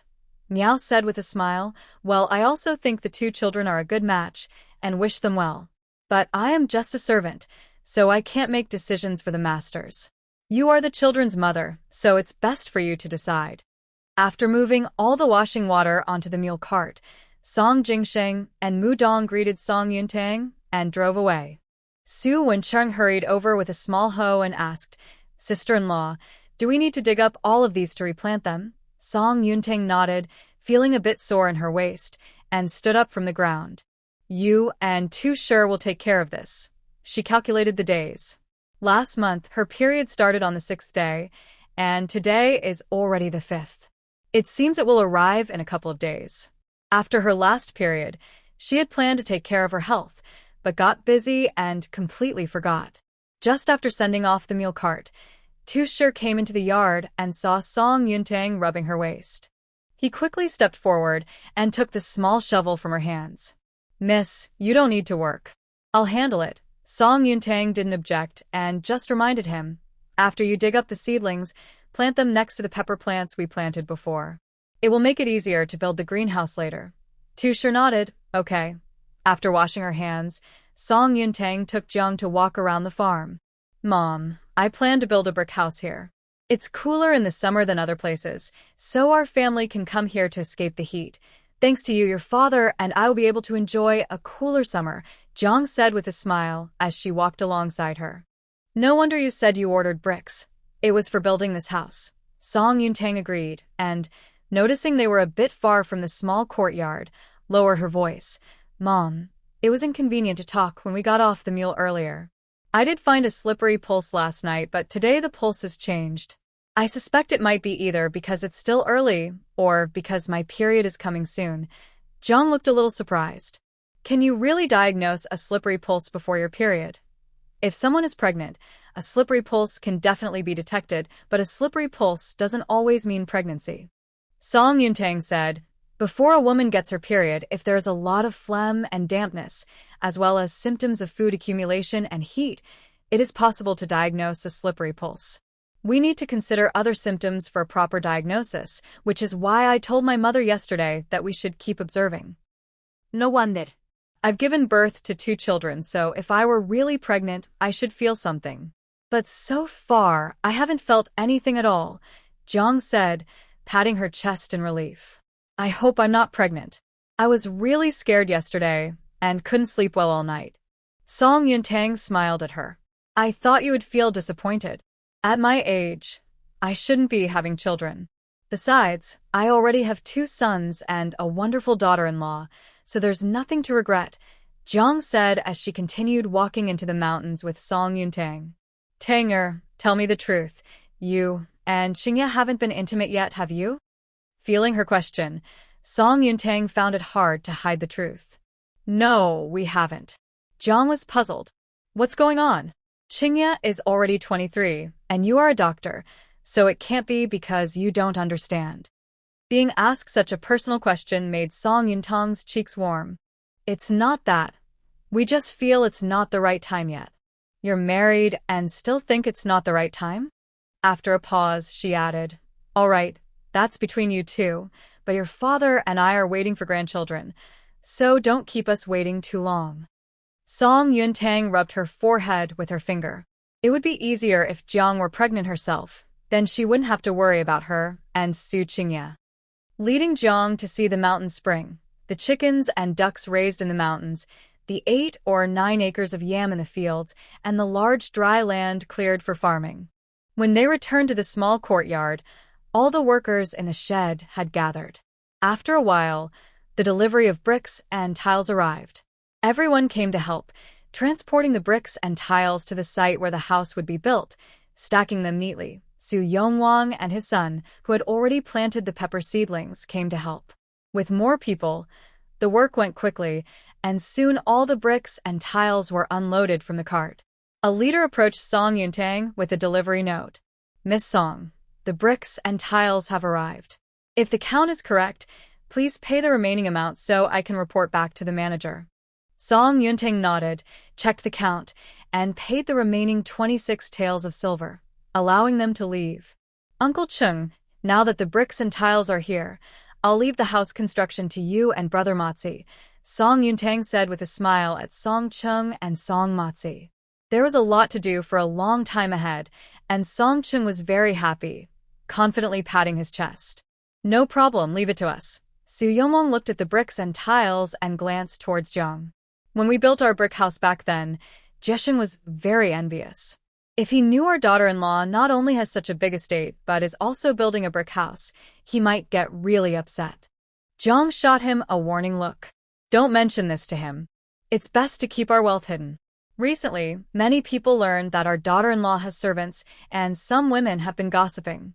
Right now, things are peaceful, but if anything happens in the future, the villagers will be the first to point fingers at us." Su Yongwang's expression turned serious. "I'm not foolish. When I'm out chatting, I only say our son is better and our daughter-in-law is caring and respectful. I was just saying that in front of you. I don't plan to discuss our family situation outside. When others ask about our daughter-in-law, I always say I don't know." Seeing Song Yuntang looking her way, Jiang quickly smiled at her. "That's better. Just don't let anything slip. Also, don't drink outside these days. You, when you drink, can't help but spill everything." Su Yongwang scratched his head, feeling a bit embarrassed. Well, "It's not as bad as you say, is it?" Jiang chuckled lightly. "I know exactly how much you can handle." She then walked over to Song Yuntang. "Tanger, what did you just say to me?" "I was too far away to hear clearly." Song Yuntang walked over to her side. "It's still early, and I've arranged things at the farm for now. Let's head to town first. If we get hungry while shopping, we can eat at our own shop for lunch and then take the mule cart back in the afternoon," Jiang joked. "So today we're going out to eat." Song Yuntang smiled and replied, "Yes, it's my treat, so you don't have to spend any money, Mom." Su Wencheng ran over from a distance. "Sister-in-law, I want to go out to eat too." "All right, let's all go." Song Yuntang greeted Miao in the small courtyard and then led the family towards town. As they walked and talked, the atmosphere was very pleasant. However, before they reached the tea stand outside Sile Town, they saw Song Jimei striding out of the town, leading 6 servants from the Huang family with a fierce demeanor. She looked like a proud rooster, holding her head high.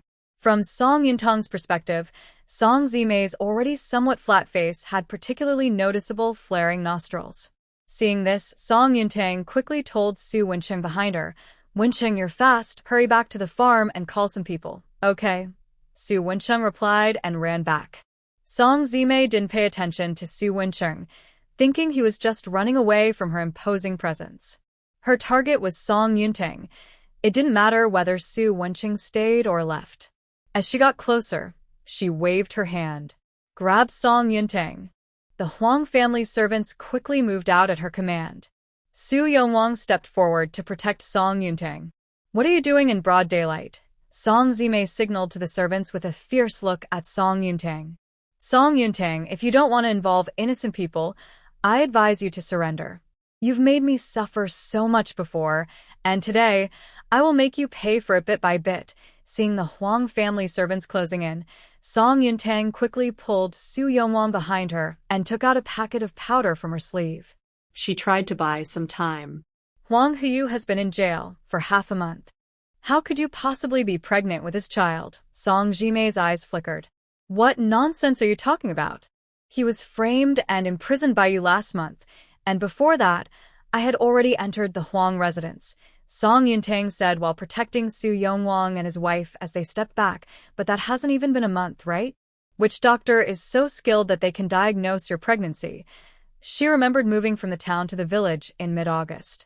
The day she met Huang Heyu and Song Jimei was just a few days earlier, around August 6th, when she bought a pot and brown rice for the village and asked Grandpa Sun's ox cart for help with the delivery. It was now only September 5th, and in such a short time, even if they had relations on the day they met, it would take about a month for a doctor to diagnose a pregnancy, even with experience and a healthy body. But that day, she had sprinkled itching powder on Huang Heyu. In that situation, he shouldn't have been interested in Song Jimei, right? Her second brother had mentioned Song Jimei and Huang Heyu's situation by mid-August. The servants of the Huang residence exchanged glances, unsure whether to listen to Song Jimei. Seeing this, Song Jimei angrily pointed at her. Song Yuntang, you have framed your cousin, causing the master to demote me to the lowest servant in the Huang residence. Now that I have finally returned to my position as a concubine, you want to slander the child in my belly? As your cousin, I will make sure to teach you a lesson today. Upon hearing this, Jiang Shi finally understood the situation. With a strong grip, she pulled Song Yuntang behind her and pointed at Song Jimei, shouting angrily. I thought you were someone important. Turns out you are just the cousin who was rejected in Shirley Village. What? Do you think becoming a concubine in the Huang family is something to be proud of?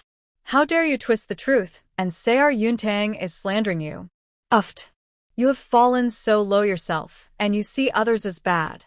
I think the old master, Huang, really needs to investigate whose child is actually in your belly, because this was at the entrance of the town, many people were passing by, and several heard the conversation, pointing at Song Jimei.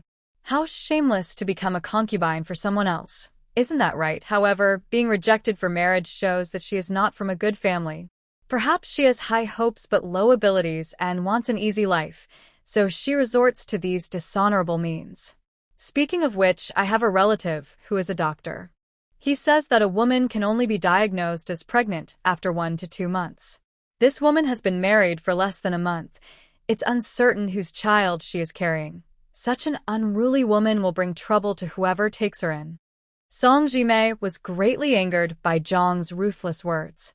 Hearing the discussions around her, her chest heaved with emotion. She pointed at the people around her. What are you all talking about? My husband is the son of the Huang family from 10 miles away. If you keep spreading rumors, don't blame the Huang family for retaliating. Zhang looked at her with disdain. So, what if he is the son of the Huang family? My son is not only a scholar, but he has also taught many children from nearby villages. Don't think that just because your husband is someone important, even your father-in-law has to be polite to my son. Song Jimei pointed at her. You. Before she could finish, Jiang put her hands on her hips. What do you mean? Am I lying? Don't think that just because my son is studying in the county, he can be bullied. With me around, you won't harm a hair on her head today. Her fierce attitude made Su Yongwang unable to help but give her a thumbs up. Song Yuntang leaned closer to Jiang and whispered, Mom, take care of yourself. Jiang glanced at her. I know my own body. You go to the back. I can handle this wicked woman. Seeing Jiang defend Song Yuntang like this, Song Jimei felt both angry and jealous. She clenched her fists. Why should this be? She was no worse than Song Yuntang. It was bad enough that she married someone less than ideal and received a smaller dowry. Her in-laws never cared about her well-being. They treated her like the lowest servant, making her do all the dirty and hard work. If it weren't for her delayed period, which led to a doctor diagnosing her with good news, she would still be at the Huang family doing chores. Currently, it's uncertain if the delay in her monthly cycle truly indicates good news, especially since it has been irregular in the past. With Huang and Yu still in prison, she can only find a fairly handsome young servant to help her make this child a reality. Although Huang and Yu have a legitimate wife and 3 concubines, none of them have children yet. If she can give birth to a grandson for the Huang family, her position will be secure, and she might even outlast the main wife to take her place. Thinking this, she hardened her gaze and ordered several servants. What are you waiting for? Go. If they dare to protect Song Yuntang, Beat them too. Seeing that Song Jimei was about to act, Song Yuntang quickly shielded Jiang with her body. Mom, Dad, you should leave quickly. I'm afraid you might get hurt. Jiang grabbed her arm. If we leave together. How can we leave you here to be bullied? As Song Yuntang noticed the Huang family servants approaching, she pushed Jiang and Su Yongwang back a bit, then turned to cover her mouth and nose, throwing the powder she held. The first two who got close were hit with the sleeping powder and immediately collapsed. Song Jimei was both excited and scared, shouting, "She's killed someone. Song Yuntang is killing people in the street. Hurry!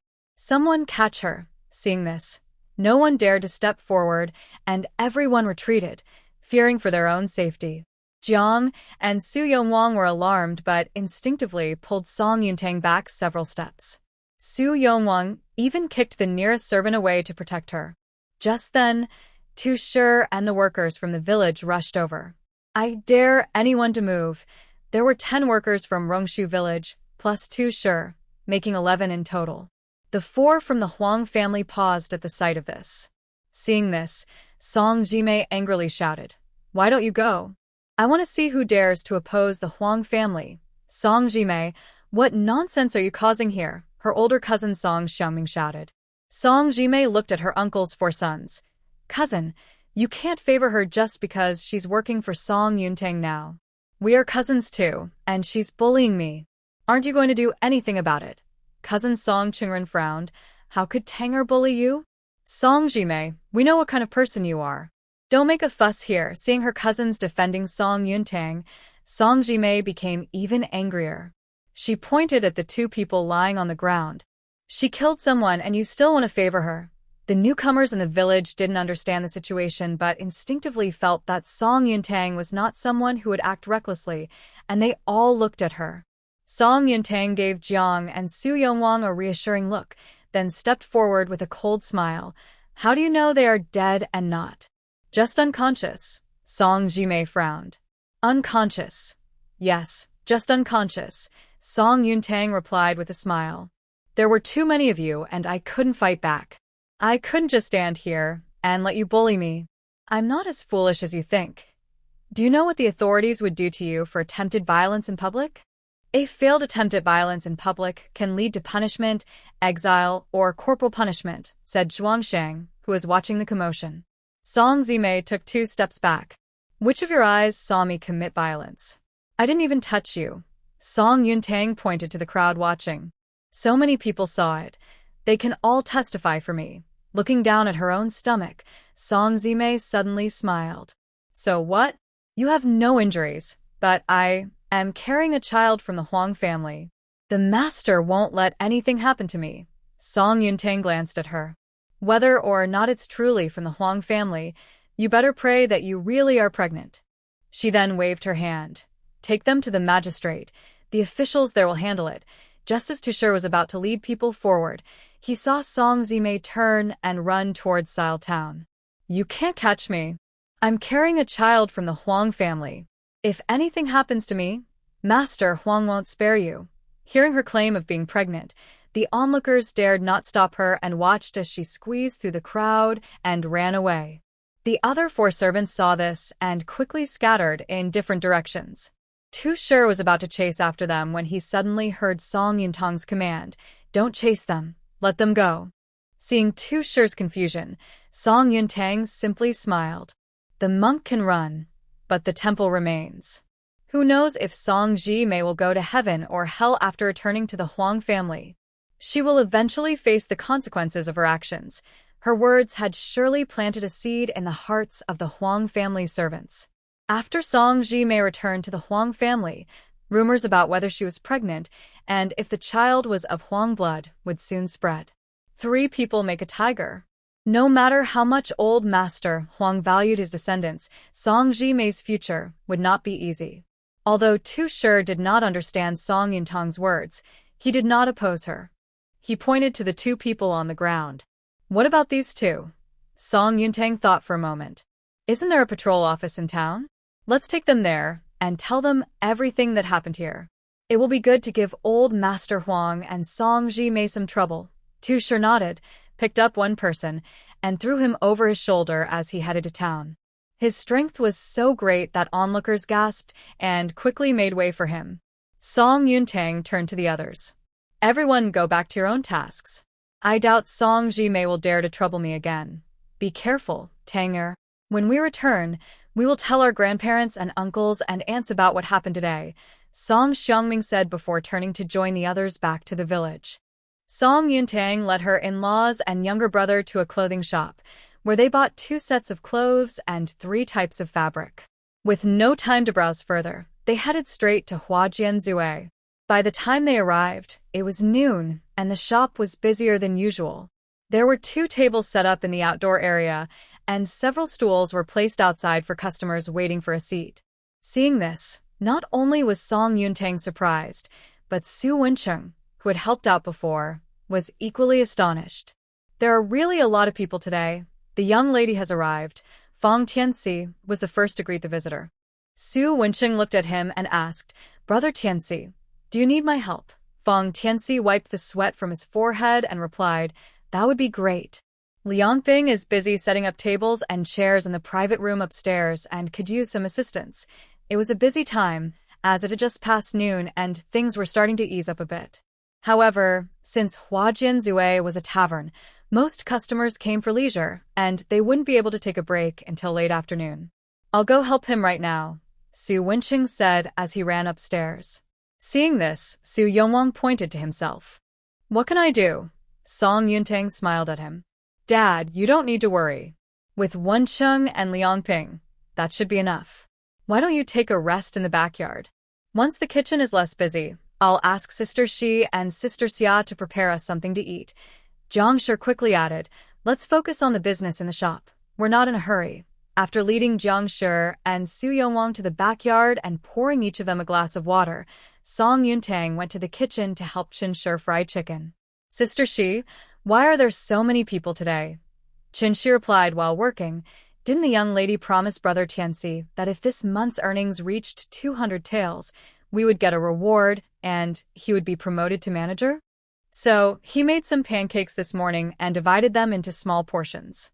While there were many people on East Street, he and Liangping took them over to let people try. They've already sold 2 jars of pancakes today, so I think today's earnings will be quite good. Song Yuntang nodded in understanding. He's quite clever. Indeed, everyone has potential. They just need someone to encourage them. The idea of offering samples was something she had thought of before, and Fong Tianxi's ability to put it into practice showed that he was quite resourceful and suited for business. Chun Shi smiled and said, We're all working hard now. Even Aunt Sun is full of energy while washing dishes. Song Yuntang looked up to see Sun Shi and Su Liangping coming out the back door with a tray full of dirty dishes. Upon seeing Song Yuntang, they quickly greeted her. Miss Song is here. Aunt Sun, are you getting used to things here? Song Yuntang asked. Sun said cheerfully, It's okay, just a bit busy. When I get home at night, I just lie down and don't want to move. But it has cured my habit of not being able to sleep at night. Su Liangping looked towards the swing set. Uncle and Aunt are here too. Jiang smiled and said, Your cousin asked us to come see her shop. I didn't expect business to be this good. Liangping, are you doing well here? Yes, I've learned a lot from Brother Fong these days.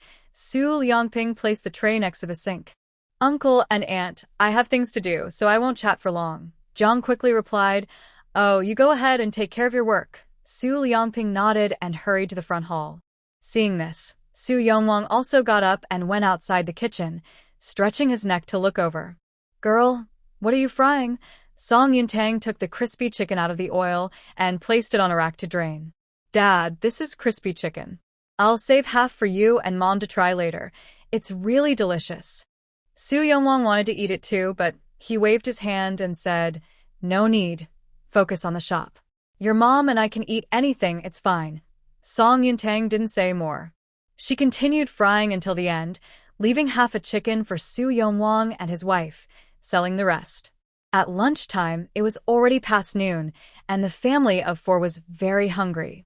They had half a crispy chicken, a serving of spring rolls, a bowl of noodles for each person, a bit of marinated food, and a stir-fried dish of tender cabbage to get by. Only Su Wencheng felt it wasn't enough. So Song Yuntang made him a bowl of sweet rice wine with egg, which made him praise her cooking skills. Hearing this, Song Yuntang shook her head helplessly. If I hadn't seen it with my own eyes, I wouldn't believe you and your brother are actually siblings. Su Wenqing looked at her as if it was obvious. What's hard to believe? If I were like my brother, our family would be so serious. Song Yuntang smiled slightly. That's true, with you around, the house is definitely lively. Jiang looked at her. Wenqing is just like your father when he was young. His personality is exactly the same. Su Yongwang, suddenly being mentioned, glanced at Su Wenqing with a look of disapproval. I looked at him, and he doesn't look like me at all. Finally relaxing, Su Liangping, who was resting not far away, looked at Su Yongwang and said, Uncle, stop struggling. Anyone can see that Wenqing looks like you. Jiang laughed and shrugged at Su Yongwang. You see, Liangping thinks so too. I'm not making this up, right? The people busy in the yard found the family amusing and smiled quietly.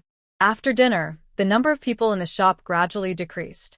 Song Yuntang returned to the village with her in-laws and younger brother-in-law. Song Jingsheng immediately brought her the letter from Su Qingye. Big sister just got back and big brother wrote to her? Let's see what he said, Su Wenqing said with curiosity. Su Yongwang slapped his head. That letter is for your sister-in-law, not for you to meddle in.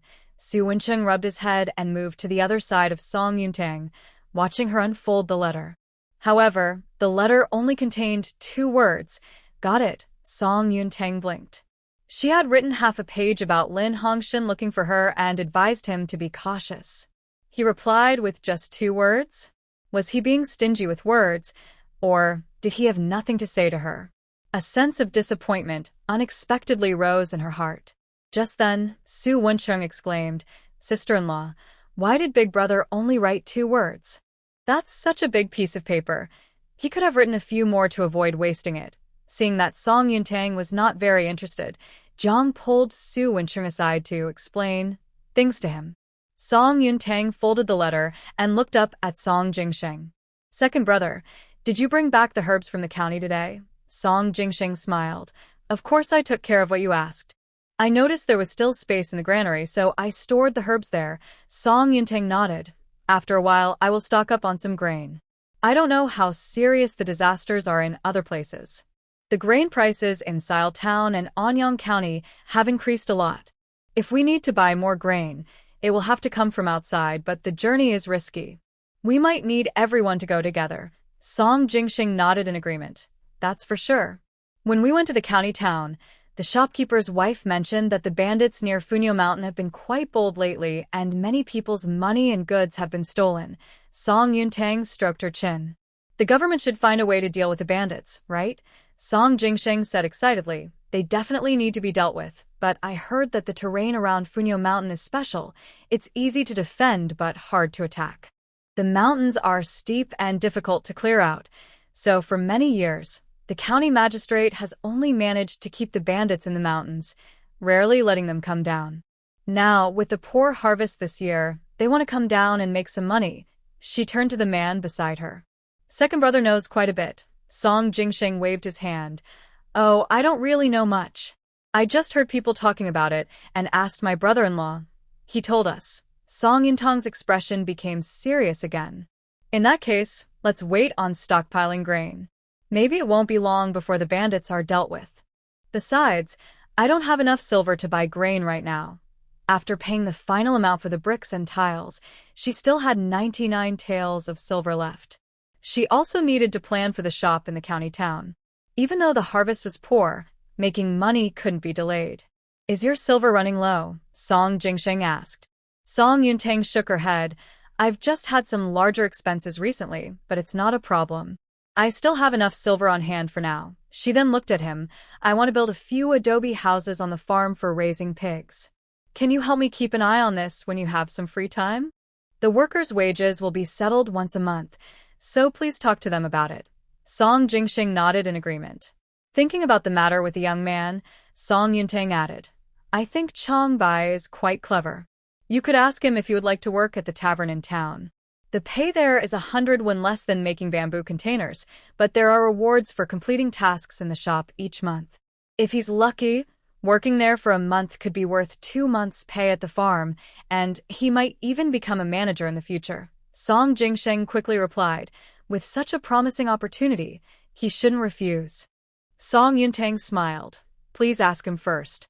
Some people might be willing to take a stable pay of 900 won. Alright, if he is willing, I will ask him to go to town with Brother Fong and the others tomorrow. Leave it to second brother to arrange.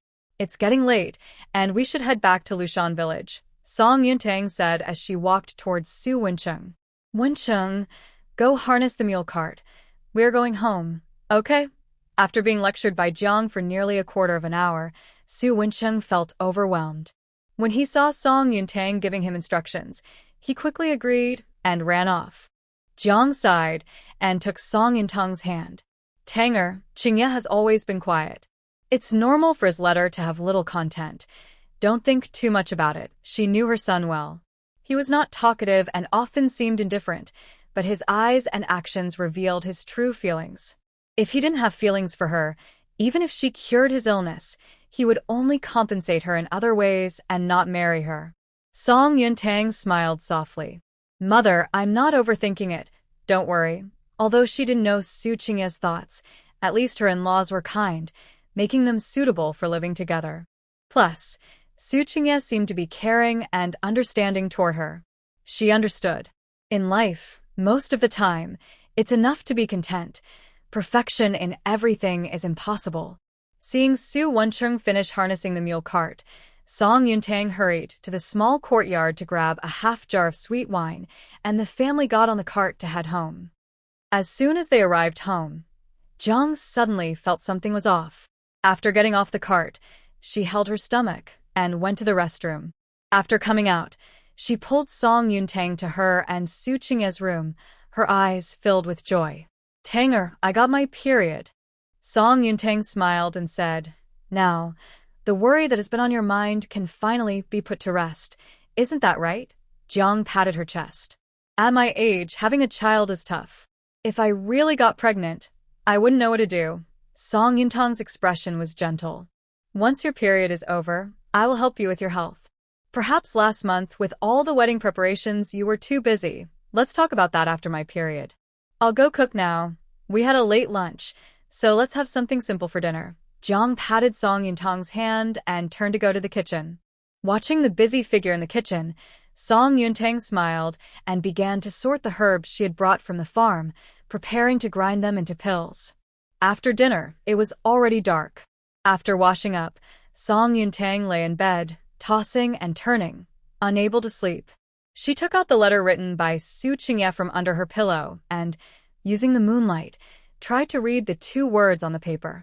She then felt that her action was a bit childish. With a helpless smile, she folded the letter back up and placed it under her pillow, pulling the blanket up to her chest. Lying on her side, she gazed at the moon outside for a long time before finally closing her eyes and falling asleep.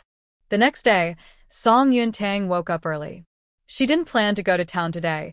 She wanted to try using sweet rice wine to make dough. If it worked, she might be able to add a new dish to her shop's menu. She mixed the sweet rice wine with warm water and kneaded the dough, placing it on the stove to ferment. Fermenting with sweet rice wine takes longer, so Song Yuntang wasn't in a hurry.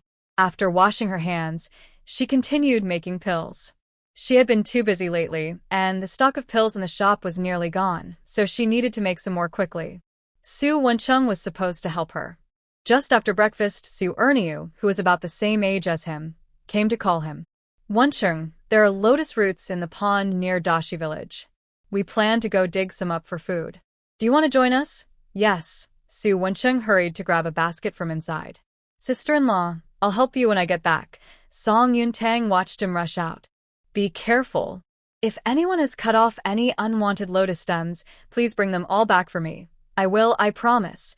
As soon as he finished speaking, he was already far away.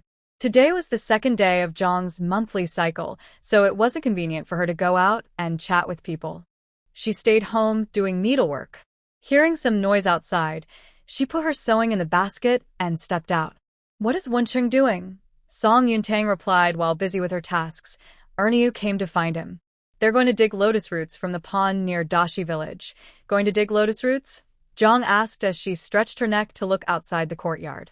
Your father took the mule out to graze after lunch and hasn't come back yet. He's probably off bragging again. Song Yuntang smiled and said, well, there's nothing urgent to do, so let him brag. Your father's personality. Zhang shook her head and sighed before going back inside.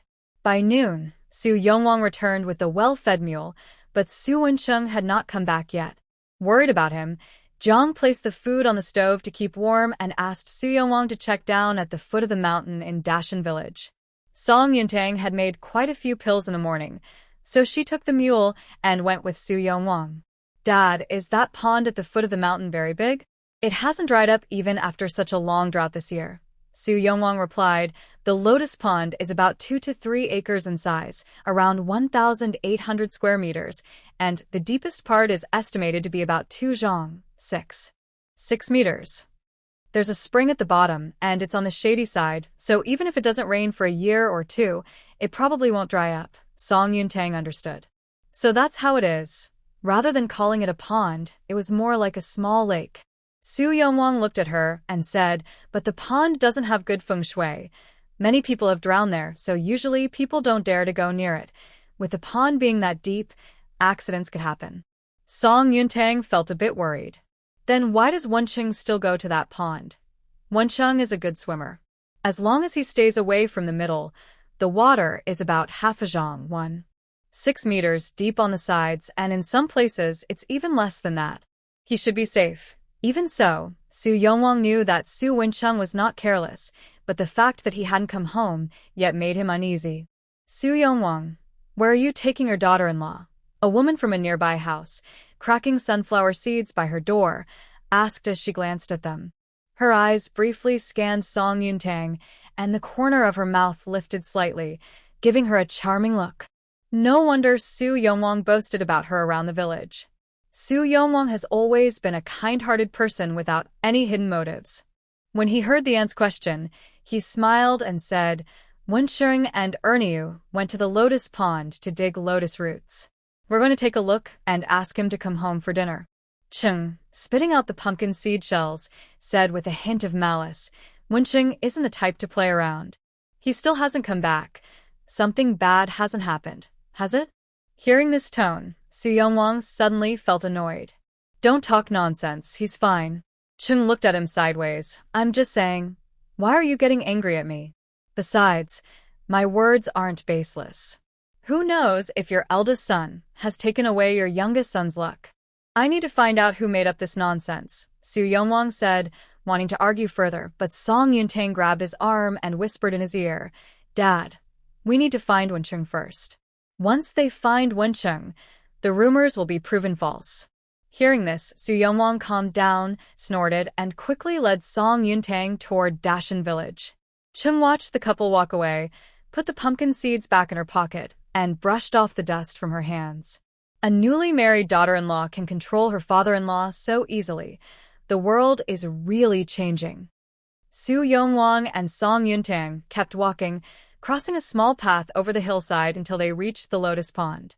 From a distance, Song Yuntang could already see the pond filled with lotus leaves and flowers through the gaps in the trees. Occasionally, a breeze would blow over, bringing the light, refreshing scent of lotus flowers, which was delightful. However, she didn't have time to enjoy this. She held onto the mule and followed Su Yongwang closely, heading straight for the lotus pond. Wensheng, where are you? Su Yongwang called out. Seeing him shout, Song Yuntang joined in. Su Wensheng, Su Erniu, where are you? On the other side of the lotus pond, Su Wensheng waved his hand and greeted them. Dad, sister-in-law, we're over here. Seeing this, Song Yuntang and Su Yongwang hurriedly led the mule around the lotus pond and walked over to the other side. As I got closer, I noticed they had dug up a lot of lotus roots. Not only was the basket full, but there was also a big pile on the ground. Besides the lotus roots, there were many lotus pods scattered around. Only a few were tender. Most were old and darkened seeds. When Su Yongwang saw Su Wensheng, he reached out to hit him, saying, You little rascal.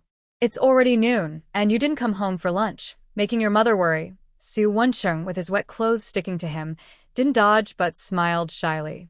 Dad, I'm sorry.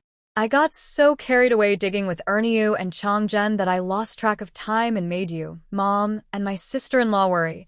In the end, Su Yongwang couldn't bring himself to hit him. He just threw a dry shirt from beside the basket at him. Hurry up and change your clothes so we can go home. We don't want your mother to get too worried. Su Wenqing nodded and started to take off his clothes. When he saw Song Yuntang standing not far away, he blushed. Sister-in-law, could you step aside for a moment? Song Yuntang, realizing what was happening, handed the mule's reins to Su Yongwang and turned to walk away. Dad, I'm going to walk over there for a bit and we'll come back later. Su Yongwang, worried about Song Yuntang's safety, urged him to hurry. Aren't you going to hurry up? If something happens to your sister-in-law, it won't just be hard for me. Your mother will have a hard time too. Su Wenqing nodded, quickly changing clothes while calling out to Su Changzhen, who was still in the water digging for lotus roots. Changzhen, that's enough for now. It's noon and we need to go home for lunch. Su Changzhen replied, and, since he was holding a bunch of lotus roots, he didn't look back and just climbed up the bank.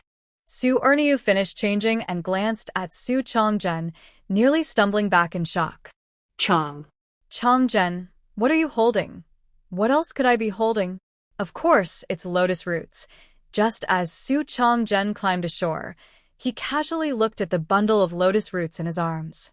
When he spotted a white bone that was a different color from the lotus roots, he screamed in fright and threw it away.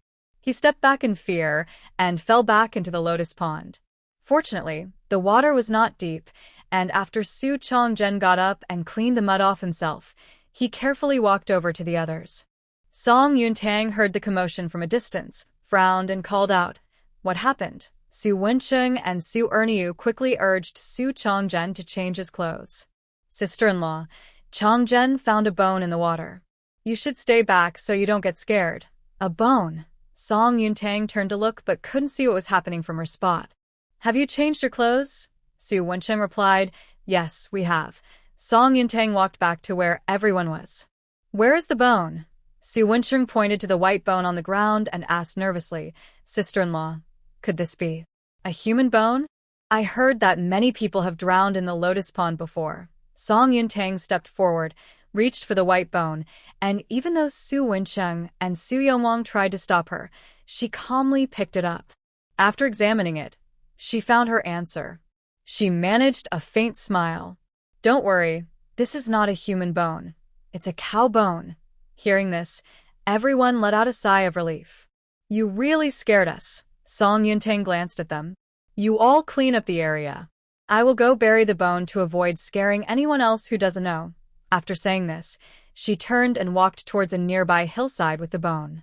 Su Changzhen and Su Ernyu gave Su Wenqing a thumbs up. Wenqing, your sister-in-law is truly remarkable. We were too scared to go near, but she was so calm when she picked up that cow bone. Su Wenqing felt proud. Of course. My sister-in-law is a very skilled doctor. She must have known that the bone wasn't human before she touched it. The two boys nodded in agreement. Your sister-in-law is really impressive. By the way, did she really cure your brother when he was so sick? Su Wenqing nodded. Absolutely. The two looked at him curiously. We thought it was just a rumor. We never asked you if it was true. It's definitely true. My older brother has devoted himself to repay my sister-in-law's kindness, Su Wenqing said, starting to exaggerate. Su Yongwang slapped his head in annoyance. You little rascal, stop talking nonsense. Hurry up and pack your things to go home. Do you want to worry your mother? Su Wenqing rubbed his head and began tying up the lotus roots he had dug up, securing them to the mule. Seeing Su Yongwang silent, Su Wenqing started to flatter him. Dad, it's a good thing you brought the mule. Otherwise, carrying all these lotus roots over the hills would be tough. Su Yongwang grunted. The mule was brought by your sister-in-law. Su Wenqing realized he had flattered the wrong person and quickly corrected himself. Sister-in-law really has good foresight. Just then, Song Yuntang, who had buried the bones, approached them. Is everything packed? All done, let's go home, Su Yongwang said, leading the mule loaded with bundles of lotus roots back. Su Wenqing, Ernyu, and Changzhen each carried a full basket behind him. Looking at Song Yuntang walking beside them, The three couldn't help but ask, "Sister-in-law, how did you know that bone wasn't human but a cow's?" Song Yuntang forced a smile. The bone was actually a human leg bone, but she lied to avoid scaring them. How could she explain that now? As she was pondering, she suddenly saw a snake on a nearby tree jumping towards them. She quickly grabbed the stick in her hand and swung it, preventing the snake from biting Ernyo. Su Yongwang was quick to react, bending down to pick up a large stone and throwing it at the snake. He crushed the snake's head, but its body kept writhing in place. "Hey!" Su Yongwang excitedly picked up the snake and weighed it in his hand. "It's not light, about 4 or 5 pounds. Enough for a good meal." "Dad, is this snake poisonous?" Su Wenqing asked. Song Yuntang calmly replied, "This is a non-venomous rat snake. Its meat is tender and edible." Turning to Su Ernyu, he said, "The rat snake is usually gentle and doesn't attack people." "What did you do? Why did it attack you?" Su Ernyu's face turned pale from the sudden snake attack. After finally calming down and taking a deep breath, he said, "I didn't do much. I just threw a dry branch in that direction. I didn't expect there would be a snake in the tree. No wonder. It probably thought you were trying to attack it," Song Yuntang said, looking at everyone. "Let's hurry home. We shouldn't come here for the next few days." The group made their way back to Lushan village. Since Song Yuntang was the only woman, some villagers whispered as they watched them. Others greeted Su Yongwang with smiles. "Yongwang, you dug up so many lotus roots. Wow. You even caught such a big snake. You're in for a treat. Is this your daughter-in-law?" "I must say, Qingya is quite lucky." Suddenly, someone rushed over. It was Su Ernyu's father, Su Quan. Su Quan ran, breathless. "Yongwang, hurry home. Your wife and Cheng's wife are fighting." Worried that Jiang was being bullied, Su Yongwang handed the reins to Song Yuntang and quickly ran home with Su Quan. "What happened? How did Cheng get in front of my wife?" he asked as he ran. Su Quan had only come after hearing the commotion. "How would I know? You know how Cheng is. She can be very harsh with her words." Song Yuntang led the mule and looked back at the others. "Let's pick up the pace." The boys nodded and followed her quickly, pulling their shoulder straps. Before they reached home, they saw a crowd gathered at the door, whispering outside while loud arguing could be heard inside. "Jiang, what do you have to say about your daughter-in-law?" Instead of staying home to support her family, she runs out to show off and mixes with a bunch of men. "I tried to talk to you, but you wouldn't listen. You'll regret it one day. Go look outside. Whose daughter-in-law behaves like yours?" Then, a fierce voice from Jiang was heard. "Who asked you to meddle here? What happens in our family is none of your business. Do you even realize how many issues your so-called kindness has caused in the village over the years? How dare you come here and talk nonsense? Just wait. I'll make you regret it." When Song Yuntang squeezed through the crowd, she saw Jiang pulling Cheng's hair and hitting her face. People nearby wanted to step in and help, but Su Yongwang was shouting, "Stop hitting her, dear," while blocking anyone from getting closer. Song Yuntang felt a mix of emotions. However, Cheng was not defenseless either. Jiang's hair was messy, and her hand was scratched with a few blood marks. As Song Yuntang hesitated to step in, the crowd parted, and Su Yuanda, accompanied by who supported by Zhang, approached. "Everyone, stop it." As the former village leader, Su Yuanda had a higher status in the village and commanded some authority. With a shout, both Jiang and Cheng stopped. Jiang stood up from Cheng and tried to fix her messy hair, feeling a bit embarrassed as she asked, "Dad, Mom, why are you here? If I didn't come, this place would be in chaos." Zhang brought a long bench and placed it at the entrance of the hall. After Su Yuanda spoke, he sat down, with Hu standing beside him. "Now, tell me what happened. Uncle, you know me, I have no bad intentions. I only came to remind Jiang for Yongwang's sake, but who knew your daughter-in-law would be so ungrateful? Look at what she did to me." Cheng sat on the ground, crying. "How am I supposed to face people in the village now? I can't go on living." Su Yuanda struck the ground with his cane. "Speak properly. No need to cry." Upon hearing this, Cheng quickly stopped crying. Jiang stood tall. "Just take care of your own family's matters. Our family's issues are none of your concern. How can you claim to be doing this for our good? Don't we know what is right and wrong ourselves? Do we need someone like you, who loves to stir trouble, to remind us? Who knows what your true intentions are? I think you deserve a punishment too. Xu Yuanda raised his hand to stop the argument between the two women and asked, who started it first? Chung pointed at Jiang. It was her. As she spoke, she began to cry again, brushing her hair aside to show Xu Yuanda the bruise Jiang had given her. Uncle, look at what she did to me. Seeing her swollen face and the injury at the corner of her mouth, Xu Yuanda couldn't help but smirk. Although Jiang was his daughter-in-law, it was difficult for him, as the village leader, to overlook such violence. While Jiang did strike first, Chung, you also provoked her with your words. Before he could finish, Chung interrupted, Uncle, that's not fair. I only wanted what was best for Yongwang and his family. Xu Yuanda raised his hand to silence her. Whether it was for their good or not is debatable. Both Yongwang and Jiang are adults making their own decisions.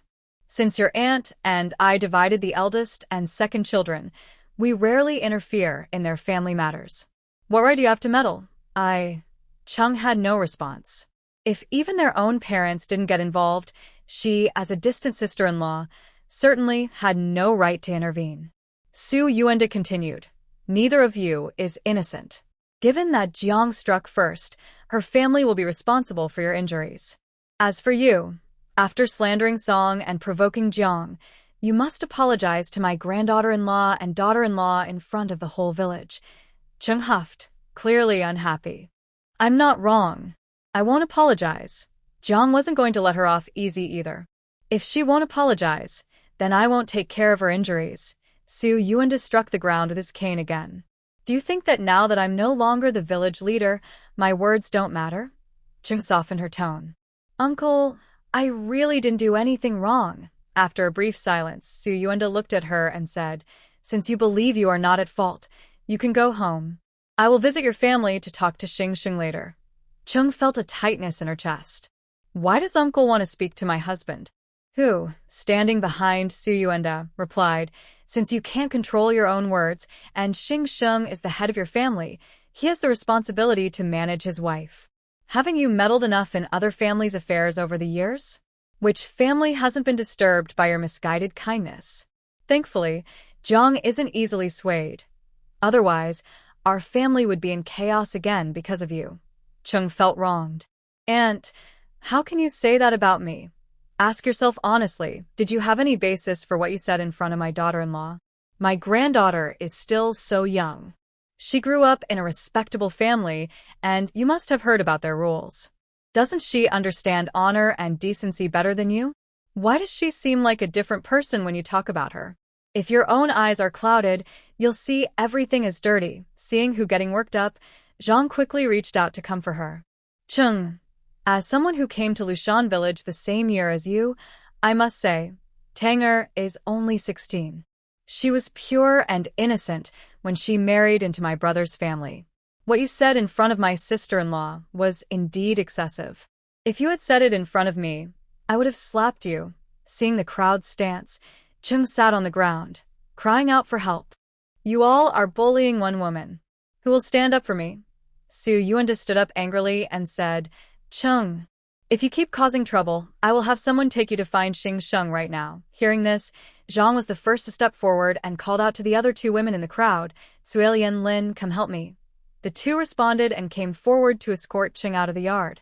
No matter how much she struggled, she couldn't resist the three strong middle-aged women.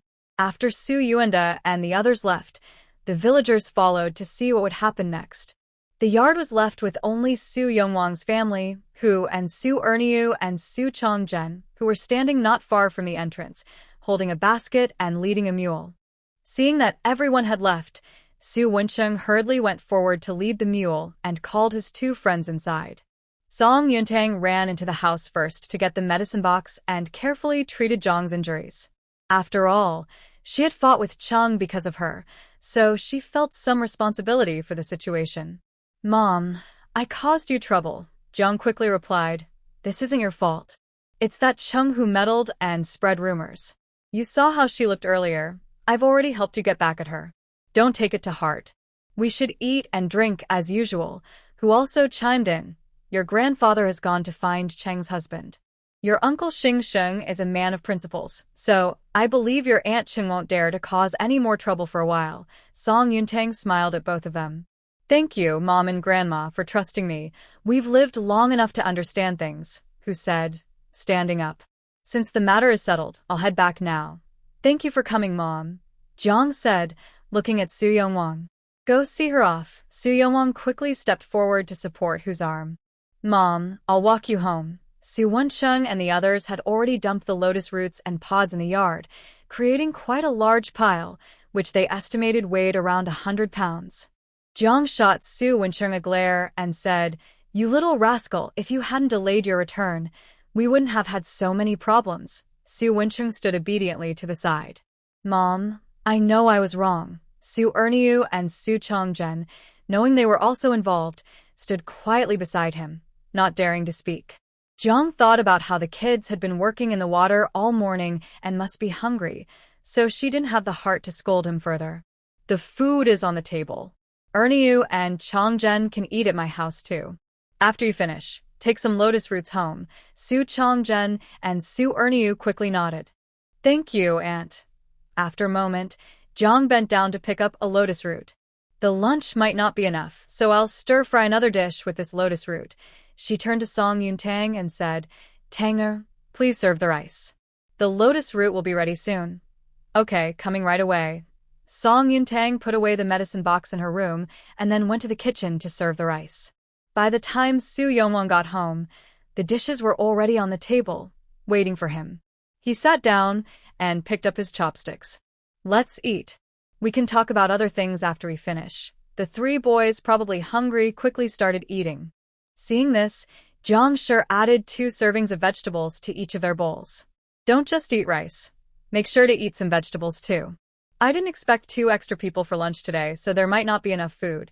Su Erniu and Su Chongzhen, while eating, mumbled, "Annie, we're just happy to have white rice." Usually they only had brown rice porridge at home.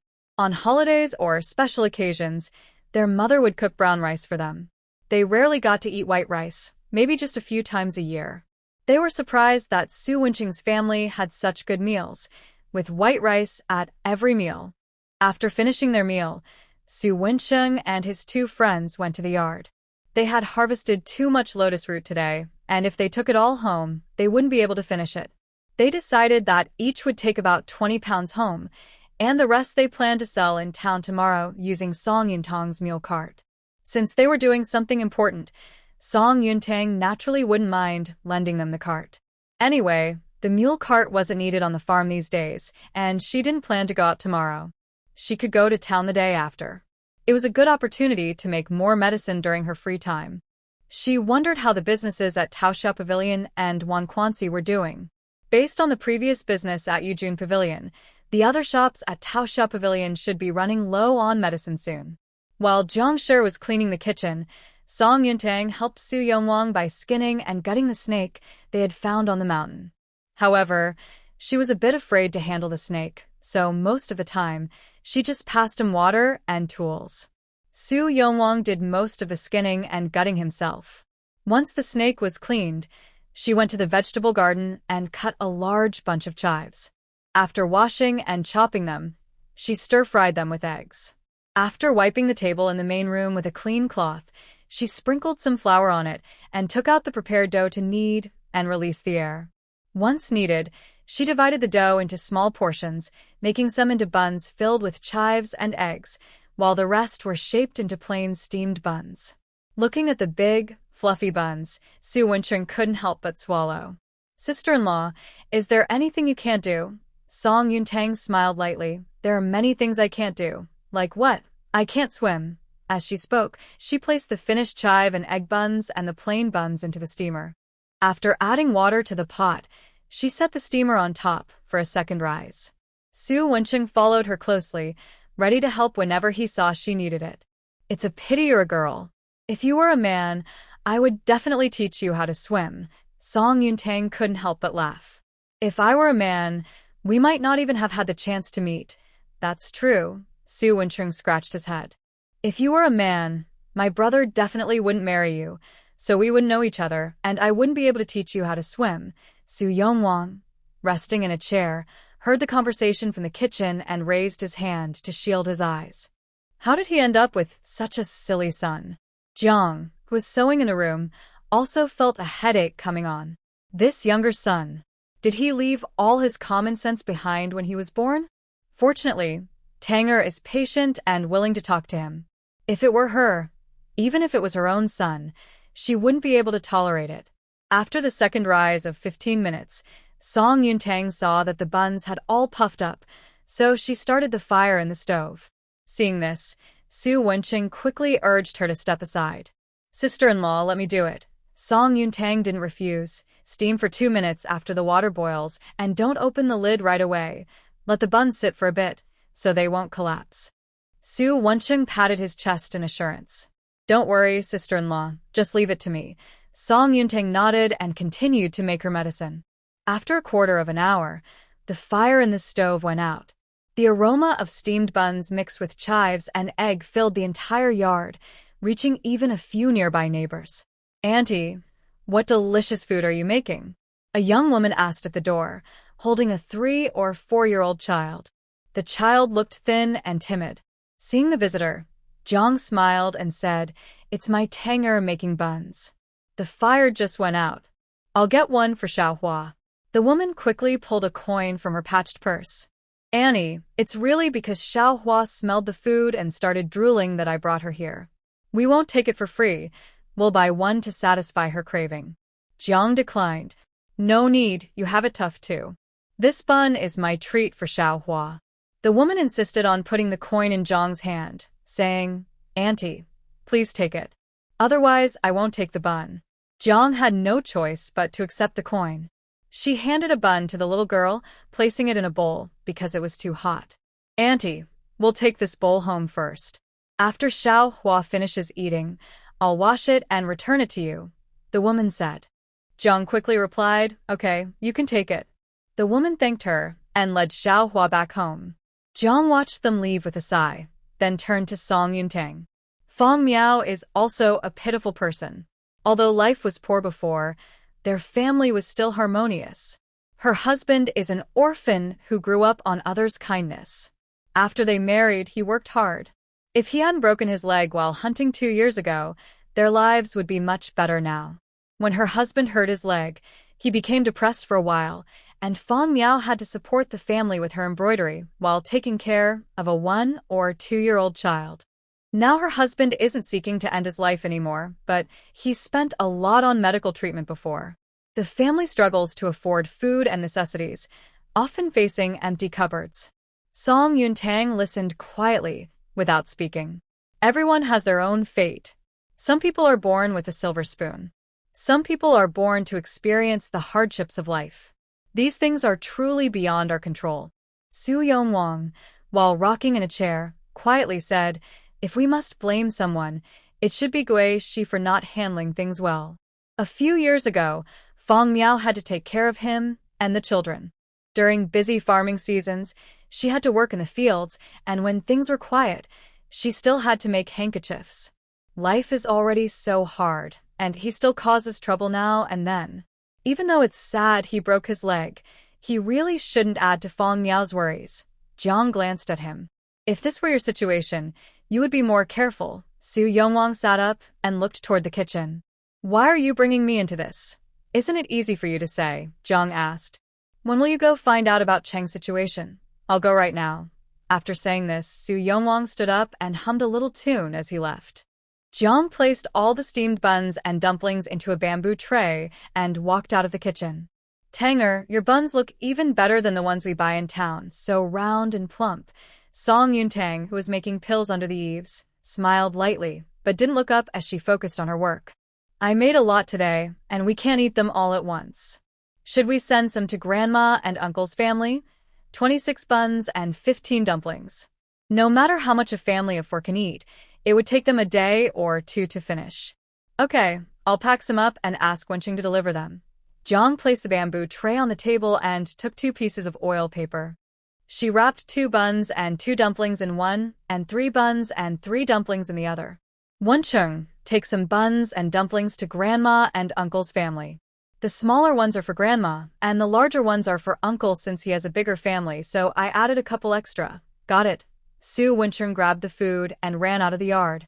Song Yuntang finished making her pills, stood up, and went to the main room to grab a bun to nibble on.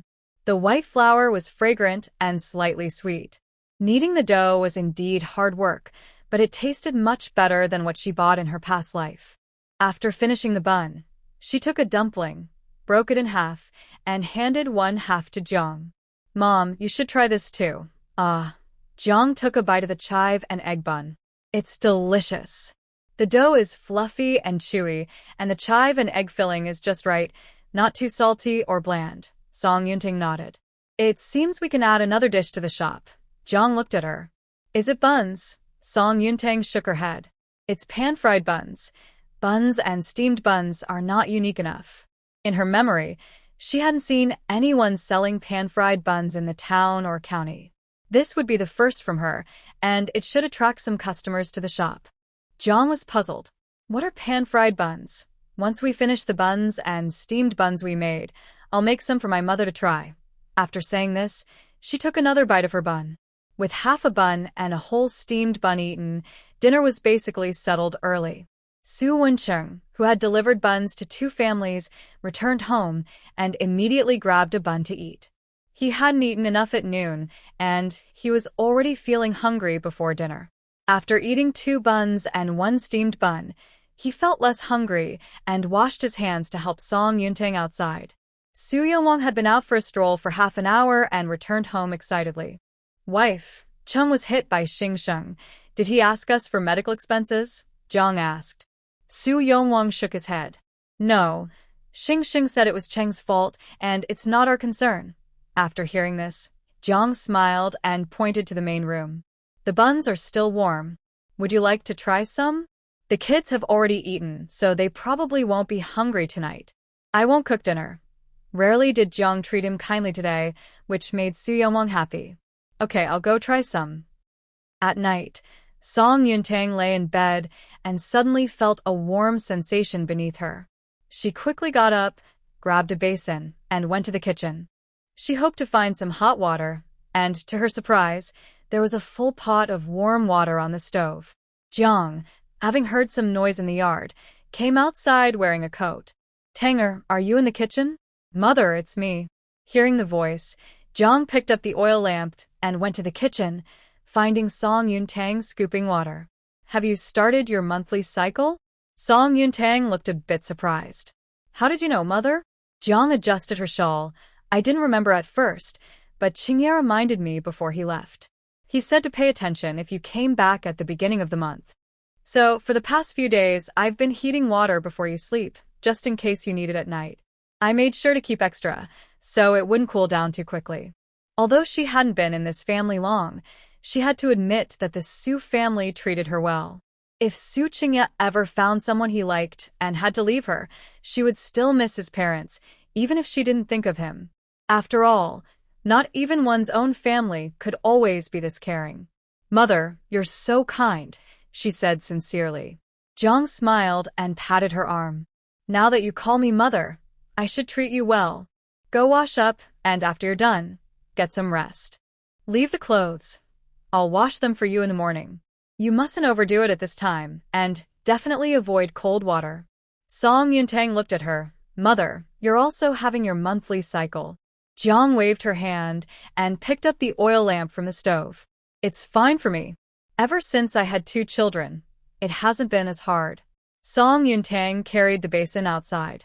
You still need to take care of yourself. I'll wash my clothes tomorrow. Just make sure to warm up some extra water for me while you make breakfast. All right, since you said so, I'll warm the water for you. Jiang placed the oil lamp on Song Yuntang's desk and went back to her room to sleep. After Song Yuntang finished washing, she soaked her clothes in the basin. Lying in bed, she felt a pain in her abdomen. She held her stomach, curled up on the bed, her small face pale in the dark, her long eyelashes trembling. At dawn, the sound of roosters began in Luxian village, though the sky outside was still dim. Song Yuntang turned over and, feeling drowsy. Didn't get up until the sun was fully up. She yawned, feeling a bit unwell, but much better than last night. As she stepped outside with the clothes soaked in the basin, Jiang was startled to see her pale face and quickly took the basin from her hands. If you're not feeling well, just rest.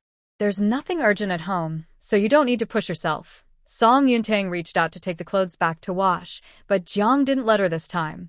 Be obedient, or I will get upset. Song Yuntang bit her lip and said she understood, but instead of going back to her room, she washed up a bit and then pulled down a basket hanging from the eaves, taking out the tools for making medicine. While washing her clothes, Jiang said, "You, my child, I told you to rest. Why are you busy again?" Song Yuntang gave a faint smile. "Mom, I feel much better now." Jiang didn't insist she couldn't do anything, but gently said, "You know more about medicine than I do. Those pills are made by your hands, so be careful these days. Don't hurt yourself, it wouldn't be worth it." Song Yuntang nodded. "Don't worry, Mom. The pills I'm making today don't have any blood-moving ingredients. I will be careful and won't harm my body." Since the conversation had gone this far, Jiang didn't say more. "As long as you know." After washing and hanging the clothes to dry, Jiang brought the already steamed buns to the table, also serving everyone a bowl of rice soup. Only in front of Song Yuntang was there not rice soup, but 2 poached eggs and broth with 5 dates. Su Wencheng came to the table after washing his face and noticed Song Yuntang's pale complexion, looking worried. "Sister-in-law, what happened? You look so unwell." Song Yuntang cleared her throat and said a bit shyly, "It's nothing, just feeling a bit unwell." He picked up the chopsticks from the table. "Then you should rest at home today." Song Yuntang replied, "I wasn't planning to go out today anyway." She picked a chicken egg and placed it in Jiang's bowl. "Mom, you should have one too." Breakfast was still in their mouths when Nyo and Changzhen arrived outside the courtyard. "Wencheng, are you done eating?" "Almost." After Su Wencheng said this, he hurriedly stuffed the steamed bun into his mouth. Seeing this, Jiang Shi took 2 steamed buns outside and handed them to Nyo and Changzhen. "Wencheng is still eating. You two have a bun and wait for him a bit." Nyo and Changzhen had only eaten porridge and pickles for breakfast, so they were still a bit hungry. Seeing the fluffy white buns made their eyes light up. "Thank you, Annie." Then they looked back at the house. "Wencheng, take your time." After Su Wencheng swallowed the bun in a few bites, he finished the rice soup in his bowl. "Dad, Mom, sister-in-law, I'm done eating. You take your time." After saying this, he ran outside, prepared the mule cart, placed a piece of old cloth on it, and together with Nyo and Changzhen, loaded the lotus roots piled in the corner of the courtyard onto the cart. He greeted those inside, and then drove the mule cart out. Jiang Shi looked at Song Yuntang. "Wencheng is quite reckless. I'm really worried he might lose the cart. Buying a new one would cost a lot of money." Song Yuntang smiled gently. "Wencheng is not a child anymore. You should trust him. Besides, he has Nyo and Changzhen with him." Jiang Shi waved her hand. "Do you think those 3 get along well?" "Those 2 are quite different from our Wencheng." Xu Yongwang laughed and said, "Don't worry, Wencheng may be a bit careless, but he knows what's important. Over the years, we've only seen small mistakes, and he hasn't made any major errors when we weren't looking." Jiang Shi sighed and started to clear the dishes. "My son is growing up. As a mother, I can't always hold him back. Worrying is unavoidable, just like Qingyi. After he went to the county, I often can't see him, and I always think about him." Song Yuntang stood up to help Jiang Shi with the dishes. "The house I bought in the county has 4 or 5 rooms. If you miss him, we can all take the mule cart there for a few days." Hearing Song Yuntang mention the house in the county for the first time surprised Jiang Shi. "A house that big must have cost a lot, right? Originally, I thought they would rent a yard in the county, but unexpectedly, they bought one." Song Yuntang smiled and said, "We were lucky. That day, we saved a child, who happened to be the daughter of the yard's owner." She briefly explained what happened the day they bought the yard. After hearing this, Jiang was filled with righteous anger and hit the table. Is there really such a thing in the world? It's already a huge blessing for a daughter-in-law to take care of her husband's family after he passes away, yet they still want to harm her for money. This is something even a storybook wouldn't dare to write. Song Yuntang tilted her head. Do you also read storybooks, mother? Jiang, feeling a bit embarrassed, waved her hand and said, Oh, that was when I was young. Back then, I saved up a few coins to buy a couple of books for fun. They weren't cheap, and after getting married, I couldn't spend money on such things anymore. After saying this, she took her bowl to the kitchen. Song Yuntang then sat back under the eaves to make medicine pills.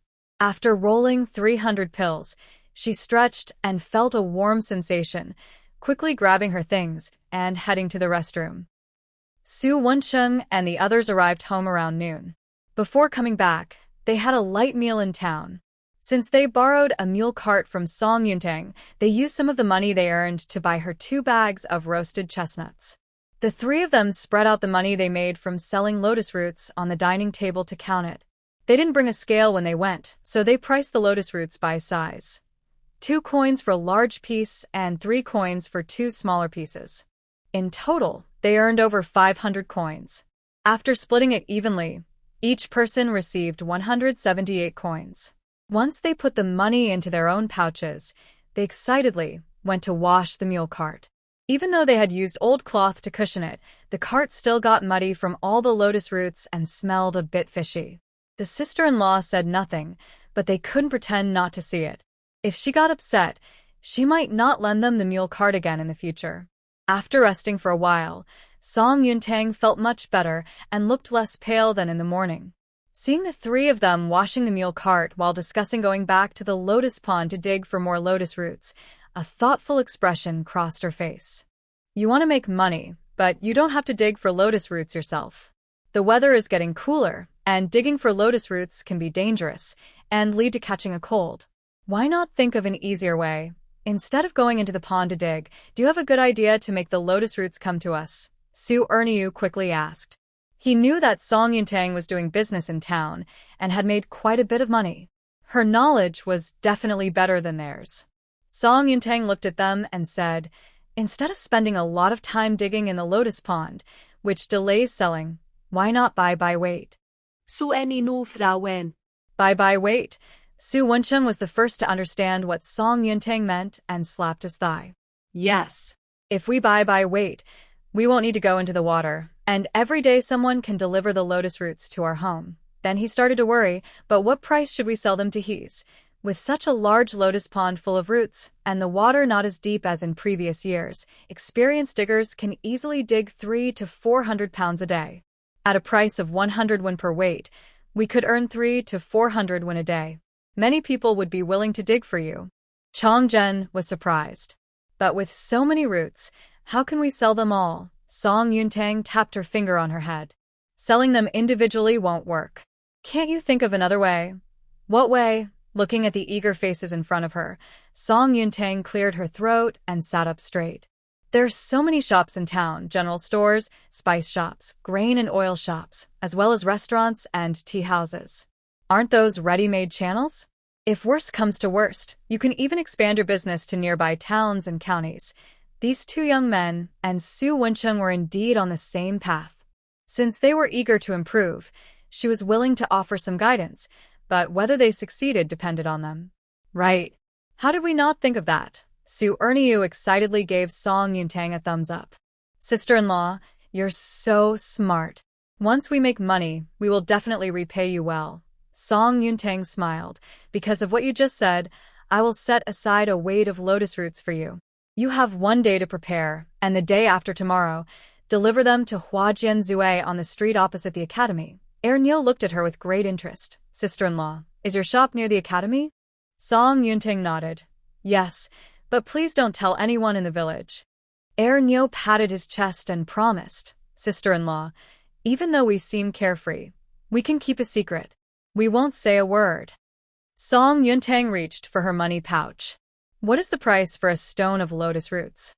The 3 exchanged glances, and the usually quiet Chong Zhen said, Since sister-in-law is willing to support us and knows our base price, we won't ask for more. How about we just charge you the cost of 100 won? We also appreciate your advice. That won't do. You need to consider the labor and resources for transportation. Since I'm supporting your business, I can't let you lose money. She took out 200 won from her pouch. This is for a stone of lotus roots. Take it, and please deliver the goods the day after tomorrow. Ernyo took the money from Song Yuntang's hand. Thank you, sister-in-law. Song Yuntang waved her hand. Go ahead with your work. As for the dishes she could make with the lotus roots, she had already thought of some. Braised lotus root slices, sticky rice lotus root, and fried lotus root pockets. Thinking of this made her a bit hungry. However, she didn't have all the necessary ingredients at home and would need to go to Huajianzue to prepare them later. Su Wensheng and the others were quite quick. In no time, they had spread the word about collecting lotus roots in the village. At first, the people of Lushan village were skeptical until they saw Zhu at the village entrance driving an ox cart to the lotus pond to dig up 2 stones of lotus roots, which Su Nyo and Su Chongzhen collected.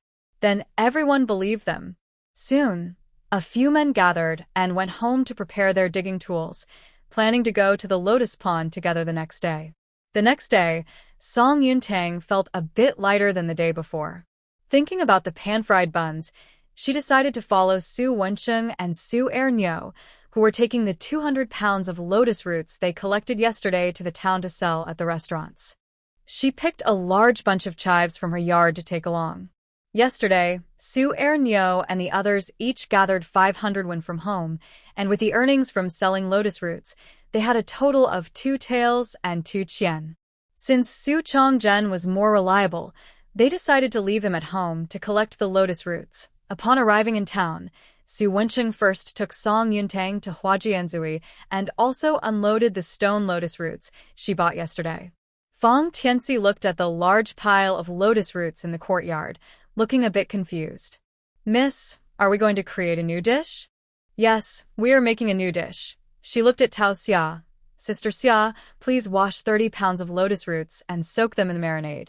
Once they are ready, prepare a small piece for each customer to taste. The price for the marinated lotus root slices will be 15 won per pound and 8 won for half a pound. Okay. Tao Xia responded, took a scale, weighed 30 pounds of lotus roots, cleaned them, cut off the segments, and started cooking them in the marinade. As for the lotus root segments, Song Yuntang instructed her to collect all of them. Yesterday, Su Wensheng and others brought back the lotus root segments they sold in town, cleaned them thoroughly, and dried them. Some of these could be made into lotus root charcoal to sell at the pharmacy. Raw lotus root segments can cool the blood, stop bleeding, and reduce bruising, often used for sudden bleeding. Lotus root charcoal has astringent properties, helps stop bleeding, and is used for chronic bleeding. These 2 are commonly used in daily life, and there is likely a pharmacy willing to buy them. Song Yuntang then instructed, Sister Xia, go to Tianxi and get 200 won to buy some meat and honey. I will need them later. Song Yuntang cut 10 segments of lotus root, opened one end, filled it with glutinous rice that had been cleaned and soaked, then covered it and inserted a bamboo stick before placing it in the pot. She added water to cover the lotus roots and added brown sugar to start cooking. Before long, Chun brought the items back. 3 pounds of meat, a small jar of honey not much bigger than a fist, and 80 won in change. She carefully handed the honey to Song Yuntang. Miss Song, this honey is really expensive. This small jar costs 60 won. Sun, who was nearby, gasped. Just this little bit costs 60 won? Chinshir nodded. Yes, Annie. If Miss Song hadn't asked me to buy it, I would never have dared to buy such things myself. Song Yuntang looked at the small jar in her hand. She had never bought honey before and didn't expect it to be so expensive. It seemed she would need to use it sparingly.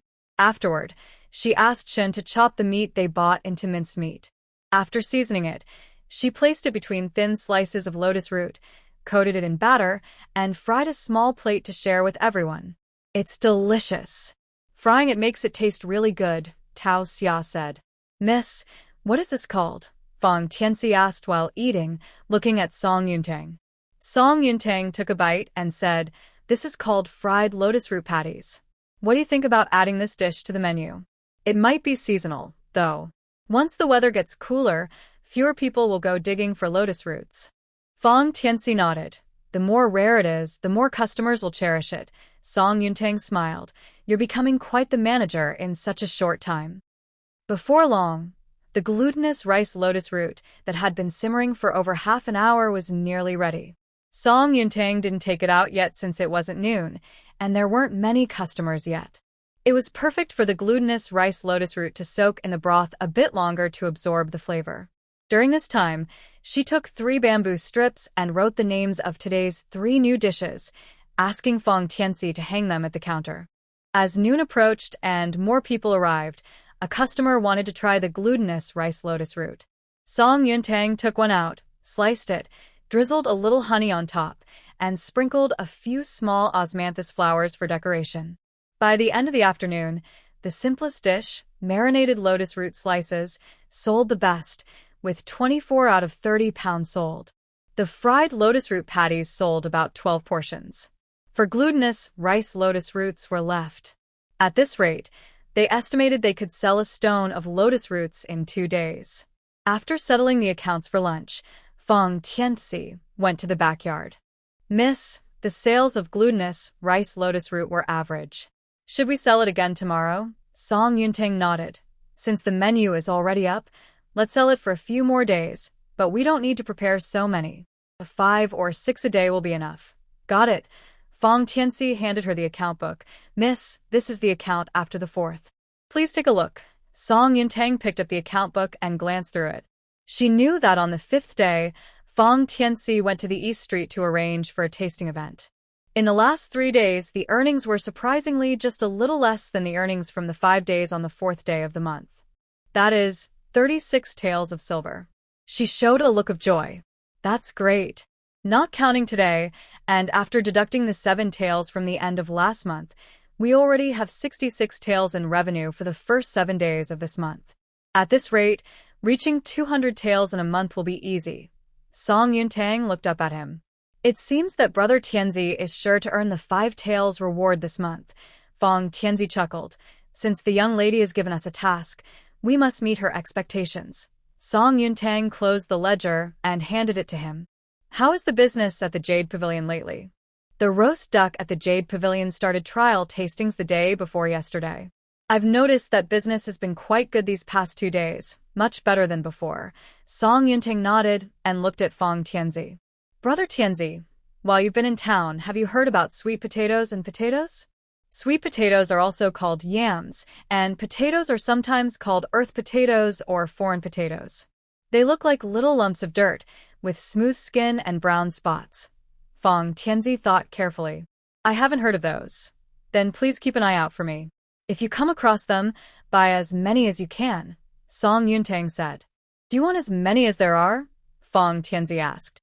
"Yes, as many as there are," she replied. After a moment of hesitation, she took out some paper and a charcoal pencil from her clothing. "To help you recognize them next time, I'll draw them for you. If you meet someone who knows about them, you can ask them to help me find some." Fong Tianxi nodded seriously.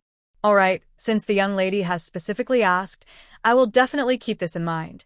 Not long after Song Yuntang put the silver from the ledger into her pouch, Su Wensheng and Su Erniu arrived with a mule cart. When Su Wensheng saw Song Yuntang, he looked a bit apologetic and said, "Sister-in-law, did you wait long?" "We visited several shops and it took more time than expected." Song Yuntang smiled and shook her head. "No problem." "How did it go?" "On the way here, we counted and confirmed a total of 12 stones. We bought them all at 200 won per stone, which is less than 2 won per pound for anything under a stone. It seems the harvest is good." Song Yuntang smiled and handed him 200 coins. "Send another stone of lotus root to Huajian Zue tomorrow."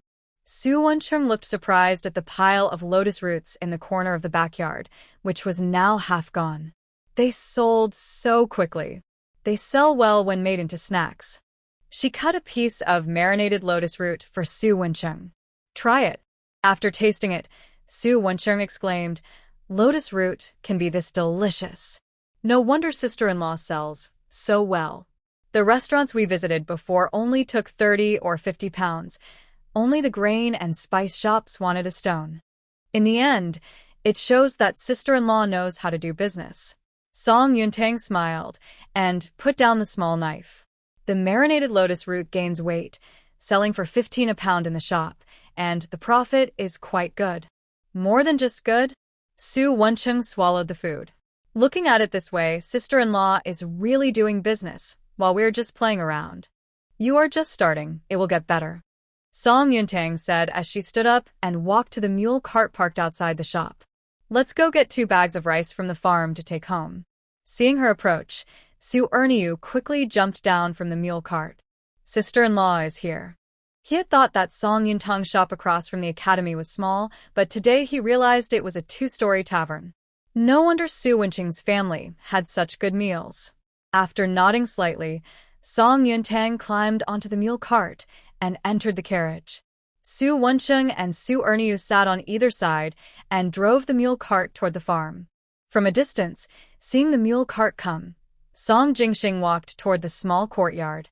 Tanger. Song Yuntang jumped down from the mule cart. Second brother, did you order the flat iron pot from the blacksmith shop as I asked? I ordered 4 as you instructed. Song Jingxing pulled her aside. Tanger, I may need to take a day off. The 10th of September is our mother's birthday, and I want to go back and see her. Song Yuntang nodded. Let's go back together then. Since she now held the identity of the original owner, she still had obligations to fulfill. All right. Song Jingxing continued. That day, Song Jimei talked about you. Our cousin went home and told our grandparents. They called the village head and removed Song Jimei's name from the family tree. They also wrote a letter severing ties, stating that she is no longer recognized as a daughter of Rongshu village, and her life and death are no longer related to the village. If she comes looking for you again, don't be polite with her. However, she probably won't be able to cause trouble for a while. After the last incident, our second aunt cried to my parents and grandparents about severing ties. She said that old Master Huang locked her in the woodshed and would decide after a few days whether she was really pregnant. If the timing is wrong, she would face severe consequences. If she isn't pregnant, she will have to do the dirtiest and hardest work in the house to pay off her debts. Song Yuntang smiled faintly. It depends on whether she has such good luck. Song Jingxing touched his ribs, his tone filled with anger and disappointment. She is foolish. Right now, Huang Heyu is still in jail. She could be living a quiet life with servants, but she insists on coming to us for trouble. Whatever happens to her, she is not innocent. Song Yuntang looked at him. Don't be upset, second brother. No matter what she is facing, it won't be good for her in the future. Song Jingxing was curious. Do you have a plan to deal with her? Those who do evil will meet their own end. Everything she has depends on the Huang family. If the Huang family falls, she will lose everything. This year's harvest was poor, and many families had nothing from their fields. The land rented by the Huang family had many unpaid rents. Old Master Huang was not kind. When he couldn't collect rent, he would go to people's homes to take their belongings, and some even faced threats to their wives and daughters. In just half a month, 2 or 3 lives had been lost. This was not a secret in the nearby villages. She had heard about it in Lushan village.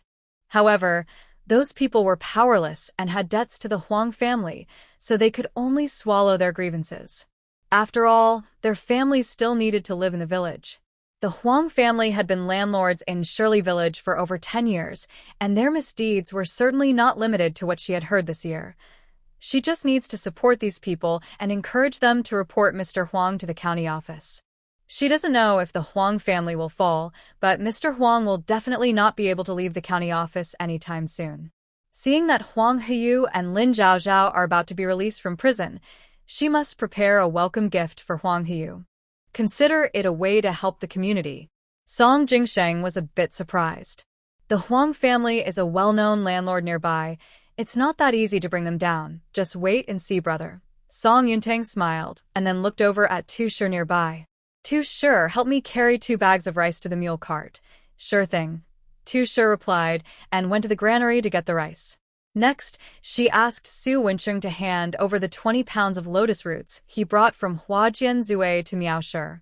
With so many people in the village, they still need to eat some vegetables every day.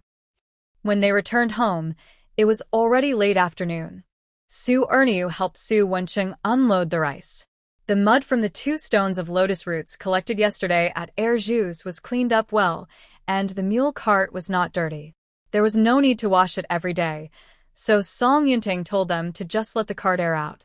When Su Chongzhen learned that Su Wencheng and Su Erniu were back, he hurried over.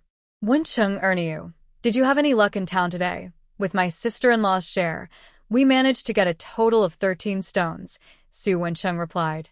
How much did you collect? Su Chongzhen felt relieved. I've collected 9 stones.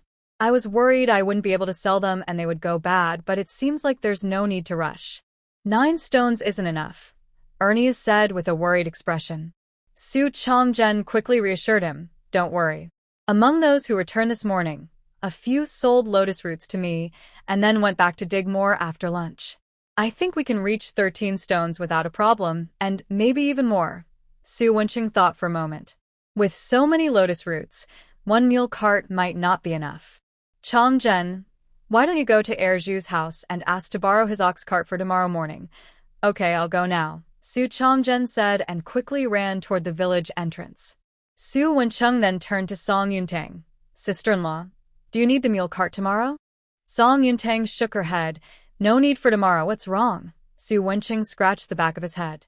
I want to deliver the lotus roots in town tomorrow and then go to the county with Erniu. Song Yuntang didn't object. All right, you can take the mule cart, but be careful on the road. There have been a lot of bandits lately. Su Wencheng smiled brightly. Okay, we understand. Thank you, sister-in-law. We're family, so there's no need to thank me. After saying this, Song Yuntang went inside to grab something and ran to the restroom. After washing her hands, she took tools from a basket under the eaves and started grinding medicine powder. Seeing this, Su Wencheng washed his hands and hurried over to help her. Sister-in-law, let me help you. Su Chongzhen came home again in the evening to tell Su Wencheng that they had received a total of 16 stones of lotus roots. This meant that after delivering the 13 stones agreed upon in town, there would still be 3 stones left. It shouldn't be difficult to sell the remaining 3 stones in the county tomorrow. Song Yuntang had a dream. She dreamed that Su Qingye had returned and was lying beside her.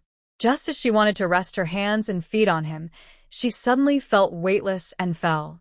The sensation of falling woke Song Yuntang from her dream, and she landed with a thud on the ground. Ouch!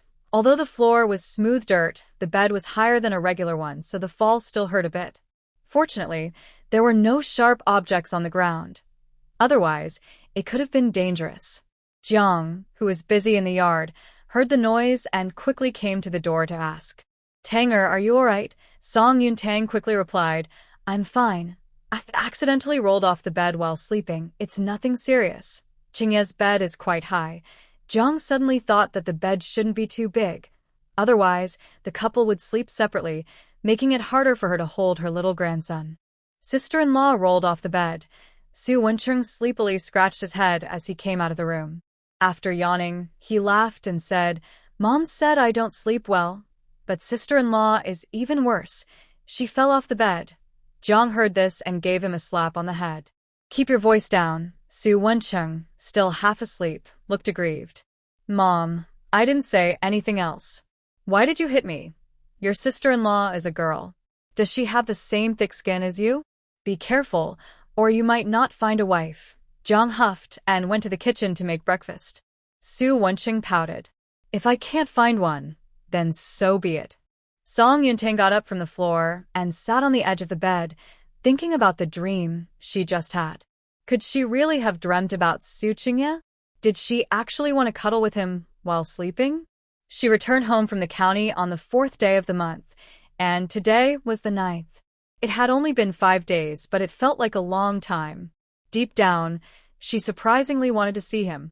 They had only shared a bed for a little over 10 days, and she was already used to having him around. Shaking off her thoughts, Song Yuntang got dressed and opened the door, taking a deep breath. The air was cool and sweet, instantly refreshing her.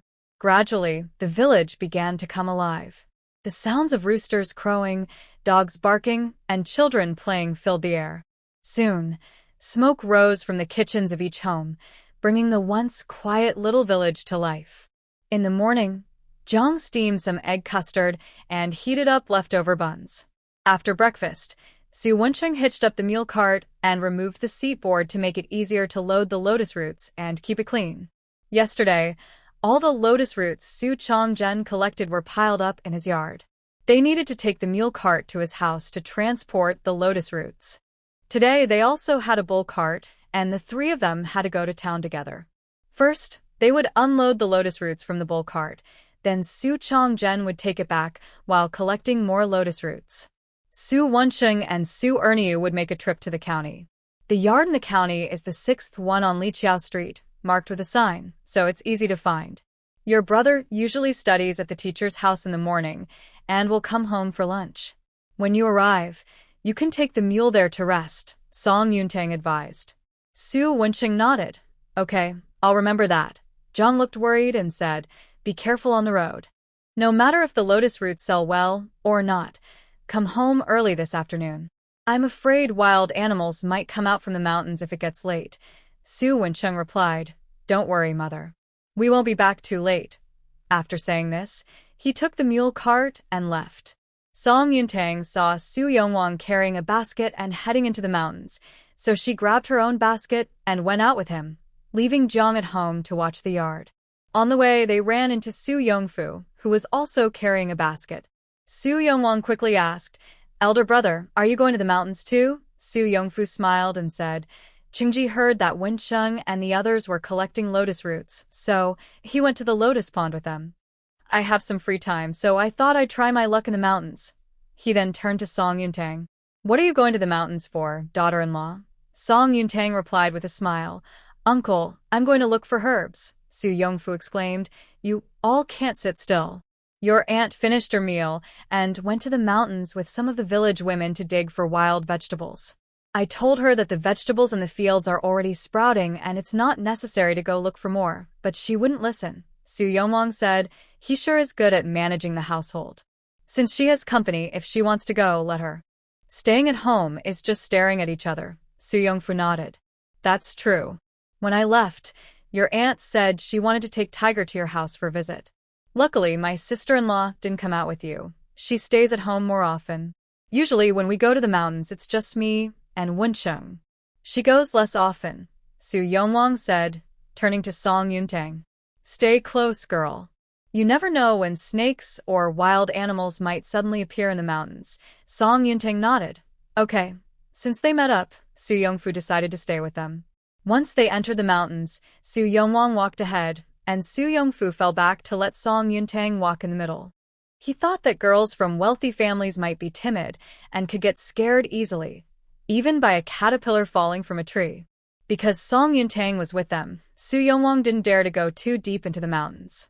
In contrast to the cautiousness of the two men, Song Yuntang walked while looking around, searching for herbs that grew in the mountains. The most common flower in the mountains is the chrysanthemum. Every time Song Yuntang sees them, she picks the flowers and puts them in her basket.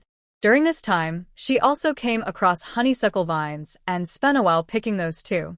Su Yongfu and Su Yongwang watched as she picked one flower after another, quickly filling half a basket. Niece-in-law, what are you going to do with these flowers? Su Yongfu asked. Song Yuntang smiled gently and said, chrysanthemums and honeysuckles can help clear heat and detoxify. If I dry them, I can make tea. Indeed, they make good use of what the mountains offer. The resources in Lushan village are much richer than those in Rongshu village. After that, she dug up 3 lily plants in a hollow and found a small cluster of yuzu while climbing a slope. As she went around the slope, she discovered a chestnut tree in the bushes on the other side. The 3 of them stopped to gather several branches with chestnuts and stuff them into their baskets. Not far away, Song Yuntang spotted a grapevine with tiny dark purple wild grapes hanging from it. She picked one and tasted it. It was surprisingly sweet. This time, she not only picked all the grapes but also cut a healthy, thick branch to take back and plant in her yard. Su Yongwang then led them to the spot where he had picked persimmons before. The late-ripening persimmons still hung on the tree, looking like small orange lanterns. Very festive. Girl, stay here and watch our things. I'll go pick some persimmons. Your mother wants to make some persimmon cakes for the new year, Su Yongwang said. Song Yuntang nodded. Okay. The persimmons they brought to Hua Jianzue were too many to eat, so Chun and Tao made persimmon cakes and hung them on the peach tree in the backyard. After the Mid-Autumn Festival, the peach tree's leaves were almost gone, and hanging some persimmons on it created a lovely scene. Su Yongfu also set his basket aside. "I'll help you," he said. Song Yuntang, tempted by the fruit, stood under the tree and tasted a persimmon, finding it delicious. However, since her period was not completely over, she didn't want to eat too many. After having one, she began to fill her basket with persimmons. Before long, both Su Yongfu and Su Yongwang's baskets were full. "Dad, Uncle, the baskets can't hold any more." The brothers quickly climbed down from the tree, carrying a basket on their backs as they escorted Song Yuntang home. When it was time to part, Su Yongwang looked at Su Yongfu. "Big brother, I found a snake the day before yesterday. My wife said she would cook it for lunch today. Will you bring something to my house to eat snake meat?" Su Yongfu nodded. "Sure, I'll bring something over." When they got home, Zhang and Tiger had not left yet. Seeing that both of them had full baskets and Su Yongwang's pockets were filled with persimmons, Zhang exclaimed, "Wow, you brought back so many things from the mountains." Zhang quickly came forward to take the persimmons from Su Yongwang's pockets. "I thought the weather has been just right lately for making dried persimmons, so I asked Yongwang to pick some from the mountains. I didn't expect Tanger wanted to go along too." After greeting Zhang and Jiang with a smile, Song Yuntang found a sunny corner and dug a small hole to plant the grapevine. She also soaked the willow bark she had peeled on the way in water. When the time came, she would pour it on the spot where the grapevine was planted, which would help prevent root rot and promote rooting. After doing this, she washed a large bunch of wild grapes she had picked and brought them to Zhang and Tiger. "And, Tiger, try these wild grapes I picked. They are really sweet." Zhang smiled and picked one, peeling it for Tiger to eat. "Did your uncle go to the mountains today? Did you see him?" "Not far away," Su Yongwang said. "We met before we even entered the mountains. We were together the whole time." Big brother also brought back a basket of persimmons. Zhang stood up. "Oh, then I should go back and check on him," Su Yongwang quickly said. "Sister-in-law, don't worry about it. I told Big brother that we are having snake meat for lunch, and it's been a while since we had a drink together. You and Tiger should stay too." Zhang added, "Yes, since you are here, just stay for a meal. I'll go start cooking." Seeing the couple so welcoming, Zhang decided not to go home. She peeled another grape and put it in Tiger's mouth, smiling as she asked him, "Is it tasty?" Tiger eagerly nodded. "It's delicious and sweet." "Grandma should try some too." Zhang smiled lovingly. "Grandma will try it later. First, I need to help your uncle peel persimmons." "You be good by yourself." Tiger nodded. "Okay." Song Yuntang squatted under the eaves, carefully sorting the herbs she had gathered from the mountains. She placed chrysanthemums and honeysuckles directly in a bamboo tray and set it in a ventilated area. A small bunch of yuzu was tied with fine hemp rope and hung under the eaves. As for the lilies, she took them to the kitchen. "Mom, do we have any dried wood ear mushrooms at home?" Zhang smiled and said, "Yes, do you want some? I can soak a handful. Don't soak too many. I dug up 3 lilies today and thought I could fry them with 2 eggs and the wood ears." "All right, I'll soak a little less," Zhang said as she grabbed a small handful of dried wood ears from the basket hanging outside the kitchen and soaked them in clean water. Then she took a small bowl of pickled radishes from the jar. For lunch, they would have stewed snake meat, sour pickled radishes, stir-fried wood ears with lilies, lotus slices, and a serving of tender cabbage. With 4 dishes, they had enough to eat and a balanced meal. While Jiang was busy in the kitchen, Song Yuntang cleaned the lilies and then went to the yard to peel chestnuts. Before long, Su Yongfu arrived. Seeing everyone in the yard busy with their own tasks, he said, "Everyone is hard at work." Zhang smiled and replied, "Sister-in-law is making persimmon cakes.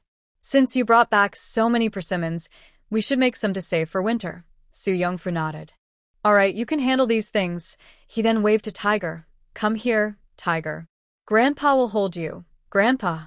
Tiger laughed and ran to Su Yongfu. Su Yongfu picked Tiger up and spun him around. "Oh, my dear grandson." Su Yongwang smiled as he watched the grandfather and grandson, feeling a bit envious. His eldest son was already married, and soon he would be holding his own grandchild. It was truly something to look forward to. Zhang noticed his expression and turned to look at Song Yuntang, who was carefully peeling wild chestnuts nearby. Seeing her focused expression, he didn't want her to feel embarrassed, so he didn't say much. However, it had been half a month since she married Qingye, yet she still looked like a young girl. After lunch, Su Yongfu and his wife took their grandson home. Perhaps they were tired from their morning in the mountains, and since her period hadn't ended yet, Song Yuntang took a nap and woke up just after the rooster's crow. Su Wencheng and Su Erniu arrived home just as it was getting dark. When Jiang finally saw him, she let out a sigh of relief. Was the journey okay? Su Wencheng jumped off the mule cart with a smile. Everything was fine, mother. He then lifted the curtain and smiled at Song Yuntang, sister-in-law. Guess who's back? In the next moment, Su Qingye popped out of the mule cart. Jiang and Su Yongwang looked pleasantly surprised. Why is Qingye back too? Song Yuntang was a bit surprised as well. Aren't you supposed to be studying with your teacher these days? Su Qingye nodded, jumping down from the cart, and casually said, my teacher caught a cold and gave me 3 days off. I didn't plan to come back, but since Wencheng went to the county, I came along. Su Wencheng leaned closer to Song Yuntang and whispered, sister-in-law, when my brother heard you fell from the bed, he was really worried. Song Yuntang swallowed awkwardly. How do you know he was worried? As far as she knew, Su Qingye never showed his emotions. Most of the time, he appeared calm and collected. She had never seen him lose his composure. Su Wencheng smiled proudly. Just a feeling. Then he added, even though my brother usually keeps to himself, I can tell he was worried about you. Song Yuntang looked at him skeptically. Oh, so you know that too. Seeing her doubt, Su Wencheng seemed eager to prove himself. Really, sister-in-law? Trust me, I never lie. Song Yuntang didn't respond but found his current demeanor somewhat amusing, so she smiled gently. Su Erniu saw a family together and felt eager to go home and check on his own family. Uncle, aunt, it's late and my parents must be worried. I'll head back now. Jiang nodded quickly. All right, go back. Don't keep your parents waiting. She then called her 2 sons. Quick, bring in the mule cart. The meal is ready, and I'll get another set of bowls and chopsticks. We're just waiting for you to eat together. Seeing his parents go into the house, Su Qingye walked over to Song Yuntang and took her hand. The familiar touch made him feel at ease. Did you hurt yourself? Song Yuntang shook her head. I'm fine. I just accidentally fell off the bed. There was nothing sharp on the floor, so I didn't get hurt. Su Qingye looked her over, and his expression seemed a bit worried. Let's go eat first. After saying that, he took her hand and led her inside. Song Yuntang tilted her head, looking at their joined hands, feeling a warm sensation in her heart. After dinner, Song Yuntang kneaded some dough and left it to rise on the counter before going to the room to fetch water. Su Qingye had already washed up and was sitting in the room, lighting a lamp and noting down the books he had brought back that day. She didn't disturb him, quietly closed the door, and placed the basin in the corner, pulling the curtains she had set up there. Since they were already married, there was no need for him to avoid her while she washed up. The man, who had been focused, paused when he heard the sound of water, swallowing hard. He glanced towards the curtain and then sighed, returning to his book. After Song Yuntang finished washing up and emptied the water, she climbed into bed. She looked over at the man at the desk. Su Qingye, my mother's birthday is tomorrow. I want to go back to Rongshu village with my second brother. Do you want to come with us or stay home to read? Su Qingye didn't turn around, simply saying, since you're back, let's go together. Song Yuntang nodded. Okay, then you read. I won't disturb you. After saying that, she lay down in bed and covered herself with the blanket. Because she took a nap in the afternoon, she tossed and turned in bed for a long time without falling asleep. It wasn't until Su Qingye turned off the light, quietly got into bed, and wrapped his arms around her that she realized her body had suddenly tensed up, indicating she was still awake. Why aren't you asleep yet? Although it wasn't the first time he held her like this, Song Yuntang still felt a bit nervous. I napped for an hour this afternoon, so I'm not sleepy now. I can stay home with you for one more day, but I have to go back to the county by tomorrow afternoon at the latest. He looked down at the girl in his arms, gently inhaling the scent of her hair, but He didn't dare to get too close, fearing it might startle her. His deep voice had a charming tone. "Do you want to come with me?" Song Yuntang suppressed her nervousness. "Recently, I've been training the people in town, hoping to hand over things here to them, but it has to be done step by step." She paused, then continued, "Let's see if I can get everything arranged by the day after tomorrow. If I can, I'll go with you." In the darkness, the man smiled with pleasure. "Go to sleep. I'll sleep outside tonight, so you won't fall again." Song Yuntang's expression became a bit strange upon hearing this. That mischievous Su Wencheng. It was already embarrassing enough to fall out of bed at her age. Now, he was making fun of her for it, as if that wasn't enough. Speaking of which, she blamed Su Qingye for her fall from the bed. She glanced at the man. "Are you making fun of me?" He suppressed a smile. "No." Song Yuntang squinted at him. "Then you," Su Qingye whispered in her ear. "Even though you're only 16, you handle things and act with a maturity that is different from most kids your age. I never thought something like falling out of bed would happen to you." When I heard Wencheng mention it, I found it quite amusing. Song Yuntang replied with a hint of bitterness. "Oh, I thought you were worried about me." "Of course, I'm worried too." The man looked down at the petite girl in his arms and said, "You know, at my age, it's not easy to finally marry. If I were to fall and get hurt, who would I turn to for help?" Hearing this, Song Yuntang kicked him lightly in frustration. "That's nonsense. Have you ever seen anyone fall off a bed and get hurt like that?" Seeing her flustered expression, the man chuckled softly. Noticing his body tremble slightly behind her, Song Yuntang turned to look at him in surprise. It seemed like this was the first time she had seen him smile so genuinely. Still, she pretended to be angry. "You say you're not making fun of me, but as my mother would say, your smile is almost reaching the sky." Despite saying this, she felt no real anger inside, because she sensed that Su Qingye seemed a bit different in front of her. "I'm happy to have made you angry for the first time," he said suddenly, his voice catching her off guard. "Why are you happy about making me angry?" The moonlight shone through the window onto his face, and even up close, it was hard to find any flaws. His previously smiling lips turned into a straight line as he looked seriously into her bright eyes, speaking at his usual calm pace. "Usually, a person is polite only when facing strangers. What makes me happy is that we no longer have to interact like strangers." Song Yuntang was taken aback. Wasn't Su Qingye usually serious? What was going on tonight? Had he been replaced while she wasn't looking? She reached out to check his forehead temperature, then felt his pulse. The facts told her that Su Qingye was perfectly fine. After a moment of fussing over the girl in his arms, the corners of Su Qingye's mouth gradually lifted again. He gently patted Song Yuntang's head. "Go to sleep. We need to get up early tomorrow to celebrate your mother's birthday. We should also stop by the town to buy some gifts. We can't go empty-handed." Song Yuntang nodded and closed her eyes, leaning against him. She wasn't sure if she was tired from talking earlier or if having someone behind her made her feel safe, but she closed her eyes and quickly fell asleep. The next day, when Song Yuntang woke up, Su Qingye was no longer beside her. She got dressed and went outside, where the whole family was already awake. Jiang smiled brightly when she saw Song Yuntang. "You're up, Tanger. Go wash your face. I've already steamed the buns." Last night, after Song Yuntang and Su Qingye came home, she and Su Yongwang listened for a while outside the door. Although the couple didn't share a room, they could clearly hear their playful banter. It seemed their wish for grandchildren might come true. Song Yuntang nodded in a daze, washed up, and then went to the main room. After breakfast, Su Qingye hitched up the mule cart and took Song Yuntang to town to buy some pastries and dried fruits. Song Yuntang also chose a simple silver bracelet from a jewelry shop, spending 2 taels and 3 coins.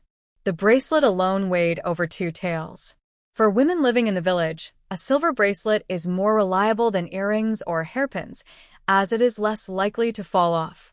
Jewelry like gold and silver can be worn as adornments, but can also be very useful in critical situations. After shopping, they went to the farm to pick up Song Jingsheng and headed to Rongshu village.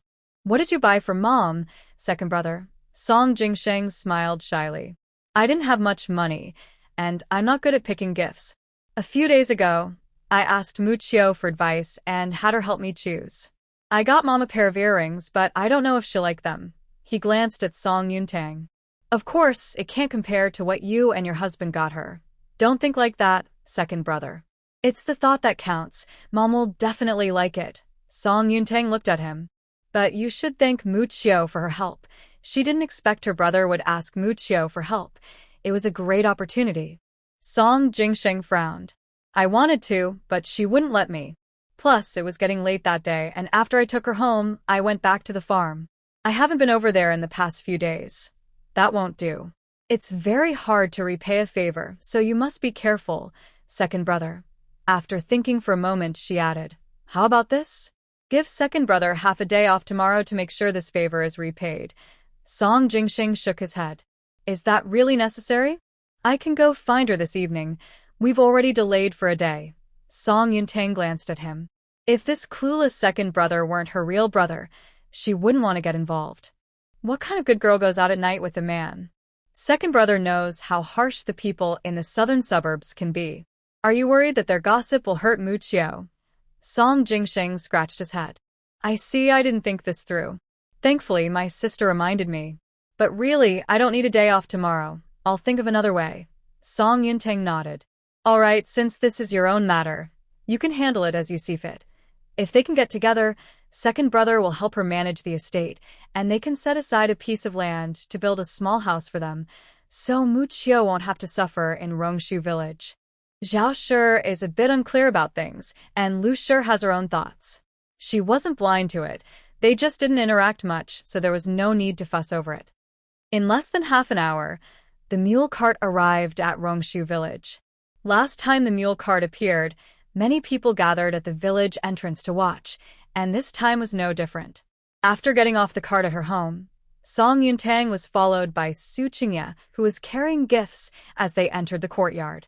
Mom, happy birthday. Zhao Qiaoi greeted them with a big smile. Tanger and your husband are here. Zhuzi was on leave today and looked quite nervous upon seeing Su Qingye as he had previously taught them.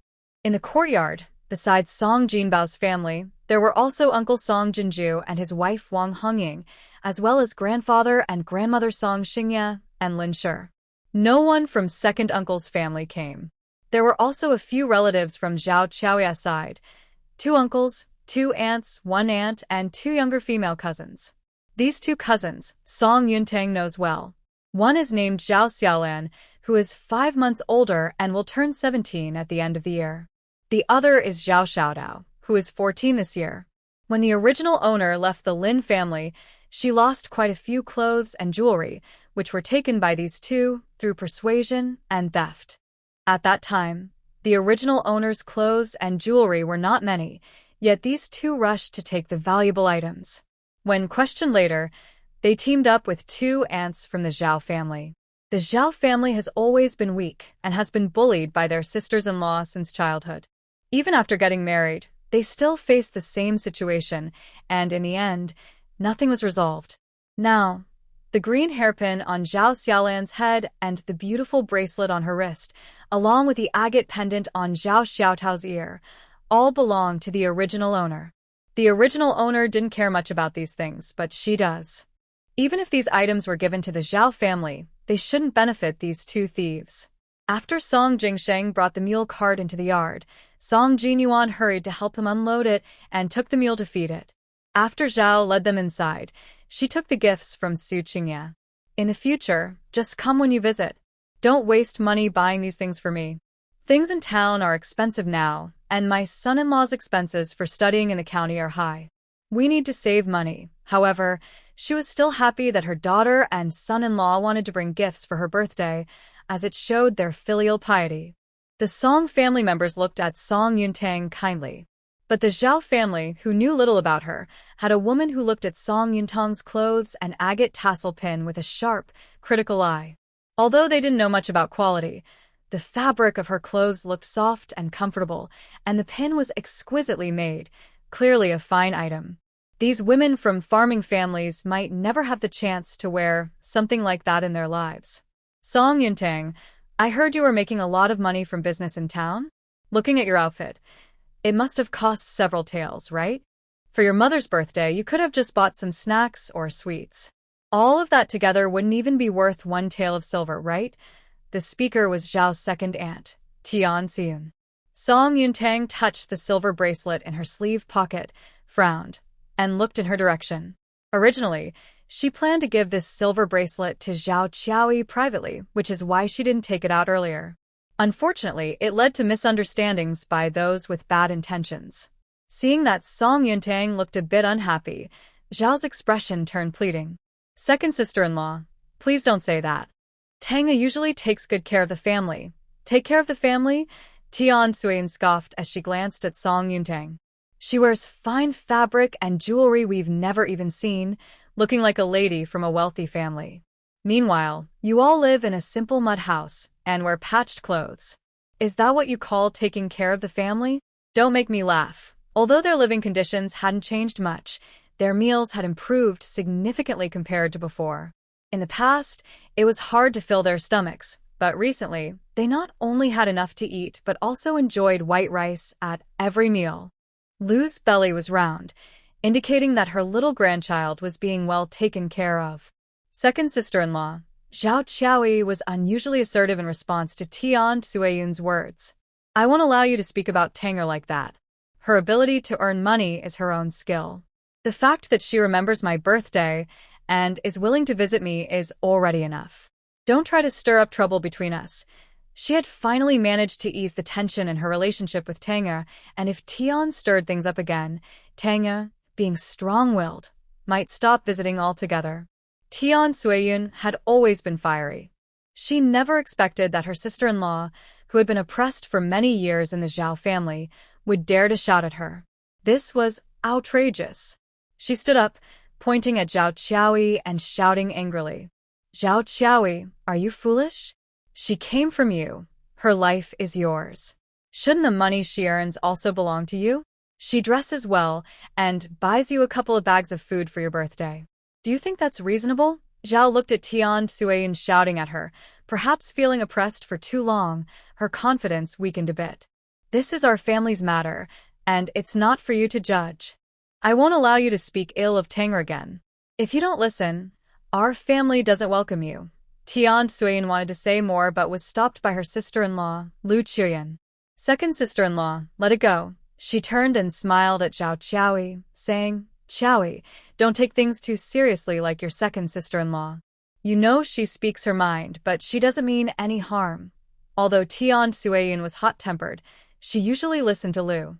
Seeing Lu give her a signal, she sat down. Zhao Qiaoyi noticed this and decided to ignore them. Zhao Xiaolan and Zhao Xiaotao exchanged a knowing smile, their eyes showing a hint of scheming. They quickly approached and each reached out a hand, trying to get close to Song Yuntang. But Song Yuntang suddenly stepped back 2 paces. Stop right there. Don't come near me. It was no joke. The original owner had lost money and jewelry when they tried to get close like this. The original owner was quiet and soft-hearted, and her upbringing as a young lady from a wealthy family did not prepare her for the tough women from farming families. She wouldn't make that mistake again. Zhao Xiaolan and Zhao Xiaotao were taken aback, surprised by her reaction. In the past, although Song Yuntang didn't often engage with them, her good upbringing meant they would greet her with smiles, and she would at least maintain a pleasant demeanor. She had never been so direct with them before. Once they recovered, Zhao Xiaolan looked hurt. Cousin, what's wrong with you? You weren't like this before. Is it because you have money now that you look down on us? Seeing that Song Yuntang remained unmoved, she turned her gaze to the tall and handsome Su Qingye beside her. Scholars often held themselves in high regard, treating money as unimportant. Especially this Mr. Su, who had been a teacher in Rongshu village for 5 years. In her memory, teachers were not only proud but also somewhat old-fashioned. They should be strict with their wives. Cousin-in-law, you're a scholar. You should talk to Tanger. Money is just material, but don't let a disdain for poverty ruin your reputation. As she spoke, she tried to grab his sleeve, but Su Qingye subtly sidestepped her and looked kindly at Song Yuntang. I know Tanger well. She is not one to look down on the poor. If she were, she wouldn't have married me. She must have her reasons for acting this way. Song Yuntang smiled at him, then turned cold and grabbed Zhao Xiaolan's hand, pulling off the beautiful bracelet she was wearing. Other jewelry was not a big deal, but this bracelet was something the original owner had saved for 3 years to buy from the county, costing 32 taels. Later, Zhao Xiaolan took it without permission and refused to return it. Everything happened so suddenly that Zhao Xiaolan didn't have time to react. What surprised her the most was that Song Yuntang, who usually valued manners, would actually snatch something. Song Yuntang, what are you doing? That's mine. Give it back. She tried to grab the bracelet back, but with Xu Cui protecting Song Yuntang, she couldn't even touch her clothes. Xu Cui didn't understand why Song Yuntang did this, but as he had said before, he believed there was a reason behind her actions. Besides, the bracelet was of good quality, not something an ordinary farmer could afford. Perhaps it really belonged to Tanger. Seeing the commotion, not only did Zhao Xiaolan's relatives stand up, but Song Yuntang's relatives also rose to their feet. Song Yuntang, it's bad enough that you didn't bring a decent gift for your mother's birthday, but why are you stealing from your cousin? Are you obsessed with money? Scolded Tian Suiyun. Aunt Lu Chuyan added, Song Yuntang, today is your mother's birthday. We don't want to cause trouble, so quickly return my Launer's belongings. Zhao Xiaolan looked at Song Yuntang, crying and struggling to catch her breath. Cousin, if you want my things, you should at least ask me first. Everything else is negotiable, but I really love this bracelet and can't give it to you. Zhao Shan, the uncle, looked disappointed at Zhao Qiaoyi, his daughter. Third sister, look at how you've raised your daughter. How could she resort to stealing? I thought she was well-mannered, but now it seems she's worse than Zhao Zhao. You should make her return the bracelet. She's made someone cry. Uncle Zhao added, Zhao Zhao is innocent and kind, but she has never done anything like stealing from others. People outside who were unaware of the situation began to whisper and discuss among themselves. Well, Zhao Shi was momentarily at a loss for words and looked to her sister-in-law, Wang Hongying, for help. Sister-in-law, please say something. This time, I believe Tanger. When Song Yuntang first returned to the Song family, Zhao Xiaolan and Zhao Xiaotao tricked her out of many things. Later, she learned not to give in, but when they couldn't trick her anymore, they started to snatch things away and caused a scene afterward. The two sisters-in-law were quite formidable. She couldn't win against them, and in the end, everything settled without resolution. Although she had never seen this bracelet before, she knew it was valuable, at least not something the Zhao family could afford. Wang Hongying immediately stood up. Everyone, please calm down. I believe there must be a reason why Tanger took this bracelet. Aunt Tiansun didn't give Wang Hongying a chance to speak. No matter what her reason is, that bracelet belongs to Xiaolan.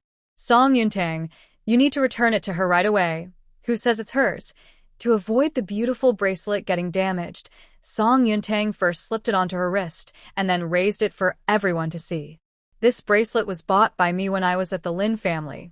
One year, Mr. Lin and Mrs. Lin took us to the county town for the Lantern Festival. While visiting the treasure pavilion, I liked it and spent 32 taels of silver on it. When I returned to the Song family, the Lin family did not withhold my jewelry, and I brought this bracelet with me. It was one of the most valuable pieces from the original owner's collection. Everyone gasped. 32 taels. Most people would take a lifetime to earn that much money. A young lady from a wealthy family could have a bracelet worth what they earned in a lifetime. Song Yuntang continued. On the 5th day of last year, my uncle and second uncle's families came to visit for the new year. After they left, my bracelet went missing. There were suspicions that it was stolen, but without evidence, we had to let it go. As soon as I walked in today, I saw Zhao Xiaolan wearing it and recognized it immediately, which is why I acted as I did. Zhao Xiaolan's eyes darted around, but she forced herself to stay calm and said, just because you say that bracelet is yours, it is? What proof do you have? Besides, no one saw your previous bracelet, so how do we know you're not lying to claim mine as your own? She had known before that this bracelet was so valuable. She only wore the bracelet on special occasions like holidays or family visits because it looked nice and felt warm to the touch. During the regular days, she was afraid of damaging it while doing housework, so she didn't wear it.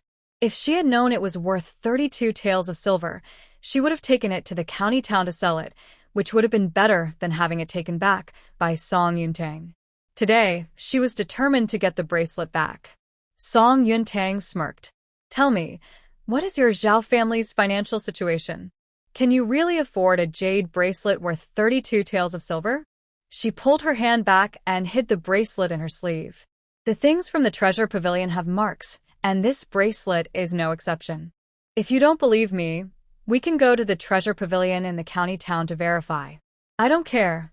That bracelet is mine. Zhao Xiaolan insisted and moved forward to grab it.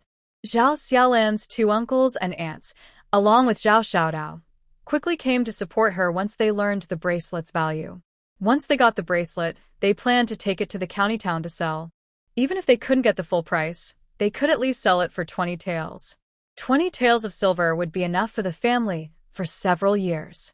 Seeing Zhao Xiaolan rush over, Song Yuntang quickly snatched the green flower from her hair and stepped back, smiling at Zhao Xiaolan with a victorious look. This is also my property. Su Qingye stood beside her, protecting her from being caught by the Zhao family, and he looked at her playful expression after taking the flower, his eyes filled with affection. Zhao Xiaolan, seeing her hair accessory taken away, became even more reckless. Zhao Xiaodao, however, shrank back, worried that Zhao Xiaolan would also take her pair of agate earrings. Zhao Qiaoyi was the first to step up to protect Song Yuntang.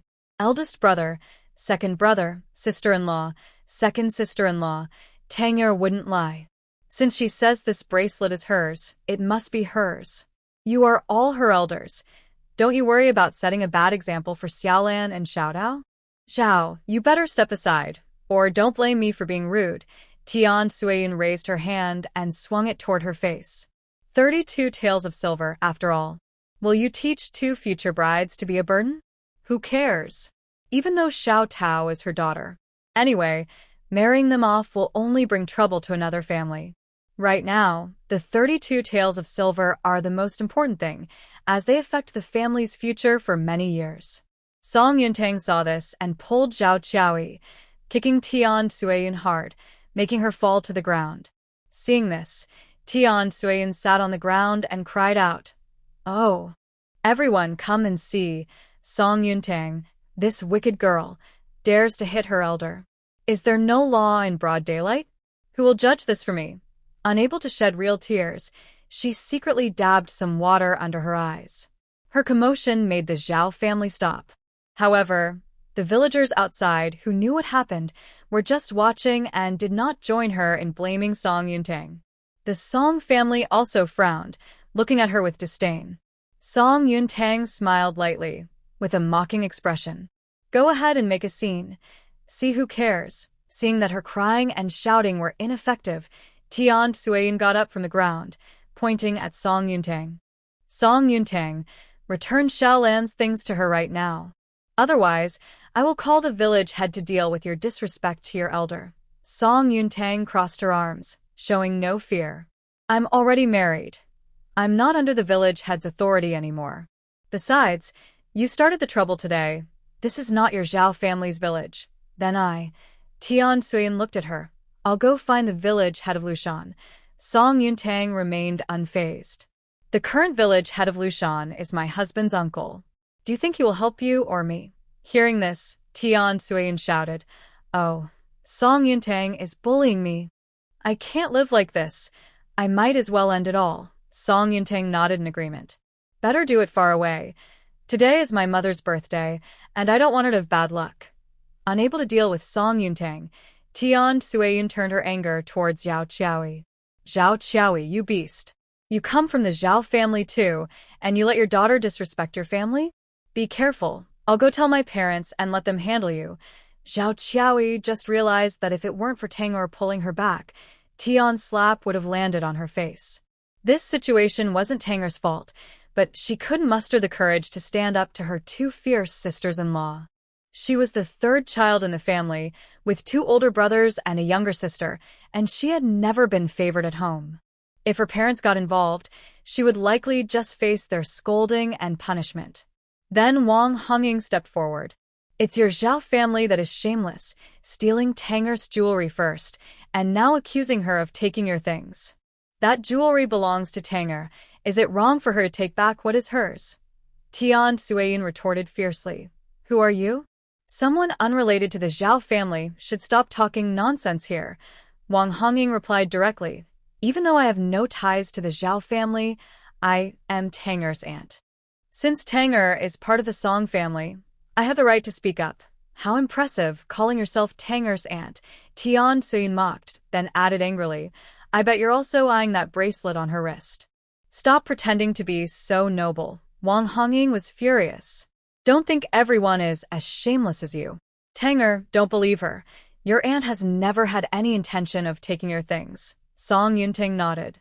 Aunt, don't worry. I know what's in my heart. The Zhao family exchanged glances, realizing that Tian's crying wasn't effective, and they charged towards Song Yuntang again. This time, they were much more aggressive.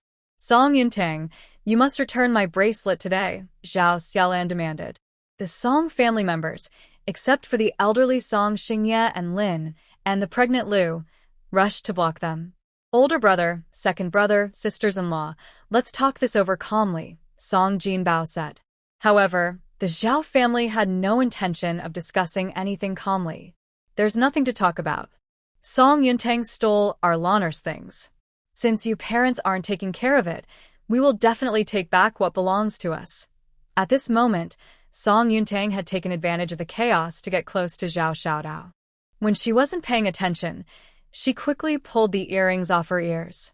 Zhao Xiaodao covered her ears, crying out in pain. My earrings. Song Yuntang held the earrings in her hand. What do you mean, your earrings? These are mine too. She then turned to the Zhao family. If you keep causing trouble, I will report you. I remember exactly how many pieces of jewelry I brought from the Lin family and what they look like. Over the years, Zhao Xiaolan and Zhao Xiaodao have taken many things from me. I'm sure the Zhao family can find some of my belongings. If I file a complaint against you for theft, none of you will escape. Hearing this, the Zhao family quieted down. Although the jewelry was valuable, it wasn't worth sending the whole family to prison. Especially since Song Yuntang's partner was a scholar. They had heard a lot about him, and if he truly reported them to the authorities, it was uncertain if they would come out alive. Cousin-in-law, are you really going to let Song Yuntang take my things? Zhao Xiaolan looked at Su Qingye with a pitiful expression. Su Qingye remained indifferent. Yuntang made it very clear that you stole from her first.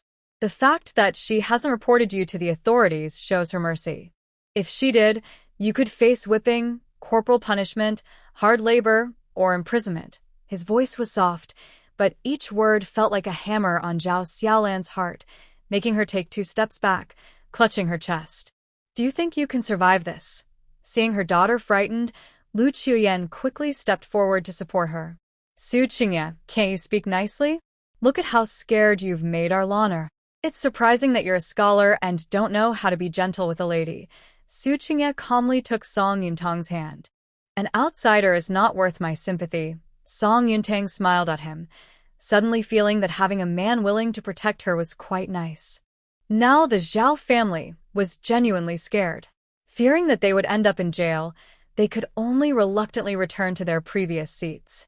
Zhao Qiaoyi is such a troublemaker. How am I going to tell my parents about her when I get back? Tian Suayin said through gritted teeth. Mom, my ear really hurts, Zhao Xiaodao said, looking at her with a sad expression. Tian Suayin poked her head in annoyance. It hurts, hurts, hurts. All you do is complain about pain. If you can't take care of your own things, you deserve to be in pain. Song Yuntang could have taken those earrings too. They might have been worth some silver. If she had managed to keep those earrings, they could have been exchanged for a few hundred coins, but now they were gone. Zhao Xiaodao shrank her neck. Even though she felt wronged, she didn't dare to speak again. Zhao Xiaolan looked at Lu Qiuyan. Mom, are we just going to let Song Yuntang take that bracelet? Lu Qiuyan patted her hand, signaling her to relax. Don't worry, Mom will think of a way. Zhao Xiaolan sighed in relief. If Mom said she would find a solution, it should be fine. Seeing that the Zhao family had stopped causing a scene, Zhao Shi breathed a sigh of relief and asked Song Jingsheng to pour tea for the Zhao family's uncle and aunt while she and Wang Hongying went to the kitchen to help. After all, they were family, and even though there had been some conflict, they couldn't completely offend them. In the future, if they needed help, they might still be able to rely on them. For instance, recently, when her family knew there was no food this year, they had sent her a small bundle of chives. Song Yuntang also came to the kitchen. Zhao Qiaoyi thought she was there to help and quickly pushed her out. Tang, you don't need to help here. Just sit outside. Your aunt and I can manage. Once a daughter is married, she becomes a guest when she returns to her family. There weren't many dishes for lunch, and with Song Jinyuan and Song Jingsheng available to help, they really didn't need too many people. I'm not here to help you. She went to the stove, scooped a small piece of lard with a spoon, rubbed it on Zhao Shi's hand, and then forcefully slipped the silver bracelet from her sleeve onto her wrist. It took quite a bit of effort, and Zhao Shi's hands, which had worked hard for years, turned a bit red from the pressure. I specifically bought a smaller size so it wouldn't fall off easily. Zhao Qiaoyi looked at her in disbelief. This is a silver bracelet. Song Yuntang rubbed the excess lard on her hands and said, yes. Zhao Qiaoyi gently shook her hand, admiring the bracelet on her wrist. Although she was happy, she still asked with concern, this must have cost a lot of silver, right? In the village, not many people wore silver jewelry, especially something as heavy as this silver bracelet, which looked to weigh at least 2 taels. This was her first piece of silver jewelry. Song Yuntang looked at her, showing little emotion. Just wear it since I bought it for you. Don't worry about how much it cost, and don't mention it to outsiders, especially the Zhao family. If they find out, you might not be able to wear it for long. Over the years, the family had been poor, partly because there were few ways to earn money, and partly because Zhao Qiao's 2 sisters-in-law were quite formidable. Whenever her family came to visit, Zhao Qiaoyi would hide anything valuable, afraid her sisters-in-law would see it. If they knew, they would find ways to take it from her. Zhao Qiaoyi pulled down her sleeve and touched the bracelet on her wrist. My mother went through the same when she was young. I've always been careful around your 2 aunts. But since they are family, I have to be extra cautious. Seeing that she understood, Song Yuntang simply nodded and greeted Wang Hongying before leaving the kitchen. Wang Hongying glanced at Zhao Qiao's wrist with envy. You're so lucky, sister-in-law. That silver bracelet must weigh 2 taels. It's nice to have a daughter who knows how to appreciate things. My rough boys only care about themselves. Don't be jealous of me, big sister. Your 4 boys earn money, and you control it all, so you decide what to buy. Zhao Qiaoyi replied with a sigh. Zhuzi and Zhuangzi are only 12. I still have to wait a few more years. Worried about the bracelet getting damaged while working, Zhao Qiaoyi went to her room to get a small cloth strip and asked Wang Hongying to help wrap the bracelet carefully. Today, she would have to roll up her sleeves to work, and if her 2 sisters-in-law saw it, they would surely tell her parents. Every time she returned to Zhao village, her parents and 2 brothers would remind her to support her family. She was weak but not foolish, so every time this matter was mentioned, she would complain about her hardships. Her parents and brothers grew tired of hearing it, so they let her be.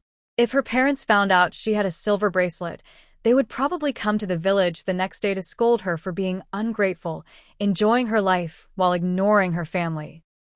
The lunch for the Song family was quite generous. The men and women sat at separate tables, each with a bowl of chicken, a bowl of pickled vegetables, a dish of scrambled eggs with chives, a serving of bok choy, and a bowl of winter melon. Not only that, but they also had white rice. Usually, they wouldn't have such a good meal even during the New Year. However, Song Yuntang didn't eat much.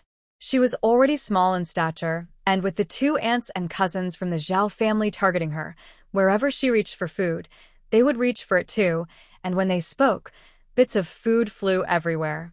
Seeing that situation, she immediately lost her appetite. She just pushed her rice around in her bowl, set down her utensils, and left the table to return to her previous room. Though it hadn't been lived in, the room was still fairly clean, likely due to regular cleaning. Su Qingye watched Song Yuntang's back as he set down his bowl and followed her into the room. Did you not eat well? Song Yuntang turned to look at the man standing at the door and shook her head. Their food bits were flying everywhere. I didn't want to eat anymore. Then she asked, "Did you finish eating?" "I did." Xu Cui stepped forward and patted her head. "Later, I'll go to the town and buy you some date paste cake." Song Yuntang squinted her eyes, feeling a bit excited. "It's been a while since I had that. Let's buy some meat too, and we can have braised pork for dinner. The sauce over rice is so delicious." Xu Cui looked at her gently. "Okay, I'll do as you say." Seeming to realize her unintentional closeness to Xu Cui, Song Yuntang awkwardly cleared her throat. Xu Cui just smiled and held her hand. "Are we leaving now?" Song Yuntang nodded. Yes. There were Zhao family members in the yard, making it chaotic, and she didn't want to stay there any longer. Xu Cui gently touched her head with a loving gaze. "I'll go tell your parents and get the mule cart ready, so you can come out. We don't want to have another conflict with the Zhao family." After saying this, he stepped out of the room. When Xu Cui came out to tell Zhao Shi and Song Jinbao that he was taking Song Yuntang back, the food on the table had already been finished, and everyone had put down their bowls and chopsticks. After the Zhao family had a commotion earlier, they were now full and had nothing to say, so they said goodbye to Zhao Shi and left. Once Xu Cui had harnessed the mule cart, he called out to the room, "Tanger, we can set off now." "Okay, I'm coming." Song Yuntang entered the courtyard. Grandma, Dad, Mom, Uncle, Aunt were leaving. The Song family all stood up to see them off. Grandma Lin walked out while holding her hand, saying, "Take your time on the road, and come back to visit when you can. Your parents often talk about you." "I know." Song Yuntang turned to Song Jingsheng. "Second brother, are you coming back to the village with us?" "We need to stop by the town first." Song Jingsheng looked at Zhao Qiaoyi first. Before he could speak, Zhao Qiaoyi kindly said, "Go ahead, your parents and your older brother and sister-in-law can handle things at home." Then, she pulled Song Yuntang aside with an uneasy expression.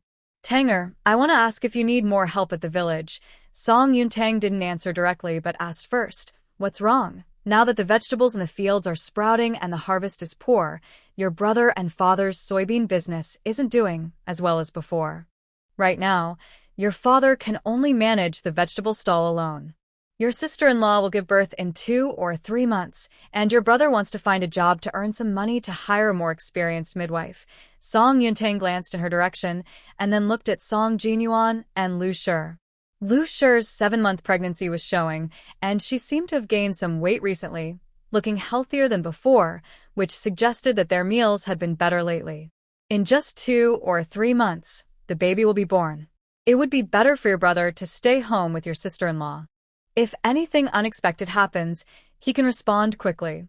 As for finding work, we can wait until after the baby is born. Giving birth is always risky, especially in ancient times when medical resources are scarce.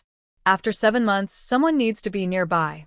Song Jinbao sells bean sprouts every day, and Juzi is going to school, so only Zhao is watching over things. If something happens, there won't be anyone to help. Zhao glanced towards Lu. "The main concern is that your sister-in-law keeps saying your brother is just staying home with nothing to do. I'm worried that if this goes on, it might affect her mood, which isn't good for the baby." Song Yuntang didn't respond. "The baby is hers, so why should I worry?" Zhao sighed helplessly. "The baby is both hers and your brother's. If anything happens to the baby, it will ultimately affect your brother too. If you need help, arrange something for your brother. Jingyuan works well. If you don't need help, I won't pressure you. I'll talk to Lu." Seeing Zhao Qiaoyi and Song Yuntang looking their way, Lu guessed something was up. Noticing that Song Yuntang wasn't nodding, she walked over, supporting her waist. "Are you and Yuntang discussing work for Xianggong?" Since moving out, Song Yuntang had rarely spoken with Lu, except for the embroidery incident. But seeing Lu smile, she felt she should not look too serious. Song Yuntang forced a smile. "I think it's better for your brother to stay with you for now since the baby is coming soon. We can talk about work arrangements after the baby is born." Worried that Song Yuntang might not arrange anything for Song Jingyuan, Lu quickly took her hand. "Yuntang, I'm really happy you're thinking of me. I'm fine, but the grain prices in town are rising and money is tight at home. I'm worried about the baby being born in winter, when it's cold. I just hope we have a little extra money to make things easier." She was carrying a child from the Song family. Although Song Yuntang didn't have a deep bond with them, she was still a girl from this family. Before Song Yuntang left home, she received a lot of care because she was pregnant. It was clear that they valued the child she was carrying. Even for the child's sake, they should arrange something for her older brother. Moreover, Jingyuan was her real older brother. Song Yuntang calmly pulled her hand away and looked at the two women in front of her. She had always known that Lu had her own motives. People like her shouldn't be spoiled. If they were, today they would ask for this, and tomorrow for that. If it were the original owner, she might have agreed out of obligation. But she was not the original owner and did not feel as deeply connected to this family. She only thought that since she occupied the original owner's body, she would help fulfill her duties. Doesn't Ergo give all his earnings to Mother every month? If Mother is unwilling to help him find a decent wife, how could she not want to provide for her own grandson? Lu awkwardly smiled. Is that how you see it, Tanga? It sounds like Mother is biased. If your older brother and Ergo hear this, it might cause some tension. She glanced back at Zhao. The Lu family from Shirley Village is a distant relative of ours. The last time Mother asked a matchmaker for Jingsheng, I saw that girl Xia. She was quite pretty and gentle. Although she is someone else's child bride, she is a good girl. No wonder Zhao agreed to Xia before. It seemed Lu had contributed to that. Lu was quite cunning, caring only for her own good while ignoring her brother-in-law's well-being. She wanted others to earn money for her family, but didn't want to spend any on the one who was making money. Then she recalled how the Huang family had threatened her to become a concubine. Didn't Lu also say she was worried about dragging the family down and cried for her to agree? When there were no interests involved, everything seemed fine. But once interests were at stake, her first reaction was to protect herself. Song Yuntang hid all her emotions. No matter how good Xia is, she has a husband and children. Don't you know that Lu Zisher is still alive? Zhao and Lu exchanged glances. He's still alive. After Song Yuntang spoke to the Zhao family during her last visit, they stopped paying attention to the Lu family's situation. Song Yuntang nodded.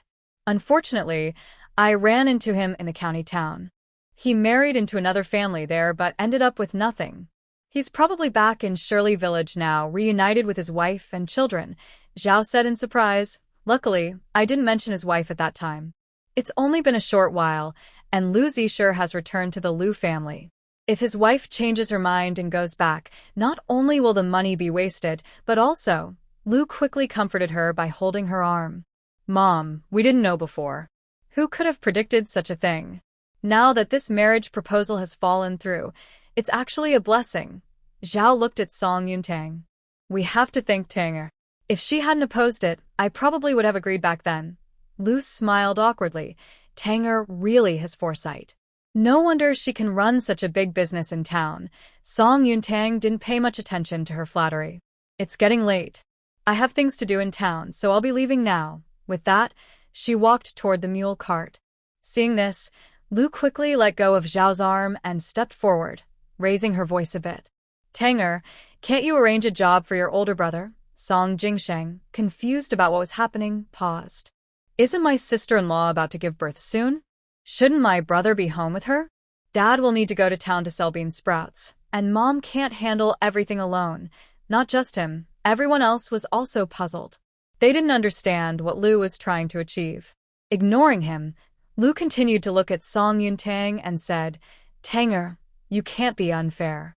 Your second brother has made arrangements, so you can't leave your older brother behind. He's about to become a father. Hearing this, Zhao pulled Lu aside and scolded. Lu, what are you shouting about? If there's any conflict between the siblings, I won't let you off the hook. Lu stomped her foot and said, Mom, Tanger just said you're biased. If you really are, how could you have sent autumn cloves for Jingsheng through his cousin to Tanger's farm a while ago? She is biased herself and doesn't let others speak. Lin, supported by her aunt, listened and pointed at her nose with a serious expression. Lu, you need to behave. Can you compare these two matters? She pointed towards Song Yuntang. If Tanger had enough people at the farm, how could you ask her to arrange things for Jinyuan? Besides, you're going to give birth in a few months. Will Jinyuan focus on Tanger or on you? Your mother has to take care of Zhu and also look after you. With so much going on at home, she can't be everywhere at once. Even if you don't think about yourself, what about the baby in your belly? Although Lu felt unhappy, she couldn't argue with her grandmother's words. Lin glanced at Zhao. Since your daughter-in-law brought this up today, we might as well take this opportunity to talk about it. She looked back at Lu. As far as we know, Jingsheng has only had 2 sets of clothes made for him by Zhao since he was little. The last set was made for his wedding with Jinyuan, and he wore it when Jinyuan took him back to visit her family. Just because this child doesn't complain doesn't mean he doesn't understand. However, this is your family matter. My husband and I, as elders, shouldn't say too much. With so many children in the family, it's hard to treat everyone equally, and we all understand that. As the eldest sister-in-law, you should be balancing these relationships instead of causing trouble. That's really not right. Song Jingsheng, who had been unaware of the situation, suddenly felt tears welling up in his eyes. Zhao, feeling guilty, rubbed her eyes and reached for Song Jingsheng's hand, saying, I neglected you before and I apologize. From now on, I will try to think of you more and won't let you feel wronged. Song Jingsheng sniffled. Mom, don't say that. Actually, you and Dad are good to me. It's just, as Grandma said, there are too many children in our family and you can't manage everything. Lin sighed nearby. They say a crying child gets milk. You, my child, are just too understanding. Song Jinyuan had never considered this matter before, perhaps because his parents had always planned everything for him, and being a bit simple-minded, he hadn't thought deeply about it. Looking back now, he really took his parents' kindness for granted. He didn't consider that his younger brother also needed their care. As the older brother, I have a responsibility too. I should have thought more from your perspective before. He turned to Song Yuntang and said, Tanga, I won't go out to work before my sister-in-law gives birth. When the baby arrives, if you need help, I hope you can consider me. I apologize for what my sister-in-law said earlier. Lu didn't expect her husband to not support her. Husband, don't say anything. Song Jinyuan interrupted her. Lu Shangyun clenched her sleeves, feeling very upset. She hadn't said anything wrong. It was clear that Song Yuntang favored her younger brother. Why were both of them against her? As siblings, shouldn't she help her brother now that her sister was doing well? In the future, when her in-laws needed help, wouldn't they rely on her family? Hearing Song Jinyuan's words, Song Yuntang nodded. We can talk about it later. She then looked at the elders in front of her. I still need to make a trip to town, so I'll leave now. After saying this, she climbed onto the mule cart with Su Qingye's help. Seeing the young couple leave with Song Jingsheng, Lin turned to Lu Shangyun seriously. Tanger is not someone you can easily manipulate. Be more sensible. You might have a chance for a better life in the future. If you continue to be so short-sighted, you might end up with nothing. Lu replied angrily. What good life? Is it just because of the money Jingsheng earns working for her? We just humbly asked her to help arrange a job for my husband, and she wasn't willing. She brought 2 bags of food for her birthday. If she could be relied on, I wouldn't have said what I did.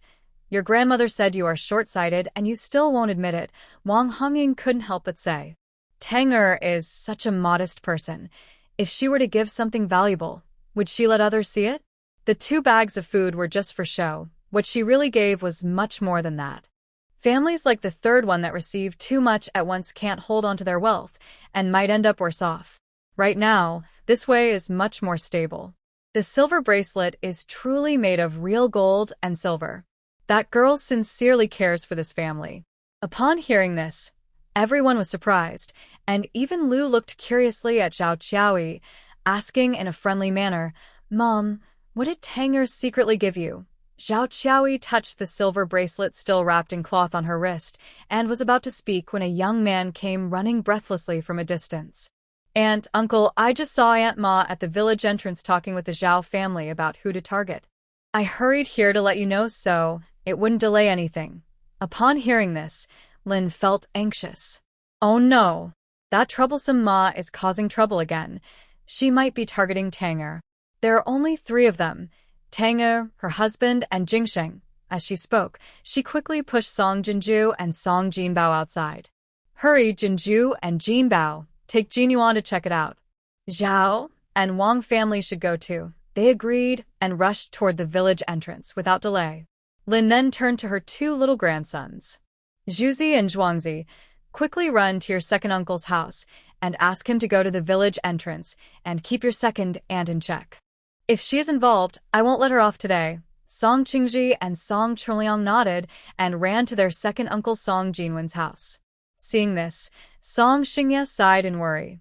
How did the second one end up marrying such a troublemaker? It's making the whole family restless.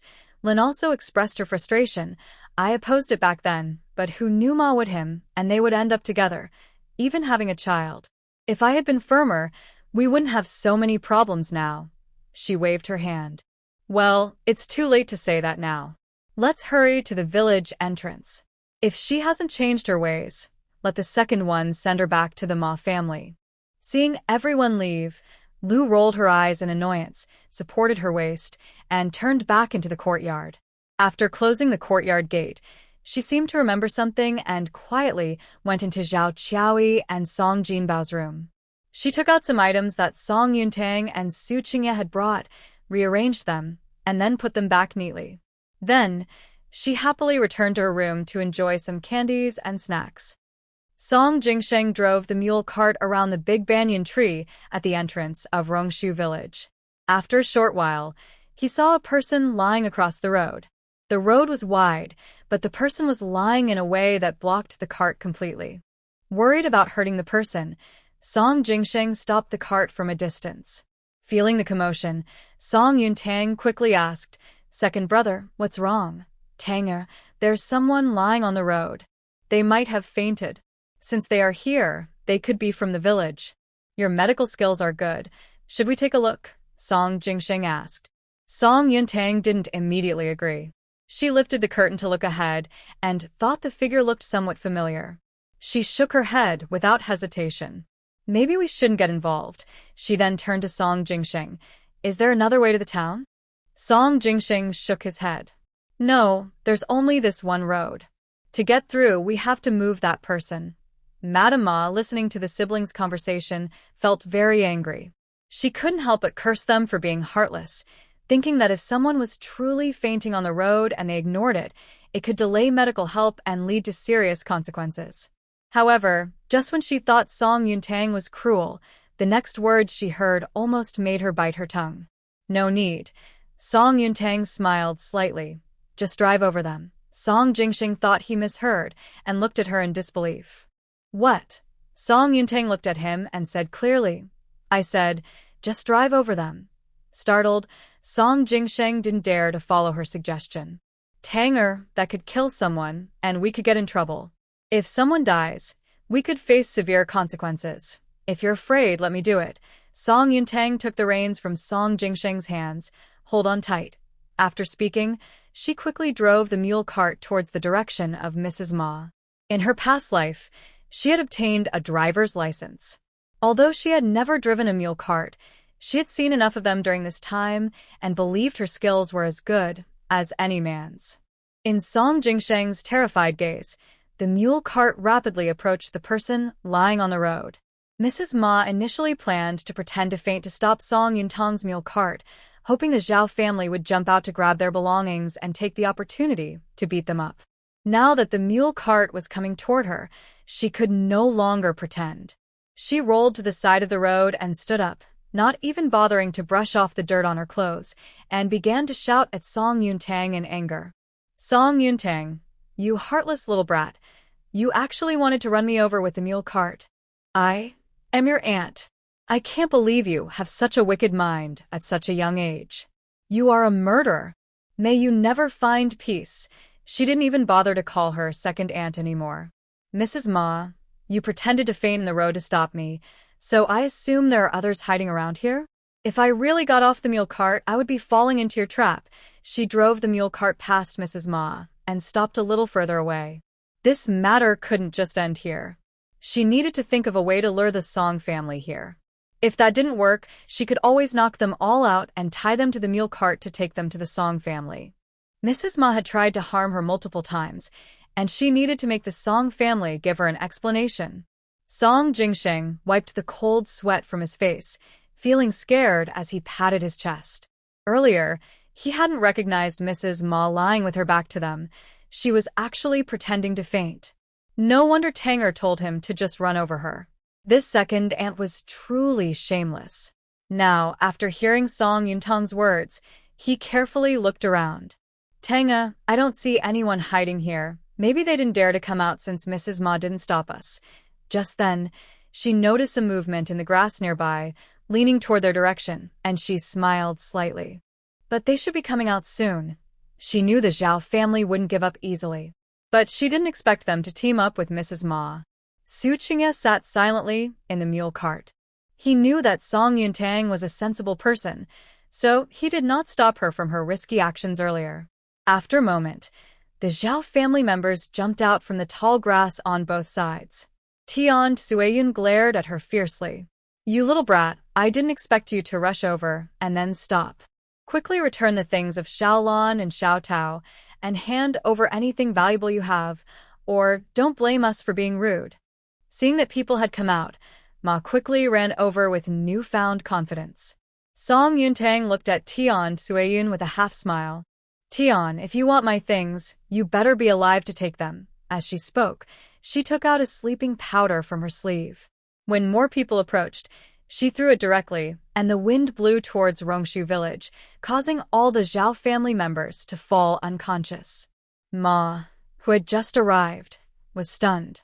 She did not expect that Song Yuntang could easily make the Zhao family members fall down just by waving her sleeve. She thought she had used some kind of magic to defeat them. Terrified, she knelt on the ground and kept bowing. Master, please spare me. I did not recognize your greatness and offended you. She slapped herself hard. I deserve this. I will leave now and not block your way. After saying that, she ignored the strange expressions of Song Jingsheng and Song Yuntang on the cart. After bowing, she turned to leave in a hurry. Turning around, she saw Song Jinzhe and Song Jinbao had already arrived at the village entrance, followed by many villagers who were curious about the commotion. Seeing them, Ma seemed to gain confidence and ran desperately toward the crowd. Zhao Qiaoyi and Wang Hongying exchanged glances and quickly stepped forward, each taking one of Ma's arms to support her. As they got closer, they suddenly smelled a foul odor. Looking down, they saw a wet stain on Ma's skirt, and water was still dripping beneath her. She actually wet herself? Zhao and Wang both looked at her with disgust, pinching their noses with their other hands. Not only were the two people holding back Ma Shi present, but also the villagers who came to watch the commotion. They pointed at Ma Shi, showing mocking smiles. Look, Ma Shi actually wet her pants. How old is she, and she still wets herself?